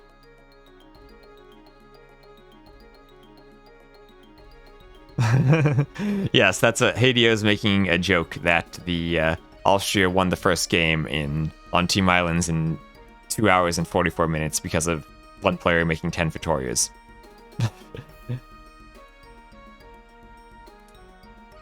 I have been talking about being goody with this for a USAE team. When you take Persians or Lithuanians and put them on the flank with a Viking or Dravidian teammate, suddenly they can get insane uptimes. And is it worth it for the insane uptimes to kill pocket fish if eventually you put your own eco behind? We have seen 1 fishing ship builds with them. If they go really crazy, you could even do 0 fishing ships. And we'll see what freaking Andy has in store with the Persians. They'll be the civ I'm most interested in watching. Oh, and Ocean, thank you for the raid. Dropping off those raiders just in time as we're about to look at the wonderful Ocean. It is, there's a spectator delay of 2 minutes, and that overlay shows the civs on the right side. We're going to work on making that look a bit prettier, but for now, we are in the game. Thank you, Ocean, for the raiding the wonderful Ocean containing the islands of Migration. Now, 2-1 lead for the UK as they will set up along the western side of the map here. We'll have King Boo as the Blue Berbers flank. His pocket will be Nick playing as the Green Burgundians, followed by Fangita as the Cyan Malay, and finally Hallis as the Grey Aztecs. On the other side, for Austria, opposing the Berbers will be freaking Andy as the Persians. His pocket will be Chris as the Purple Malians. We'll have Teutonic Tanks as the Yellow Byzantines. And then finally LB10 as the Red Vikings.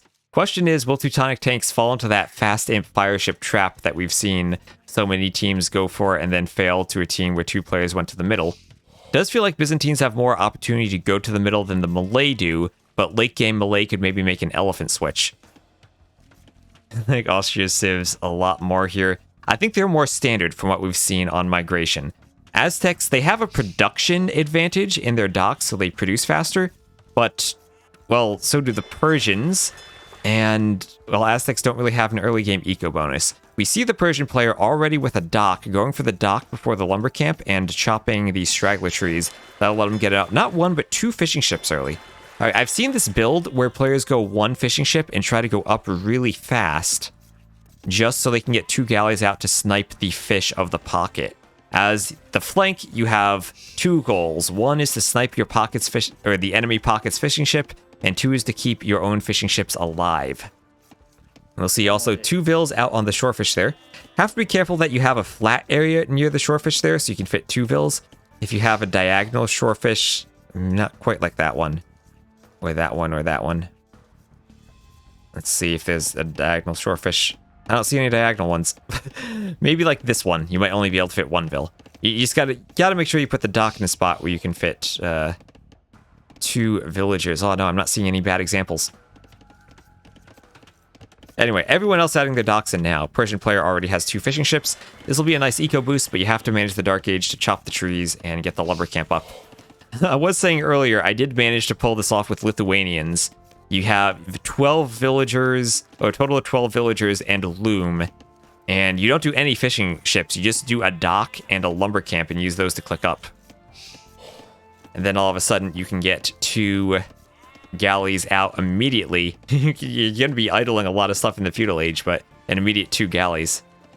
And you get up at like 6... I think the perfect time there would be 6:20. I had a bit of idle time as I was dropping off food, but you can do some insane fast builds with Lithuanians if you combo Vikings and Dravidians. But Persians, not quite that extreme with only a Vikings ally, but still saving wood on the dock, getting it up early, and we do have the Masterpiece Lumber Camp trapping a Vil inside here. Better to idle the TC than get Loom? Really? You think that on migration?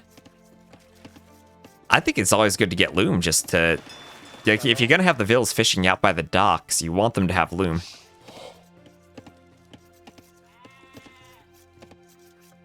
We'll see if players here do Loom. If you're up at 12 pop, do you need Loom? Fair enough. Need all the gold you can get. Well, you're only going 2 docks. Depends. Sometimes, maybe this is something I need to adjust in the map script. I actually found a map where the gold was 1 tile away from the TC. I only put 3 Vils on it.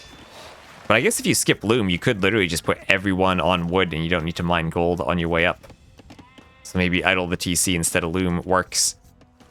I can finally get that, I finally get that low 6-minute mark that has been elusive so far. What does LB? That means lower bracket or loser bracket. It means that both these teams lost their first series, and now it's a double elimination bracket. Loser is out of the tournament, winner continues in the lower bracket. So we'll have forward docks here from LB10. Vikings usually like to dock forward, and seeing that there's no fast save on the opposite team, it does make a lot of sense. Aztecs going for the middle dock, probably second dock wants to be in the back. And we'll see the same thing from King Boo. First dock to the middle, second dock probably can be spread out towards the back. Double forward docks from Andy. Only 2 fishing ships, more than the 1 fishing ship we've seen so far, but he's up at around 820. Around 90 seconds too late compared to the fast Lithuanian play, but in all likelihood, this is a smarter play. He'll be adding in the 3rd dock, so queuing 2 galleys, then immediately adding in the 3rd dock. And he's going to skip the mining camp. He's just going to be long distance mining that gold. This is something that I probably, now that I've seen a lot of migration, I'll pay attention to if I ever need to do a map script again, being very consistent with how close that gold is from the TC. And even more with the straggler trees too. Berry positioning really doesn't matter on this map because you'll mill that anyway.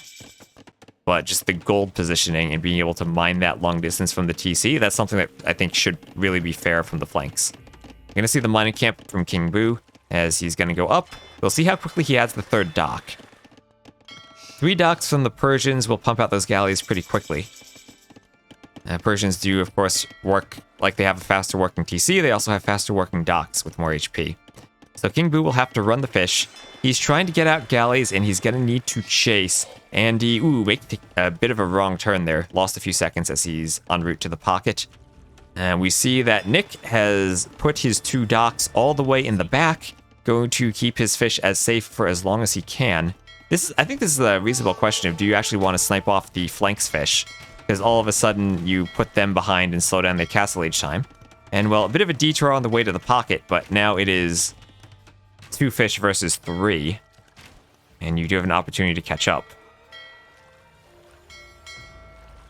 Going to spar a bit, try to lose those galleys.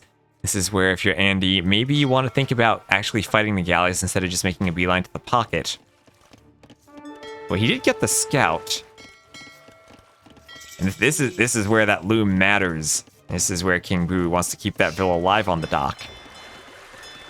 On the other side, we do have LB10 going to be fighting against Hallis, but looks like he did get a pair of galleys in towards the pocket. Hallis giving chase, and he can start sniping the fish here. And again, this is your goal. Hit the fish. No Japanese stronger fishing ships here. It'll just take 6 shots from the galleys to take out each fishing ship. Nice dodge at the end there from Pangita. And he's going to go towards the pocket, as we already have Nick heading towards the middle with 2 Vils and a scout. And it does feel like maybe Andy is ever so slightly ahead in the galley numbers, but also moving in very far deep in towards Boo's docks. Teutonic Tanks getting sending an affirmative to his teammates that he heard what they're talking about. You have Castle Age on the way from Chris, just going straight up to Castle.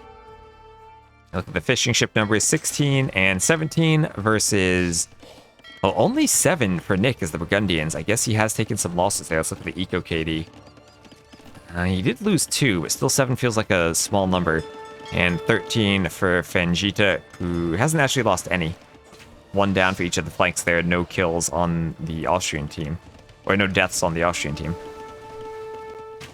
Well, I know Spanish here, saving them for Team Acropolis. And from what I've seen, Conquistadors don't really feel all that great for controlling the middle on migration.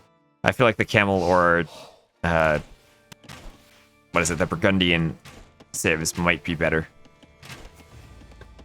And no Teutonic tanks, Mr. Yo is not going to be playing on your team. You're not going to get that type of reinforcement. Neither, unfortunately, is Leary. Nobody's taking the middle yet. We do have 2 players on the middle. We'll have Chris transporting over, adding in a barracks. But the earlier middle with the stable for Nick, we'll let him get some scouts out. Already has his first scout there on the way to the Castle Age. And, well, might not go for scouts, actually. Might just wait for Knights, Cavaliers. Look at a second stable. So, the UK looking to be very aggressive with the Burgundians in the middle. Something that potentially could be countered by Malian or even Byzantine camels. And we do have a few fires now from tanks. Tanks, I don't see tanks in the middle, though, and that's what scares me. Every time I've seen the fast imp from the pocket, it is backfired against 2 players on the middle. But, oh yeah, we already have the forward scouts here from Nick. And maybe just the faster uptime with fewer fish is what he's going for to get this initial control. But the spear's out. Maybe, just maybe, we see a fire from Fangita. Maybe he's going, oh, he's going for the fast imp too. There's going to be both pockets for the fast imp. Alright, well, strategy works out if the other player does it too. 17 fishing ships to 21, so a bit of a food advantage for the Malay player, but Byzantines will have the better fire ships, no question about that. And Teutonic Tanks just needs to stall a bit until he gets his War Galley upgrade. Then, with Byzantine fires, he can push back Halys, especially in combination with LB10.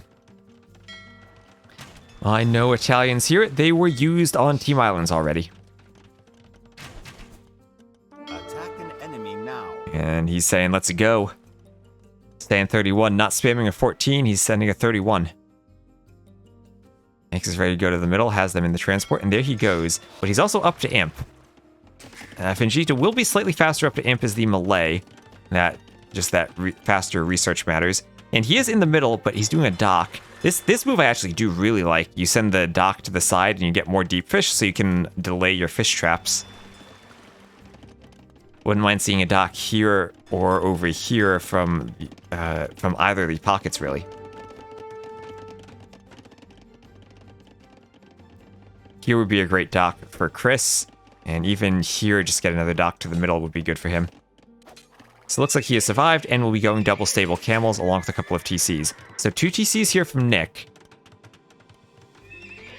Wonder how heavily he will commit to Cavaliers. Stable's not producing right now.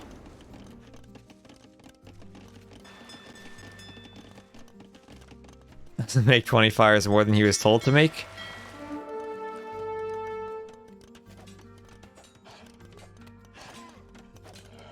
I feel like it still makes it really hard to transition to the middle.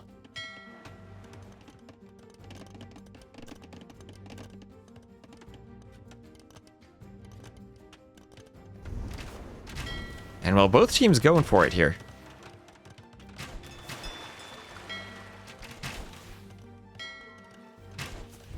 And Imp. Well, in already. There's the fast fire upgrade for the Malay player. These might need to get back, and that's exactly what Teutonic Tanks is saying. That he's 6 seconds away from being up, and then he'll have his Byzantine fast fires, which will be probably the best naval unit you can get in early Imp.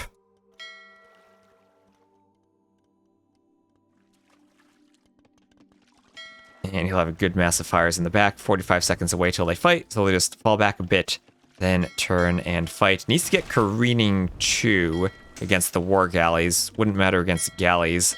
Well, actually doesn't matter. Do they get +1 pierce armor? And they get fast fire. Oh, there's careening on the way. Let's check the stats. Saying GB a bit. Let's just wait. Don't lose your vills on the side. Oh, no loom on the vills. Attack an enemy now. And now they go. This is the awkwardness of he can't really communicate precisely with his teammate. There they go. Byzantine fires should win this. And 8 plus 0, so 8 plus 1. 9 attack. Okay, so you don't need careening for the fast fires against War Galley. You do against Galleon, and you do against the fast fire ships, but... Actually, does it matter against fast fires? It doesn't, actually. They don't have enough damage to make it matter. You're saying Thericidai aren't the best early imp? Yeah, that's what we're guessing, but... If it is late, it is Austria's fault for dragging that first game out for 2 hours and 44 minutes, so... you can't really blame the UK there. So, feels like... This probably... Oop, there's demos from both players. More fast fires from the back. Should be won by the Byzantines, I think. And they're also transitioning to the middle. Maybe more fishing ships and more Vils for Fangita with the faster uptime. But also, he's not on the middle yet. He's just going full fast fires. On the other side, we have King Boo coming to the middle. Andy's already there. Austria does have the score lead. About a 3-Vil difference. And it was just microing fires on this side. This is where Fangita is trying to come over here. And again, those fast fires, they will be taking only 1 damage from those war galleys.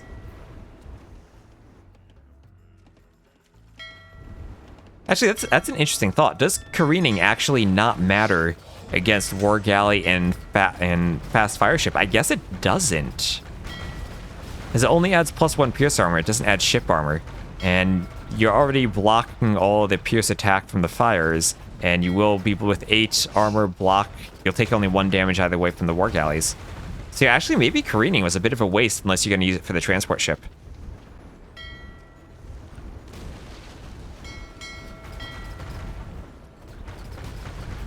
Never actually thought about the math there, but... yeah, actually kind of unnecessary. Not like it's that expensive, but when you're doing the fast imp build, everything matters. So, War Galleys to the north. You can get enough of them, eventually they can hit the fast fires 140 times. It also does open up Drydock for the speed, you're right, if you want to do the speed. But Drydock's really expensive. I don't know if you can afford that for a fast imp build. And thank you, Big Bob2 Trizal, for the follow. Welcome to the stream.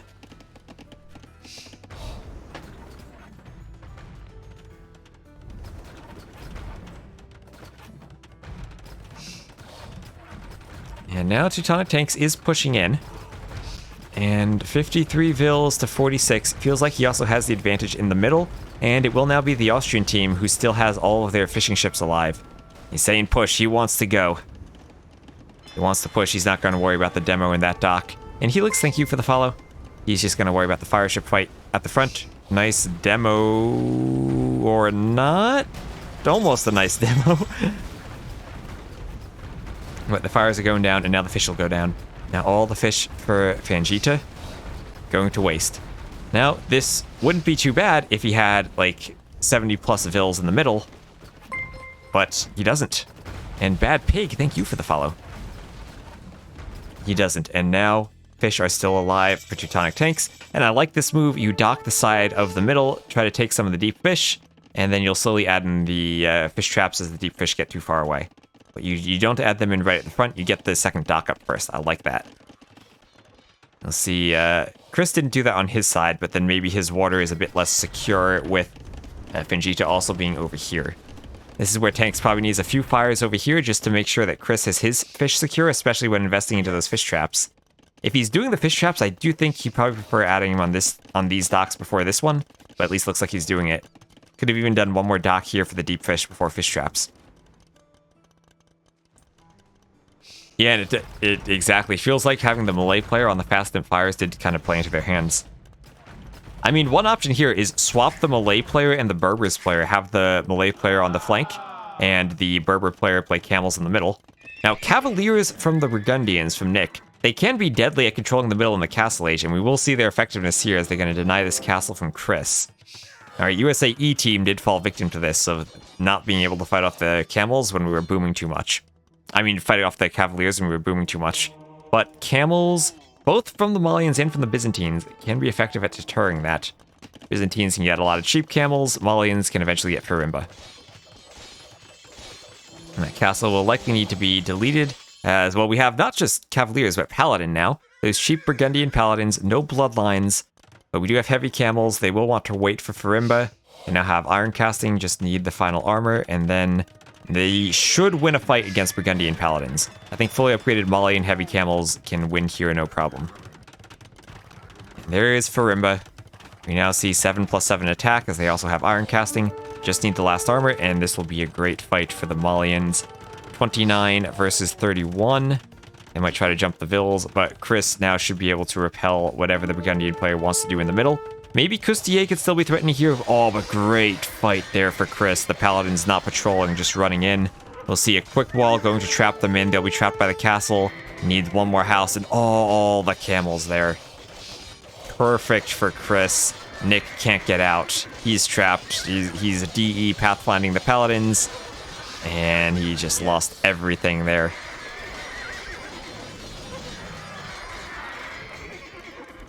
And that's why Malians are a pick for the pocket on migration. Also a great start with getting their dock up earlier, but Farimba camels counter many of the strategies teams can go for controlling the middle.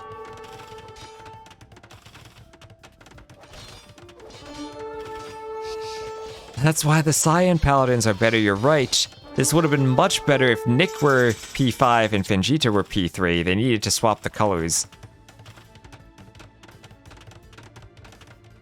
Might he dive in though? He wanted to hit the eco, right? He wanted to hit the TCs. He wanted to do some raiding. Maybe try to hit the Malian eco before the camels really got going, but wasn't in time. Could Malian pocket, but you pick Chinese instead. I think Chinese are still an excellent pocket for migration.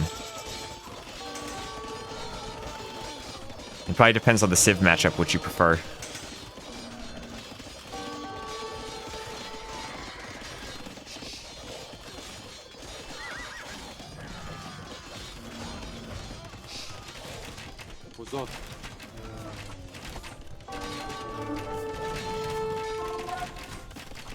It seems mega over. It feels like Austria is going to tie this series up 2-2.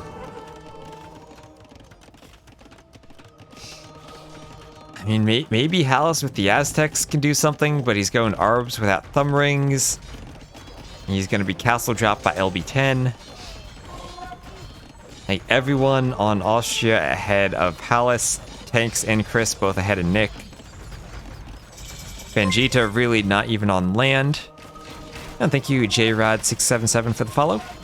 What is Tanks' Elo? He doesn't really play 1v1s. He's only a team game player. I think the sign-up sheet has him around 1800, but I don't think that really reflects his skill. Never liked the fast imp without middle TCs. I agree, and I think that Teutonic Tanks, if you're going to play fast imp, he played it much better than Fengita did. I also think the Byzantines are just a better civ for it with their fire ships.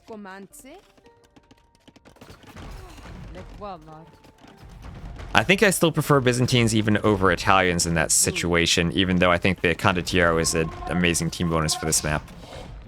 That's the only thing that I really like about Italians over Byzantines there. Maybe Genbo are a cheaper transition than Byzantine army, but Byzantines can still do that Arb or Halb transition. Yeah, and this is where Aztecs feel bad, right? Early game, they're not a fast civ, but they can still play decently on the water. This is where, on land, they start lacking in options. And even if they were still fighting on the water, they don't have Galleon. They'd have to go fast fire.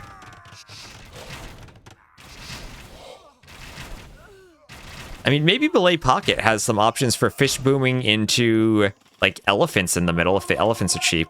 We did see Brazil play effectively with an elephant landing on Team Islands, so maybe there's some way you get the eco rolling for the Malay and can push the middle. But now the Trebs are popping, this castle's gonna start dropping soon, and this just feels like a much better game plan for Austria. How do eagles fare against camels? Probably okay. Maybe not as well against Farimba camels. And so it's like, I don't think either side really likes fighting eagles, camels, but probably the eagles win. You'd much rather have like pike halb or even the champion line, or just arbs if you're Aztecs, or monks. Now we have some halb arb combination here, but Malay making halbs, making a trash unit against a gold unit. Farimba camels can even take out halbs rather nicely. Yeah, like Aztec eagles, I imagine that all eagles are fine against camels when they get their unique upgrades. Like Aztecs probably do want Garland Wars before fighting. Now that's a Zero Empires track. Back in the day. Well, this castle being shredded down from LB10 did kill a TC though. And from the shore, Andy will even take out another one of Halas's TCs. He has now but a single TC. As he doesn't have one at home, looks like he maybe deleted that to stop making vills there when you hit select all TCs. And Ask Rez, Teutonic Tanks is ready to sling, and he's sending to LB10. He's saying food please. And send some gold there too. You know, even if you are in voice chat, I think it does help to use the taunts to say resources, just so I don't have to like mentally figure out who is which color. And in our wonderful USAE teamwork, I'm probably going to try to sling Ordenlu, but then sling Bengudi.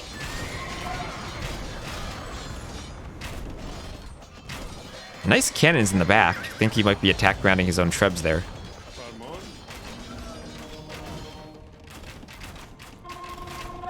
They need a buff. In team games, they've never been a really good civ. They're always a good 1v1 civ, which they still are. And, I mean, I don't know. Maybe after the new patch, if they get, like, better longswords, maybe that does help them, because they do have a good champion line. I have no idea how effective any of that will be, though. But again, that's maybe a 1v1 change that doesn't affect their weaknesses in team games. Eagles being more expensive. That's another change I don't really like.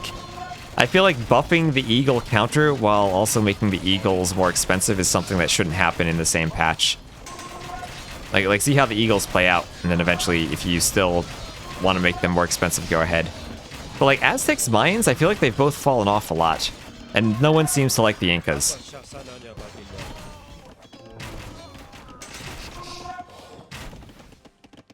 The rest of the Incas are follow the other Mesocivs.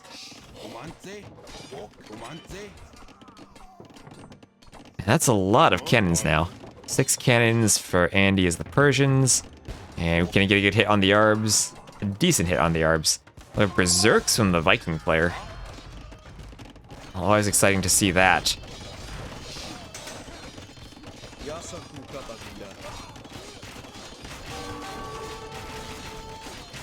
There's Halas on 99 Vils. Nick only on 80 now, and that was the player you wanted to carry the middle. He's down to 80 Vils. It will be camels now from the Berbers. Maybe more numerous than the Malian camels, but definitely not as good in a straight-up fight. And Berserks, if they get chieftains, even could have an attack bonus against Cav. There's +5 versus Cav there. Maybe the cannon's getting a bit ahead of the armies here for Andy. You just want to see some Jaguar warriors? I would too. Yeah, Tarkans are like useful in some situations against archers, which is usually overshadowed by the paladins. Like there aren't many situations where you'd really want Jaguar warriors. Even if you're fighting infantry, you do have Garland Wars champions that kind of do the job and they produce faster.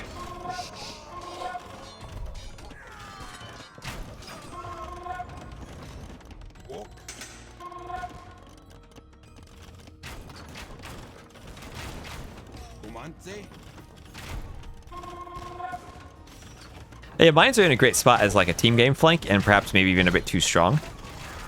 But in 1v1s, like they're still a good civ, but they've definitely been hit with a lot of nerfs. And I know I personally am not a fan of the Eagle Warrior food increase. I feel like that's a change that is still people were thinking about Empire Wars, unfortunately. And Empire Wars is a game mode that Hopefully people just do 9-ville starts instead of Empire Wars from now on, if they want to have a more speedy thing.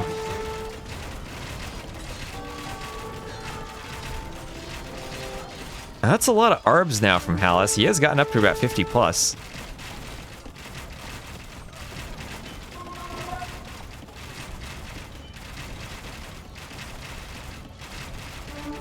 You did see the Bulgarian CA already. And let's see, Fengita maybe trying to get back on the water or just even secure his golden stone. That's a castle to secure the resources as he wants to keep these war galleys from LB10 away. But this castle might be a doubt castle as we do have Chris there with camels. Oh, nope, not going to commit to denying it. War galleys will back up, but this is where you could go for some cannon galleons. Water trade. Oh, look at this. Water trade with trade cogs. This is where you want the Berbers. Berbers would have that speedy water trade with the trade cogs. These things are so fast. You should have seen these things in Age of Empires 1. The trade ships there, they're just like zigzagging back and forth. You couldn't kill the things. The slow push from Austria still hitting the UK. UK doesn't want to give up just yet. But it did feel like Austria had the much better civ composition for this map, even though the UK did figure out something to make it work.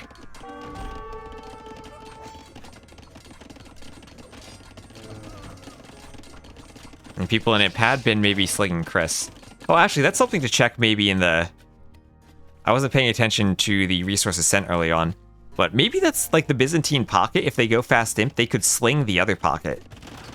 Because you can sling when you're an imp. And thank you, Zamba1492 for the follow.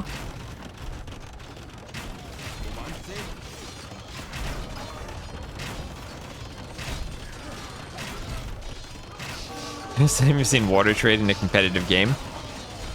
It can work, definitely. LB10 still wants some food. I mean, it's not over yet by any means. I mean, could the UK have the better civs in the long run down here? It feels like they shouldn't. They're still down by almost 100 vills, and their pocket has been cleaned. But are Berber camels so cheap they can fight against the Malians? Does the Byzantine player need to spam camels now to fight this? Because Teutonic Knights feels like, or Teutonic Tanks feels like he still doesn't have any army in the middle, right? He has 20 military, and those are leftover fires.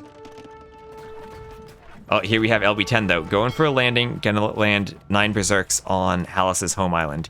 Just to clear out the remaining eco here. No TC, so we can't garrison to stay safe. We'll have home island being taken out for King Boo. But in the middle, maybe this is a bit of a counterattack now. The Vikings player just trying to spam Berserks. Maybe an Arbalest switch here. I mean, you don't have Thumb Ring anymore, sadly, but neither does the Aztec player. Did Mugrabi camels hit? I wish I could check that in Castle Age. We see now Arson, Longsword, and Blast Furnace for Fengita. He's gonna go for those cheap Force Levy Malay two-handed swordsmen. That's a lot of camels and hussars now from King Boo as the Berbers. Let's have 134 vills to spam. Nick has made a switch to Halbs for his trash unit. How much do Berserks cost? They are more expensive than Champions, I think. Is it 65 for them? Or is it even more, like 70 to 80? I don't remember. Tonic Tank says, wait, oh, he's going for Cataphracts, though. He now has, oh, he needs Elite Cataphract. He needs all the upgrades. There's Elite Cataphract on the way. 65-25, okay. Is UKA out of gold? Well, they can play out of gold for a while because they have, their only gold unit is these Arbalest. And they don't die, they just sit in the back and micro. Meanwhile, the rest of their team can go, camels aren't really that expensive on gold. And it's just Halb and Hussar. So maybe they're starting to run out of gold. That's why we do have gold mines in the back, right? But that's what the water control helps for Austria, denying these side golds. If they could get up maybe some more castles, they do have more gold access here. But in the long run, Austria does have the gold. They just need to find a way to finish the game off. There are the Onagers. Mali and Onager, no siege engineers, but they could go for siege Onager. Some nice hits on the Yarbs there. They do get taken out eventually.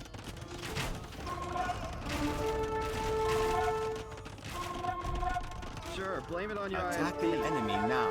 We do have elite cataphracts, and he wants to go. He wants to go use the cataphracts against the halbs and try to get in on the arbs. They need to be together here. He's repairing the castle.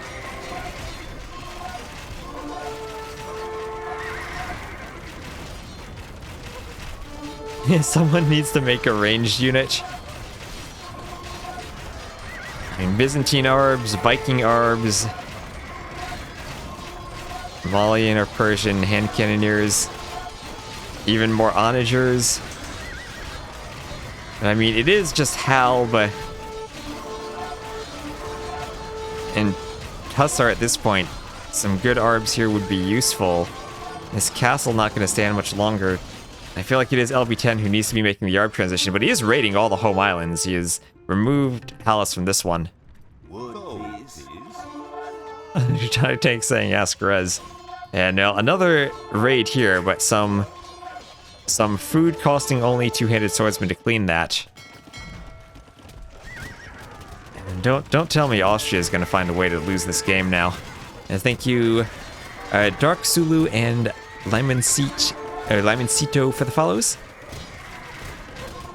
Vikings. Rip, you forgot how strong Vikings are? I forgot how much they miss Thumbring. Teutonic Tanks wants some arbs too. Wants some arbs out of LB10. The Berserks aren't working. If you look at the KD. Oh, he does have a great KD. Everyone in Austria with a great KD somehow feels like they're getting pushed back. Only Hallis with a good KD here. There's a pause. What are they saying for the pause? Okay, there's no chat for the pause. Just a quick LB10 saying TY go. Where are the cannon galleons? Good question too. 1 or 2 cannon galleons here maybe hitting these castles in front of all those ships. I always do feel like players forget to add in cannon galleons. Yes. And you could do arbs himself. And I mean, that itself wouldn't be a bad idea. He is the Byzantines. It's not like cataphracts is going to work against all these arbs. They also need to fight together. Hard to coordinate when you're not in the voice chat and just in the text chat.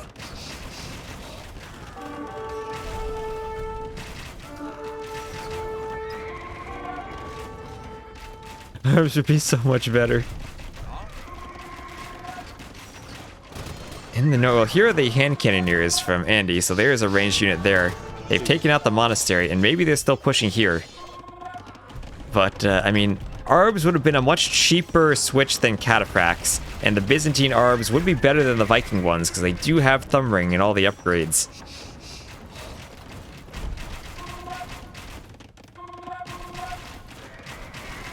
I think the answer is tanks. You're down to 1 castle cataphract production. You might want to do the arbs yourself instead of making LB10 do them without Thumbring.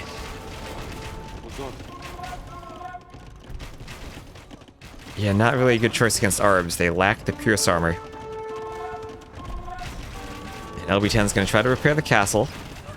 Hallis here he has Aztec arbs, and that's just completely winning this side. The other team doesn't have a unit to deal with them after Chris sent over those couple of onagers earlier. But it does feel like they are still pushing in the north. Again, it is Farimba camels, and they will have the trade for it. You have 47 trade for Teutonic Tanks, so he can sling gold if he needs to. Here's Cambusins when you need it. Why not go Biz Skirms? He'd still rather be making a gold unit. But, I mean, to be fair, Biz Skirms against all those arbs and halbs, like, maybe that is a good unit.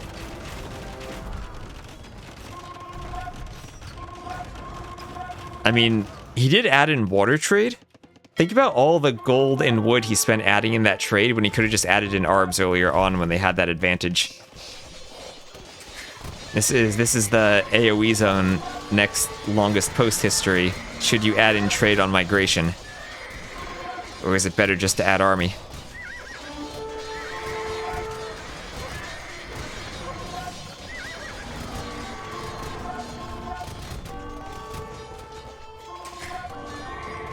Hand Cannoneer is still taking out the Hussars.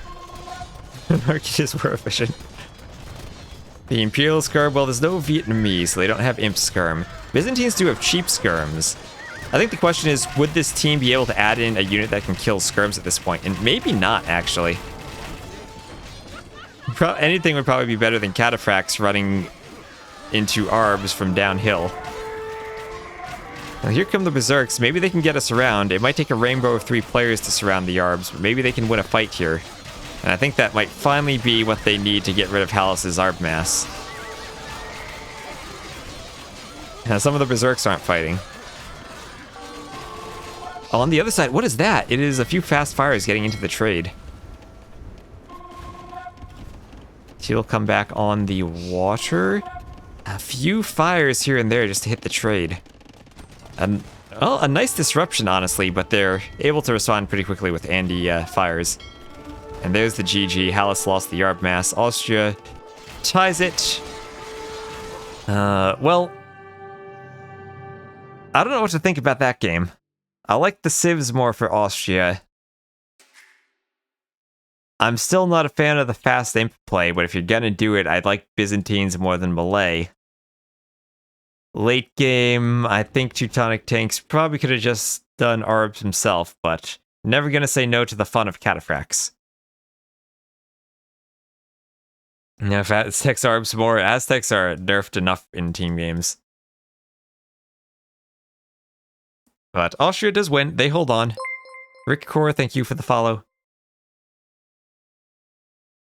And now, look at that. 746 kills for the Malian player.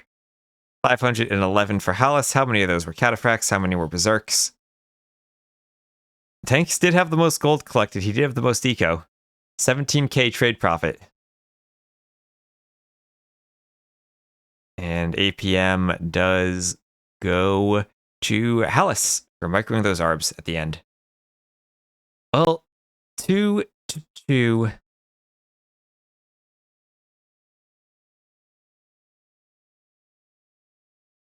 As we tab out and head to our final game of the day. Did he overboom? He was trading on water, Benguti. Did I go to NAC5? Well, I did just go to NAC4. So potentially.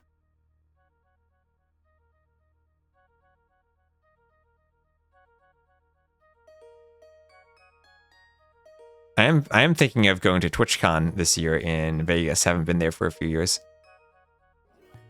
To TwitchCon, that is. I've never actually been to Vegas before, so that makes it more fun to visit. Austria, UK. And also Brazil and Japan are playing right now. Thought we would have had a big enough gap to not overrun them, but I don't think, since we've been live for 6.5 hours already, I'll have time to cast them tonight, but I will, I'll see if anyone's streaming that and try to host them. And this will be our, indeed, final game for today, and I'll cast those Rex at another time. Oh, as a caster? I don't know, it's up to Nilly.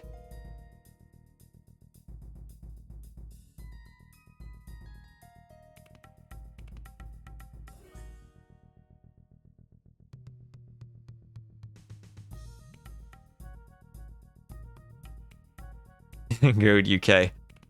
This is the point where both countries have their fans, and it's a good thing it's a Saturday night, otherwise they'd be going to sleep. And they do have Easter tomorrow.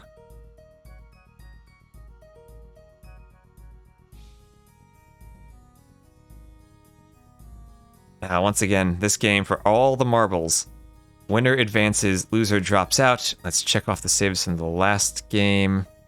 So that will be wins for Vikings, Persians, Byzantines, Malians, and then losses for Berbers, Malay, Burgundians, Aztecs. That leaves for Team Acropolis Vietnamese, Tatars, Gujars, Cumans, and Chinese, Bulgarians, Burmese, Spanish. Now, we did see the Portuguese Vitorias win game 1. Could we see Spanish trade win game 2 or game 5? I don't see a lobby up yet. Why did Dravidians get sniped? You know, that I feel like people are way overvaluing Dravidians compared to Vikings. And I really don't see the advantage of sniping Dravidians compared to Portuguese. I mean, they are They are good civ for migration, but if you're going to play them on a flank, I much prefer Vikings for the galley war. Maybe a better transition to elephant archers on the land. But I think definitely UK probably should have used their snipe on Portuguese, and Austria should have picked Portuguese with the first pick. That's just my thoughts there. I very highly value Portuguese on team islands. I mean, Javidian's team bonus is great, right? But, like, it's 25 wood per dock that you save because you're saving a house. The Vikings team bonus is you save, I think, it was nerfed from AOC, but it's 22 wood per dock you save. So it's pretty much the exact same bonus. Portuguese have the highest win rate? I don't know about that. I'll have to check some stats. We might have a mini F in the stream as OBS dropped a couple frames there. Still looking for them to have this lobby up and running. Don't see it quite yet.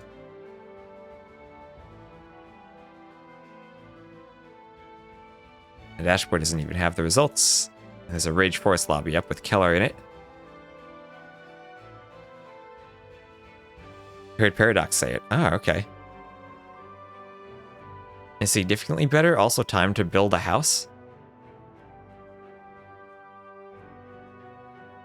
Sure, there's only 25 seconds to build a house, though.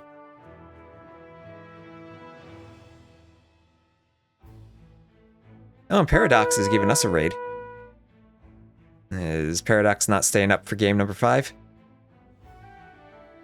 Well, they have to play Chinese and Vietnamese in the next one. Those are their last civs. And thank you, Ray Mysterio, for the follow. There was no game... What? There was no game 5.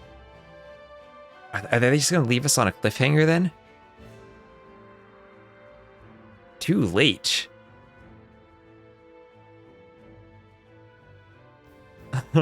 Alright, it's 1:30 a.m. Well, it's Austria's fault. It's so late.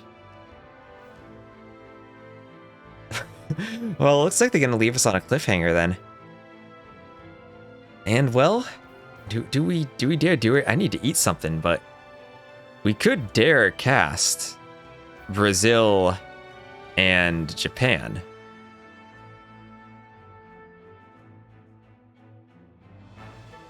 Thank you, JC2 Streams, for the follow. I was just saying, you know, maybe it's too late. We can't cast that set, but now I'm tempted. I'm sad. I wanted more casting. Let's do it. All right, let me update the overlay and everything. Let me also check out the brackets for the Silver League. So that stays a 2-2 tie. We'll have a cliffhanger with Team Acropolis and those civs whenever they reschedule. Probably not tomorrow because it's Easter. But let's take a quick look over at the Silver League brackets as I find out exactly what we're going to be casting.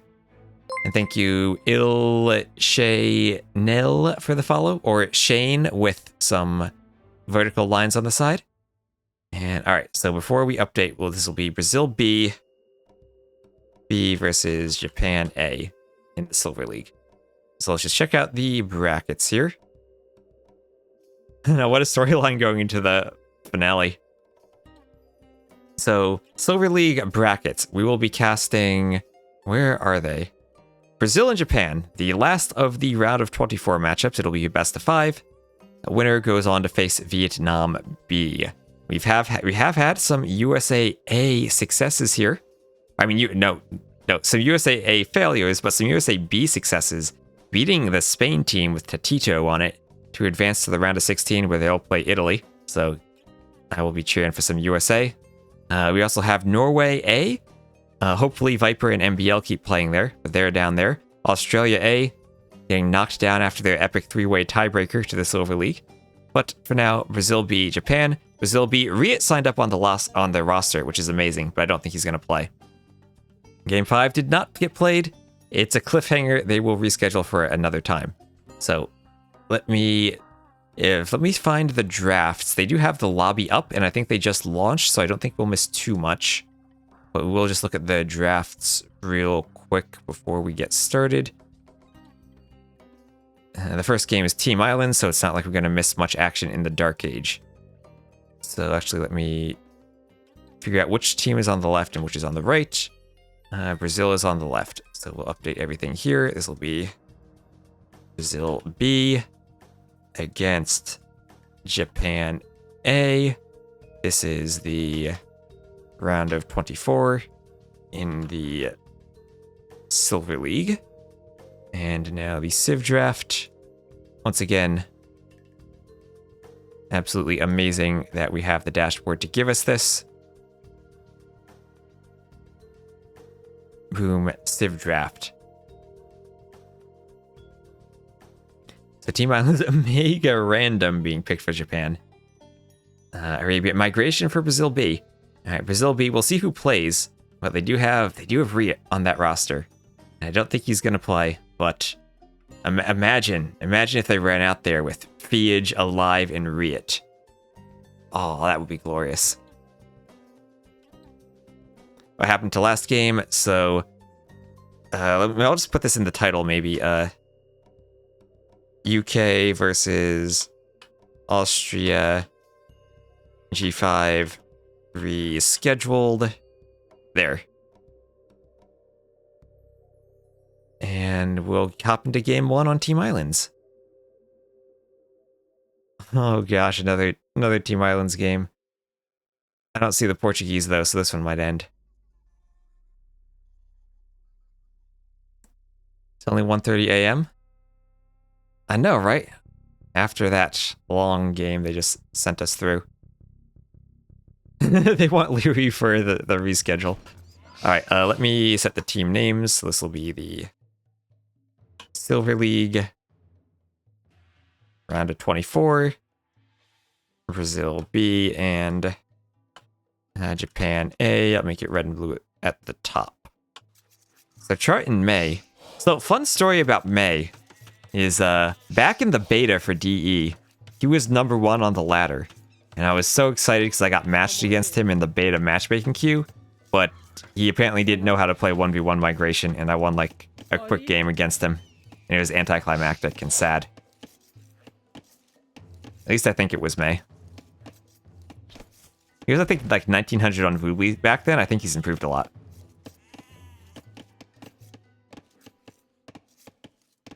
At least you can say that, yeah. I also beat ACCM once at a game of Age of Empires 1. He tried to make chariot archers with a civ that didn't actually have chariot archers.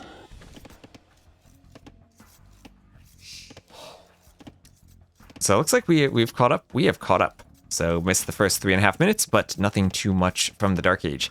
So Brazil B to the south, they have Alive, Fiage, Tito, and Rookstar. No Riet, unfortunately. But Alive, Korean flank. We all know how much they save wood. We'll put the eco scene up for now. Rookstar as the Bulgarian pocket. Using Bulgarians somewhere. This just ends up where they're being used. Huns and Bengalis do make sense. We saw how powerful that Bengali trade can be in the late game. On the other side, Saracens for chart on the flank, faster fire and galleys. And thank you, Krakets420 for the follow. We'll have, I don't know how to say this, either K or Key as the green Japanese pocket, going for a fish boom. May as the Persian pocket, potentially making those cyan pocket paladins. And finally, Compton as the Aztecs on the flank.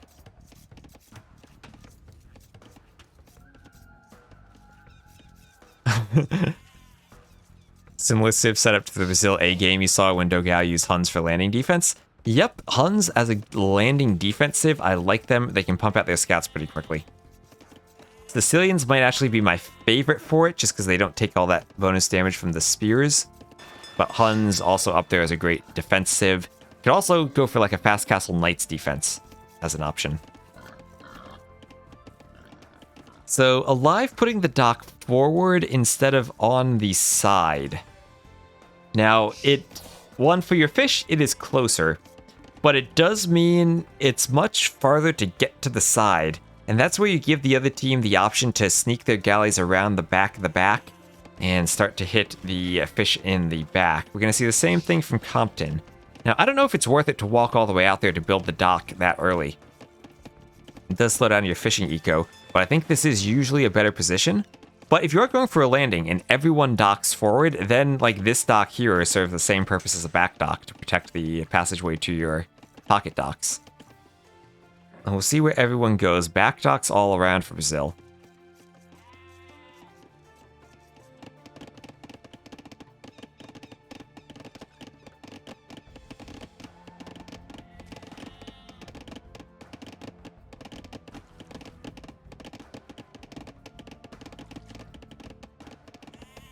And Vills will move out to the wood line on the side there. So 2 lumber camps, feudal age incoming for chart. 19 Vills. 18 for Fiage with the Bengalis. He's really got his galley build down. 18 Vills and 4 fishing ships. That is a smooth build for him. I'll have 19 Vills for alive, but only 2 fish so far. But looks like he's not going for galleys. He's instead going for a landing. And this will be a double landing. Will the scout see it? No, it won't. Ooh, just missing there is that green scout. Transport ship will sail back. And this will be a pretty good spot for a landing. So normally one player goes scouts, the other goes for a range. We'll see if we have a barracks at home or forward for Rookstar. So there's alive up, maybe a bit late building the barracks, but they are going to get them forward to add in the spears. And now the scouts, the scouts are patrolling the coast, but so far along the coast that they're not going to see the landing. It's already there. This is the big difference from AOC. That Dark Age transport ship lets you do the landings much, much earlier. And Koreans, I imagine, will go for the archers, and Bulgarians for the scouts. So there's the range.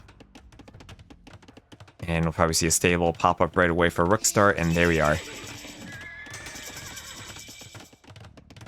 Yeah, and right, if Chart realizes that his flank's dock is to the front, he then can hit both pockets. That is a good point. And 6 fishing ships there for Tito. Maybe a bit harder to land the Japanese pocket because they'll have such a good fish economy. But that looks like where the attack will be heading first. We will have the defensive stable. Looks like they finally did. Ooh, actually, I don't know if they scouted that. Capture Age doesn't let us know because of that. The dirt appears in Capture Age regardless. I can check in the game. And yep, I do see the dirt there. So I think they actually they would see the buildings though. I think that might actually just be a spectating bug in the game. About Brazil landing against France. That was interesting because I hadn't seen Malay elephants use it a landing before. It did seem very strong. Maybe if a team is aware of that, they can come up with a counter to it now. But it did seem indeed quite formidable. And here we go. Now it's scout time. Chart going scouts, just kind of a natural defense here. Question is, how quickly does he sail around and hit the other fish when he did go 3 docks, just defending his own? We'll need to be aggressive at some point. Adding in the blacksmith, thinking he needs fletching.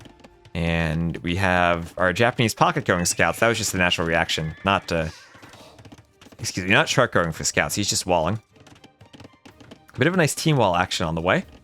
But they're just going to head over and try to hit May. May, who had walled the wood line to keep out the scouts, but now is in danger of the archers getting in. And a pikeman there, even in time to stop the house wall at the base of the tower. Scouts in from Rookstar. This is going to be a big Vil fight as he tries to get the tower up. And he could be losing quite a few Vils here. These archers do have fletching. And the scouts, even if the tower goes up, could just stand at the base of it. They're getting to the Vils in the back. This is an absolute massacre for May. And the tower goes up, but at great cost. And now the scouts and these units can just camp the base. Don't know if I'd retreat there with the archer, but gets there. Yeah, that's why I wouldn't retreat with the archers, because you need to defend against the spears. It turns you from taking out the tower to getting all of your scouts poked down. Oh no. And Teal's landing. Oh, Teal, I didn't even notice this. Teal had landed. And so we had a Scion landing too with some scouts. May going scouts. But again, Tito defending as the Huns, making his own scouts in response. Double stable. I have seen this too. Double stable Hun defense when you have all the fish powering it. And thank you, No1789 for the follow. Oh, thank you. I'm glad people liked that video. I was like, as soon as I like listened to Doubt's audio, I was like, this is going to be an amazing video. And I'm glad that the editing was worthy.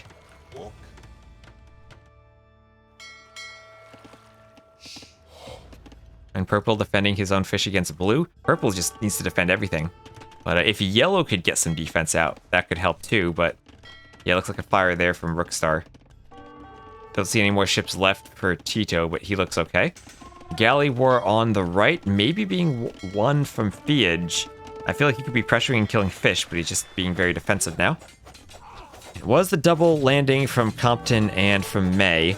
So if you do see the double landing, I think that's when you know you got to be aggressive with the galleys and not just camp here. Oh, that's what he's doing. He's trying to get around to the back and fight. So Chart is defending with the galleys. Fiage maybe with an advantage, though, for the moment. One getting a bit ahead of itself. And thank you, Bosmans29, for the follow.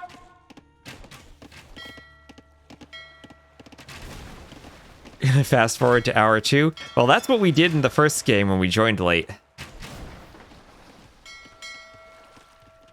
Fast forward until the fast forward slows down, but eventually we converged and hit the first game. So landing here, 2 players. The nice thing is it's being defended mostly by 1 player. Double stable scout production is there. They are... Oh, no upgrades on them even. I would think maybe they had Bloodlines and +2 by now, but it looks like Bloodlines just came in. And when you get Bloodlines and attack, then you can actually think about taking fights scouts versus spears. And that's what he's going to need to do if he's just defending by himself.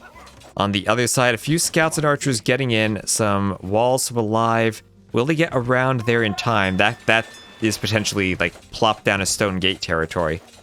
But, okay, if you're watching this, you can watch it go past, but this is still... You need all 4 of those tiles walled. And you get a bit of HP on the stone walls pretty quickly. I do think 1 stone gate might have been the better option there. Anyway, thank you, Zizo, for the follow. Slightly more expensive, but they're not going to pressure it. Might have had an option to pressure there with all those archers. But then I guess a galley from Alive could have helped out there. Does need to also wall back here, or tell Rookstar to delete that and just wall there. Don't want them running around the back of your woodline here. He is staying alive. Might have lost the fish, but he still has his landing forward. And looks like that might be cleaned up soon, but just looking at the Vil counts, 38 for Alive to 38 for Cyan, but the pockets are pretty far ahead, 54 for Tito. That was just... I can't help but think that if Alive had stayed under that tower with those archers, then he would have killed the spears, the tower goes down, they get 2 or 3 more Vils, and then those 4 scouts are still alive. I think that was a pretty big misplay from Alive there.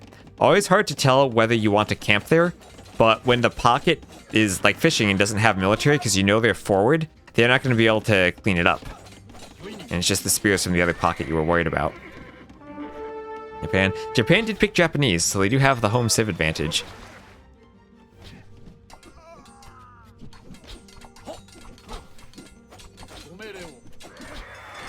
Well, we will have to hope that when we look at the Civ draft again, we see Brazil did pick the Incas, and I guess that's the closest they can get to a Civ for Brazil. And thank you, Doomy93, for the follow. Or maybe that's Doom 193. If Doom 1 was released in 93.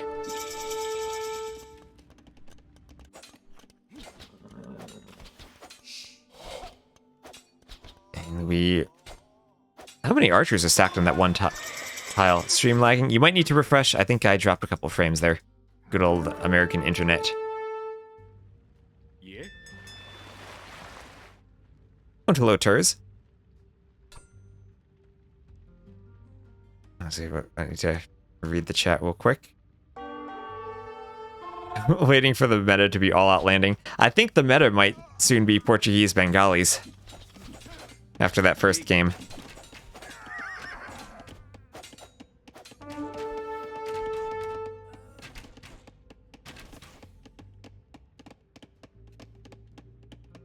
Yeah, his chat message did, of course, coincide with my slight red box in OBS, so I think a refresh would probably help.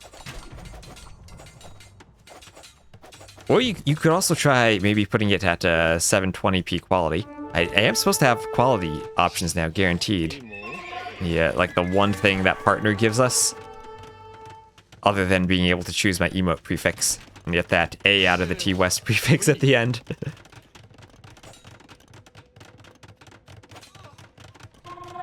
Skirm's being trapped by scouts here. That'll be a good fight for Rookstar. Japan does have the score lead, but Tito's up to the castle age. And, well, while I thought this landing had been under control, apparently it's not. The Huns player now needs to go 3 stable knights to save themselves.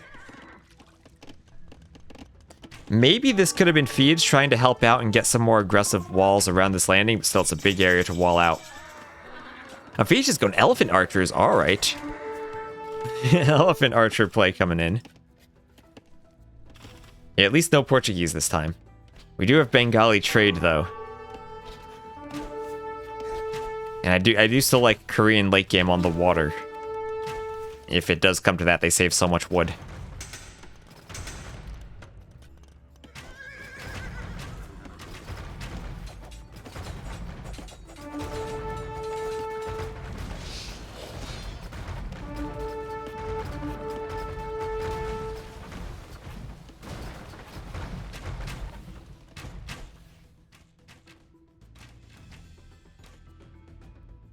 And now Chart pushing Fiege. I feel like Fiege could just fight that.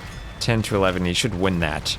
He's doing some nice micro in front to try to dodge shots, but Ballistics is already in for blue, so that won't matter. Not in for Fiege, though. Oh, wow, there are ships behind him, too. So I should have taken that fight even earlier, I guess. What happened? No game 5? It was too late for them, so they're going to reschedule game 5. And yeah, player 1's score is off the charts here. Well, that's what happens when you have the Saracens on the water and your corresponding flank does not go for water, and you don't get hurt by the landing. Now, this is worrying for Brazil now. Their landing has been mostly cleaned. They still have the buildings here and still have the vills, but compared to the other landing, which is still forward and now is going for an Aztec monk rush, well, Aztecs, they were the archers saving the landing. They don't hit that lack of thumb ring in the feudal age when they still are producing faster. And now, all of a sudden, it's Aztec monks. And this is the castle age push. It's Clown Town now for Compton, as he's bringing the circus to the doorstep of Tito and Fiege.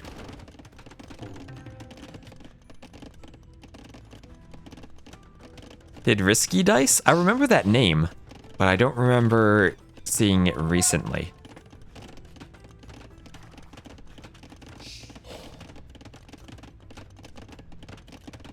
The Saracen market for buying wood. Get a nice discount there. Is Noboru Japanese? I think so. I haven't actually seen Noboru games in a while. And repair is not fast enough. Oh, is Risky Dice and Chart the same person? I don't actually know. Now, Aztec Monk's gonna force the knights away. And now all the fish hiding in the corner for Tito. He's not fishing anymore. There goes his eco advantage. Chart is still pushing. We do have a forward castle now from Alive. War Wagon time from the Koreans.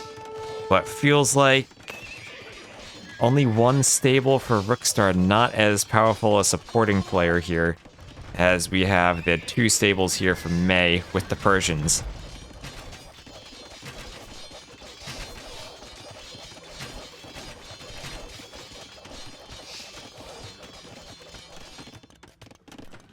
Wikipedia says Chart equals Risky Dice. Alright then.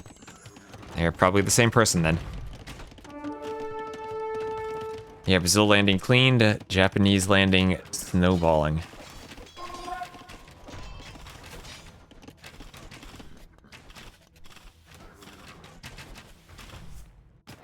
And the Brazilian team needs to do something to get back on the water eventually, as Chart has just won it. Has won against Fiege The Saracens faster firing being more useful than the Bengalis. The water players were not really hurt by the landing. There's chart up to imp.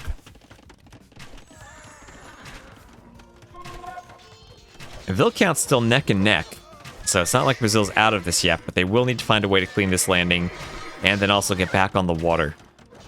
As that's a lot of knights now from our green player. Japanese knights, though, not really the civ you want to be going for with knights, but they do have bloodlines now. Austria, it is 2-2 tie. They are going to reschedule because it was too late for them to keep playing tonight.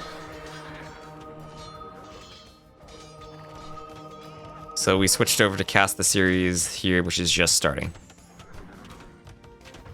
You know, well, War Wagons are under May's TC. May really taking a beating at home. Does have a Korean Trush on the way, and, well, the few knights from Rookstar coming over. Maybe the weakness of the Japanese pocket. You get that nice fish boom, but hard to make a mobile army on land if you gotta defend the landings. Korean's free guard tower does hit a bit earlier than the Yasama towers.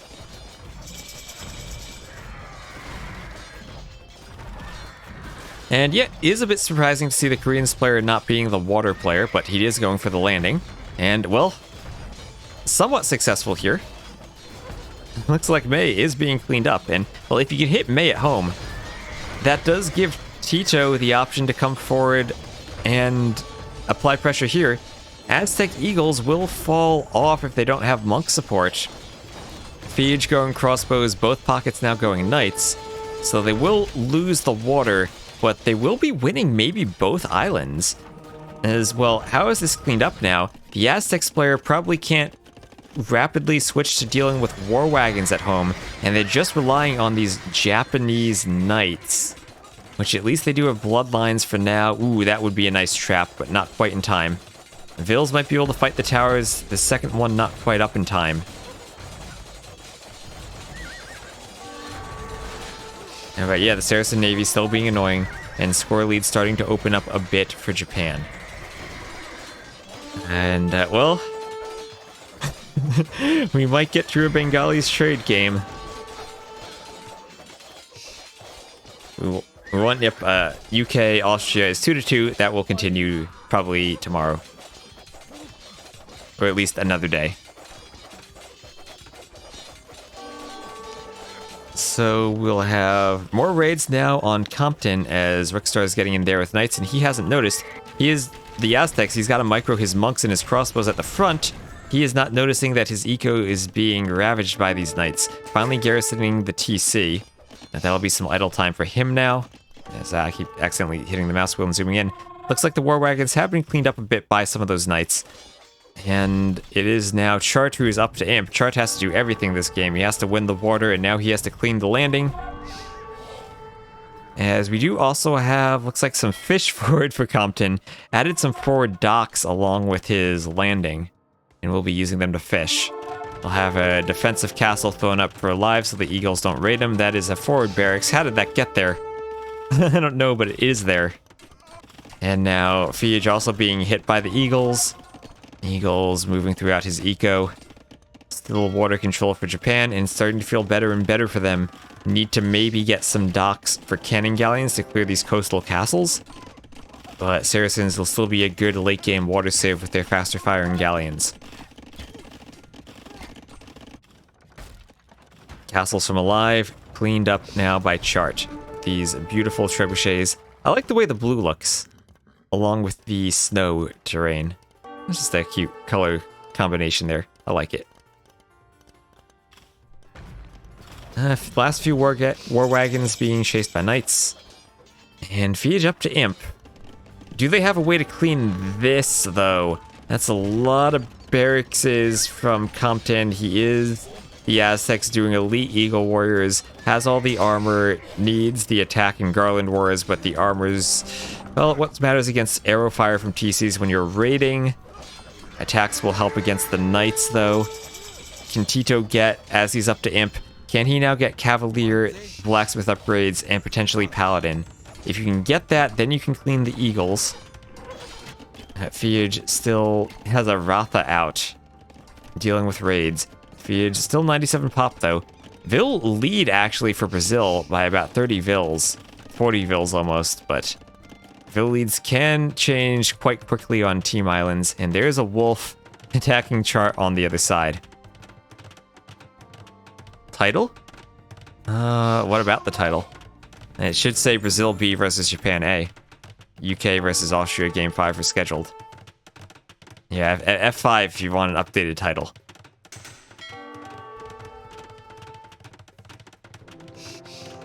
Yeah, I do think I clicked that button.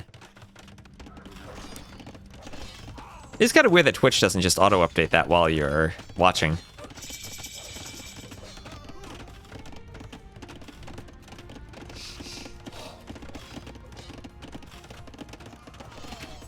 Delayed by the iPad. Ooh, the Apple product. It might not on all devices.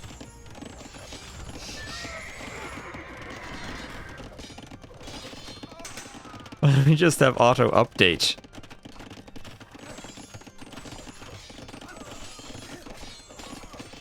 Cavaliers getting in the back, fighting the Eagles under the castle. And with this castle, maybe this is contained now. Maybe this is contained. We still do have camels from the Persian player. May, though, only on 83 Vils. Chart only on 97. Has to somehow carry this attack with only 97 Vils, but he's going for Mamelukes.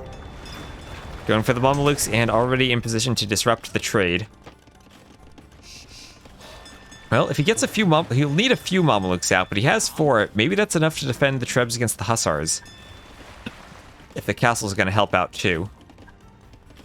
And they're not elite yet, but they will be fighting under castles. If you can get another few out, get like 6 of them, then he can really fight the Hussars. Maybe 4 is enough just by themselves. And the Trebs are popping. Mamelukes will have bonus attack against the war wagons. They do have cav armor, and the Mamelukes will have that 9 bonus attack against cavalry. A unit that probably, you need to take good fights, but in straight up fights, Mamelukes will do a lot of damage to the war wagons, and they themselves, especially once the Saracens get their upgrades, will have a good amount of HP. Just going too far forward after the wagons and not protecting the Treb, but castle goes down all the same. Might be losing a second Treb, though. Going way too aggressive, not controlling the Mamelukes, as it looks like he's probably microing on the water against Fiage to the south. Austria UK did not finish, and is rescheduled for Game 5, because it was too late. And we'll have the Mamelukes continuing to get picked off by the war wagons when they're not being microed. Finally, Chart realizes and pulls them back. But he's winning the water at the south. He's winning the water at the north. Saracens just with an advantage over the Bengalis, I think. Oh, and Braids, thank you for the sub. Thank you for sailing with the Baltic Fleet. And that castle will go up. It will now be time for cannon galleons to knock it down. Remember, they can't just come directly from Compton. The American civs, along with the Cumans, don't get cannon galleons. And I'm forgetting now, do the Huns not get cannon galleons either? They might not. Still a good boom from Rookstar. And maybe not enough Mamelukes here yet for Chart. Did lose a few of them forward early on. Huns don't. Alright, yeah, Huns don't. So it's Huns, Cumans, and the American civs that don't get them. Oh, and Tuxness, thank you for gifting that sub to Dadgum69.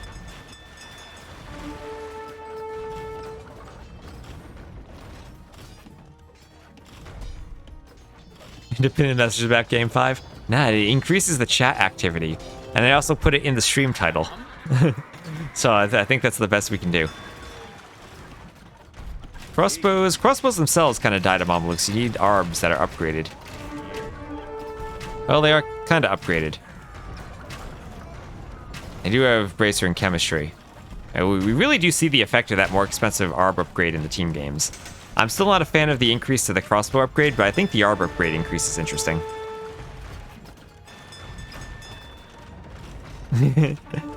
Increased chat activity. Oh, first icon indicates you were one of the first subs, I guess. Must have been a really long time ago that you subbed.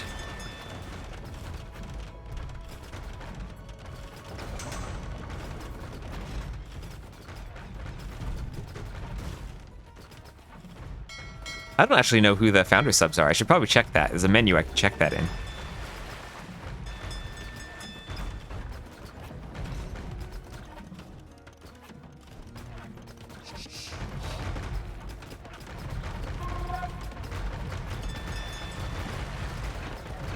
And now, trade being disrupted by the galleons on the outside, Fiat has now amassed a large armada of ships, and enough to drive Chart away from the back end of this island.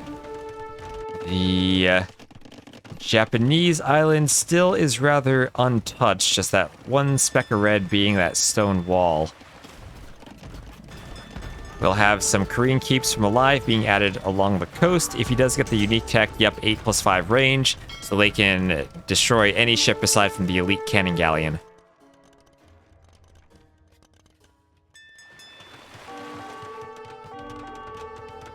Yeah, and Game 5 is Acropolis, so potential to be even longer than Team Islands. As now this game even is hitting the hour mark.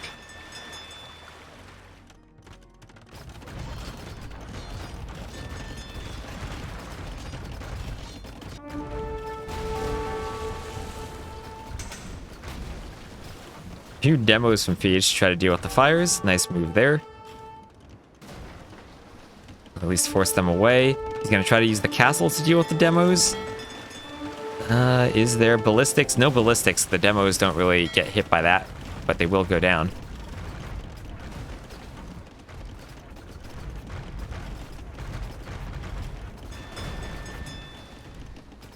Oh, and Tuxness, thank you for another gift to Wander Boy. Thank you for the gifts. And now the Trebs are out on the left-hand side, and this landing that had looked good at the start, now stalling out. And again, Chart is still only 108 fills and fighting on the water. What? Oh, thank you, level 5 Magic Carp stream for the follow. We are going to have that mythical, the most powerful thing in Age of Empires, that Cyan Pocket Paladin. And also, there'll be Persians, which means they get +2 attack against archers, so a little bit better against those Arbs. They will be going up, though, against these Bulgarian Cavaliers that should have SERPs for attacking faster.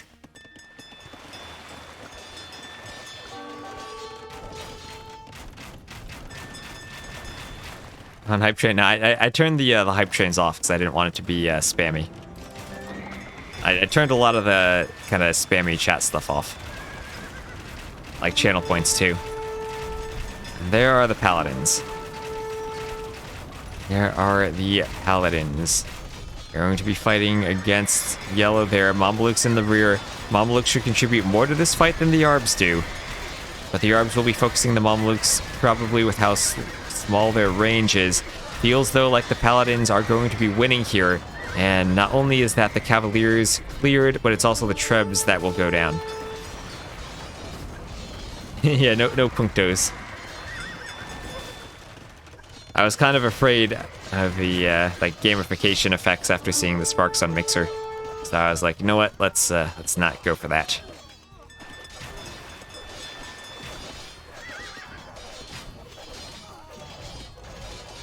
I'll do like occasional sub things for the subathon, but that's about it.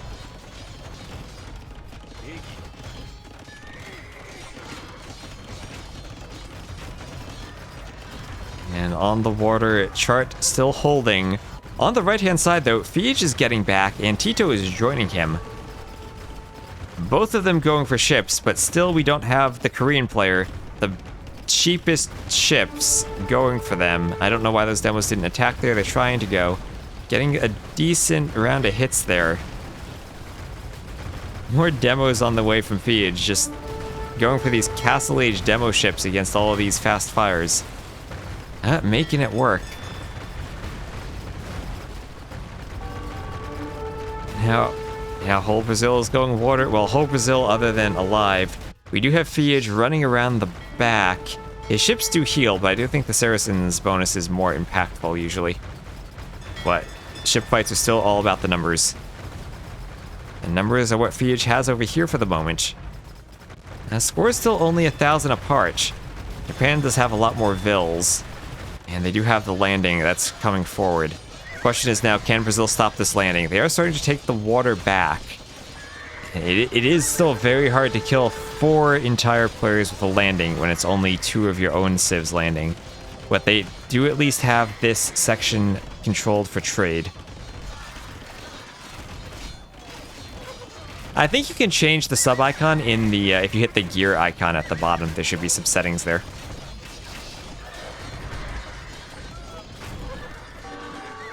Yeah, okay, this is a good thing. We'll check out the trade, and that's a lot of trade for Japan. And, well, Brazil couldn't even set up a trade line if they wanted to with this landing. It would be a very short trade line.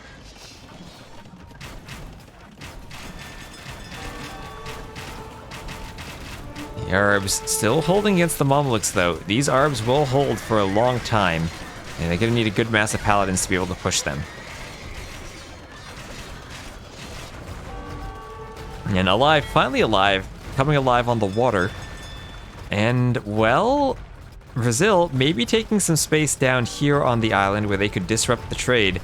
They are going very heavy on the water, trying to get back. A few cannon galleons also from Fiage. They're not giving up. They do know that they have Bengali trade in the long run. The Trebs are out for alive. The Halbs are out for Rookstar. Rookstar, I think, is not really... Actually, everyone's on the water now. Everyone does have some galleons. For Brazil. Their combination, could they be coming back on the water now? I just feel like Green still has a lot of ships. This trade will be really strong for them.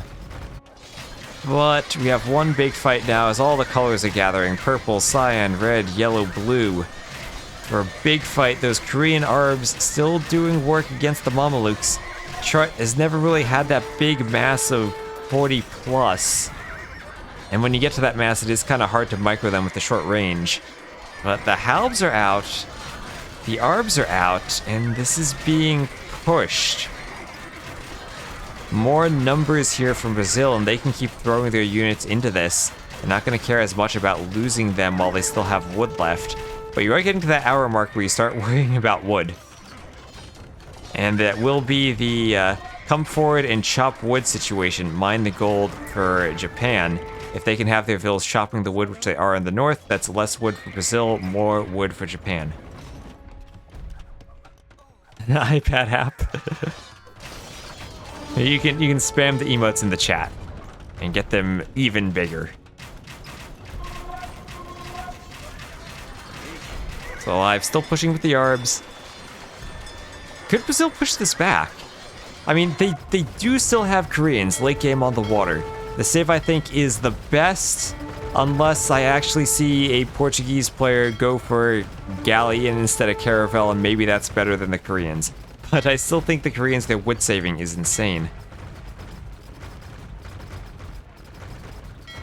Still, they got to fight against the Japanese. That's a lot of galleons for the Japanese. 45 to 21 plus 22. They could maybe turn and fight this, but their docks are farther away. On the left, still some ships from Rookstar. Brazil pushing back. We'll have a Krepos on the left. Starting to stabilize. Starting to push back this landing. Could Brazil do this? Again, it is just so hard to kill a team with a landing when it's 4 players who can defend against probably not all 4 landing. Does Saracen market make up for the Koreans? I don't think so. That I don't think so. But Koreans, cheaper ships, Bengali's trade? Yeah, Brazil down in villagers, but up in army. As Rookstar is trying to add in a castle.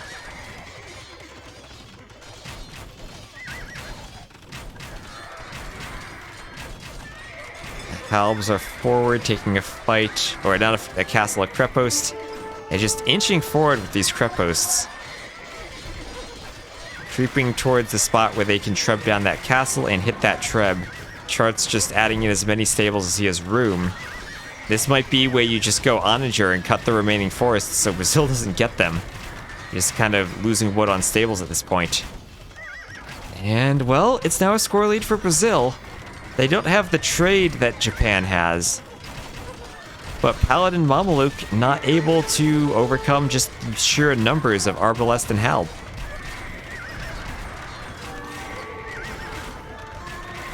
Mamelukes. Oh, they don't even have iron casting. You're right, the Mamelukes are not upgraded.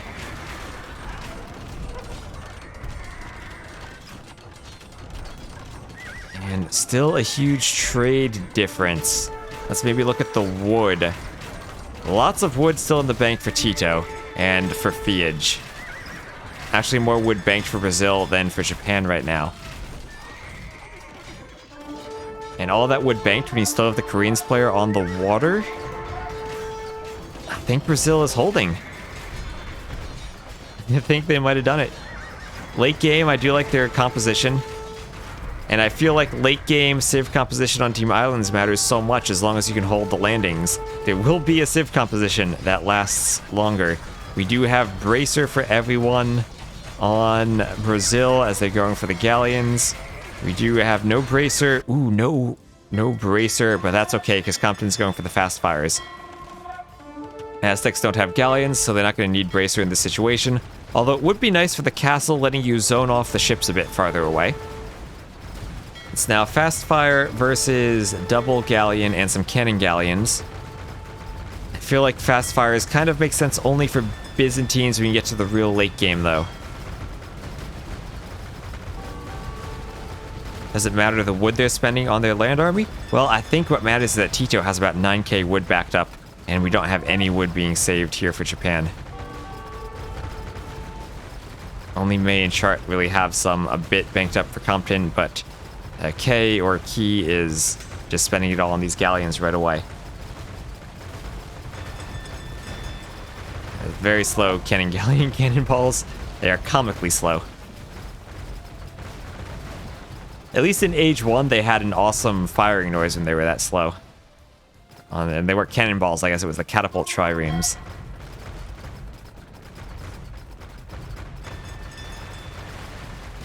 There they go, taking out the fires before they really get a chance to engage. A couple of heavy demos now from Tito. See if they get good shots. Nice one there, wasted one there. The Juggernauts, yes. They upgrade the catapult triremes to Juggernauts. But even more to the Flying Dutchman. It was the siege ship that could sail on the land and predicting the DE pathfinding.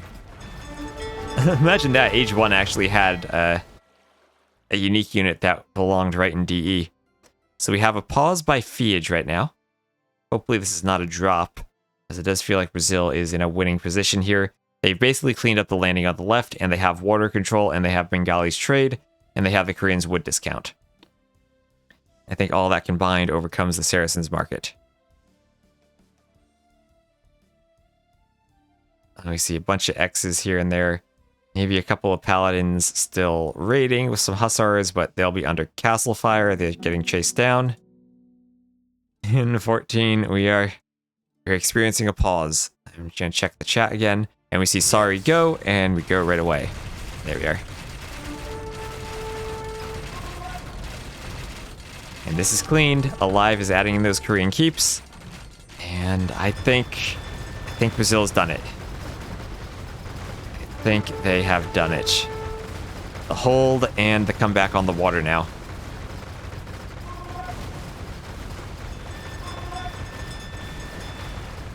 If they can get Alive up and running on the water with some galleons, they can just surround this island and have the better trade with the Bengalis.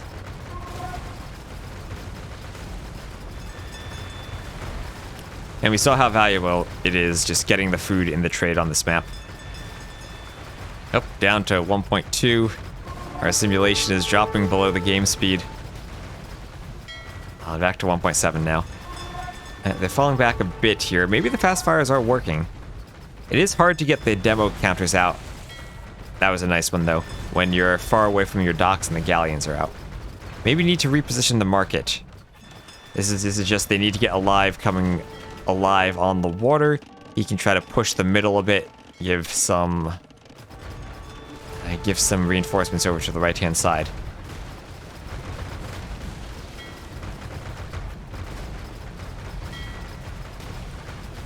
And well, that's what we have here, the Japanese player coming over.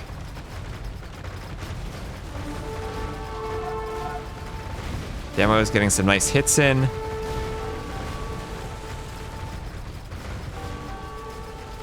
Some very nice demo hits there.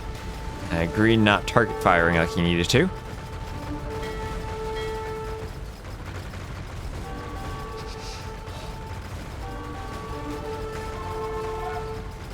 And well, as much as they had a lot of players on the water, maybe now as we have the score lead again for Japan, they can push back.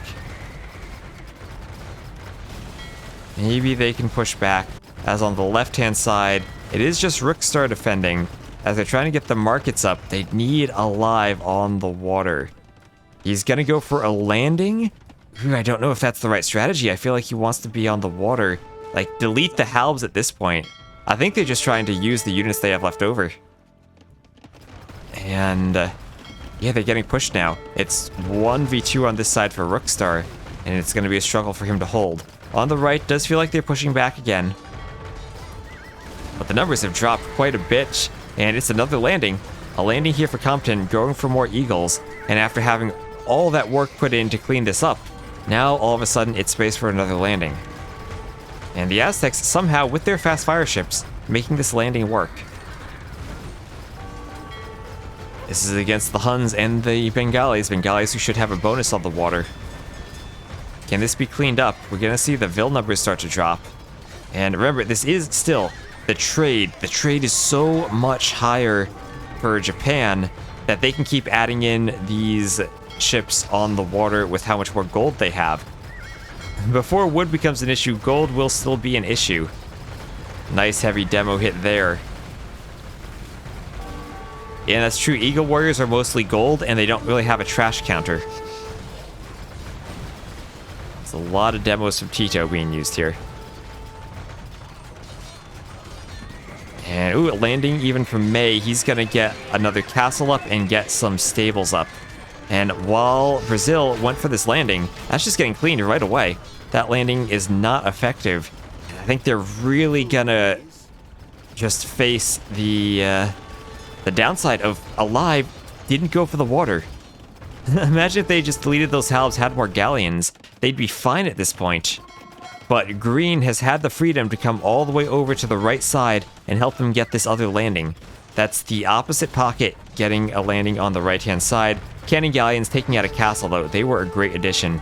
And this might just be Brazil able to hold off another landing with their now elite Cannon Galleons from Fiage. They need to hit that castle, but they can destroy these buildings from the water, and they have a good Hussar span from Rookstar to fend this off.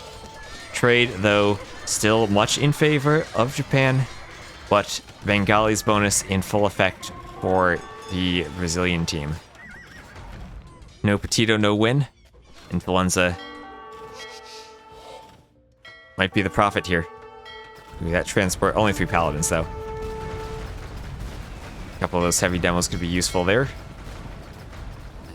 Ooh, Cannon Galleons going for that castle, maybe getting a bit ahead of themselves, but here come the heavy demos.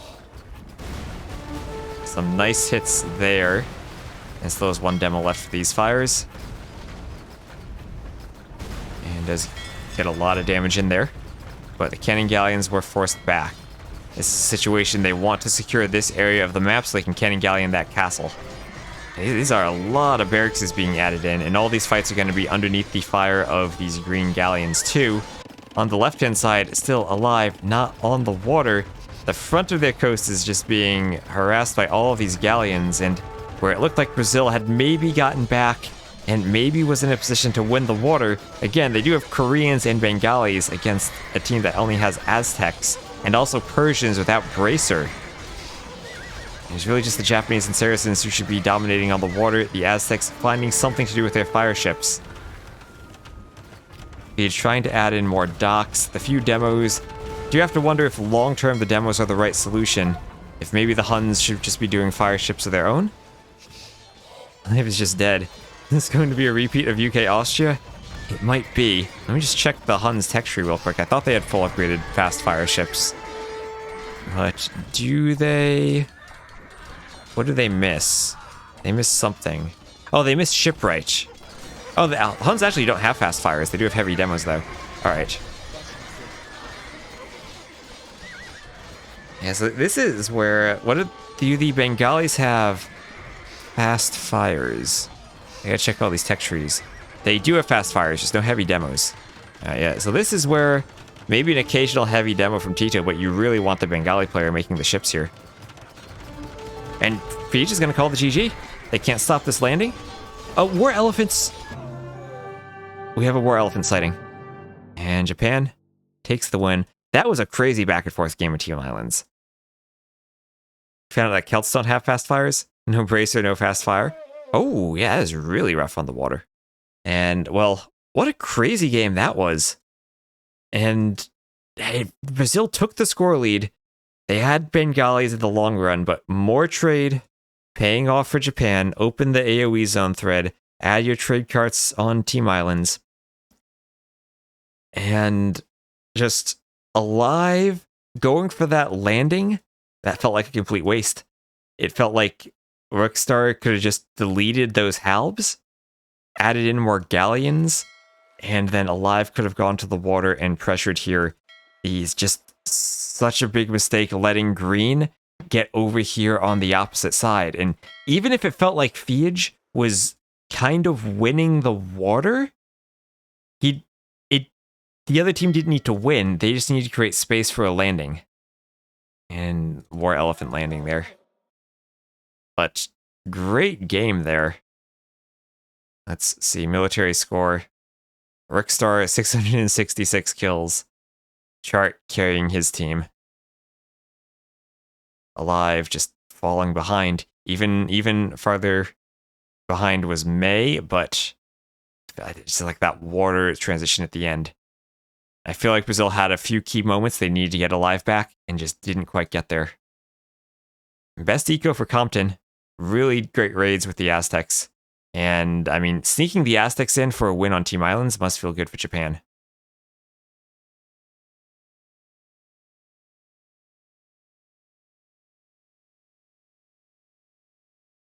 Yeah, the UK-Austria game 1 was a almost 3-hour Fitoria win. Took 2 hours and 44 minutes. So let me just tab out. We'll update this overlay too. Win for Japan on the first game. And we'll check off civs. So for Brazil, those are losses with Koreans, Bengalis. Where are the Bengalis? Bengalis, Huns, and Bulgarians. Bulgarians may be a weird pick, but the rest of the civs kind of normal Team Islands picks. Now for Japan, they won with their home civ, the Japanese, getting the home civ advantage. Also winning with the Aztecs, with the Persians, with their war elephants, actually saw them, and then finally with the Saracens.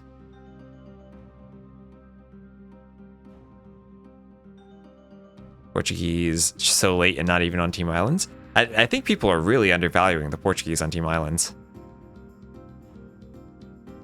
And it's like, even if they didn't have the Fitoria, they'd still be amazing with all their ship bonuses.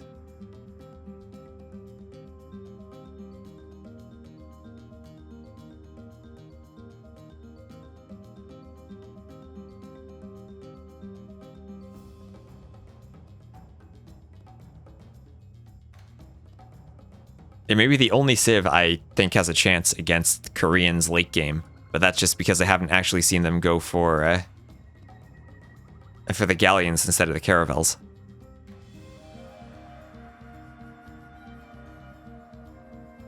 I would like to see that experiment.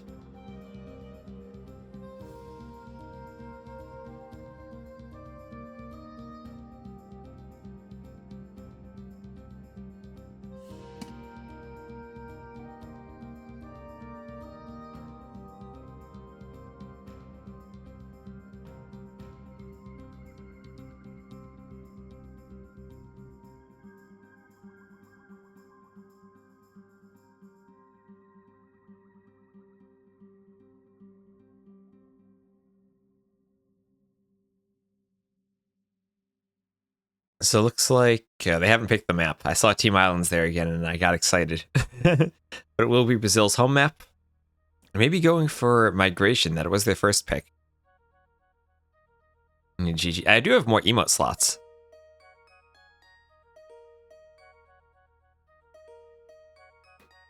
And I'm at 154 out of 175 sub points for unlocking even more emote slots.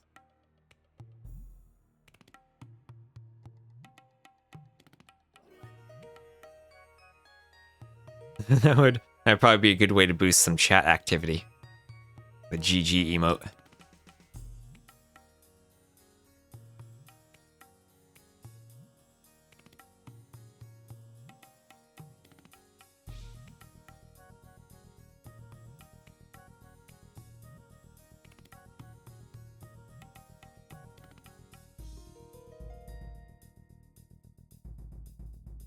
Hey, well, 7.5 hours. I wasn't planning on going this long today, but I think we're also going to once more fail to get that sub thing in because of the long stream, but I guess I'll just be next week.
Civ draft is weird. Brazil got all the good water civs.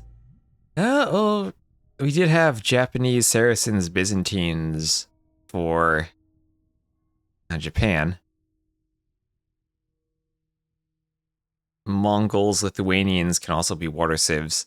I mean, teams need to figure out their teams. Ryujin and Rickstar need to team with Alive and Tito.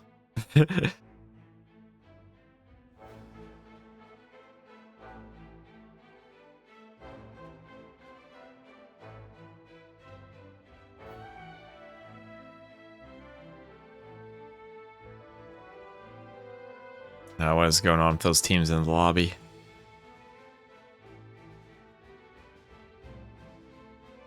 Two water map in a row. Looks like migration. Then we'll have potentially a water map with Mega Random. Don't know what that's going to be. Any civ can be a water civ if you try hard enough.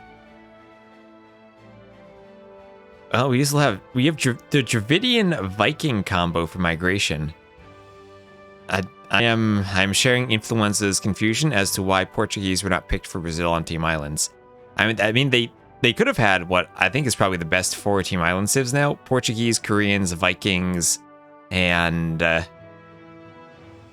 Bengalis. Then again, maybe the Viking Dravidian combo on migration is pretty good. Dravidian Viking Malian. I'm telling you, Dravidian Viking pockets, Persian, and Lithuanian flanks for migration. That's going to be the best civ combo. As there we are. And we'll see the civs with a 2-minute spec delay. So Dravidians, Vikings, Italians, Malians, well, great migration civs for Brazil, as long as they don't get lured into that Italian fast imp trap. Especially against the Byzantines that can mirror and probably do it better. It'll be Incas, Celts, Sicilians, Byzantines for Japan, so not quite as ideal, but Byzantine pocket should be good. Sicilian pocket, interested to see them here. should have some interesting options for controlling the middle. Could see Byzantines like Arb, Camel, Sicilian, Halberd Cavaliers. Celts not really thought of as a water civ, but good early game with their wood chopping. The lack of bracer and fast fire ship won't affect them late game because they're usually not on the water then, just going to the middle. Maybe not a clear middle transition other than Halbs. Incas, again, some wood savings early on. And as we said earlier, great tech tree for the late game on the water.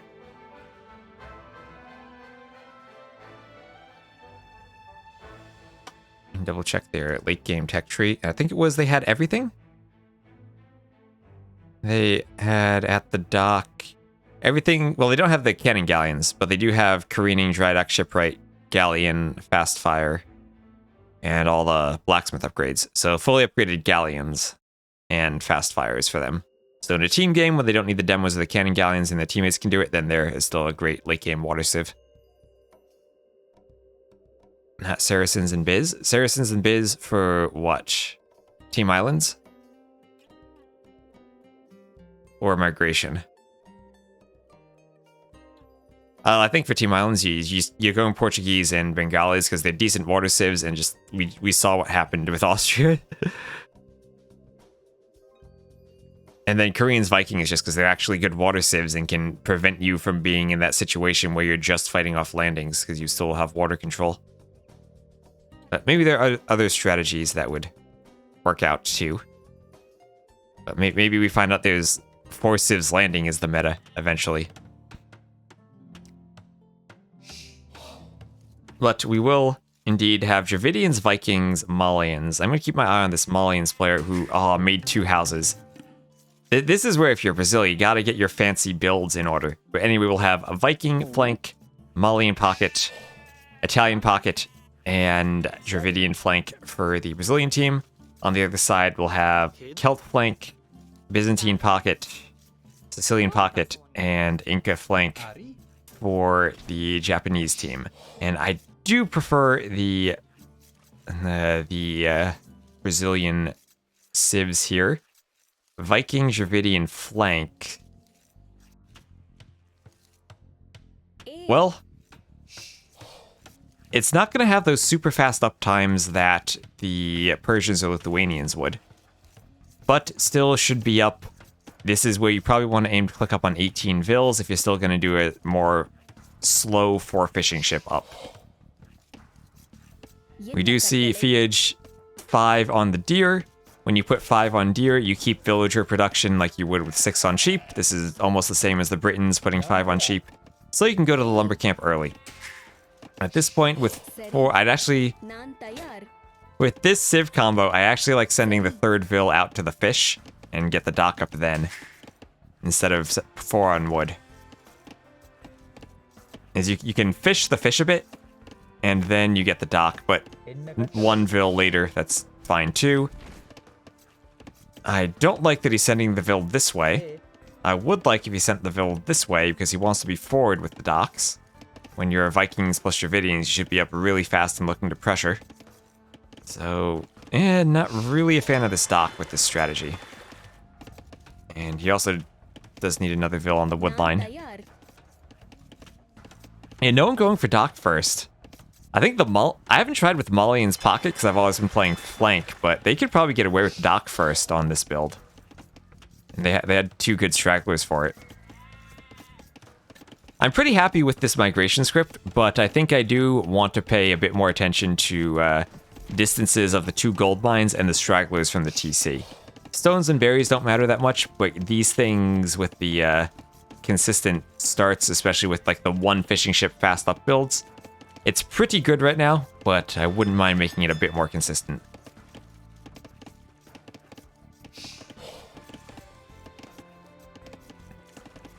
Oh yeah, dock first, and you do like 1 house and a dock, and then you just get you get like 1 round of wood, and you get the fishing ship out right away.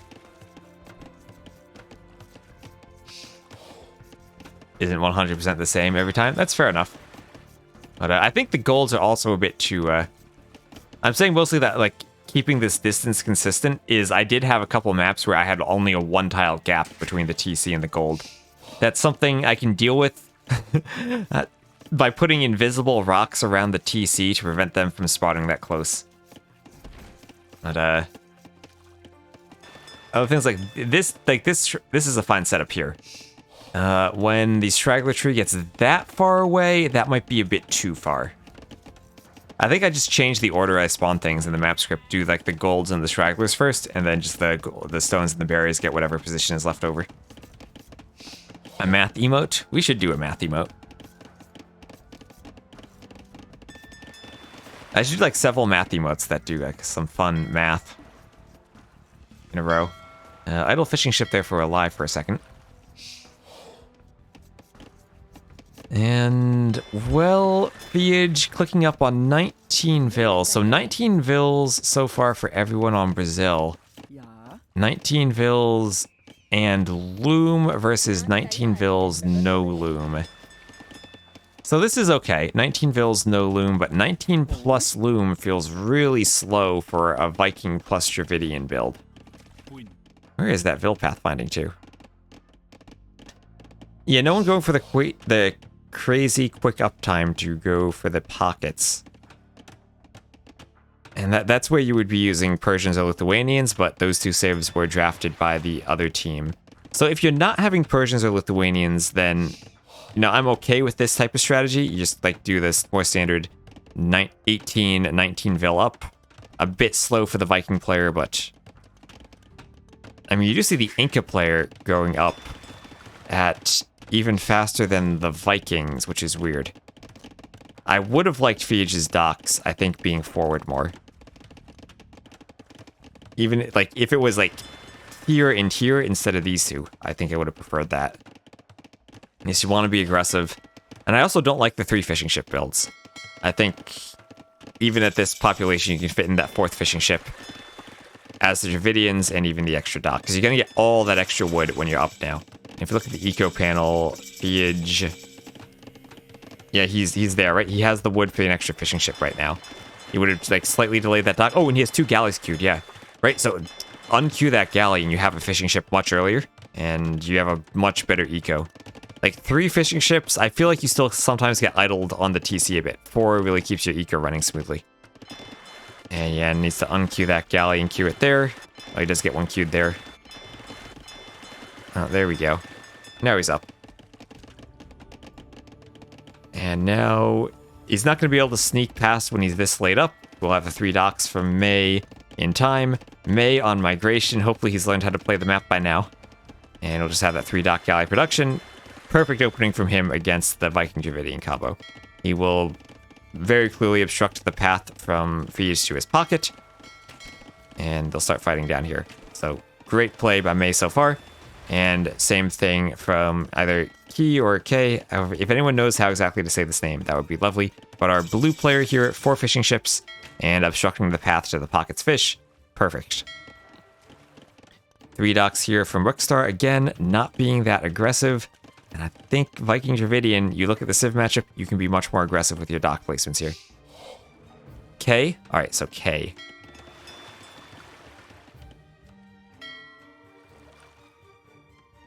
Thank you, Calpit. That is exactly the opposite of what the other thing says.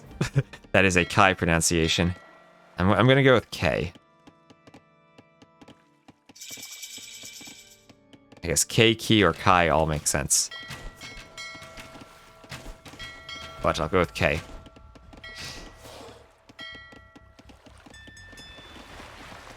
I think Fiage actually means feudal age. Oh, and also thank you for the follow. B. Galati. There's like a Zero Empires video long ago where I was told that, but I don't know how accurate it is. It means Felipe age. Oh yeah, because Felipe is his name, actually. Yes, that's it. It's actually after his name.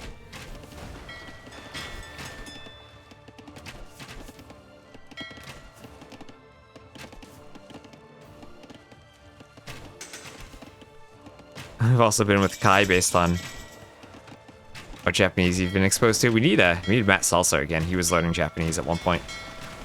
So pretty even galley fight on the sides. Wookstar may be getting a bit too far ahead of himself underneath those docks. Needs to group up with his reinforcements. On the other side, Fiage also thinking about pushing, but not wanting to get too far ahead of himself.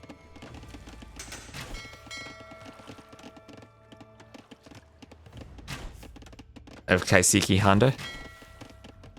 That is also how I would pronounce that. Just looking at it from my very weird knowledge of Japanese. We do have this mirrored fight on the right side, and Pocket Fish 23 and 22 against 22 and 11. So we do have chart with the Sicilians prioritizing getting to the middle, doing the earlier stable, doing that feudal age build rather than adding in more fishing ships to boom. We'll have the barracks from Tito as the Malians on the way. And well, maybe Halberg Cavaliers from the Sicilians resisting some of that bonus damage and getting that extra armor. Maybe they can fight decently against Farimba camels. I think I'd probably still prefer the camels there, but probably won't be the slaughter that we saw from the Burgundians, even though the Burgundians had paladins. And what is this? It is someone with loom still losing vills. All right. I was going to worry about that loom there.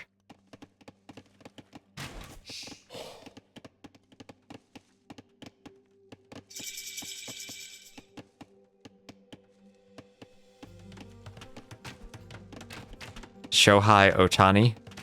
Oh, that does make me think it's then Kai. All right, we'll go with Kai. We'll go with Kai.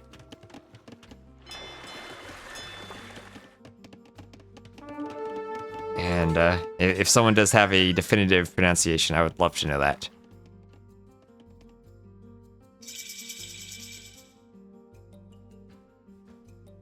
Exactly, that MLB player.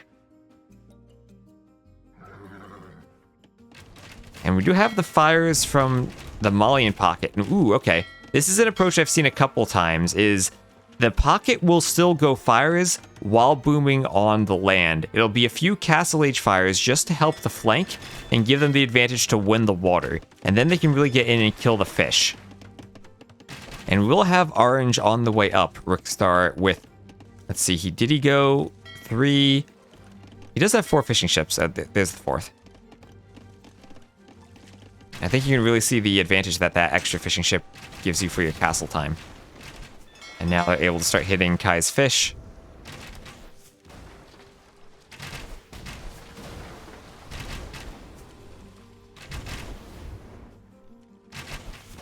And really push this back. A few fires just helping so much with the galleys. And there go the fish. Down go the fish from Kai. And as they continue pushing, they're going to start being able to hit the fish from Chart. And then also the transport ship, right? And more important here is who has not transported to the middle, our blue player over here. And if he can't get to the middle, then he kind of gets taken out of the game.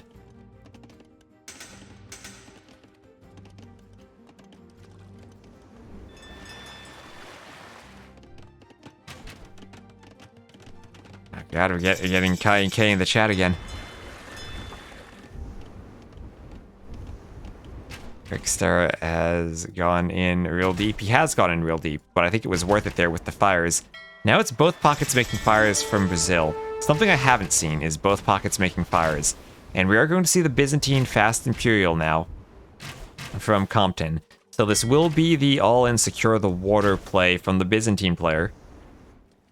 But we do have both pockets in the middle now for Brazil. So both the Italians and the Malians booming in the middle. Tito adding in 2 TCs. Alive adding in 2 TCs. And maybe, just maybe, they can push. And if they're pushing with fires on both sides, maybe Compton won't have the production he needs to hold both. The galleys are about to become useless once the Byzantine fast fires get in. But they've done some work already. And maybe the fire ships still can be useful, and this could be a decent fight with the timing of War Galley before the Byzantines get their upgrade. And something was just speeding up there. But maybe this is Orange also getting surrounded.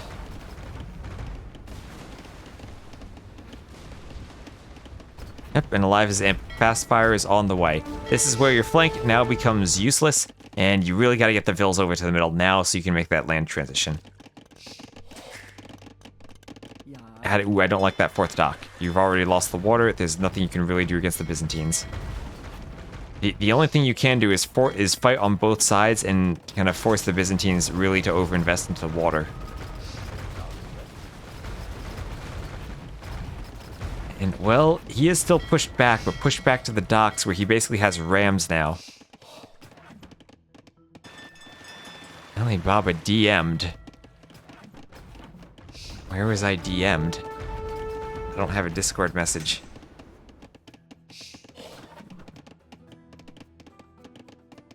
I don't have a Twitter DM. Whisper on Twitch. Oh. On Voobly Messenger, yes. Ah, those are the days. As we will now have Japan pushing in on both sides. Lots of X's all over. Aim. I gotta open up Twitch.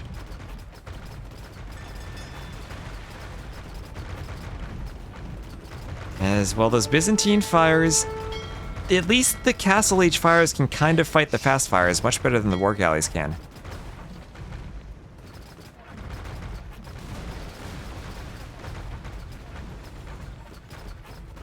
Pronunciation on YouTube of it. I didn't actually use aim.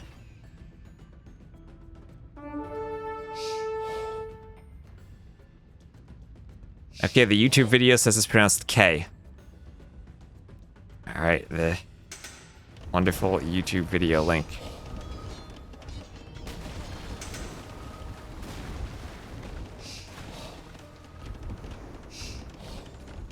Okie dokie, it is K.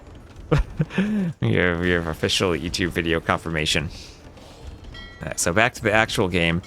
Looks like Alive with a fire still hitting Compton's fish. And I really do like... I like this like hybrid approach, the boom plus go fire. It's like you can still fight the fast fire well enough that the pockets have their fish alive a bit longer. And now like 26 minutes into the game, pockets still having fish is wonderful. And the only thing I don't like is that Rookstar is not on the middle. I think this is where Tito needed to just get a transport ship over and get some of his villas here so we can get a TC up. Otherwise, it's just going to be Sicilians against Malians plus Italians. The Byzantine player, 42 vills compared to 66 and 70, 85 for Chart. Chart slightly ahead because he wasn't investing into the fires himself. These two pockets were. That will put them behind. Can they come up with a way to fight the Sicilian Cavaliers? If Malian camels are enough, then they should be able to win. If not, then this chart overruns them and Japan will win. This repeats the name a lot. Yes, it does. Love that there's at 2 a.m. It's only 8:51 p.m. We still got time for another Team Islands game. Feels like Brazil's still pushing into Compton's docks.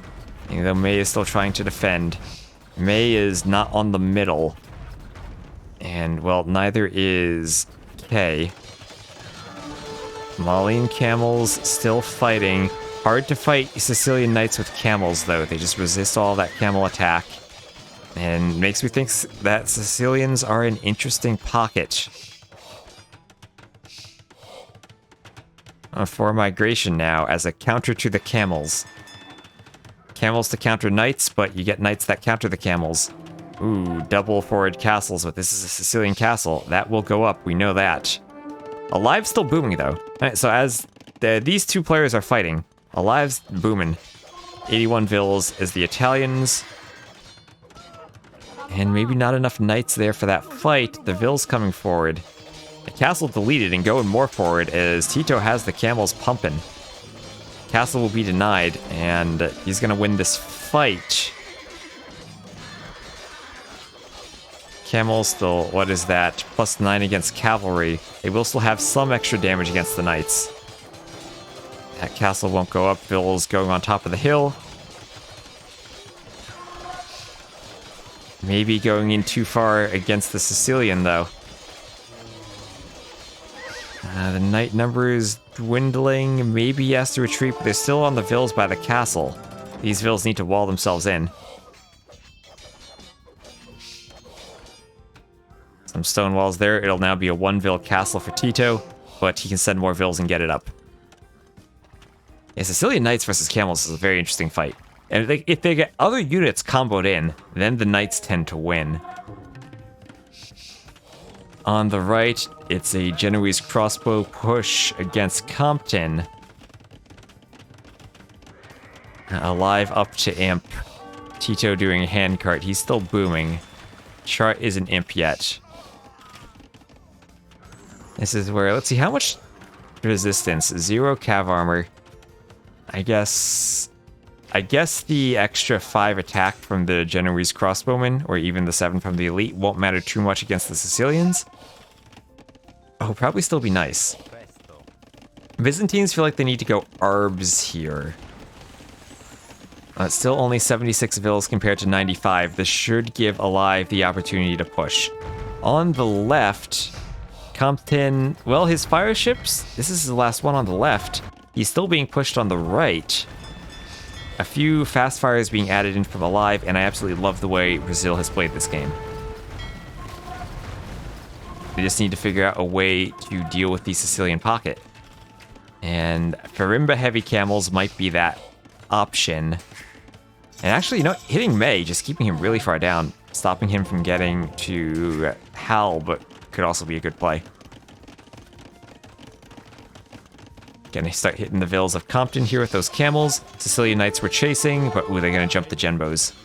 That's gonna be a risky fight for Alive. Gonna lose his army. These things are hard to amass. Have to produce them from the castles. There's another forward castle that can be walled in and not stopped. Can't be stopped now by the knights. Lots of the Sicilian knights though, 36 against only 29 Malian camels. I wouldn't take that fight if I were Tito. At least this is not a Sicilian castle, but it is a Byzantine one. And I don't think this castle goes up. Now more vills coming from behind. This is a way to throw if you're forcing that.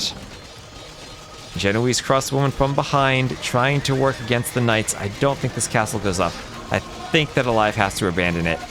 This might be a way to force a fight against the knights that they might want to take, but at the same time, Charge with the Sicilians, all of the bonus damage they have against knights not mattering here. There is the Cavalier upgrade, and they have the armor, just need Hauberk.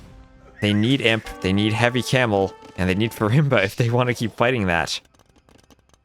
It's just such a difficult unit to counter now. You need your own heavy cavalry to counter it usually, but just this team doesn't have any cav. Alright, Chart is 1v4. 1v4, but on migration that can work. The flanks are so far behind because they're fighting on the water the whole game. Rookstar can't let up on the water or else K will get in.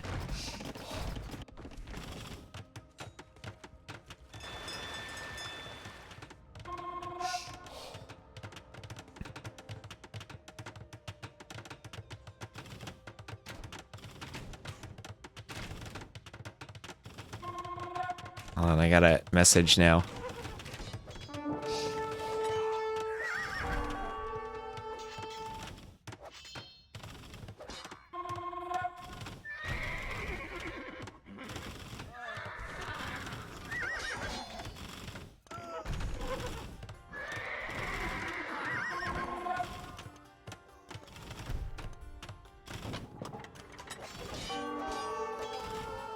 And can Chart carry this?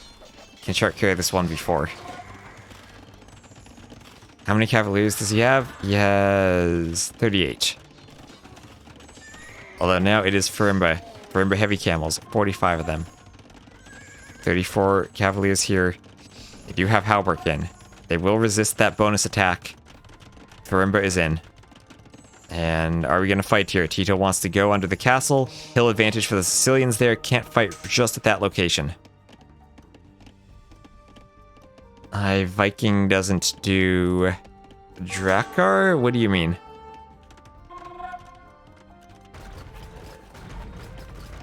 Now, ships in the back for Fiage, still taking out the vills on the gold and the stone.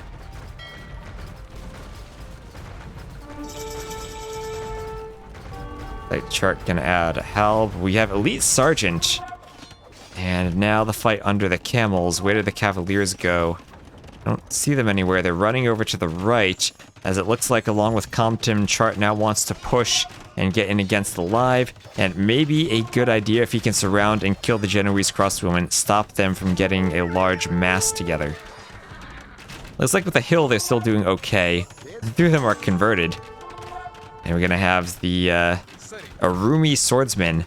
Are they the answer to Sicilian Cavaliers? I don't think so.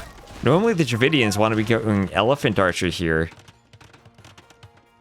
But okay, we'll try out the Arumis. I don't think Fiage will know how... Actually, you know what? Fiage, he works at Forgotten Empires. I think he knows exactly how good this unit is. He's probably tested that unit more than anyone else.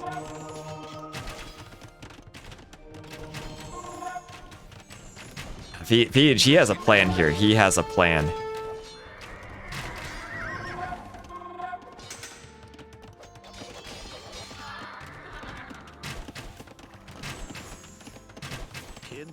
And on the left-hand side, that castle being trebbed down. Oh, and Vitalis, thank you for the sub. Hope you're doing well. Nice to see you. As now the camels from Tito will surround these trebs, and if you can take them out, we'll keep his castle up. Verimbra does help taking out the trebs, but there are repair vills in there somewhere. Oh, there we are. That's a lot of repair vills. That treb won't go down.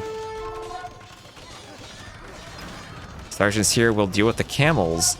And this castle here now in danger, being surrounded by the Sergeants of Chart. And Fiage still on the water, but pushing with the trebs on land, trying to use his pop space for the trebs. Those were some hero vills there, really. Just camouflaged in there among the sergeants repairing the trebs. And now it's time to push, but a Byzantine castle here for Compton. Lots of HP as the trebs deploy, a few cannons from the rear. 4 trebs though, a lot of HP, but the HP makes it cheaper to repair, but doesn't change the rate at which the repairs come in. 4 trebs, really difficult to repair against. And Arbs from Compton, they are the unit he needs, but a bit late. On the other side, it does feel like the sergeant's continuing to push. This is where the Viking player could maybe... How do Berserks do against sergeants? How do Arumi swordsmen do against sergeants? If the Arumis ignore the armor? I feel like this might be where Fiage needs the Arumis. Not on the other side. Where does he even have any left? He has 6. Elephant archers can be useful on this side, but Fiage might actually want the Arumi swordsmen on the left. Eli archers will do well against the Arbs. Arumi clapped them completely. Okay, there's Bruh confirming for us. Clap them completely. Yeah, I think this is where Fiage needs to go then. Send his Arumis over here. He's sending the elephant archers, but those won't do much damage against 8 pierce armor. Only 10 attack. He doesn't even have all the upgrades yet. Brace was just on the way. Oh, and Vitalis, thank you for the donation. I appreciate that. As the elephants will get in. Let me go and read that. I gotta open up my dashboard there. Just a second. And the sergeants are now... don't want to fight too much against the Eli archers. They do have Bracer now, 7+3. And they will be moving in. And here we have our blue player up to imp and on the middle now. Nice usage of the war galleys in the back from Rookstar, but they will be killed by the sergeants there. And you say, thanks for the lovely content. Well, thank you, Vitalis, for stopping by. Always a pleasure to have you here.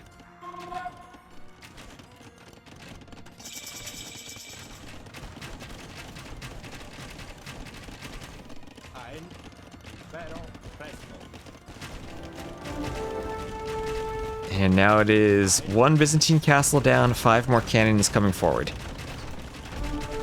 And now everyone imp. More vills for Brazil, but still just struggling against the Sicilians. We now have these Furimba Cavaliers, which are probably an answer to the sergeants, but not an answer to the Halbs. A Ruby Swordsman would wreck all of this, right? Like, he's missing the opportunity to show off the unique unit, and maybe the one situation it's useful.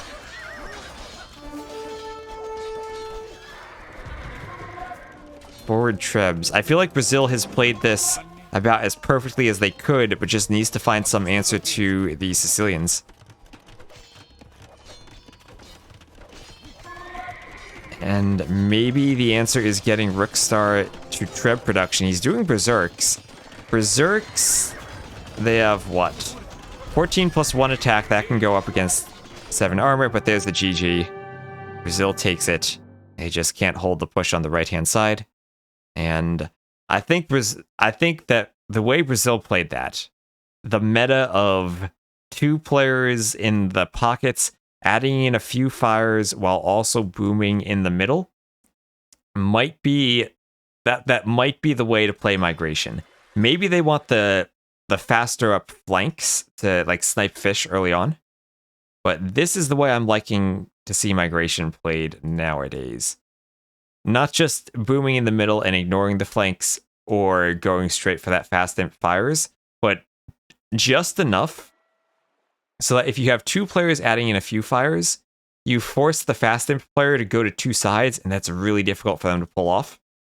While at the same time, if you can hit the fish and keep your fish alive for longer, which this does, if these 2 players don't go fires, then the fast imp just kills all the fish around the pockets. But if they do a few fires themselves, then they still have a bit of fish left in their booms. And they just need to make sure that they can hold on the middle and not let one player go fully Cavalier or full some other unit, whatever they're doing in the middle, to wipe them off before they get the booms in. And thank you, Bamelt, for the follow. So, I love seeing migration. There's just so many different ways it's been played this tournament. I feel like there's a meta that's developing, but you still need the good civs for it. And Penguin is James. Thank you for the follow. Thank you all for the follows. Actually, we did pass 6,500 follows today. So, and look at that Eco for Alive. KD for Chart had the most kills there. So just showing the power of the Sicilians. I feel like Compton might be able to play that differently as the Byzantines. And maybe Sicilian Byzantine pockets are better than Malian Italian pockets. But if Compton just plays that more like Alive does, and Chart maybe adds in a few fires in the Castle Age. Anyway, most APM does go to Compton there. It's a very strategic map in the 4v4, and especially when you combo it with the Civ draft and try to get the right picks for it. So that's Brazil tying it up on their home map pick of migration. And it's 9 p.m. already. Japan will be able to pick whatever map they want to play next now. And Luca Sarios, thank you for the follow.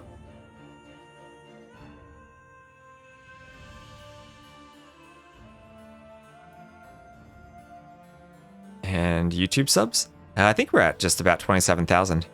I haven't really uploaded on YouTube in a bit, but hopefully now that I'm done with a lot of map scripting and then that video from Doubt, I'll get some stuff going on my own channel again. Looks like we'll have Team Acropolis. So Team Acropolis for game number 3. And Cleave Age, thank you for the follow. Tito, remember, these are just their 1v1 ratings. Their team game ratings are probably much higher. If he played more 1v1s, he'd probably be a much higher rated player.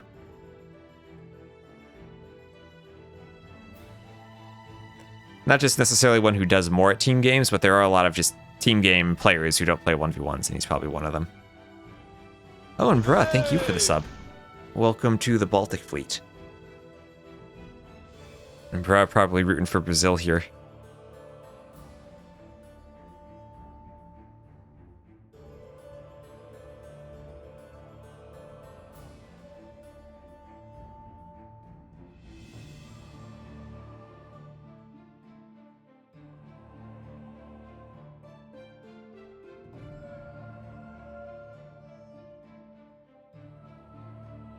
Petito at 1.6k. Yeah, that's probably just, he might have played 1v1s long ago on Vrubly, but hasn't really grinded games on DE's ladder.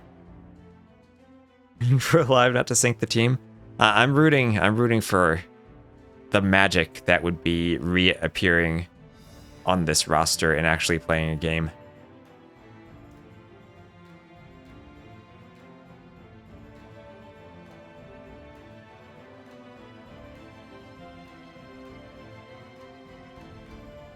Anyway, I'm going to take a brief break so I can get some snacks. I need to eat something. It's been 8 hours of streaming.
Wait a minute. Okay. Spec dashboard bot. Why is you being auto-modded? Let me just send that to Happily Use real quick. I'll just let him know that his bot might get auto-modded.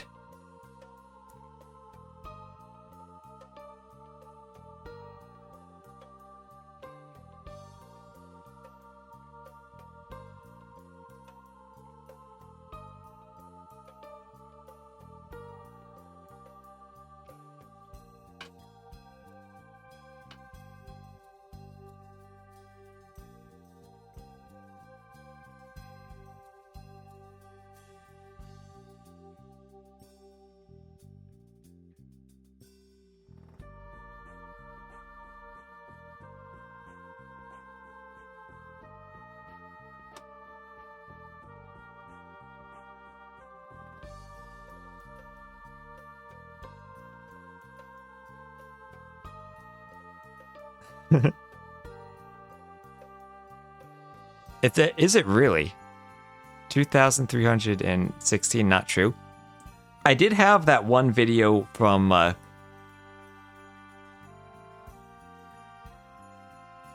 was editing for that we worked on for the Viper. Back when the Burgundians had their food stockpile turned into half that stockpile of gold when they did Burgundian vineyards. And I was just like, oh, let's pick this fun number and we'll turn it into, and when we divide it by 2, it'll just be this weird thing and it'll be fun because it's like, it's like if you had 100 food, you had 50 food. If you had 17,000 whatever, you'd have this other number. And it turns out that when you divided it by 2, the number was the date of the Tiananmen Square massacre. And everyone was commenting like, oh no, your video is going to be banned in China. So that was a random accident with a 4-digit number.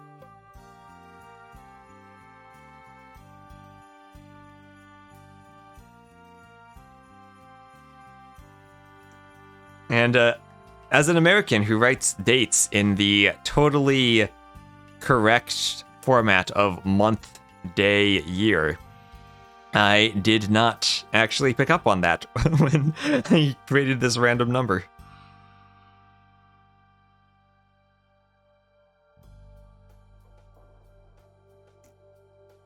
Well, it was a YouTube channel, so it's not available there anyway without a VPN. So, I guess in some way it was.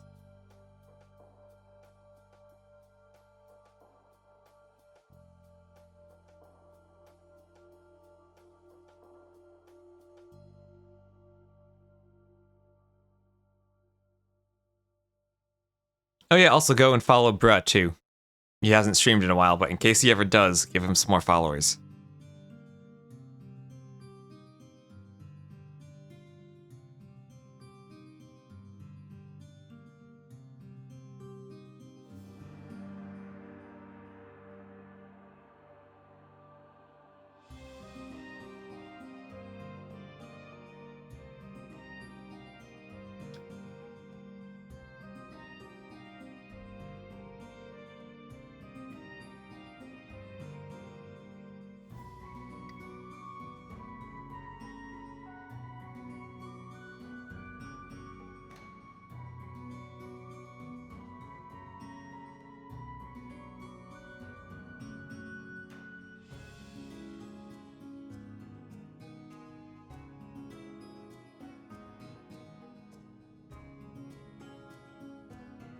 Vikings new UT is overpriced? I haven't played with it at all, so I don't know. I think it is good that they now have more expensive than Recur Bow. Maybe a bit overpriced then. But at least they're making up for the lack of Thumbring. Yeah, I was very sad when Thumbring was taken away.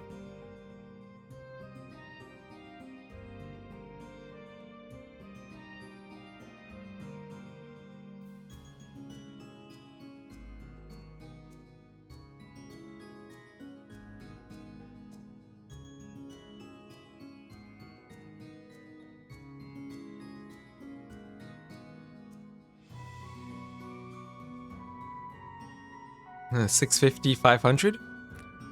That is pretty expensive. Yeah, and recurve bow is cheaper and gives the range. And you probably are going to be having more wood if you're going for that Cav Archer comp anyway. So yeah, maybe that is really expensive for the Vikings. And let me just double check that I didn't actually break anything. They haven't actually launched the game, unbeknownst to me. Okay, yeah, he's still in the lobby then. They probably need a break after those 2 rather long games. And with the potential for Team Acropolis being a long one too. Oh, Game 2 civs not marked on the overlay. Thank you to Booze. Now I have to remember what they were. It was it Incas, Celts for... Incas, Celts, Byzantines, and Sicilians for Japan. And then it was Italians, Vikings, Dravidians, and Malians there for Brazil. I think I got that right. And I mean, that is a darn good set of migration civs they had. And weirdly enough, just Sicilians felt like a good option for countering that. So maybe teams should be considering Sicilians as a migration pocket a bit more. I don't think they want to go late game against the Malians, but Castle Age Knight spam against the Malians might put, or even like Berbers or Byzantines going camels, might put them in a good spot.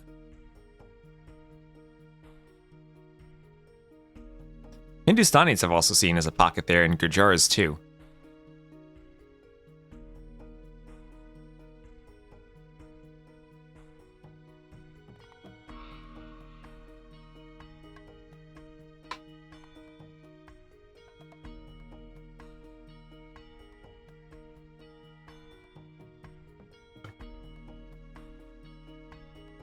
I can probably remove the UK Austria rescheduled from the title now. I think we've been a couple hours past then.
You built your netherite beacon in Minecraft. You might think this weird, but I've never actually played Minecraft.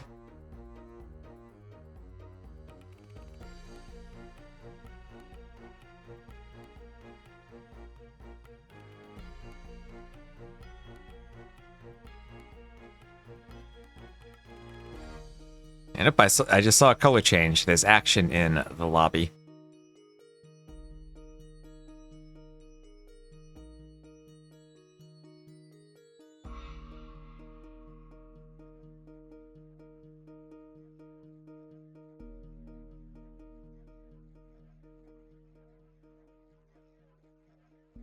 Like have wonders for walls in AoE. Hey, wonders are amazing walls. They are the 5x5 building available to all civs. If you want a quick wall, nothing will take up 5 tiles more than a wonder will.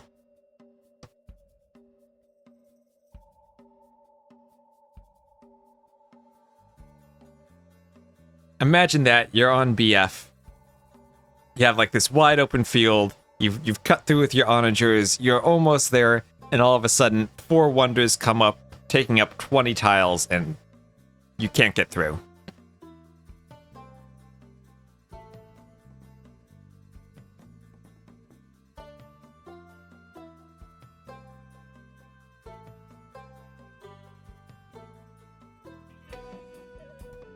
Yep, exactly. Great for the quick walls. And hello, IR Zeno. Welcome to the chat where everyone is IR winner. Alright, we have the team set. The lobby's moving. And we're almost in this Team Acropolis game. Imagine if this does come down to a game 5 on Mega Random. That would be something else.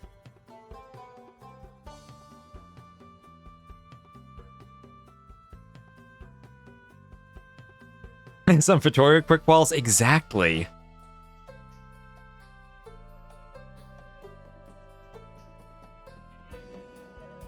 Exactly, the Vittoria quick walls.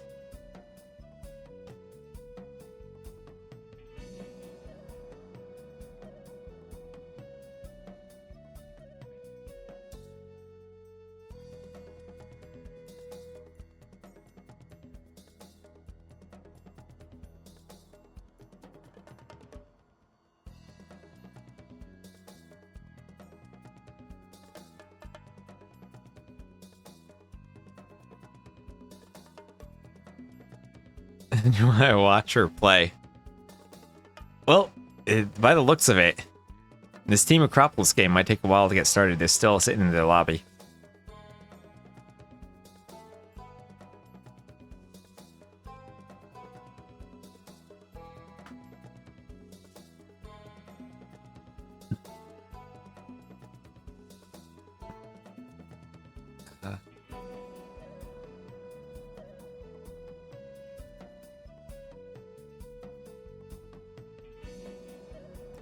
And Team Acropolis is another one of those maps where I think Nineville Start could maybe be an option.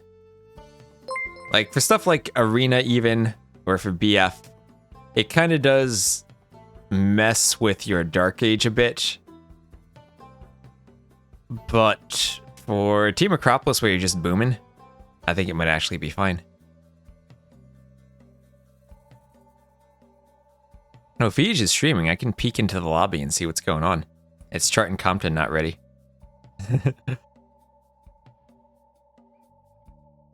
He's on a delay though, so let's just chart.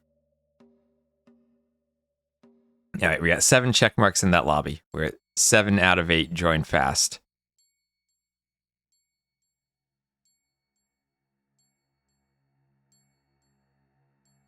Oh, you use a decimal instead of a colon for, or is that just your iPad? Difficult to type. I was gonna say, that's never a convention I've seen for separating hours and minutes before.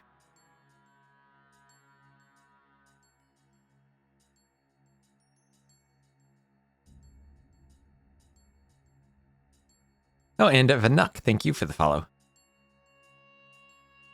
You always use it, really? Really? I mean, I've seen it for separating day, month, and year, but never for hour and minute. Unless it's like in a file extension and you can't type a colon.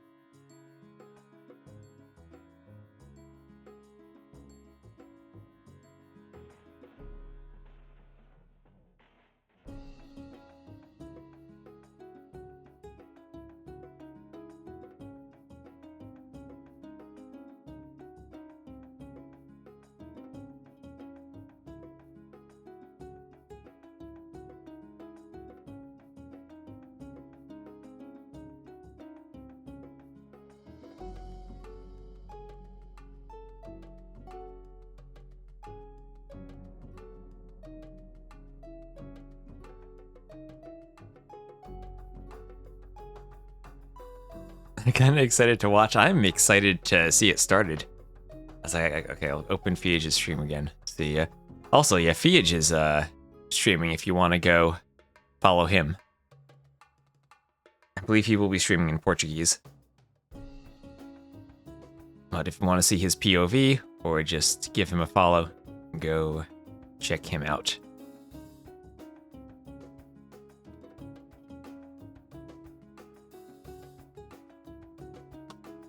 Spam his link.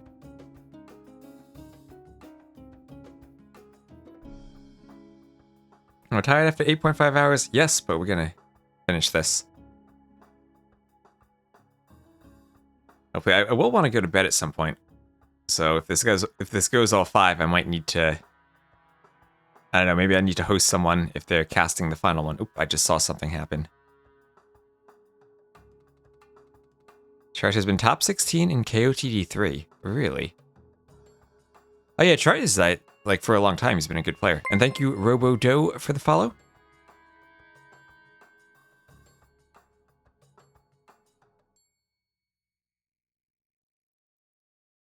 Oh, it's only 9:30. I'm still good for a little while longer, but I don't think I want to pull a 1:30 a.m. Austria stream.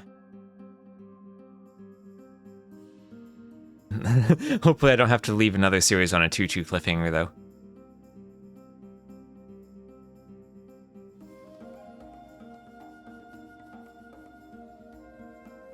Alright, well, we do have... Did my overlay update? Yes, it did. We now have our civs for Japan, Tatars, Spanish, Teutons, Cumans, for Brazil, Turks, Slavs, Poles, and Berbers. Ooh, Turks are the odd one out for me. Haven't really seen them on Team Acropolis too much. But to be fair, there's no arena or BF where Turks could be slotted in, where they're a more natural fit. Also, Brazil not using Goths, still having Goths at the end of their draft. They do have Goths Burmese, which is what China had been doing on Arabia, Goth flank Burmese pocket, trying to have the Goth annoy people and then the Burmese go around by in a fast castle.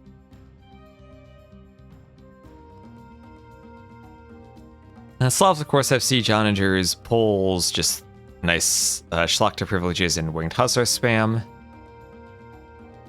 Berbers, the camel archers. Then on the other team, conquistadors for the Spanish, Cuman Boomin, Teuton Paladin and siege onager, Tatar cav archers, things that we've seen quite a bit.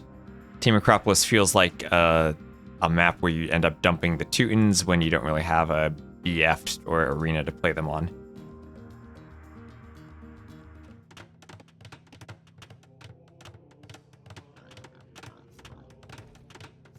BO5 for a round of 24. Oh no, the game is paused. Paused by chart.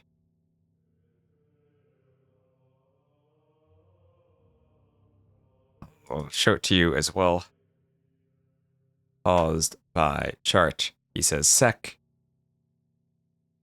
Page says okay. We are caught up to live gameplay. Oh boy.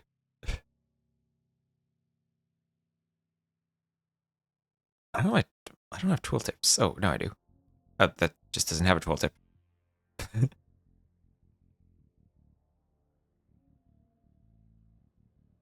Alright, there is our 14. And alright, Team Acropolis to the southwest. We will have the Japanese team of Compton as the Cumans, May as the Teutons, K as the Spanish, and finally Chart as the Tatars. To the northwest, we'll have the Brazilian team of Rikstar as the Berbers, Alive as the Poles, Beej as the Slavs, and Tito as the Turks. And oh, look at that, the dashboard bot not getting censored.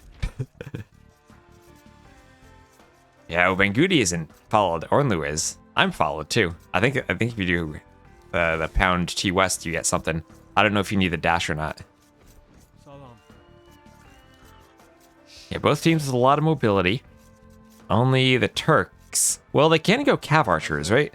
So this could be Turk cav archers with extra HP. It's not necessarily going to need to be Janissaries or hand cannoneers. Which actually, you know what? Now that I think about that, if Bulgarian cav archers can be good, Turk cav archers should be even better. And I swap sides, Japan to the right. So I usually keep the team so that it's set up along with the minimap. So here, like, Japan is on the left of the minimap, and now we have Japan on the left side, and Brazil on the right side of the minimap. And so they're on the right side. And I think I'm going to stick with that. I think Capture Age also does that automatically, so I'm just going to stick with that. And that way, like, if people just join and didn't see the last game, then it makes more sense this way that everything is kind of lined up. But, yeah, of course, it's there are trade-offs there, right? It's not like one thing is perfect. Oh, hello, birds. That is the biggest. Sometimes DE birds do this and they fly in a straight line. This is the biggest straight line of birds I've ever seen. But that, oh gosh, look at that. Look at him go.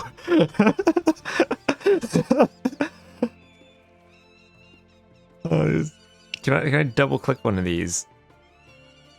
Oh man, they're all getting stuck here now. What is this bug? Can I, like, select a whole bunch of them? Oh, yeah, wait. What if I just go like this? Yeah, and like this. And then I just click how many birds. But 2 types of birds. We have over 30 birds right here. Oh, there's some more over there, too. We have almost 40 birds. Oh, all right here, like listen to him. Look at him go. Did you now just get stuck there? Oh, you're going in a straight line too. You got like a few lines they're running in. What did?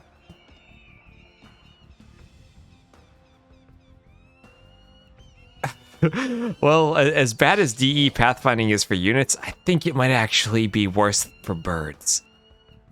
Making the trade cards. Oh, listen to them there. They have so much to say. Indeed, indeed. We have the falcons and the hawks, two types of birds, all flying in this straight line. They're eating the fish. Well, if you look at it from the right angle, all right, the projection kind of makes it feel like the fish are jumping up and the birds can just like go and grab them. Oh, we're gonna have a dock.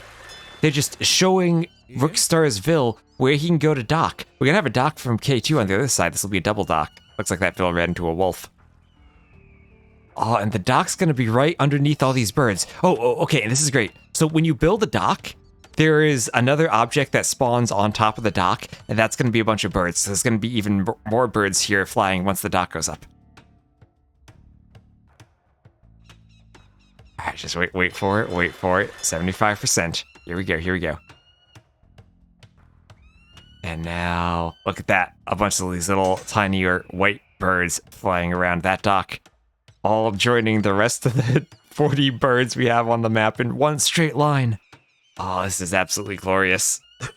Oh, man.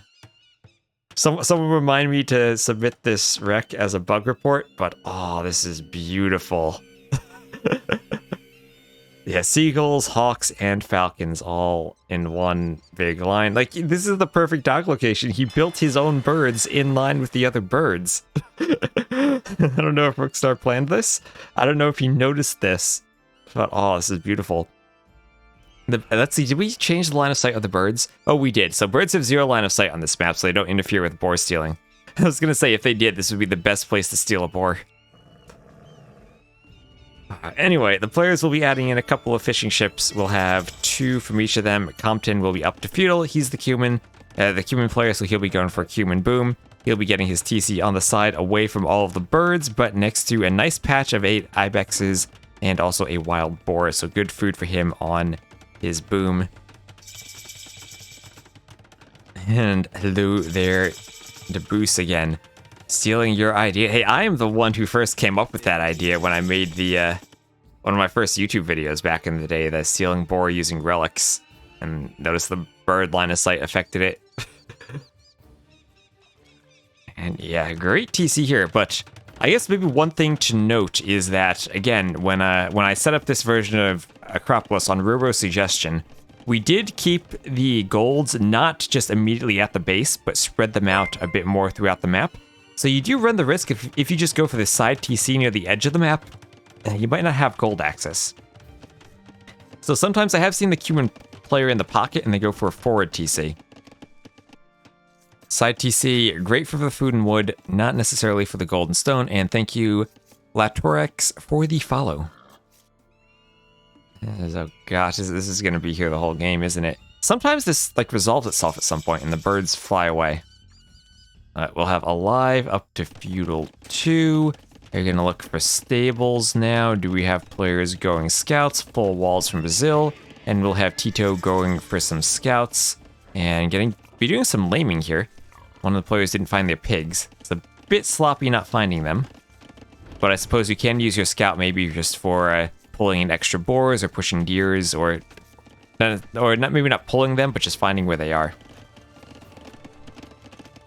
The hustler spam potential from Brazil. Yeah, that's going to be pretty insane from them if they get there. And we'll have scouts there from Chart as the Tatars on the flank. It does at least let you get Bloodlines Husbandry as you go for the Cav Archers if you open with the scouts. And of course, the place where the scouts are going to be fighting is right underneath all of the birds. Ooh, some of them are flying away. Some of them are starting to fly away. There they go. They're spreading out. They're spreading out. As the fishing ships peacefully fish next to each other, the birds will fly away, except, of course, the ones on top of the dock. Those just circle the dock indefinitely. And there they go. Our majestic creatures finally debugging themselves and moving out across the map like they should be. Okay, now that was, well, Dark Age can be kind of slow while saves are booming. At least we did get that masterpiece. We'll have May going for Scouts 2.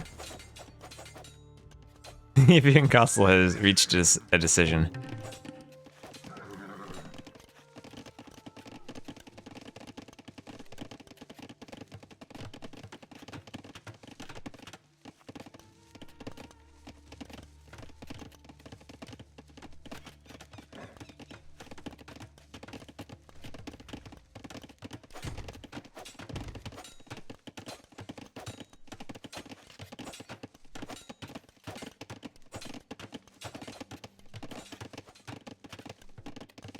So, Scouts are in. One little gap in Tito's wall makes all the difference. You might lose a Vil there, but we'll at least get that walled. Vils do need to fight the Scouts. These are Teuton Scouts, so no extra upgrades. And, oh, actually, Chart's in as the Tatars too. Might have been an overchop in the back there from Tito. Tito, ooh, feels like he's kind of falling apart here. Not getting the walls up in time. He almost had a lame. In the middle, looks like we will have a fire galley from each player. But to be fair, all of the deep fish are now completely collected, so nothing really to fight over here. Maybe you take the shorefish and later on do fish traps, but gotta question whether you want to keep investing to the fire galleys just for some shorefish. It's not like it's BF where the pond will eventually be safe to fish boom. It should be pretty much out in the open and contestable from both players, or from both teams. We'll have TC alive straight up to the castle age at 1630, adding in a TC on the side woodline. And yeah, they have done well to get that many scouts in. And oh no, Rookstar trying to put up a castle there, but the scouts are right on you. Wanted to go camel archers, but we'll need another location for it. Nice job there from Chart to jump on top of that. Tito's trying to chase with a spear, gets a poke, and a couple of pokes in, and he'll have to put up another castle now. Scouts could get on the gold, nice quick walls, 1 and now 2 on both sides of that mining camp. Vils will have to leave the stone, and these scouts from Chart just being very disruptive with how much they're running around. Tito needs to add in a few more scouts of his own to try to chase this down. And yeah, those scouts got a lot of value there from Chart and from May. May still wanting to break in. Can be awkward for the defender if the other scouts can come around and hit the Vils that could wall. Can be even more awkward if Rookstar doesn't notice this and doesn't wall. But that'll be 3 more scouts on the way, no upgrades on them. But all of the spears from Tito have ran away. Castle is up, so a bit more defended now. And Gold Vils is still walled. That mining camp's still exposed to the scouts. They could... Oop, not going to snipe that farm. They did get a bit of HP on it. On the other side, does look like the 2 fires from Rookstar have cleaned this pond. But the fishing ships look like they're pretty much done anyway. Alright, good night to Bruce. Oh, and there's a couple of conquistadors ready to get their revenge upon the fire galleys. And help their fishing ships actually collect their fish. Nice move there. I'm thinking, I wonder if I should make sure the relic doesn't spawn too close to the pond. Just move it a bit farther away so that it's not blocked by the water or like having ships deny picking it up. That might make it a bit more even for having 3 on each side. Ah, just a random idea. Conquistador is able to hit the fishing ships. That's nice too. Yeah, it's also not really a problem. I did try to keep them 3 and 3. Maybe having a bit of distance from the pond would be nice. So it's kind of like lessening the 4 and 2 and making it more 3 and 3. But it's not like it really matters when it's not like it's 4 to one team and 2 to the other. It's still split down the middle. And we're going to have more TCs on the right. Rookstar going between the berries and the woodlines. But again, now for Brazil, adding in the TCs in the back, that's forgoing the ability to collect gold from the front. You can go for a bit of a mini boom in the back, but eventually you do need to move out, and you don't want to lose this map control when your golds are forward in front of your hill. We do have this one side gold over here, but that's not being TC'd. The TC is going on the wood line in the back.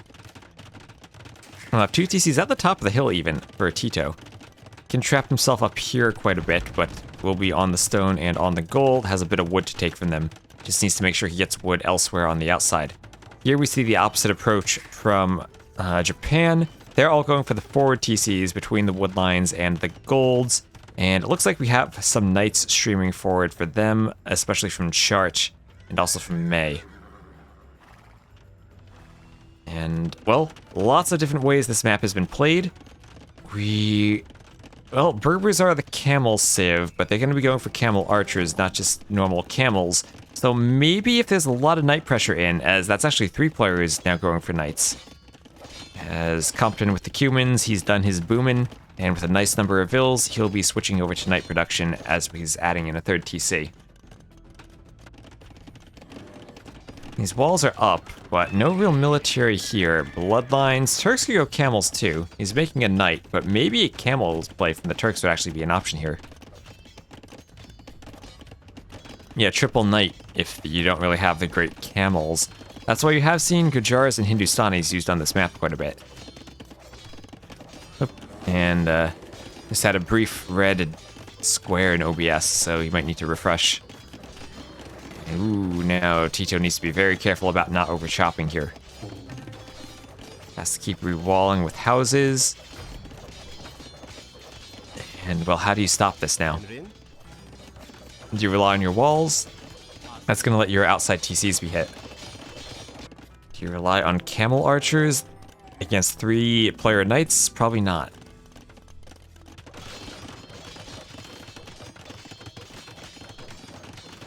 Yeah, right, and Poles they could go Schlachter privileges, but they want to boom a bit and get the castle up first. They could get a defensive castle and just be like, yeah, you can run in, I have a castle, but probably not what that they want to do. Look at the difference in how neat and organized this economy is versus how random this one is. And this one's just like, it's organized because it's very small. You're gonna have University Monastery for Alive. Is he up to Imp? Is he just gonna try to click up to Imp and then do Schlachter privileges? I mean, you don't really gain much from that. You do get Cavalier and the attack upgrade, but you don't have the armor. Well, if you're fighting knights, I guess it's the attack that you want. And so it looks like maybe 3-player knights and 1-player conquistadors. So very aggressive here from Japan. And this is, of course, their home map, so they do have a strategy for it. And even with all this aggression, if it goes late game, they will have the Spanish trade bonus. And even the Cuban player, their boom usually leads to them being the first player to really get their trade up and running. And oh, you can't quick wall from conquistadors. That's, those vills needed to run. Fiage maybe keeps a couple of them alive if his knights come over.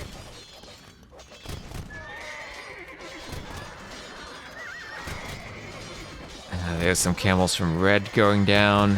This feels like a really good push here from Japan. Yeah, there go the vills running.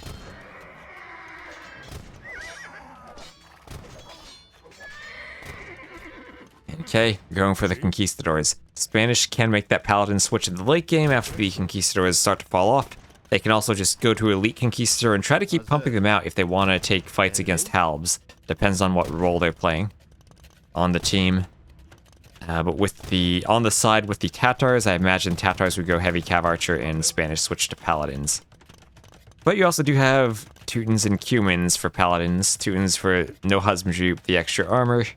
Cumans for the extra speed. So you already do have 2 really great paladin civs who probably do want to be going paladins. So conquistadors can be an interesting mix up in that composition.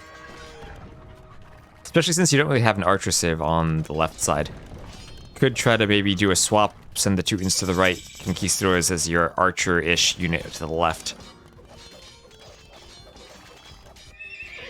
And well, Bloodlines on the way. We have 4 stables, we have that castle. And it is Schlachter privileges time, Cavalier and Husbandry. And camel archers are over. They will help to be useful against those conquistadors.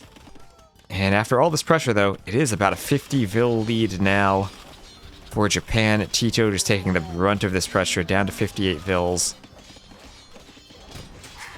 And even Fiage having his outlying TCs surrounded. And, well, that's the beauty of Team Acropolis. You can go forward and pressure like this because you know your enemy has to move out to those forward resources. You can have just now Schlachter Privileges Cavaliers on the way, but facing camels from Chart as the Tatars. Forward Vils bringing some bears with them. And will this aggression pay off in the long run? If we look at the Vil count, 118 now for Compton. He's up to the Imperial Age. It might even be time to start thinking about those trade numbers. Don't see the markets just yet. But this is where Chart might want to think about just stonewalling here and over here. Just make sure this area is nice and defended so nothing can run in. And then, yeah, we already see the markets being added in from Compton. As I said, the Cumans can start their trade early. Chart wants to plop down a market here pretty soon. And all of a sudden, not only do you have the early Paladins, but you have the trade to sustain them. Still, though, alive on the way, and those markets might not go up if he's able to get in with those Schlachter Privileges Cavaliers. A couple of boars not taken, a couple of Tatar sheep he could lame.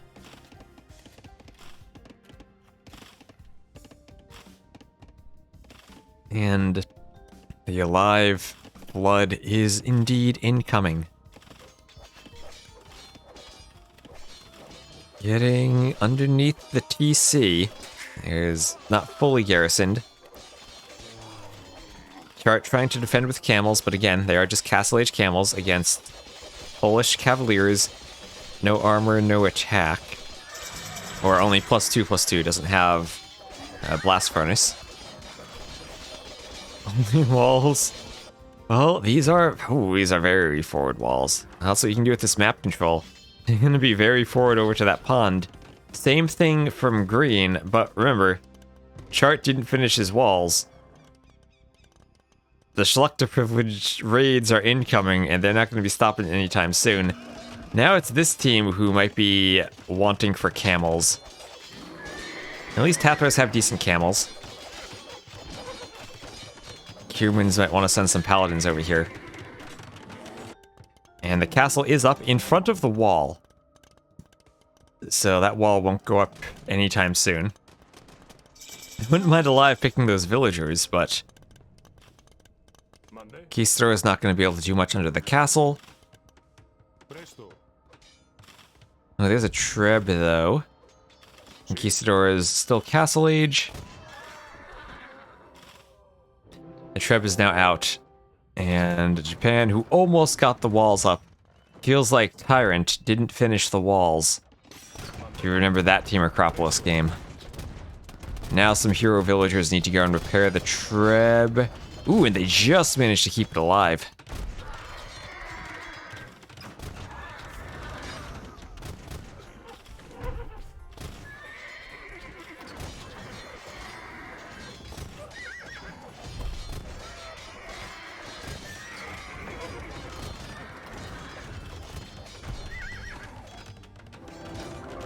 Castle is being trebbed down, another castle being added in from alive.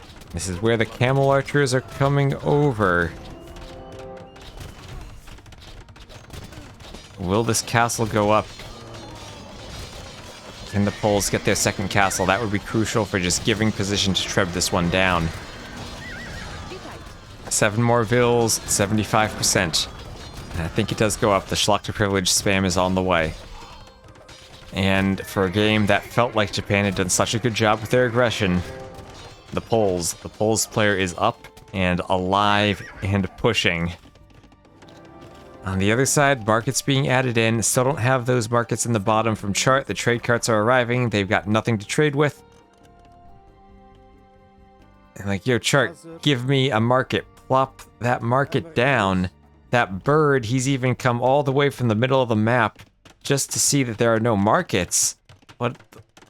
Think about how... Well, I guess he can't see. He has no line of sight. Think about how sad that bird would be if he sees there's no market. Look at those trade carts. and just running away empty-handed. But huge push from Alive indeed. Trebs being walled in here from K. He has 2 castles up. Castle in the back from Charch. Not really too many vills out here. And I feel like the Trebs really want to start popping so you can get this castle cleared and then try to hit the Treb. A couple of Cavaliers getting in there. They could run around the castle and go for it. Walls in the back. It needs another couple houses maybe. Cavaliers can just go through a palisade gate though. Those things are like paper. And they'll take out the Treb. Take out the Treb, and this castle should go down fairly soon. Maybe the Conquistadors want to jump a Treb, but they take a lot of castle fire in doing so. There are some raids going on, but not too much in the back of the Brazil base, or a few Hussars, at least on the other side, not too much. Here, looks like the Cuman raids from Compton are being cleaned up, and the action is mostly down here by these castles as one goes down. Trebs try to hit the one that's running away, but it'll get out. Birds are zero line of sight, so they don't affect the boar stealing, as you said earlier. Now it's 3 Trebs to 2. But Cavalier is much better at sniping off Trebs than our Conquistadors.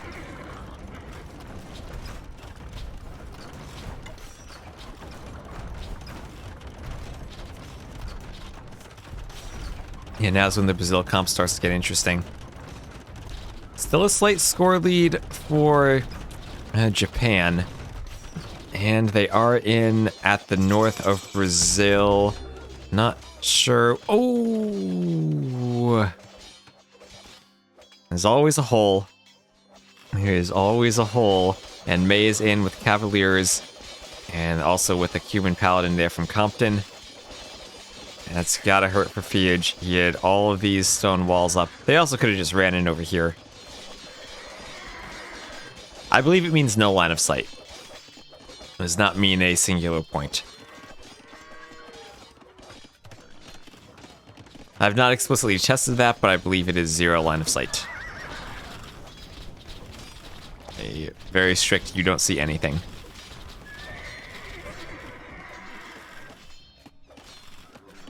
I don't think you can actually have a fractional line of sight. I think any line of sight on a tile reveals the whole tile. And, well, Paladin's still in from Compton, getting into the back, gonna hit the Folvark farms. And now at the front, Alive's castles are no longer alive. He has been trebbed down, and it's now a bigger rainbow here for Japan than it is for Brazil. And, well, what did I say about the Cubans? 15 trade for them already, 22 for the Teutons. These are going to be Paladin players who can maintain their Paladin production.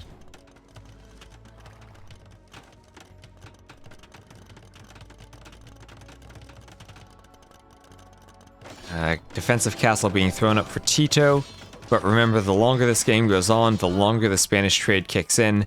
And we already have players Spanish trading over here. Okay, at least Fiage is aware of that hole in his line of sight. Or at least it's in his line of sight, don't know if he's aware of it. But yeah, Teuton and Cuman players already doing this Spanish trade. And Alive and Rookstar, they're fighting, but now they're fighting under enemy castles, and they don't have the Treb support to start knocking them down. This is a very strong spam, but just spamming into camels. And Cavaliers, even the Castle Age camels, they don't like fighting them too much. And there's Paladin for May. That'll be that Cyan Pocket Paladin player. Oh, hello, Seahorse Gallop. I can tell I'm getting to the streaming point where we're about 9 hours. It's getting harder for me to read the words on the chat. Oh, but wait, where is the siege? There it is. A few more Trebs being added in from Alive, keeping his team's hopes alive as he's getting some raids in on the villagers, going for that forward gold. Can he stop that castle? 77%. May adding in a couple of barrackses.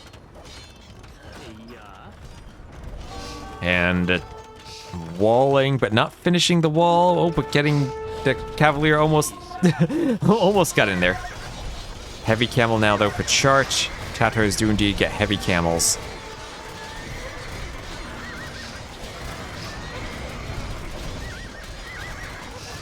good mass of 20 camel archers there, all stacked up on top of each other. This is where you want to see those onager shots come in.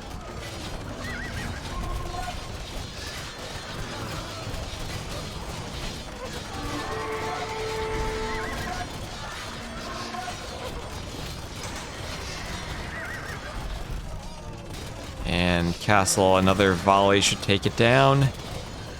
And down it goes. Alive's push is dead, and as is Brazil, as Fiege writes the GG in the chat.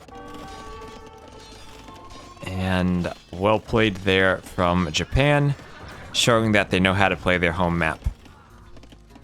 Who is winning? Well, we just had the GG call from Brazil, so Japan is now winning. And hello, Chicken Joy. Nice emotes there. Hello to you. And Japan takes a 2-1 lead in this best of 5. Look at some stats there. We'll have the most kills from Compton, and the human player getting that free 2 TC boom. Did a great job getting in behind those walls before Brazil was ready for it.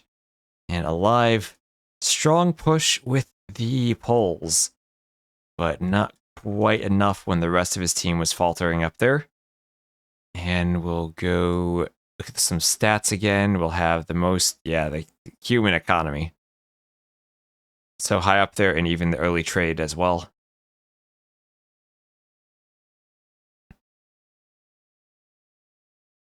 I think that was maybe even a late GG.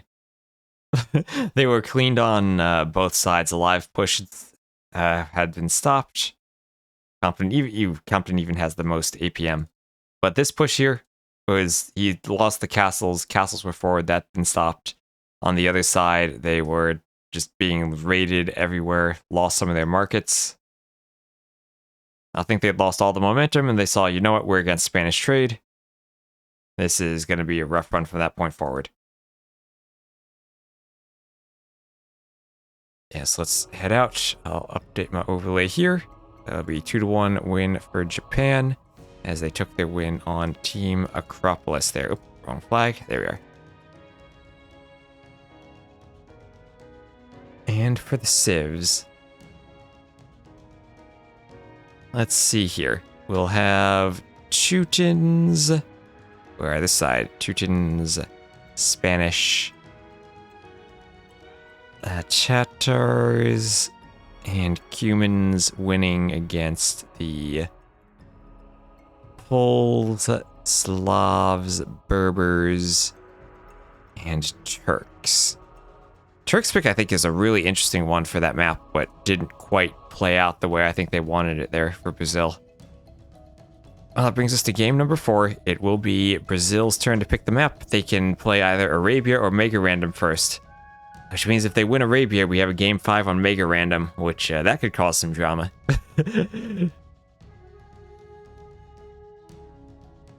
But let's see, they do. It looks like it will be on Arabia, as we have everyone in the lobby, nice and fast.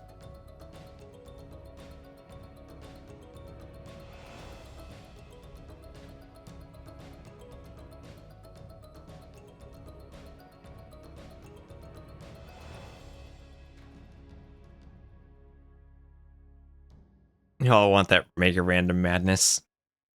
Well, let's look at what civs they'll have for Arabia.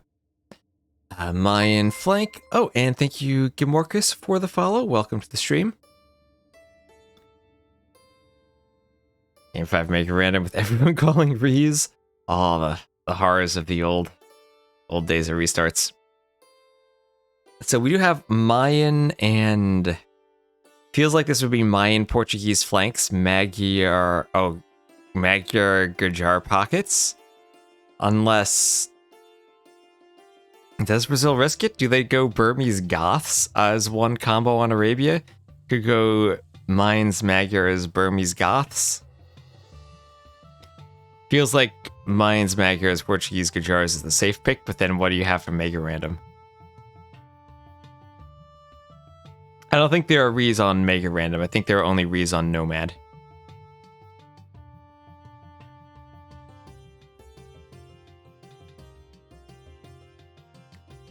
Yeah, on Nomad, each team has one restart. There's also admin rees for TCs too close to each other. Same thing I think also applies for African clearing, but I don't think you can call a re on a Nomad start on Mega Random because then, like, all of a sudden you get a completely different map. And that kind of defeats the spirit of Mega Random. Meanwhile, for Japan, it is Ethiopian Vietnamese flanks, Khmer Frank pockets, and then they have Lithuanians, Mongols, Chinese, Burgundians for Mega Random. They could even go Chinese instead of Vietnamese as the flank here. But I actually, looking at this draft, I think I actually much prefer the civs left for Japan. Brazil, and it makes sense because Brazil did go very highly for Dravidians, Vikings, and even Italians, putting a lot of their draft capital into that migration map.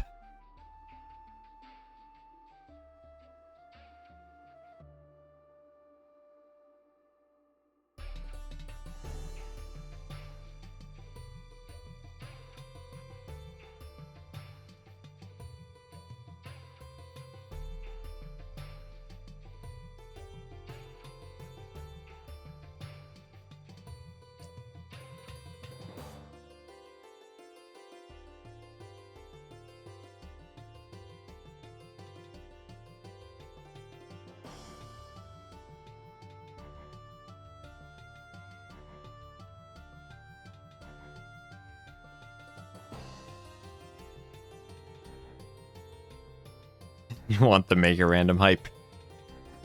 Oh, we'll see if we can get there. I'm sure Brazil would want that hype. Even though it might be hard for them to figure out their civs from here on out.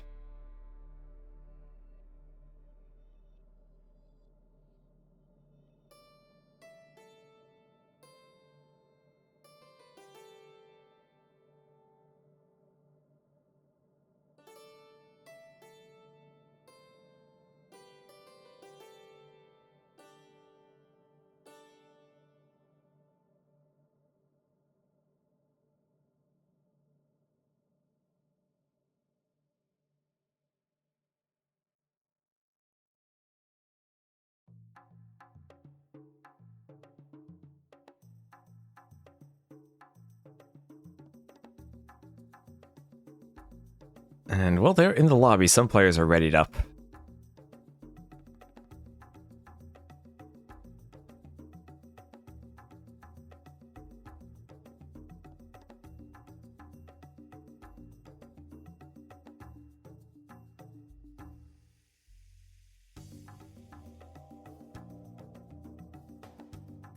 So this is potentially our last game of the day, but Brazil wants to force it through Game 5.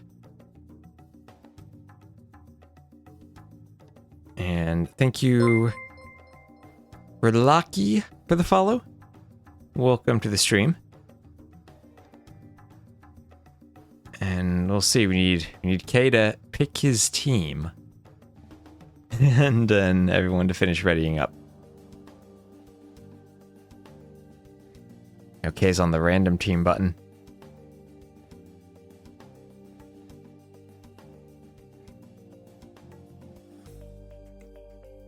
Alright, casting. Well, hope you enjoy, and thanks for stopping by.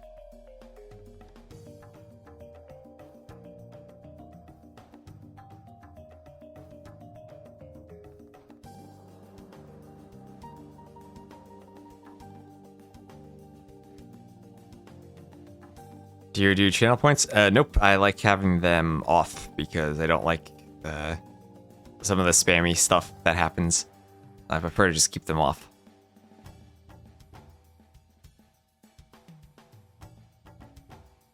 That is intentional. I checked the box. It's 11 p.m. in Brazil. What time is it in Japan?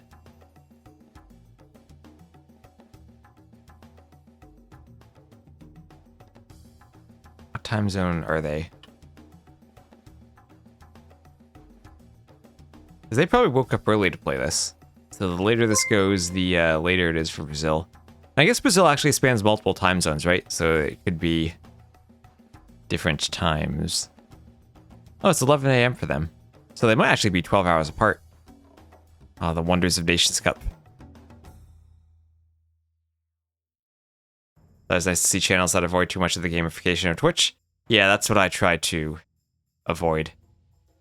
I'm generally not a fan of gamification in many aspects of life and media in general, so. And thank you, Lurie, Carvalho, and Silviu E for the follows. Yeah, you go from -5 to -2. Yeah. I am -4 right now, so. Most people in Brazil live on the East Coast. Fair enough.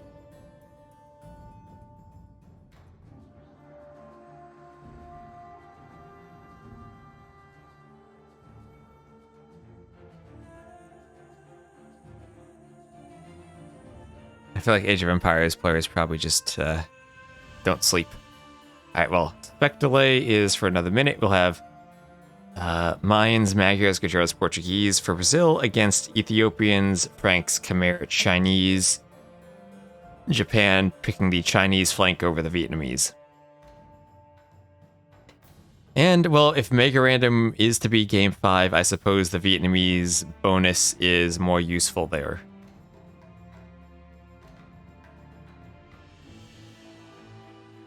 The bonus of seeing where all of the TCs are.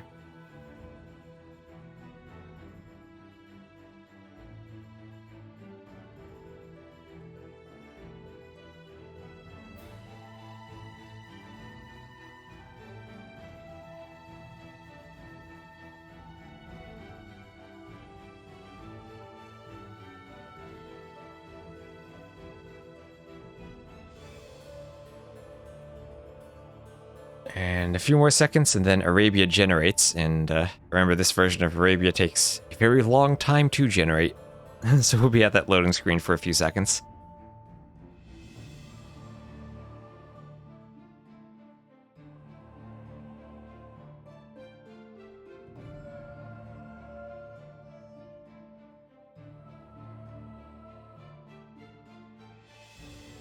I'm wondering now if I should put a slight drop shadow behind that scoreboard at the top of the screen.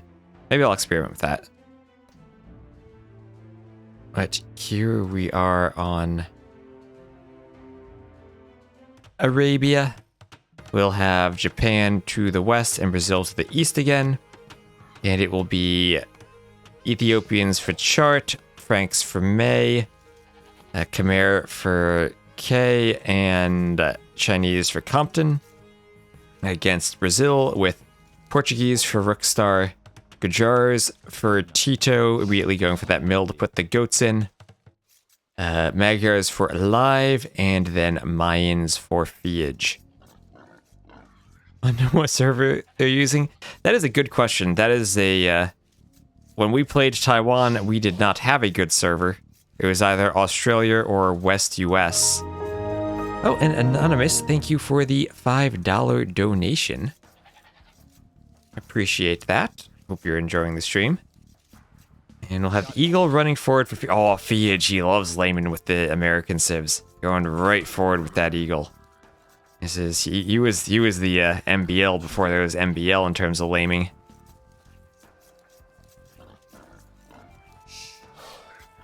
That's the good old Zero Empires videos. You'll see Fiage laming all the time.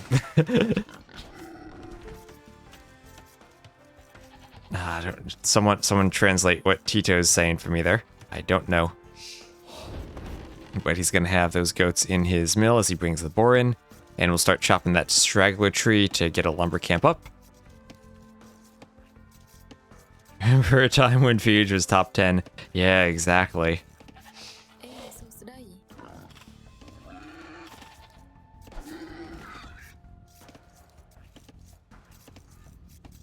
He's asking for sheep.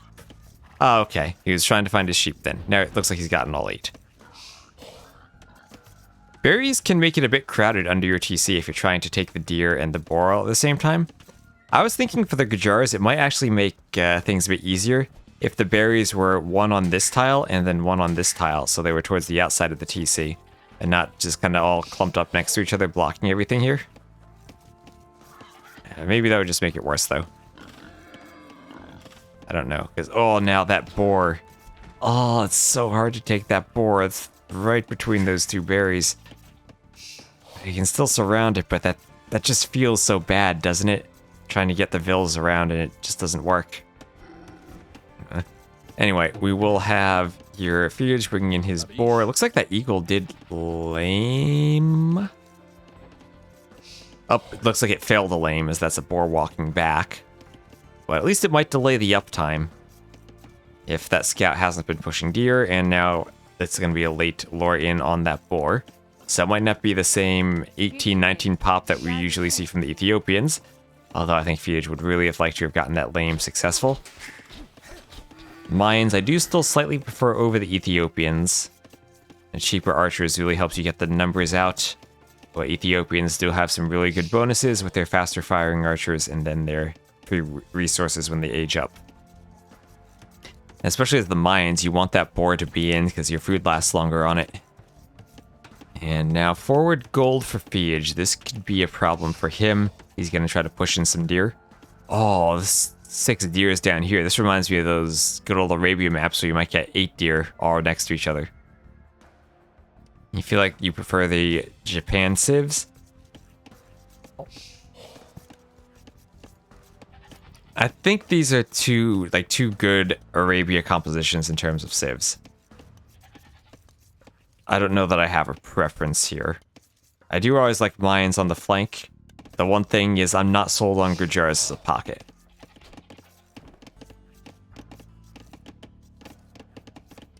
So for that, I might prefer the Japanese team's civs. Depends on what they manage to do with the Gujaras, I think.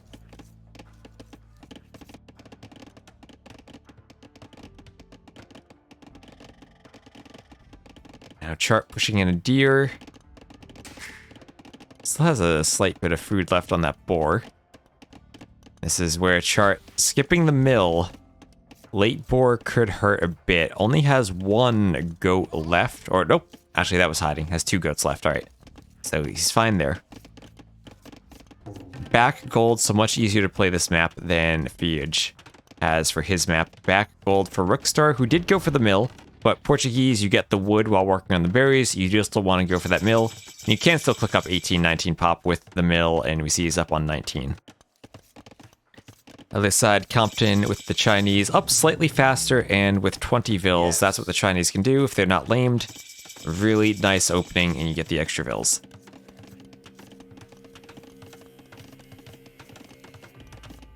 Yeah, I don't know if it's the lack of rating, right? Because they do have the Shravamschreider for that, as both scouts are forward here for Japan. Gonna have to run away from that camel scout, though.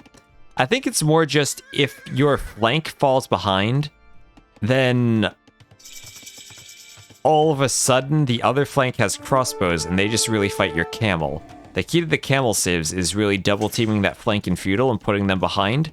So you end up being able to go pure knights versus camels. If the other flank still has a lot of crossbows left, then it's really tricky to get the camels to work. So you're going to see Rookstar walling up. Has 1 range, but not 2 yet. And doesn't yet have his walls up. Those will be some big walls. Sometimes I wonder, like, maybe you just want to go straight away for the stone walls instead of the palisades, because that way you're not spending wood in early feudal. Even if you do want to sell the stone to click up later. And just, it's a bit easier on your eco early on, weirdly enough. Is this on the new patch? Nope, this is the old patch. Or the current patch. The new one has not yet been released, and this is not on the update preview. So there's the second range, right under the TC. And this is the risk of the forward resources. They, well, are forward and you get pushed off of them. You just gotta be really careful with those archers. Ooh, not the best micro there from Rookstar. On the other side, Feage, double ranges. Pushing in against Chart. Which is Japan team, Japan A. They are the cool colors, May, Compton, K, and Chart. And Brazil is the warm colors on the other side.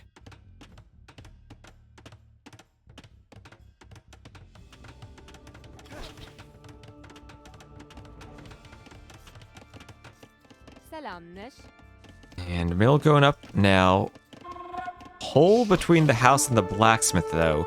Don't know if that was intentional or he wanted to move the archers in and out, but now he's gonna fill that up with a house. And Fiage and Alive will just be camping outside here. Now, as the Franks pocket, kinda the opposite of the Camel's pocket, whereas the Camel wants to really kill the archers in the feudal age, the Franks pocket doesn't want to fight without bloodlines, so we'll look for May to try to get to the castle age quickly. As we have another fight to the north here. Feels like there are more archers for Compton, and he's just taking a really good fight against Rixstar here. This is the strength of the Chinese flank. If they get that early uptime, they have a great advantage. And ooh, this is a massacre here on Rixstar's Vills. And ouch, he's down to 22. And that is painful. A skirmisher out for Rixstar as he doesn't have the gold to keep his archers being produced. More scouts from Tito on the way, but this is just a very smooth build from Compton. The Chinese weren't really hurt by early laming. He's now going to be fully palisade walled, well, other than that messed up shift queue up there. And that should prevent scouts from being able to hit him. And they're doing a lot of damage now to Rixstar. Rixstar has to go for skirms, but that's when you get the opportunity. If the skirms want to stay under the TC, you can move over and start hitting the pocket. Force the skirms out into the open where your own pocket scouts can do the damage.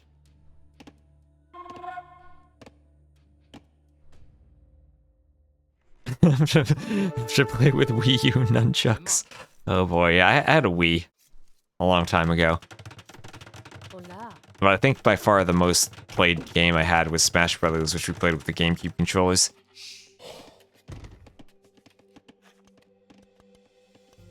It's amazing how perfect the GameCube controller was for like Smash Brothers, but not really great at much else. At least it was better than the N64 controller.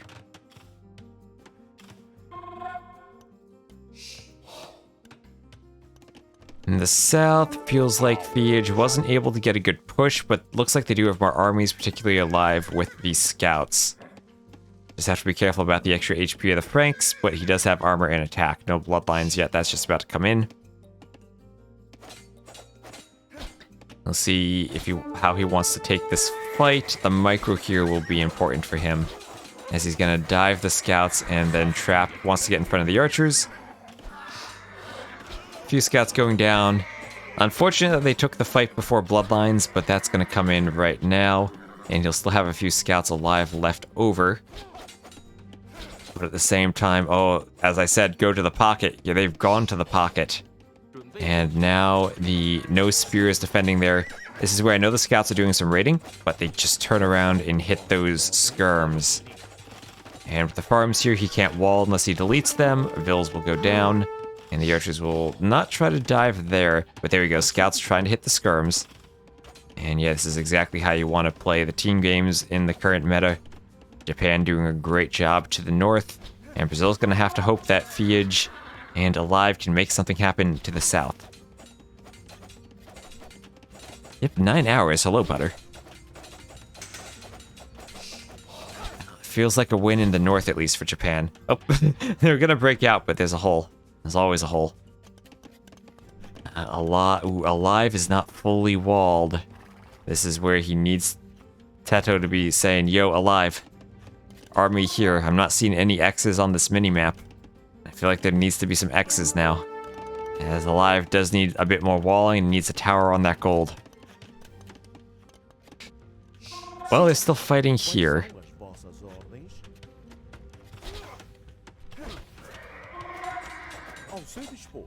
And the scouts just want to be diving the skirms. We do have maybe a few more scouts here for the Gujar player, but no bloodlines, actually. They could fight together here. This would probably be a good fight for Japan, and they're going to fight. Those are skirms there, not archers. They just want to take out enough of the scouts so that they're still alive to take out the skirms. That line being a bit annoying. Alright. K did lose a lot of his scouts there. Still more reinforcements on the way from Rookstar, but Castle Age just a few seconds away for Compton. He's played this game really well as the Chinese. He has another group of archers running forward, while he's keeping track of the scouts in the middle. They're all chasing his archers. On the other side, Fiege and Alive are up, still dancing in the middle, maybe a bit ahead here. As I was saying, usually May with the Franks wants to be the first one up, but you don't want to get into that long extended no bloodlines fight. Thank you, Ed Terran, as the follow. And big fight here. More scouts for May initially, but the better HP for Alive will start to pay off. They both kind of clear each other. And a few more archers there for Chart, so Fiege has to get back. And that fight was just before Castle, so we'll make the light cav upgrade a bit trickier if he does want to go for it. Husbandry and chain barding on the way. Yeah, poor Rookstar. Yes, he did have to go for skirms because he was kicked off the gold earlier. And were it not for that tower, he'd be kicked off again. The crossbow's getting in, heading right through that palisade, if that actually was walled. And he has no lumber camp at the back, no lumber camp to the north. Rookstar really down 21 vills. And now University in the back for Chart. If he's not paying attention and doesn't get a quick ball up, Alive might be able to stop that Vill and then stop the University. It is a weak Vill. There are the light cav. Nice picked off there from Alive. And he's even going to get in here. Crossbow is not in position to help. And he'll get a few Vills as they run back to the TC. But we'll see if they do. He didn't start attacking too early there. He'll get one. And the rest will hop in. Lots of vital time though. Light cav on the wood line. Vills really don't want to fight light cav like they could those unupgraded scouts. I feel like Alive might have been able to bike with that a bit better. But he'll get Vills nevertheless. Finally doing some damage to Chart. Chart down to 30 Vills. Not the same as down to 20. But this will be cleaned up. And just a bit greedy going for the University as part of the wall. Didn't get the wall up. You see the nice move? He deleted the house so the Expo could move in faster to defend.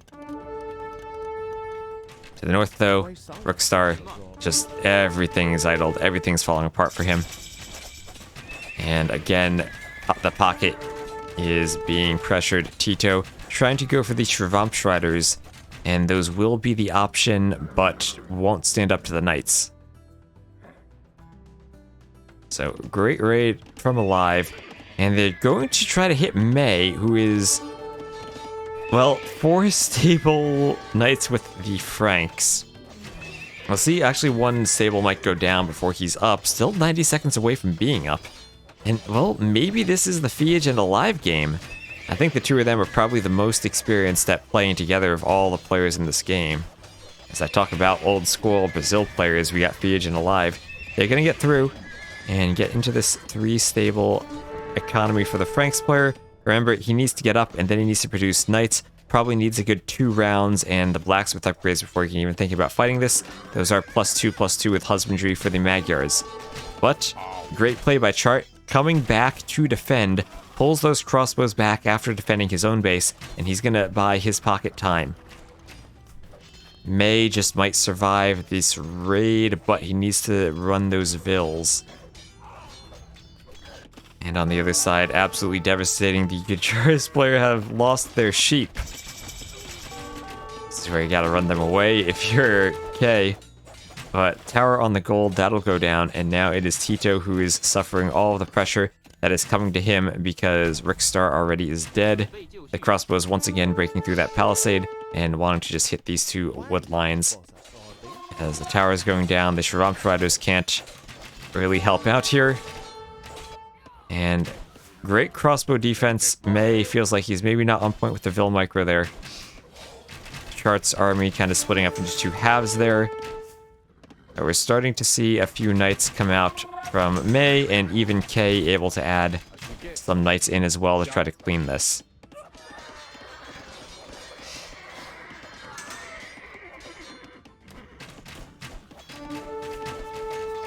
And pretty good 40 Vill lead for Japan, as Fiege looks like he's going to be losing his crossbows soon. The other pocket coming over, a bit too much for them to handle. Rookstar finally up to the Castle Age.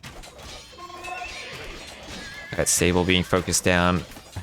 Yeah, the goats out of the TC can now be taken by Tito. And Sable going to be finished off. And that's going to be all of Tito's production. He's going to struggle maybe to add in another one. If you look at the KDs. Not the best KD for May, but good for K and great for Compton. Brickstar has a mere 17 kills. I'll just look at the... I think I'll leave the eco panel up. Tito needs to get another stable and just barely has the wood for it. And things looking pretty good for Japan, taking a pretty big score lead, picking off some of Alive's knights as they run forward. We do have ballistics in for Chart, so Alive will have to dodge that. The Lion gives chase. And an X on the front from Compton. X in the back from Chart. As that Palisade Gate goes up. Palisade Gate's not too sturdy, but at least we'll let units go in and out. And I think maybe aside from that one hole, May just might be walled. And he's getting in. Fiage has a hole too. His wood line's getting hit by the knights. May's getting in. Some crossbows from Chart will get in too. We're going to have the Imperial Age in for Compton. And these crossbows, as they're getting thumb ring, will soon become arbalests with bracer and chemistry behind the strength of those cheap Chinese upgrades. And not only is he imp, but he's had 3 TCs. So 3 TCs just pumping on 4 ranges. 1, 2, 3, 4. And now Fiage is under a lot of pressure, and this is looking really good for Japan. And hello there, Paradox. This is where I don't know if Paradox is up late or if he went to bed and woke up.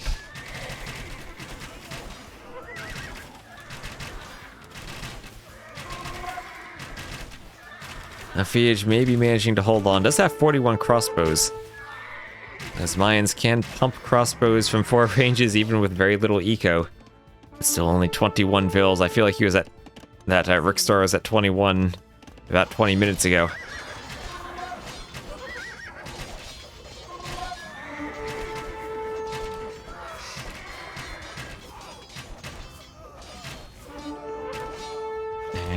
Crossbows from Compton being cleaned before Imp. Well, that's a good sign they're not going to turn into Arbalests, but he still does have 30 remaining. And, well, this will be Tito picking off a forward TC from K. Not going to get that up. But now there's a GG from Fiage as Alive is being run over by Knights. And Japan takes this 3-1. Unfortunately, no Riage sighting. And we'll get a GL next from Fiage. And GG there, very well played from Japan. Fiage not succeeding with the lame. And then Rickstar just falling a bit behind. Excellent clean Chinese build from Compton. And why I think they're so scary as a flank. I think that after Mayans and Ethiopians, and Britons of course, but Britons are always banned. If you get Chinese, if you're not lamed, they have the cleanest opening in Feudal. That +3 vills, if you use it right in the Dark Age, is just an insane bonus. The only problem is you need that early bore, and if you're lamed really fast, can put you in a hard spot, but Compton, an absolutely clean game. Portuguese can also have insane ups too, with the, if they can get the 18-19 pop with the mill, but not quite there for Rickstar. And just look, 73 kills for Compton. I think that mostly tells you what happened that game. Great eco for his pocket too. And Imperial Age. Most vills for the pocket as well. And then Compton with the most APM. So no mega random. I'm sure Paradox would have loved if there were some mega random and then maybe some big controversy that happened because of the randomness. But not for this series. We're just going to have a few wins. And those are wins for, let's say, Franks, Khmer, Chinese, Ethiopians. And then losses for Portuguese, Magyars, Mayans, and Gujars. So we'll play to both of them. We'll take a look at the standings real quick. And then we'll find someone to raid.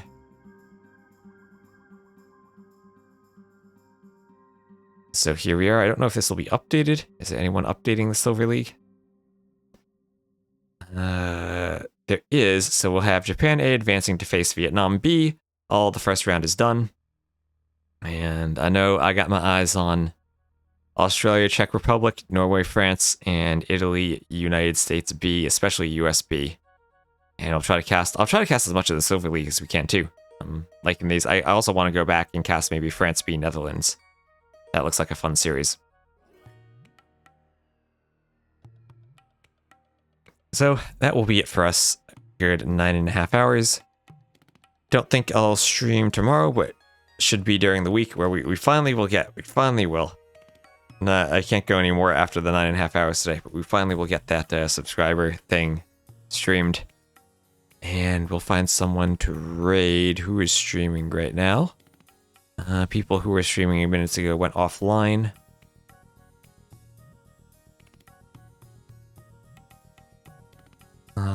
Let's see who's streaming in English.